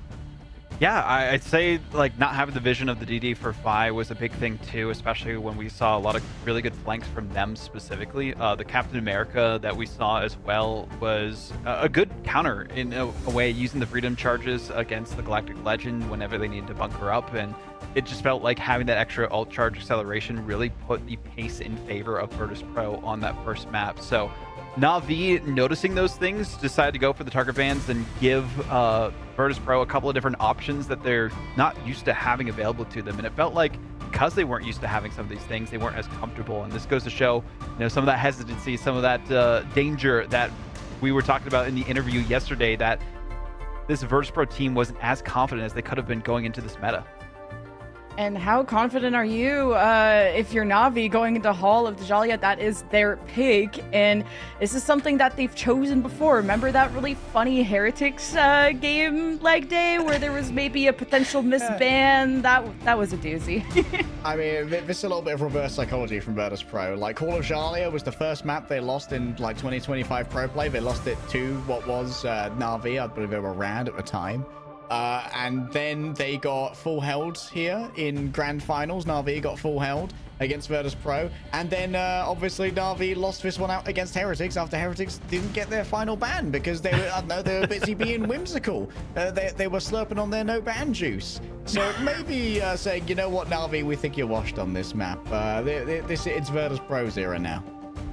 I'm thinking Vaudable, they got to get rid of Terra's Star-Lord. He has woken 100%. up, and you don't want to poke the bear on this one. Well, especially for allowing the Gambit through, like having this Star-Lord, if Terra doesn't have some sort of comfort pick available to him, it really shuts down the effectiveness of this team. You could still do pretty well on the Phoenix, though, on this map specifically, so even if it's not available, that could be an option. Na'Vi, they would be forced to ban a couple of other things if the Star-Lord isn't available to them specifically, but Virtus Pro opting for the attacking side here specifically as they pick the side and the map as reminders. So I'm really excited to see how this one goes, and maybe they're just trying to force a flashback of sorts and mess with the mental of Na'Vi by going to this map.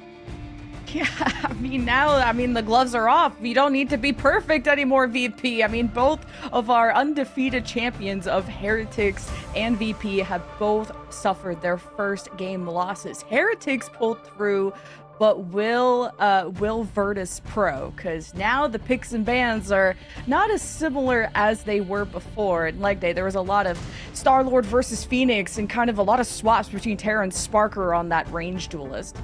Yeah, we even ended up seeing Sparker become the Wolverine towards the end, so it's anybody's game. It is anyone's game. It is a tie series. We'll see on Virtus Pro's Playground, their first map pick of the preseason, what they have up their sleeve. All that for a drop of blood. Virtus Pro are the ones who are bleeding right now, but they have the chance to reclaim their initiative in our winners semis against Na'Vi on their own map pick of Hall of Jalia. Storied location, a storied battlefield for these two particular clans. Yeah, last time we saw Trust Me playing some Venom, then playing some Vanguard Pool a couple of times. Even we saw the Magneto come out for Rajaro specifically. Terra did have that Star-Lord specifically, but the damage boost could not be understated too. So if I am the side of Virtus Pro, I might be focusing on the Mantis ban here as well. Yeah, getting rid of that Mantis. It has been, say, under-prioritized by Virtus Pro thus far, whereas Na'Vi, they are staying strong on their respective Mantis, knowing that a damage-boosted Sparker is a dangerous proposition to go up against, but we've also seen the damage-boosted Terra can do just as well. Once again, the Loki is going to be taken off the field. Interestingly, Virtus Pro have actually had the option for the Gambit Loki multiple times in this series already, but are yet to really opt into it because they think that the Invisible Woman is better. We'll have to see if it is. I still like this focus on the Captain America, though, in terms of the bans, but I don't know if this map specifically is the one to do it. Yes, you can still create some good stalls on the point, and we saw how effective that has been in previous series against other teams, but prioritization seems to be a little lackluster from Na'Vi in the ban and protects, where Virtus.pro are getting one-sided Loki potentially and one-sided Invisible Woman. Yeah, the one-sided invis, definitely something that has been a hallmark of Virtus.pro so far, but nice. Okay, so interestingly on this point, this has a particular use case in that it stops Trust Me from going for a Spider-Man pull at the beginning of the game. So he likes to go for a Spider-Man pull at the beginning of the game and then use a rollout on Venom to get back to the point after throwing himself off the map immediately afterwards. Well, here's that vision we were missing last time from Fi, locking in the Daredevil so that they know when these dives are coming in from Na'Vi. That seemed to be a big difference maker for them. At least give one of their duelists their best in slot heroes, and now turns to the other side, and you're not giving them the Invisible Woman, especially after how it went last go around, because Dredro was such a huge driving force for how close that last map was. But no, instead they're going for the one-sided Vanpool, so it will be one-sided Loki and Mantis available for Virtus.pro. Dredro getting away with the Invisible Woman again. Like, I don't know if you're just very scared of Fincy on the Vanpool, which is reasonable. I get it. But yeah. I feel like Dredro's just been able to do so much so far on the Invisible Woman. Yeah, Dredro is a force to be reckoned with, for sure, on that Invisible Woman. I feel like also having the ability to rock out with the Doctor Strange if you need to with the team up has been really good, especially for those stalls after you have the portal play as well. Looking at the composition, though, for Virtus.pro is very interesting if they're going for some different unorthodox style that Na'Vi might not be as used to. I think they could also be having fun in Spawn, who quite knows. But Na'Vi on the other side of things, Jerky now in the Ultron. We've seen that rocked out a couple of times as well on their side. And I misspoke earlier about the one-sided Mantis, one-sided Loki, but still Virtus.pro feeling content not to play the Loki and go with the double Gambit. Instead, they like to focus on something else, which is the symbiotic shenanigans, potentially. Okay, now they're going with the old faithful of the Doctor Strange and Invisible Woman team up. Now, this is a new breed of triple strategist compositions. Giving up the Luna instead, which does allow you to continue pocketing Terra, but not with damage boost, with the Snowflake instead, knowing that Trust Me and Raja are going to be able to eat a lot of damage to facilitate that healing. Fire's likely going to swap over now onto something that can play from the off angle, indeed it's going to be the Daredevil. Now they'll have the vision to know exactly where the Na'Vi players are going from, especially based on the footage that they have about this map for Na'Vi. They played it really close against Team Heretics, even though it wasn't going the way that they wanted, and already an early pick on the Fate. Yeah, punished for playing on the destructible bridge. They instantly fall down to Terra Firma and the rest of Virtus.pro. When they smell blood in the water, those piranhas do circle. A first tick already given over for Virtus.pro. Spark is somewhat bungled there engaged, but I think it's going to be too heavily punished as Terra moving in towards the Venom. No symbolic resilience remains, so Nevix can't stay in here. Level 1 Crook getting up close and personal with Fi. Winning out an up-close duel against Matthew Murdoch is a bit of a rarity. Na'Vi will happily take that as well and get their Banhammer available to them as well. Level 1 Crook almost even has the Rage and Row Flush available to them. So Virtus.pro, unfortunately, the composition maybe not working out as well as they wanted it to, but Nevix on their side still has the Venom, can dive in when they need to, distract the backline, and I feel like if they focus around that, they might be doing a little bit better here. Okay, drones allocated to the two flankiest members of Na'Vi. Raja is kind of just going to be standing in main with his dual Desert Eagles, pummeling them down, but the remainder of Na'Vi are in this very cowed position. They do not want to give an easy lineup here to Fi or Sparker, as Nevix just going to poke away, building up towards that Feast of the Abyss, which will be a critical opener of the tin can of that backline. And speaking of tin cans that are opening, in comes the Raging Royal Legend. Can Cypher get away from this one is the question. Peeks out a little bit too far. Doesn't have the Bayou Bash that they were looking for, but you know what? The accuracy means that they're not going to be overly damaged by the Banhammer, but Fate on the off angle with the Isart is able to do plenty here. Fincy is going to be temporarily waylaid by Trust Me, and Virtus.pro still have a couple of players in the back who could be hunted down here. This is danger close. Danger close, but they did get some percentage at least. Eventually, they're just going to go forward and try to reset completely, which I think is a wise decision here. You used your Rage and Royal Flush. It didn't work out as well as you would have liked, but it did bait the one from level 1 Crook, and saw that Na'Vi had theirs so much earlier than Virtus Pro, which is why the Patience game came out from them. So now that they have the advantage of ultimates a little bit, they'll be able to rally behind it. All right, Rage of Ultron goes first. Perfect tracking by Terra onto Saipe. And now you got to think about the next fight, to be honest. With Saipe down, this one might be cooked. Hello. Trying to turn it around. The Dance of Butterflies in the back, but Sparker found all of Na'Vi all together. So many ults are going to be invested here from Virtus Pro. The Alpha Strike is coming forth. Trust me, it's given over a bunch of additional HP here. And of course, inside of a Fate of Both Worlds for healing is good. Virtus Pro just dumped so many ultimates, but they didn't have Saipe to back them up, so they couldn't have the healing debuff. Tough spot to be in for VP, but they are going to continue to push towards the objective, using the Meteor M to maybe engage, but also push people off that point and get some extra percentage. Still contest coming through, though. Saipe found on the off-angle. Jerky is responsible for this one. Reigns above it all, giving out all of the drones. There's plenty of healing that's going to be pouring out of this Ultron, and Virtus Pro, with 30 seconds remaining, are kind of floundering. They're not going to have access to any ults for the remainder of this. Na'Vi have studied the record books and are making up for their past mistakes. We saw in Museum of Contemplation they struggled. Now they have locked in on that map. This one as well was a pain point for them during the group stages, and they have learned to shore up all of their weaknesses, patch the gaps in their Ironwood defenses, and now are proving to be a menace against Virtus Pro.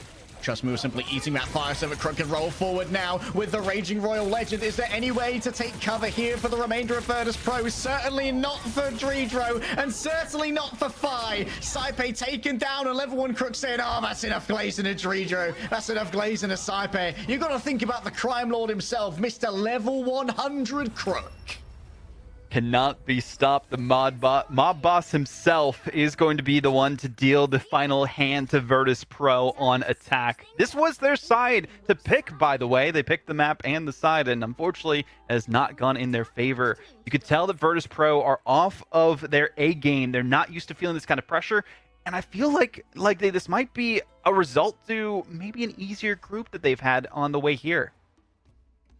I mean, it's arguable, right? With Rad, the second place in the group, going down 3-0 to Shikigami in the second versus third seed quarterfinal of winners. I believe Virtus Pro, they can still hold this, but Na'Vi are looking incredibly good. I think that also they've shown great discipline. We saw Trust Me kind of just sitting there, eating damage, allowing for level 1 Crook to get that ultimate for Raging Royal Flush for the final fight. Virtus Pro, they got a little bit overexcited. They dumped 4 ults at once into a Fate of Both Worlds and a Freedom Charge. So there's no real way to destroy Fate through the healing of that and the bonus elf that was given over by Trust Me. I think that Virtus Pro probably could have done a little bit of a better accounting job when it came to how they were spending. I do gotta give credit where it's due. I mean, shout out to the analyst for Na'Vi, Sky, specifically had some stuff cooked up. I asked them, and they were just looking for the win here today. And, well, we've seen more than enough in the ban phase against this Virtus Pro team. They seem to have them read. The Captain America and Mantis focuses, and then also the one-sided Vanguard pool has been a big boon for Na'Vi, but they need to clutch up here and at least get some percentage to close it out and get the advantage in this series. Fancy. Just going to poke around in main for now, an exchange of poke between the two sides. Level 1 Crook's already falling low. The same for Fate. I think that maybe Saipe managed to find an angle there to get the anti-heal onto them. The cards are drawn, but Na'Vi are yet to fold, continuing to press on forward undermanned. And this does mean that Fate's going to have a lot more trouble building up towards their own ultimate, but whatever slack can be given is picked on up by Crook here, which means that they're significantly ahead of Saipe. Speaking of significantly ahead, we have Roger already having the ultimate available with the Banhammer. I believe we may have thrown it over onto Terra, or rather onto Sparker. But Darren Saipe's down. This is a big opening here for level 1 Crook, and Fate being down again means so much of the healing is going to be falling upon the Gambit once more. And the little body block coming through. You got to start worrying about presence on the point already. That's why Fincy's playing on the corner, surrounded by members of Na'Vi. Virtus Pro thought they could turn it around here on Hall of Jalia, but it's looking incredibly improbable now. Sparker's already down. Jerky's channeling the Rage of Ultron, and Na'Vi had everything they needed to make that go even further. 2-1. The midnight bell is starting to toll against Virtus Pro, and Na'Vi are here to collect 2 maps in a row, one away from usurping the current world champions and proving that they are the better squad on this meta.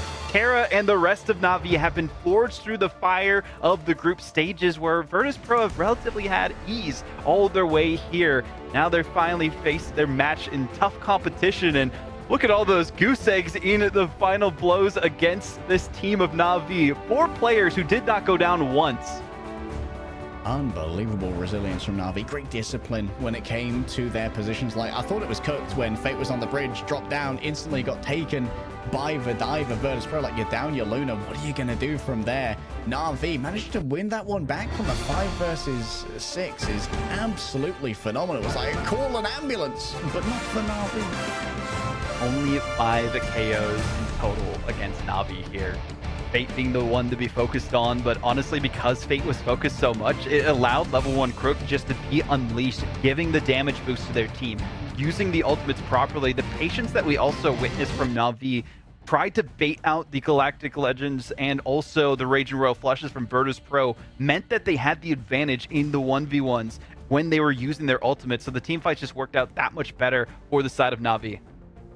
I mean, I'm thoroughly impressed right now with Na'Vi. Like, we're wondering if they were going to be able to get together after their fight against Fire Strays, where they did win 3-1. Fire Strays look kind of better than Virtus Pro. Supposed to lose that map. I mean, Virtus Pro right now, they still have their own map pick, but if this is going to go to a 5th map, if Virtus Pro can get it done on their own map pick, it is going to be it's going to be an uphill battle, because then Na'Vi will get to pick our 5th map. 1 map away from Na'Vi pulling off the upset about our reigning world champions. Virtus Pro look to rally back and force a map 5. We'll see if they can do it after this.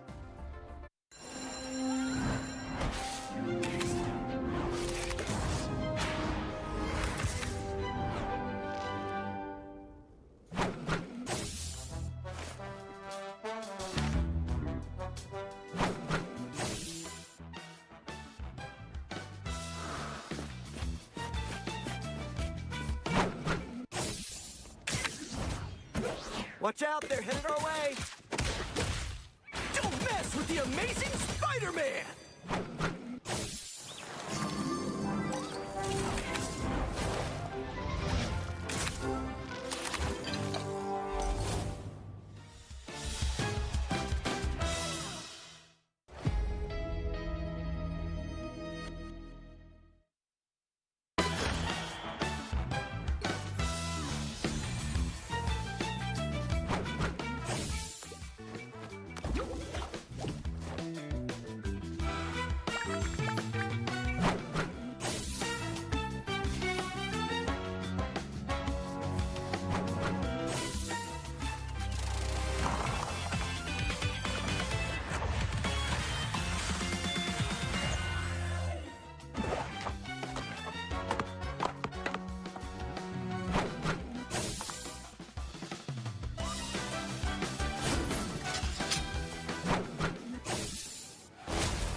The hunt is on.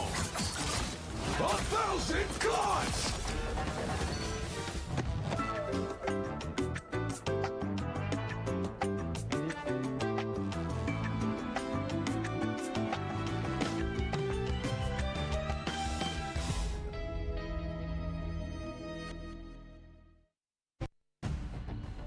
Na'Vi look unstoppable. They win that last map with 3 minutes to spare after full holding Virtus Pro World Champions on their map pick.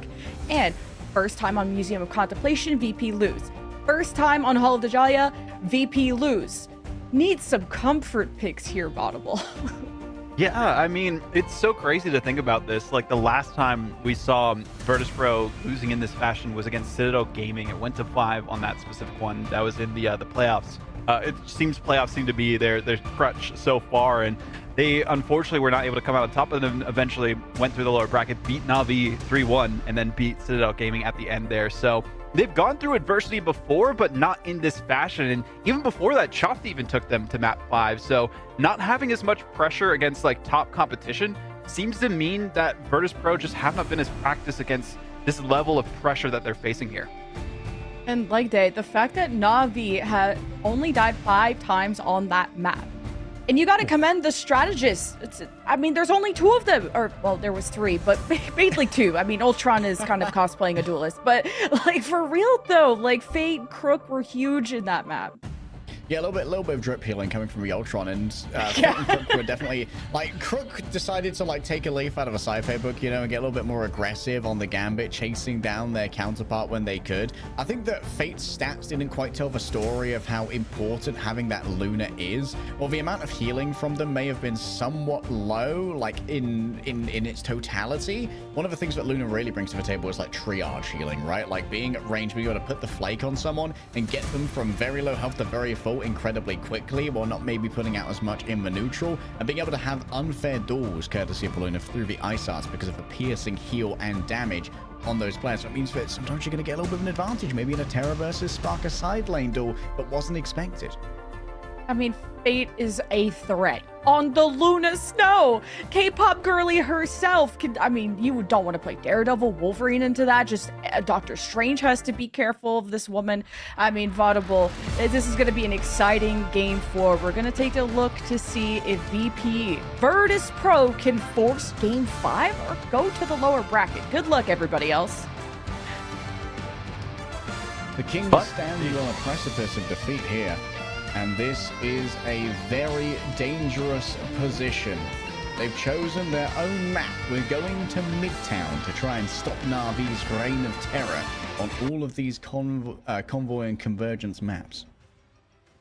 This is a map that hasn't been played by Na'Vi as well here, like Day. We've seen so many different compositions on different maps, specifically for domination, and you know, a couple different looks on convergence. But in terms of convoy, Araco and Museum, those are the 2 we've seen from them so far. Virtus Pro, they've played it once, they've won once, so they're looking for an old faithful, and they have a lot of footage on this specific map in different metas. The big thing is, can the ban phase go in their favor this time? And there's been so much targeting them, and I feel like a good focus here as well is because Na'Vi have to be on the defensive side, so they can only ban so much. I mean, I'm thinking that Na'Vi are probably going to go for that cat ban again. It served them very well thus far. And Virtus Pro, maybe they pivot into, if they don't want to play the Invis, they could always play the Loki, whenever Juju's pretty good at Loki themselves. Once again, they're hoping to at least have the one-sided Invis in their back pocket, but I don't know if we saw Druida actually play it on the previous map. I think they were more playing Jeff on the offense, which didn't serve them incredibly well. That's been the problem. I feel like a lot of these comps for Virtus Pro have not been working out in their favor, and they haven't found their comfort zone against Na'Vi. The adaptation that you know, we heard from Oasis having to be so flexible in this comp has been a struggle, but finally we do see another Mantis ban coming out onto Na'Vi. They've been doing a really good job with the damage boost, but they didn't even need it last time. They had the Ultron in their pocket, and that was good enough. And the Star-Lord specifically, I'm so shocked that we haven't targeted that once. Yeah, just continually allowing it to fall into the hands of Terra. But to be fair, like, maybe they don't feel so bad about it when they know they have the invisible boundary active and available. Last ban will come through here for the side of Na'Vi. Wouldn't be surprised to see the Daredevil get taken away. The thing would be a little bit of a niche pick, but one of the things that Virtus Pro really looking forward to here is having their Vanguard Deadpool back, because it means that they can actually soften up strategists before the dive occurs and the Thing ban comes to. Admittedly, Virtus.pro do have a long and motley history of playing Thing on Midtown. This is where they've played it the most, as far as I'm aware.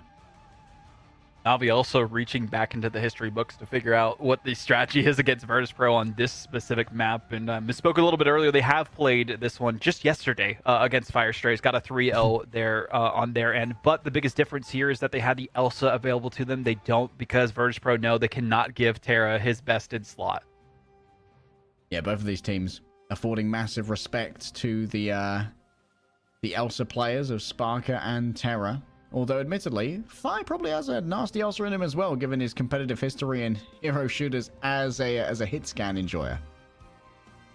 I also do like this look from Navi. I'm curious if Crook, gonna be sticking with that Gambit. Jerky, the rotations that we've seen from them in terms of the flexibility of hero pool, right? We used to just see them play the same heroes as Terra has been in this preseason. Now they've been taking up the role of Naga, who used to be on the roster, playing that triple strategist for their team. And I really love this kind of brawl style that we'll be able to see from Terra and the White Fox from Jerky. Okay, so here's one of the things that the Thing ban's going to do. It's going to mean that you don't really have an easy swap into Terra here. Your Vanguards are just going to have to suffer, unfortunately. As you say that, though, they do have the spawn break composition, the bread and butter of the Strangling Prison, and also the Hand of Khonshu we've seen time and time again on this map, and the freezes are going to make it a little bit more difficult for them to build it up as quickly. Oh, the Sparker on Moon Knight's a little bit of a rarity, but of course, a touch more common here on Midtown for all teams that assume it, as it is great for that spawn break. Saipe just burning up a bunch of cards here to keep people healed on up. Virtus.pro only using 2 strategists here for 3 Vanguards, and also make sure that they're going to be able to outpace the ultimate of level 1 Crook. A bit of a change up on defense compared to last time we saw Navi on this map specifically. Had some more Ultron focus, and instead are now going to see what they can do here. All right, Hands of Khonshu dropping on down on top of Rajaro. Terra's already been taken down. Virtus.pro found their opening, and that came off the back of Fi already using their ban hammer as well. Navi probably going to swap over here. Do they want to swap for a portal? They're so close to ults. It doesn't seem like that's the option that they're going for. Instead, we are going to have the Vanguard pool come back out from Rajaro. I feel like that's a better option than the play that we saw from the Thing specifically. Trust me, though, sticking with the Groot, going for the Strangling Prison. There is the Ultra I was talking about from Jerky that we saw last time.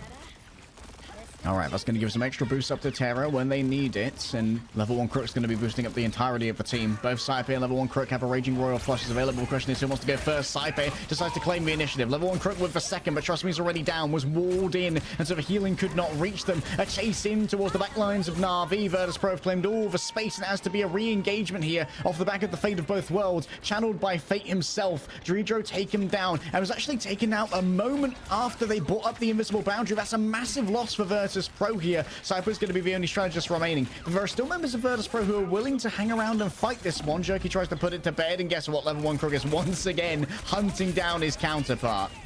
The extra damage that Terra has with the Rage and Royal Flush and also the Ultron drone just makes it so difficult for Dredro to stay alive in those invisible boundaries. And that's the second time in this series that we've seen it just not work out in their favor. So that combo is going to continue to be something that you have to worry about every time they ult.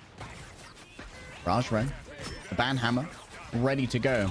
It's going to be mirrored here by Fi as Jerky already having popped for Rage of Ultron. Virtus.pro take cover for now, and they simply accolade all their fire onto Jerky, who can't deal with all of the accrued damage that's put towards him. Trust me, almost has another Feast of the Abyss going in towards the back. Would really like Dredro, but Sparker is on it when it comes to the peel, forcing the Symbiotic Resilience to be used in response to the damage coming through. Heartbreaker starts to shut down the ultimates, and Sparker reigns above it all, trying to find access to level 1 Crook, who's going to need to Bayou Bash away, but I don't know if he's really got a path to safety. Trust me, tried to intercede on behalf of their Gambit, but it was thoroughly punished. Nevix towards the back begins kicking through onto Fate. Doesn't even need to steal that one. Instead, will grab Ultron, and there's nothing to suck from him, but there is going to be plenty of pain, which is given over thereafter.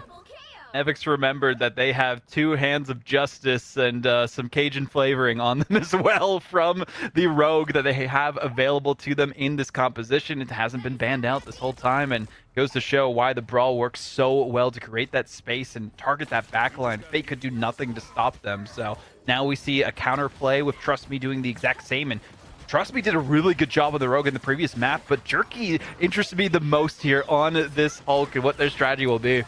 All right, the Jerky Hulk hasn't been great so far, forcing out the invisible boundary already. Fincy just holds up the shield to shield up everyone behind them. It gives over a little bit of additional survivability. Level 1 Crook falling low. One hit would do it, but it seems like it's not going to be delivered. Level 1 Crook just about manages to squeak away. Fincy just stands on the cart, ready to open the Eye of Agamotto.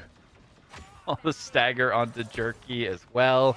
Not where they want to be. They're going for the counter portals to stop them from moving it through towards the objective, and taking their time on this too to see exactly where there might be a flanking around and positioning.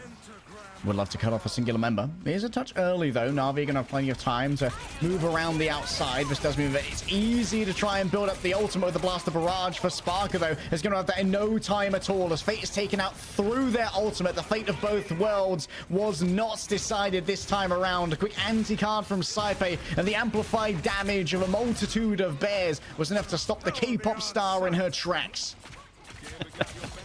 Unfortunate for Na'Vi, it doesn't seem like any composition that they can pull out of a hat has been working, and they need a new wardrobe and fast. The costume power is not here for them. Jerky now pulling out the Star-Lord and Terra, focusing on the Wolverine, but instead opting to just forgo the Raging Royal Flush combo and go for the Psylocke, which we have seen some good usages of the Dance of the Butterfly with the Royal Flush, but will it be enough? Time will tell, because Virtus Pro seem to have things locked in on Midtown. Na'Vi desperately pouring in the dark, looking for an answer. Terra already 70% of the way to the towards their own ultimate, but having had their passive pop, the healing's not going to be there. The Spirit Sanctuary was a little bit too far back. Raja has already been taken down as well, and Jerky just gets blasted against the wall by Saipe. Not how you want to go down whatsoever. So Fincy having the time of his life, and just goes to show how good the one-sided Invis is. We've seen in every other series today that Invis has typically been a priority ban for most teams, and this is the reason why. You cannot allow Doctor Strange to have some extra heals and their own CC, and this is, again, patch 7. There's no tenacity available for you. Terra has the answer to the invisible boundary, though. A nice last stand to try and drag them out of that ultimate could be everything. The Heartbreaker opens up here from Nevix to try and suck away some of that ult charge from the members of the VP defense. But level 1 Crook is undeterred, brings out the Raging Royal Flush, moving towards the back. Have they managed to grab Judah out of the ultimate? Yes, they have! Terra understood the assignment and gets an A+ on that one. Na'Vi cash in their bank, and they get rewarded for their ingenuity. Pass the skill check with flying colors, but will it be enough to stop Virtus Pro? Even with how much time is remaining if they full hold here, there's a long distance to go on Midtown where a lot of teams have been completely full held in the past, and Na'Vi have their work cut out for them again. Last time they played this, they 3-0'd themselves, so uncharted waters for them lie ahead, and it's going to be a bumpy ride against the best in the world. Few means of stopping Fincy's ultimate. It's going to have to be a freeze from Fate, or some kind of interceding from Trust Me. Raja is already here, ready to fight. In comes the Dancer with Butterflies towards the back. It seems like the damage is being shed out effectively between the members of Virtus Pro, and Jerky's disengagement is going to be shut down by Tridro. The remainder of Na'Vi were unwilling to commit to that fight. They got some bad juju from it, and so Jerky was left high and dry with no means of getting out of there, and attempted to grab, and it's Fincy towards the back. Level 1 Crook actually gets taken down through the fate of both worlds that was channeled by their co-strategist, and now Virtus Pro have started moving forward with the cart, have an Eye of Agamotto ready to open. No ults to their name. Level 1 Crook is 25% away. Na'Vi desperately need to try and survive here, but they're going to be doing it down. One duelist already towards the back. The freeze is good from Fate, but still the Ice Arts will wake up the sleeping wizard, and level 20 is going to be achieved soon here by this wizard. Still level 1 Crook. No, he just got 100%. It's a perfect play from Sparker, but Fate's come out on the Rocket Raccoon. The resurrection's there, and that means the Raging Royal Flush can try and turn this one around. Trust Me fell out just before they got the Heartbreaker. No resurrections this time, but Terra and Raj are looking to try and resurrect all the chances that Virtus Pro had of trapping this one. Where did he come from? What is Terra cooking over there? The invisible boundary drawn on up. Jerky starts to channel a portal. Don't know what he's quite cooking in the middle of this one. Out comes the Heartbreaker. The ults are being taken away. The hopes of Virtus Pro are fading as they are stalled just out of a 3rd point completion. Rocket Raccoon is viable is all you need to know from that one, baby. The BRB brings them back into the fight with new wings and wind under their sails to move forward and at least stop them before the final capture. This is the final hour for Na'Vi. They just have to get to the end of the road here in Midtown, and they will be moving on to the winners finals for a rematch against this Team Heretics roster that 2-0 swept them in the group stages. They got to focus on this one first, though, Leg Day. Not want to go to a map 5 against a team such as Virtus.pro.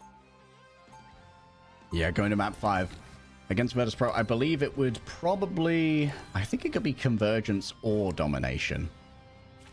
And Na'Vi are probably happy with either of those. Probably don't want to go back to Domination, where Virtus.pro seem to have a distinct advantage.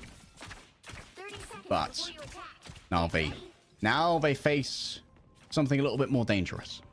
The defense of Midtown, which is probably one of the most defensible areas in the game. We commonly see holds on both first and second point here. Third point is rarely visited. It just goes to show how good Virtus.pro were doing with their push initially.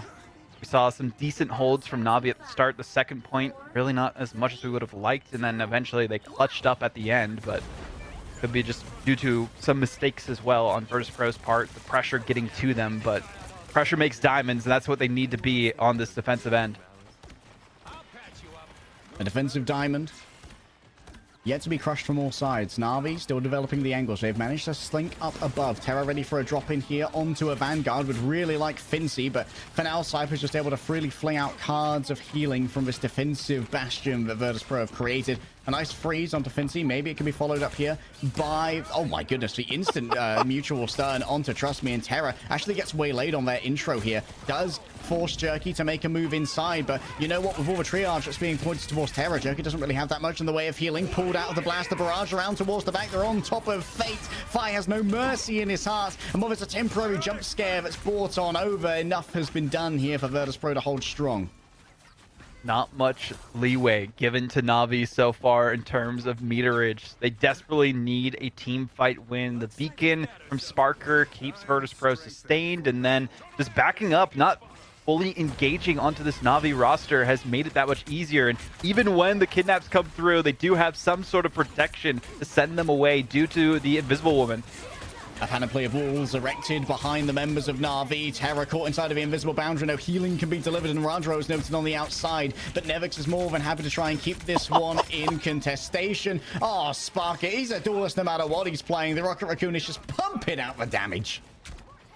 Talked about how good the Rocket Raccoon was towards the end. Well, now we see it at the beginning here for Virtus.pro on defense. More and more time, and knocked off the clock, and ever closer we edge to that map 5.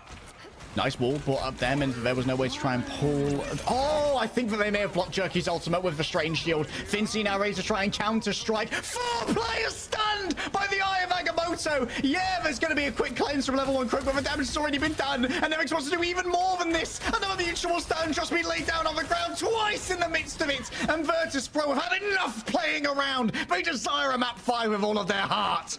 Nevix proving that they are one of the best rogue players in the world for a reason. It doesn't matter if they're the one who gets stunned out as well, because they're able to shut down and Trust Me before they can even engage and go towards the backline, protecting them perfectly. And with all these ultimates available to Virtus.pro, it's just a matter of time for another team fight win.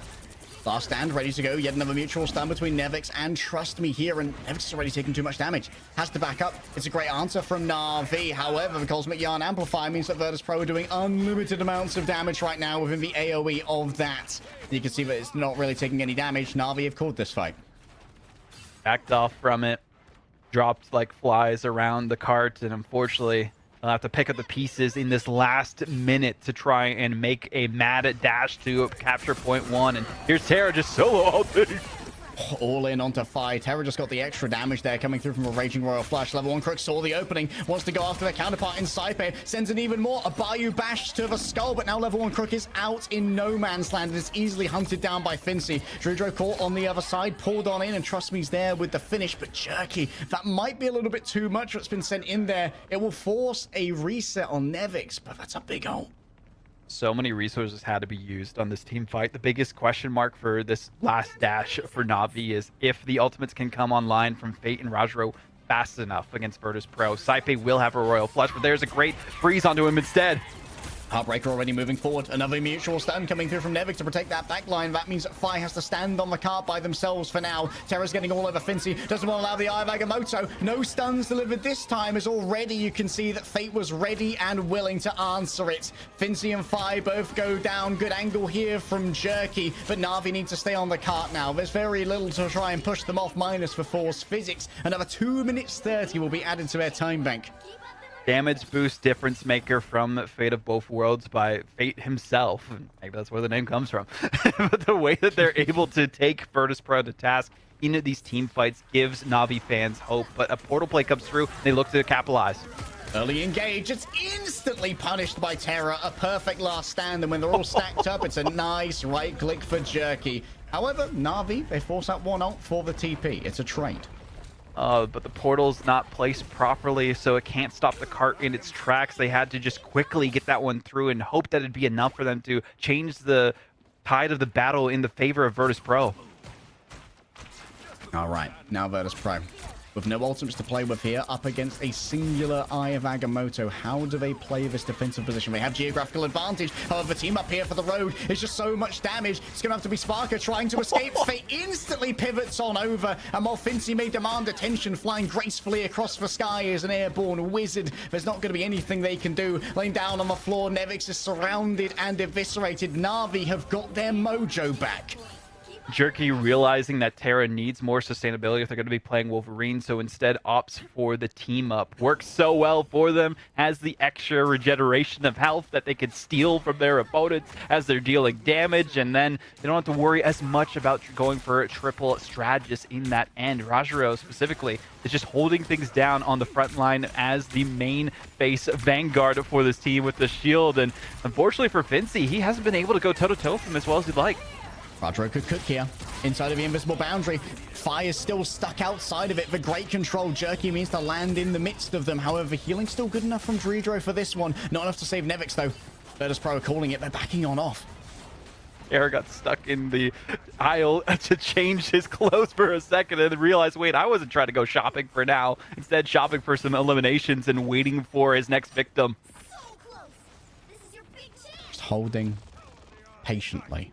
Na'Vi want to be able to spring their traps here. Fi moving in towards the back line. He's over on the Daredevil. The damage is going to be good here from the Raging Royal Flush. It's an all-in engagement from Virtus Pro. 3 ults for the victory, but now they have stability against Na'Vi.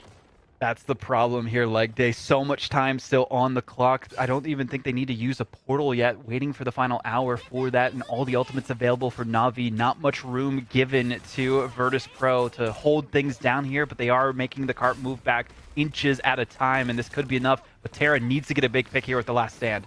Now we have ults for days. You can see that Fincy is giving over a little bit of space here to make sure that they're not the one to be grabbed. Terra ready to move on in. They've invested heavily. A big pull here from Trust Me could be everything, but they're trying to get on top of it. Fincy's trying to act proactively here. All of the ultimates from Na'Vi are popped up once. Virtus Pro find themselves stunned and obliterated. The devil might be let out, but they put the bear in the cage. Na'Vi win 3-1. Virtus Pro have not lost a series since the playoffs in Stage 2 of EMEA before the Grand Finals, and now they have finally met their maker. Na'Vi bringing in international talent in Terra, the Canadian raging on, the Wolverine himself, unleashed with 2 claws, dug into the competition, and now proven to be the better squad. Na'Vi move forward, reclaiming their former glory from the mid-season finals, and make it into the winners. We'll see them against Heretics tomorrow. Lore accurate Wolverine, minus the fact that Terra's like 6'2". I'm assuming that Lemon is flabbergasted on the other side. Let's see what she has to say about this. I mean, absolute cinema. Chat and everyone watching, you were here for the first 2026 loss of Virtus Pro, and I don't even remember the last time they've ever lost a game, let alone a series.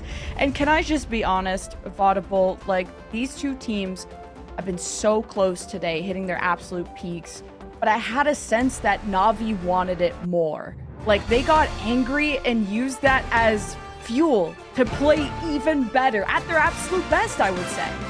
The rage meter was maxed out for Na'Vi going into this series. They had a lot to prove. They said going into the playoffs and even the preseason that They wanted to be the dominant team in EMEA, and if they continue performance like this one, they will be unstoppable. I worry for Heretics, who also went to a map 5 themselves against Shikigami.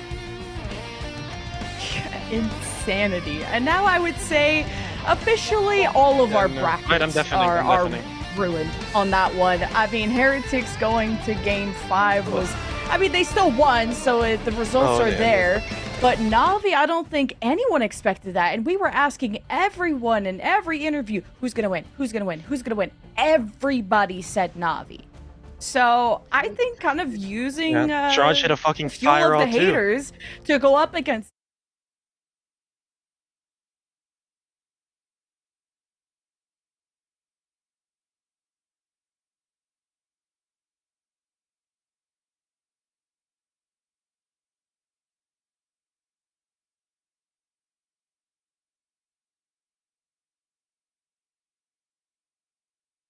to integrate, but it felt like they finally hit their stride and they really got one over on Virtus Pro. Like, they had some really innovative bans as well that other people haven't been considering versus this team. Getting rid of a cap and getting rid of a thing so that there was no good swap into the Wolverine was some great innovation. And there were so many key moments. You could tell Vaudable that everybody brought their A game, but also like deeper into the strategy book. If there were secrets to be held, they all came out today, from the triple vanguards to rocket revives of the day. Like, I could have a montage on that. I mean, there are so many huge pop-off moments.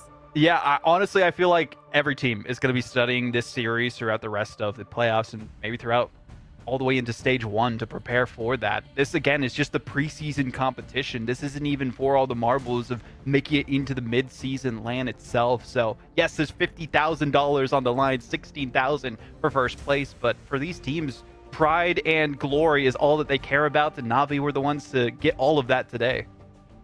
And with this unfortunate loss for VP, it'll be a blessing because we'll see them rematch against Rad leg day, and like that was really cool. And I think what's even cooler is an interview from the man of the hour, the one that wanted this win more than anyone else. We have Tara, I believe, on the line, so we'll go and say hello to him live from the attic if he's ready, but maybe he's not.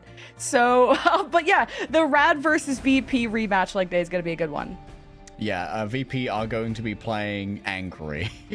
That much is assured. Like, I can't wait to talk to Tara about this series because, there were so many ups and downs. There was a lot of support that was given over as well. And Tara managed to, have some really well-crafted fights as well. And the play on the Wolverine was just sublime on Midtown. It felt like Virtus Pro were constantly scrambling for an answer.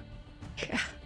And then you got Shikigami versus Fire in that other lower bracket match. I mean, Vaudable, it's going to be a heartbreaker to even say goodbye to one of those teams, let alone two of them. And then we have Heretics versus Na'Vi.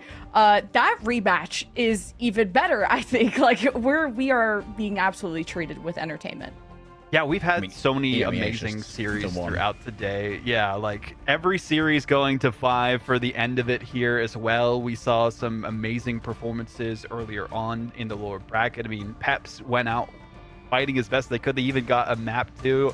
Honestly, I think the big thing that we could take away from this is nothing is certain in terms of who's going to win these series. Even Heretics, one team fight could have gone the other way. We would have seen Shikigami versus Na'Vi facing off against each other in the upper brackets. So this just means, prediction brackets, if you get it right, congrats to you. You're some sort of Nostradamus out there. But I think for the most part, most people could agree that theirs are broken at this rate.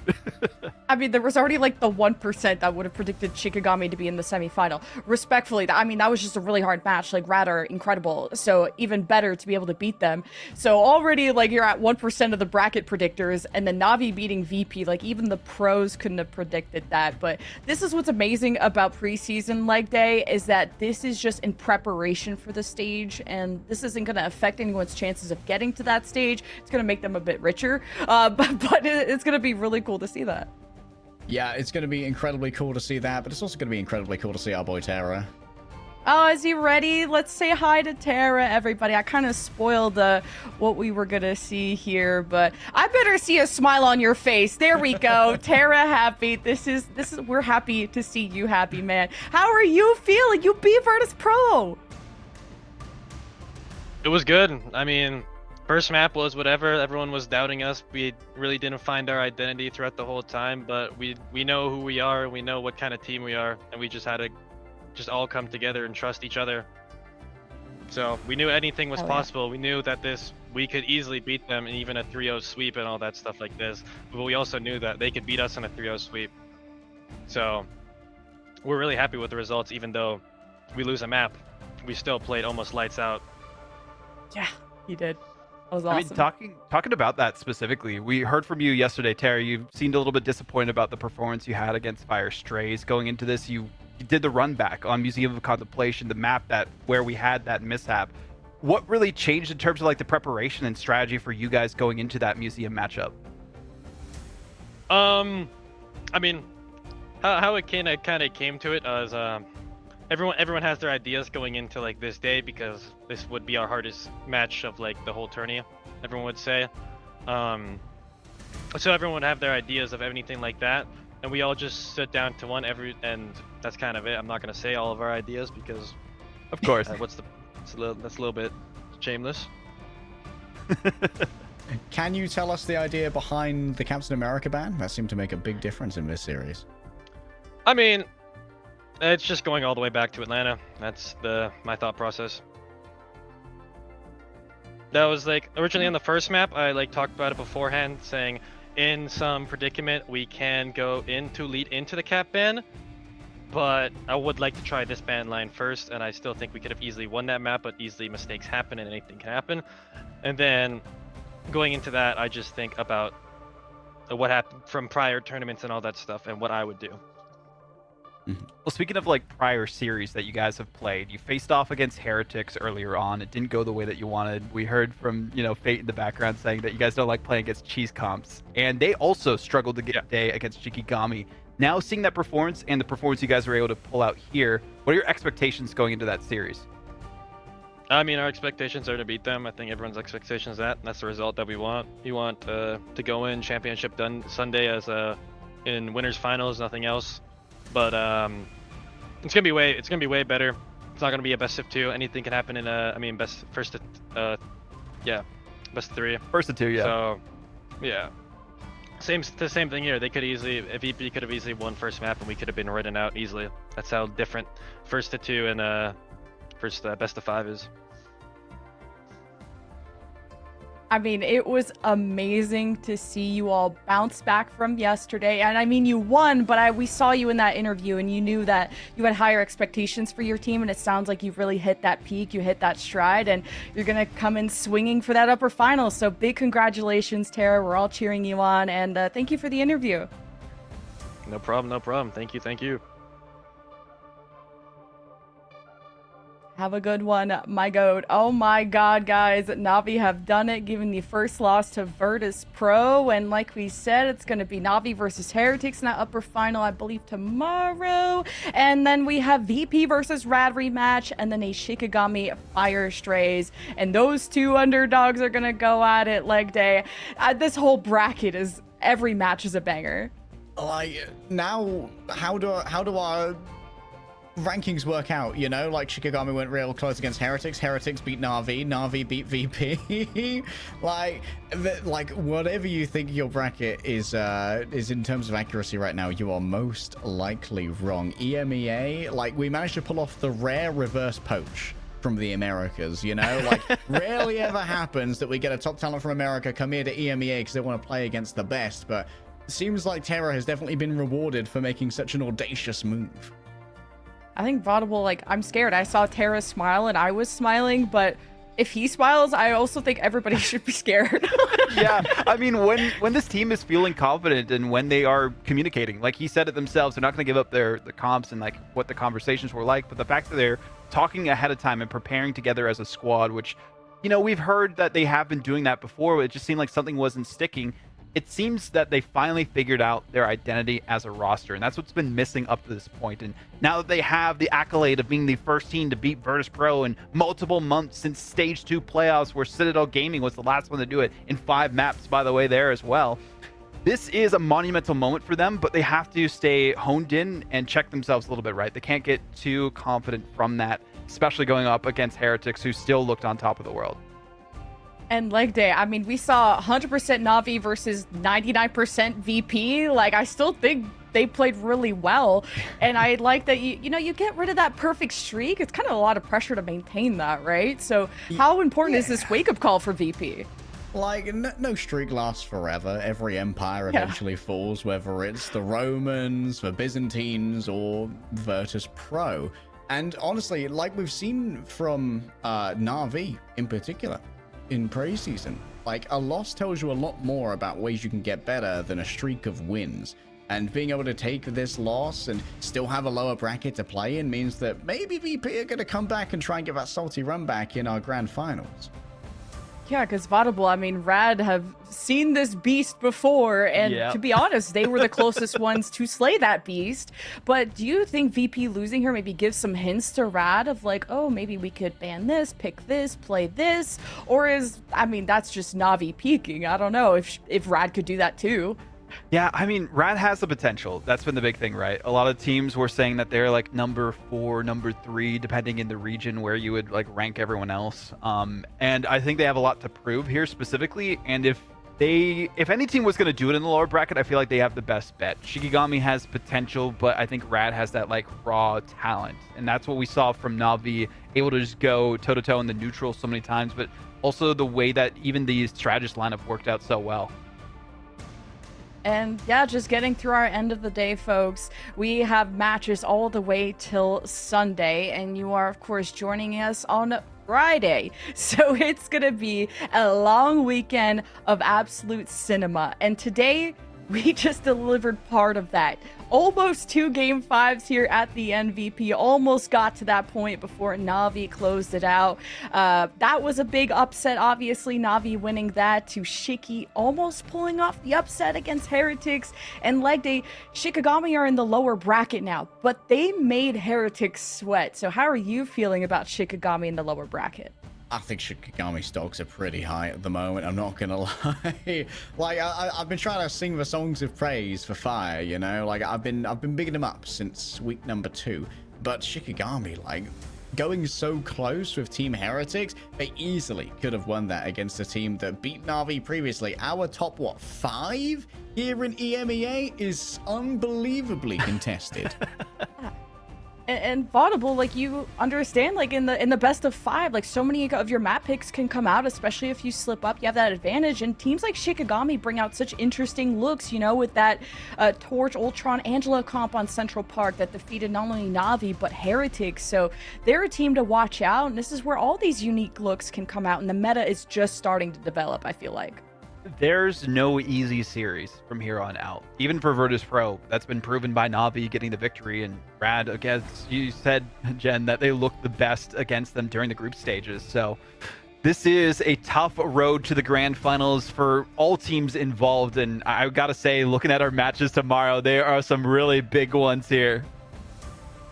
The Rad VP rematch. As a reminder, it went VP's way without dropping a game, but it went to extra innings on maps like Central Park, where it was Sparker versus Tanuki, I think, on like the Psylocke. Like, that was insane. That's worth a rewatch. And this one, to beat Rad once is one thing, to beat them again is a whole other thing. But we'll see how shaky Rad look after being beat by Shiki, funny enough. And then you have Fire Strays, who just, of course, won over Peps, and they're going up against the almost Kingslayers of Shikigami, and then that big Heretics Na'Vi winners final that nobody would have expected, or at least the 99 percentile of people. But this has been an amazing day, guys, and we also have North America around the corner, but there's also some presents for everybody at home, because there's always content being created for Marvel Rivals, including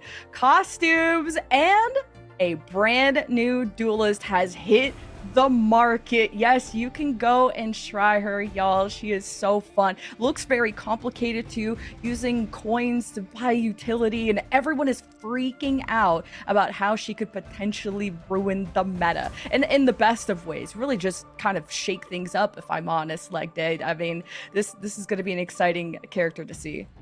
I mean, like, it's going to really reevaluate how you do your pathing as well. But if you want to look even better on Black Cat, you've got the Urban Predator ready to go.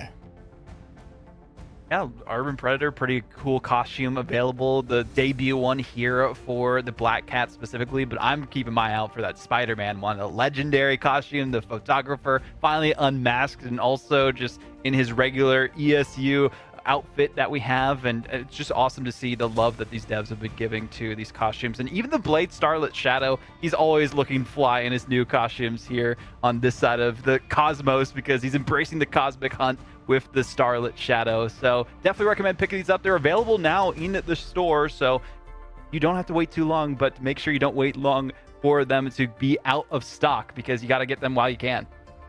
All right, and if you don't have the units for costumes and all you've got is time, that is enough to get yourself tricked out with a brand new Daredevil color scheme. The Will of Galacta is now available with the launch of Marvel Rivals Season 7.5, alongside the Will of Galacta spray and nameplate, and a brand new fresh emote, the Devil's Drill. So make sure that you're dripped out as Matthew Murdock's most nouveau look in Marvel Rivals. Yeah, you got to get all the different costumes, because that was the same for the Gambit costume that was very similar to this. Now you got Daredevil. It's like the whole cyberpunk assembly line. And I love myself free skins, and I'm trying to save up some units for Black Cat, because you know I'm going to be trying to be dripped out as soon as she comes out, and as soon as I could play her, because we are busy here at the Marvel Rivals preseason playoffs, and it was a long one. I hope you guys got all your drops. We're going to be live tomorrow, same time, same place, and you can go check out North America with a bunch of amazing teams being featured there, and it's coming up soon, so don't go anywhere.